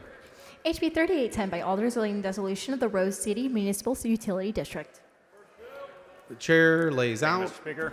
or the chair recognizes Mr. Alders on his very first bill. Thank you, Mr. Speaker.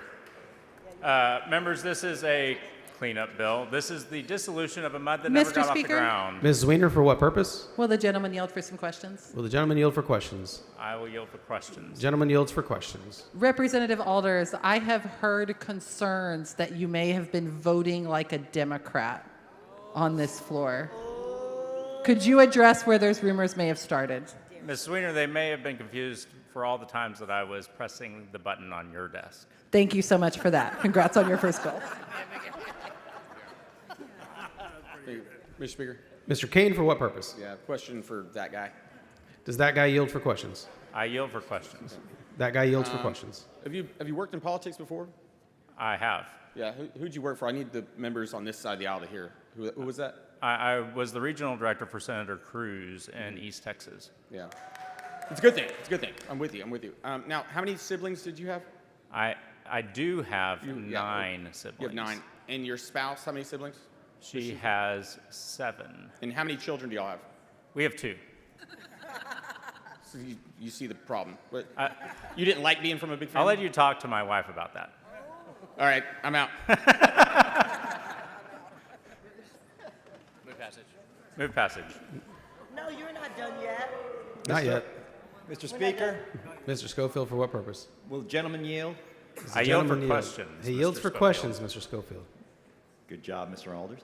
Mr. Alders, I know a lot of people will say one thing at home and then say another thing when they get up here. Did you promise all your constituents back home that you would be for limited government? I did.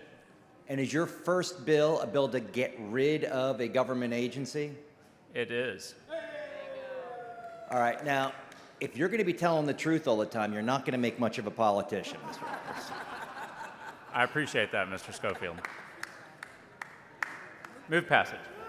Members, the question occurs in the passage to engrossment of HB 3810. This is a record vote. The clerk will ring the bell. Show Mr. Morgan voting aye. Show Ms. Pearson voting aye. Show Mr. Alders voting aye. Show Mr. Curry voting aye. Show Ms. Garcia Bear voting aye. Show Ms. Davis, Aisha Davis of Dallas voting aye. Have all voted. Being 147 ayes, 0 nays, HB 3810 is passed to engrossment. Chair lays out on second reading HB 3816. Clerk will read the bill. HB 3816 by Metcalf relating to the prosecution of criminal offense of the cruelty to livestock animals.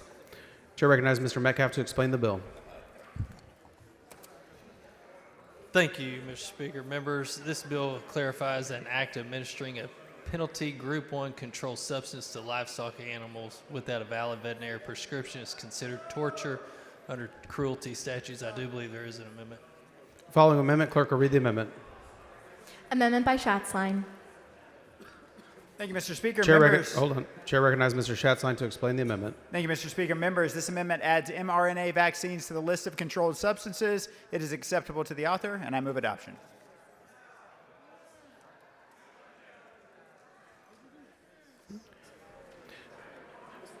Mr. Schatzline sends up an amendment. The amendment is acceptable to the author. Is there any objection to adoption of the amendment? Mr. Speaker, Ms. Weiner, for what purpose? can we slow down and understand what just happened? There's an amendment in front of the body. The amendment is still in front of us. Okay. So Representative Metcalf currently recognized? Chair recognizes Or who is currently Chair has the mic? recognizes Mr. Schatzline. Okay. Representative Schatzline, what does your amendment do?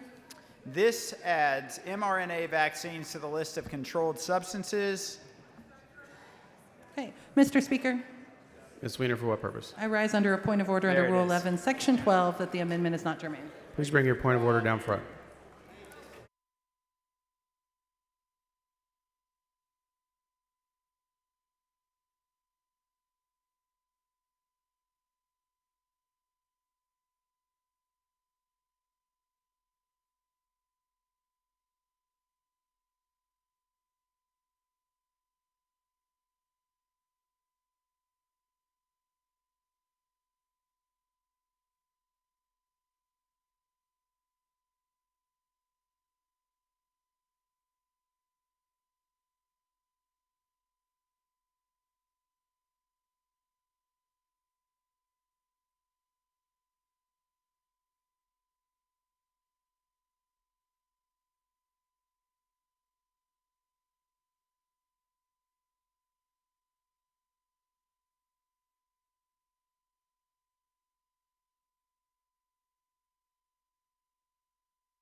The point of order is withdrawn, and the amendment is withdrawn.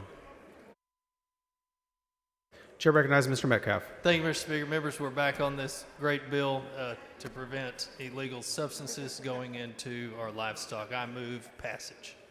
The question occurs in the passage or engrossment of HB 3816. This is a record vote. The clerk will ring the bell. Show Mr. Metcalf voting aye. Show Mr. Curry voting aye. Show Mr. Cook voting aye. Show Ms. Hicklin voting aye. Have all voted. Being 146 ayes, 1 nay. HB 3816 is passed to engrossment. Chair lays out on second reading HB 3832. Clerk will read the bill. HB 3832 by Curry, relating the issuance of animal-friendly specialty license plates. Chair recognizes Mr. Curry to explain the bill. Mr. Speaker, I move to postpone further consideration of HB 3832 until 10 a.m. Thursday, May 8th. Members, you've heard the motion. Is there any objection? Chair hears none. Motion is adopted. Members, next bill on the calendar is HB 3887. The Senate companion is over and eligible. The chair lays out on second reading Senate Bill 1066. The clerk will read the bill. Senate Bill 1066 by Perry, relating to requiring payment and performance bonds for certain public work contracts. Chair recognizes Mr. Metcalf to explain the bill. Thank you, Mr. Speaker. Members, this for Texas Parks and Wildlife, raising the threshold for $25,000 to $150,000. Move passage. Members, the question occurs in the passage of the third reading of Senate Bill 1066. This is a record vote. The clerk will ring the bell. Show Mr. Metcalf voting aye.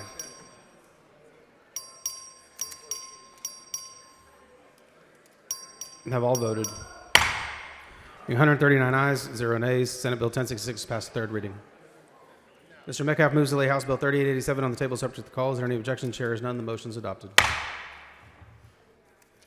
Members, next bill on the calendar is HB 4127. The Senate companion is over and eligible. The chair lays out on second reading Senate Bill 599. Clerk will read the bill. Senate Bill 599 by West, relating the authority of the political subdivision to regulate a licensed child care facility or registered family home. Chair recognizes Ms. A. Davis of Dallas to explain the bill. Mr. Speaker and members, this bill provides regulatory consistency to home-based child care centers. Thank you, Children at Risk, Texas Association of Businesses. The Senate bill passed unanimously. I hope the bill will do the same, and I move passage. Question occurs in the passage of third reading of Senate Bill 599. This is a record vote. The clerk will ring the bell.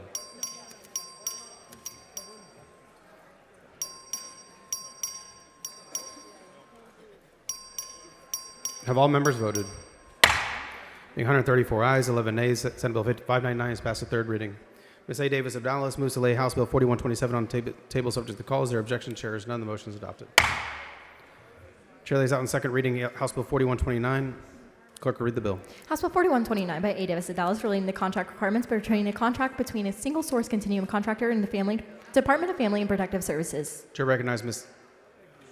A. Davis of Dallas to explain the bill. Thank you, Mr. Speaker and members. This is a package of 3 bills with Senator Angela Paxton to provide DFPS tools to ensure single-source continuum contracts are in compliance with state law. Members, I do have an amendment. Following amendment, clerk will read the amendment. Amendment by A. Davis of Dallas. Chair recognizes Ms. A. Davis of Dallas to explain the amendment.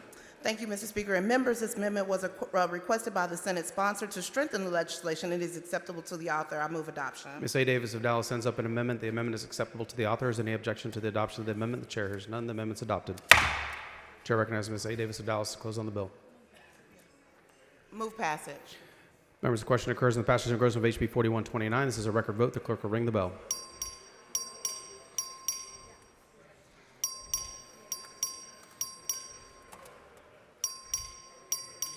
Have all voted. Being 146 ayes, 0 nays, HB 4129 is passed to engrossment. Chair lays out on second reading House Bill 4130. Clerk will read the bill. HB 4130 by A. Davis of Dallas, relating to certain requirements regarding contract between a single source continuum contractor and the Department of Family and Protective Services. Chair recognizes Ms. A. Davis of Dallas for a motion. Mr. Speaker, I move to postpone further consideration of HB 4130 until 10 a.m. Monday, May 5th. Members, you've heard the motion. Is there any objection? Chair is none, so ordered. Chair lays out on second reading House Bill 4131. Clerk will read the bill. HB 4131 by A. Davis of Dallas, relating to the receivership of single source continuum contractor providing child welfare services. Chair recognizes Ms. A. Davis of Dallas for a motion. Mr. Speaker, I move to postpone further consideration of HB 4131 until 10 a.m. Monday, May 5th. Members, you've heard the motion. Is there any objection? Chair is none, so ordered. Chair lays out on second reading House Bill 4163. Clerk will read the bill. HB 4163 by Guillen, relating the applicability of certain city requirements to agricultural operations. Chair recognizes Mr. Guillen to explain the bill. Thank you, Mr. Speaker. This protects agricultural landowners from municipal ordinances that require them to maintain vegetation in the public right-of-way next to their property. Move passage. Members, the question occurs on the passage to engrossment of HB 4163. This is a record vote. Clerk will ring the bell.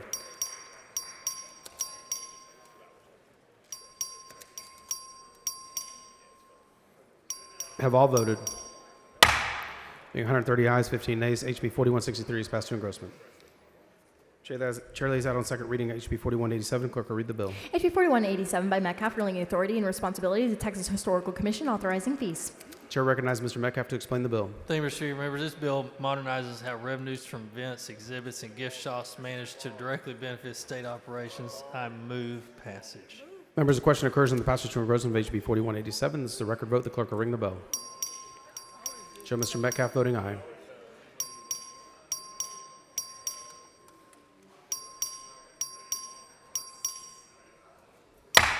Being 143 ayes, 0 nays, HB 4187 is passed to engrossment.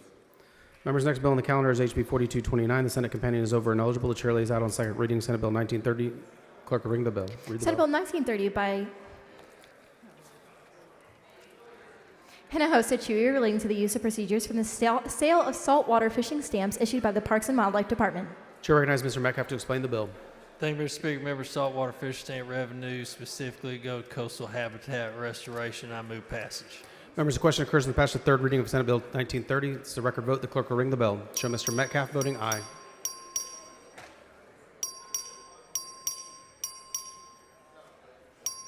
Have all voted? Being 146 ayes, 0 nays, SB 1930 is passed the third reading.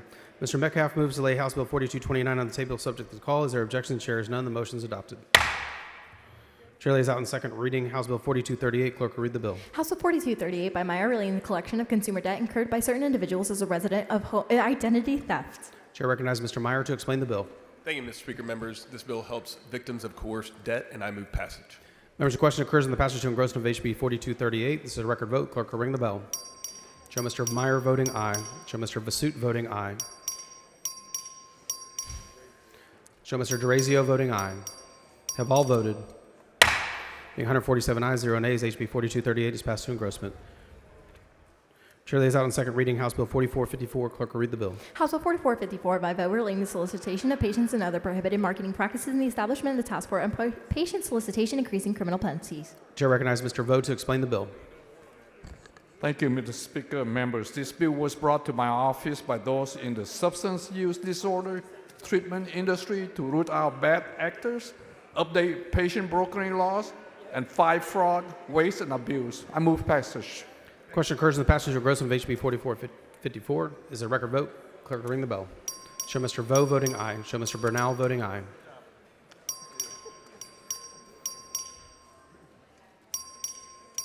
Have all members voted? Being 127 ayes, 20 nays, HB 4454 is passed to engrossment. Chair lays out on second reading House Bill 4588. Clerk will read the bill. House Bill 4588 by order relating the regulation of aquatic vegetation management by the Parks and Wildlife Department, providing a civil penalty and creating criminal offense. Chair recognizes Mr. Deala to explain the bill. Honored to lay out this bill for Representative Orr. This bill deals with aquatic vegetation. Mechanical harvesters are messing it up. This bill's going to fix that. Move passage. Members, the question occurs in the passage to engrossment of HB 4588. This is a record vote. Clerk will ring the bell. Show Mr. Deala voting aye.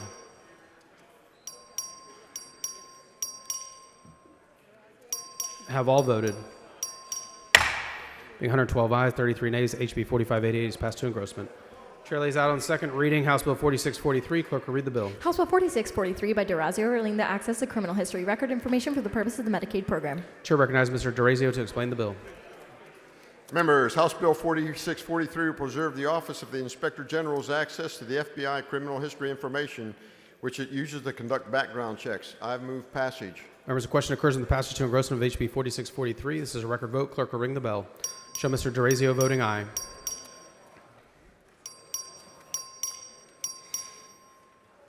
Have all voted? Being 145 ayes, 1 nay, HB 4643 is passed to engrossment. Members, next bill on the calendar is HB 4736. The Senate companion is over and eligible. The chair lays out on second reading Senate Bill 2065. The clerk will read the bill. Senate Bill 2065 by Huffman relating to the Texas Emergency Service Retirement System. Chair recognizes Mr. Bonner to explain the bill. Thank you, Mr. Speaker. This bill makes the Texas Emergency Services Retirement System actuarially sound. Members, the question occurs in the passage of third reading of SB 2065. This is a record vote. Clerk will ring the bell.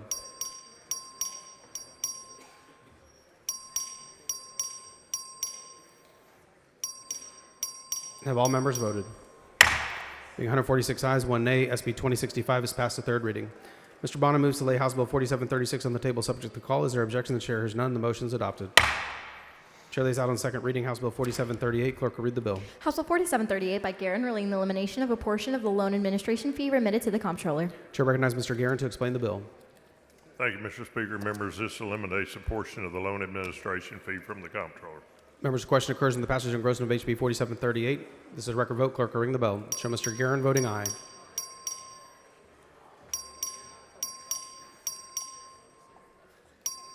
Have all voted? Being 146 ayes, 0 nays, HB 4738 is passed to engrossment. Chair lays out on second reading House Bill 4739. Clerk will read the bill. House Bill 4739 by Guerin, relating the elimination of a portion of the retail charge agreement delinquency fee remitted to the comptroller. Chair recognizes Mr. Guerin to explain the bill. Thank you, Mr. Speaker. Members, 4739 eliminates a portion of the retail charge agreement fee. Members, the question occurs in the passage to engrossment of HB 4739. This is a record vote. The clerk will ring the bell. Show Mr. Guerin voting aye. Show Mr. Ashby voting aye. Have all voted? Being 146 ayes, 0 nays, HB 4739 is passed to engrossment. Chair lays out in second reading House Bill 4945. Clerk will read the bill. HB 4945 by Ashby, relating to the study conducted by the Teacher Retirement System of Texas, the feasibility of offering alternative system retirement benefits to the Texas A&M Forest Service wildfire firefighters that are members of the retirement system. Chair recognizes Mr. Ashby to explain the bill. Thank you, Mr. Speaker. House Bill 4945 looks at the feasibility of aligning our state firefighters' retirement with federal and municipal standards. Move passage. The question occurs in the passage to engrossment of HB 4945. This is a record vote. Clerk will ring the bell. Show Mr. Ashby voting aye. Show Mr. Guerin voting aye. Have all voted? Being 128 ayes, 19 nays, HB 4945 is passed to engrossment. Chair lays out on second reading House Bill 5015. Clerk will read the bill. House Bill 5015 by Guerin, relating to the participation of certain retirement systems in the apportionate retirement program. Chair recognizes Mr. Guerin to explain the bill. Thank you, Mr. Speaker. Members, 5015 helps the Tarrant County Sheriff recruit former Fort Worth police officers. Move passage. Question occurs in the passage and engrossment of HB 5015. This is a record vote. Clerk will ring the bell. Show Mr. Guerin voting aye. Show Ms. Howard voting aye.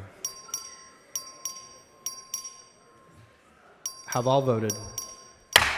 Being 148 ayes, 0 nays, HB 5015 is passed to engrossment.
Chair lays out on second reading House Bill 5616. Clerk will read the bill. House Bill 5616 by Howard relating to Texas Presidential Library Promotion Program and Fund. Chair recognizes Ms. Howard to explain the bill. Thank you, Mr. Speaker. Members, Texas is the only state in the union with 3 presidential libraries. This bill creates the Texas Presidential Library Promotion Program. Move passage. Question occurs in the passage and engrossment of HB 5616. This is a record vote. Clerk will ring the bell. Show Ms. Howard voting aye.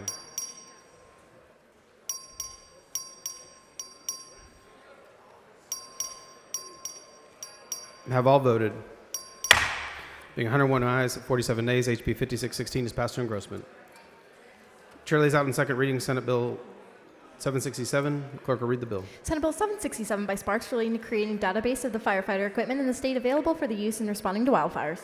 Chair recognizes Ms. Fairley to explain the bill. Mr. Speaker, members, this bill creates a wildfire equipment database, and I do have an amendment. Following amendment, clerk will read the amendment. Amendment by Fairley. Chair recognizes Ms. Fairley to explain the amendment. This amendment aligns the Senate version with the House, and it's acceptable to the author. I move adoption. Ms. Fairley sends up an amendment. The amendment is acceptable to the author. Is there any objection to the adoption of the amendment? The chair hears none. The amendment is adopted. Chair recognizes Ms. Fairley on the bill. Move passage. Question occurs in the passage of the third reading of Senate Bill 767. This is a record vote. Clerk will ring the bell. Show Ms. Fairley voting aye.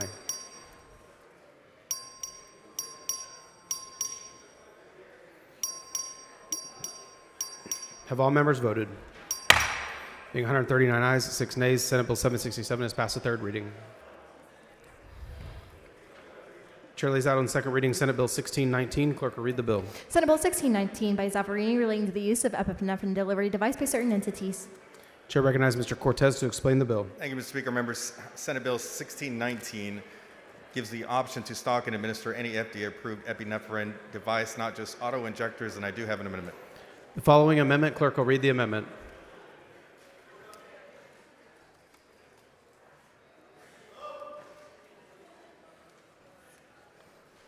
Amendment by Cortez. Chair recognizes Mr. Cortez to explain the amendment. Thank you, Mr. Speaker. Members, all this amendment does is simply replace the word device with system. I move adoption. Mr. Cortez sends up an amendment. The amendment is acceptable to the author. Is there any objection to the adoption of the amendment? The chair hears none. The amendment is adopted. Chair recognizes Mr. Cortez. I move passage. Question occurs in the passage third reading of Senate Bill 1619. It's a record vote. Clerk will ring the bell. Show Mr. Cortez voting aye.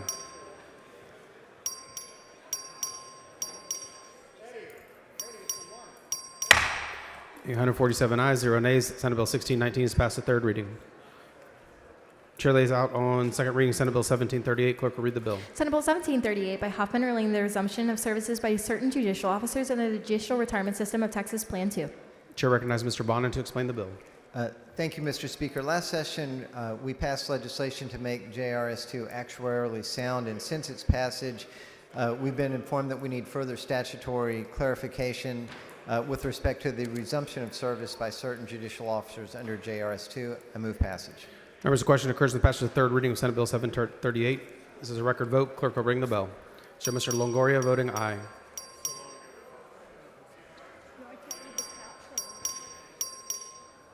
Have all voted? Being 145 ayes, 0 nays, Senate Bill 1738 is passed the third reading.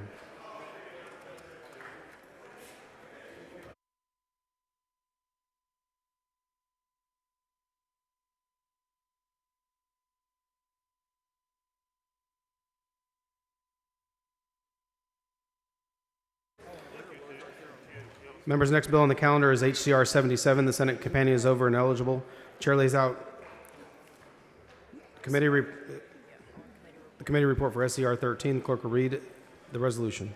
SCR 13 by Hinojosa urging the U.S. Department of State and United States section of the International Boundary and Water Commission to take appropriate action to ensure that Mexico complies with the 1944 treaty regarding shared water resources.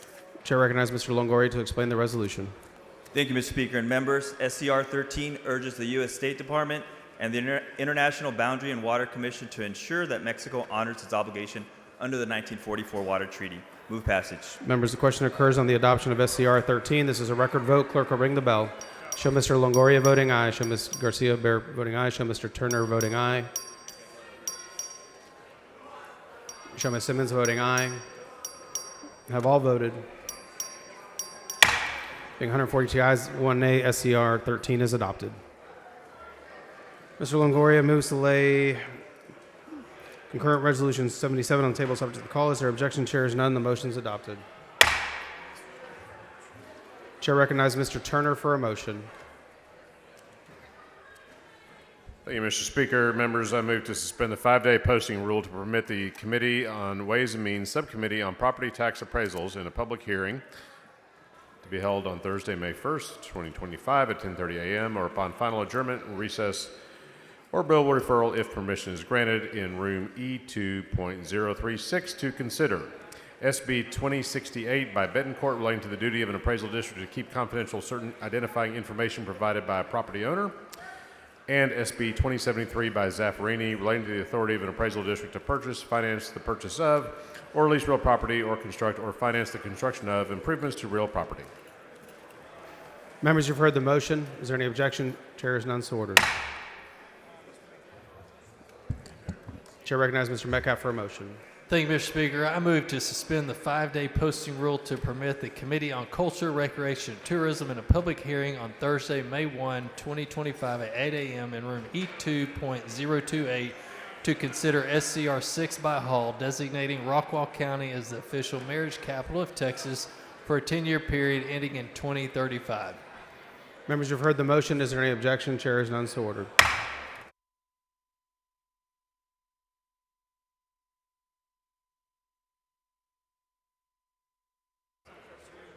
Following bills on first reading and referral, clerk read the bills. HB 5692 by gain relating the creation of the Palagana Energy District, granting a limited power of eminent domain, providing authority to issue bonds, providing authority to impose taxes, fees, and taxes for the Committee on State Affairs. HB 5693 by Manuel relating to the election of commissioners of the Jefferson County Drainage District Number 7, refer the Committee on Natural Resources. HB 5694 by Luther relating the creation of the Fannin County Improvement District Number 1, providing an authority to issue bonds, providing authority to impose assessments, fees, and taxes for the Committee on Intergovernmental Affairs. SB 39 by Birdwell relating the civil liability of commercial motor vehicle owner or operator for the Committee on Judiciary and Civil Jurisprudence. SB 2949 by Hinojosa of Hidalgo relating to certain regulations involving motor vehicles or other hazardous materials, including the transportation of motor vehicles and other hazardous materials, restrictions on motor vehicle fuel deposits, creating criminal offenses, authorizing civil penalty for the Committee on Energy Resources.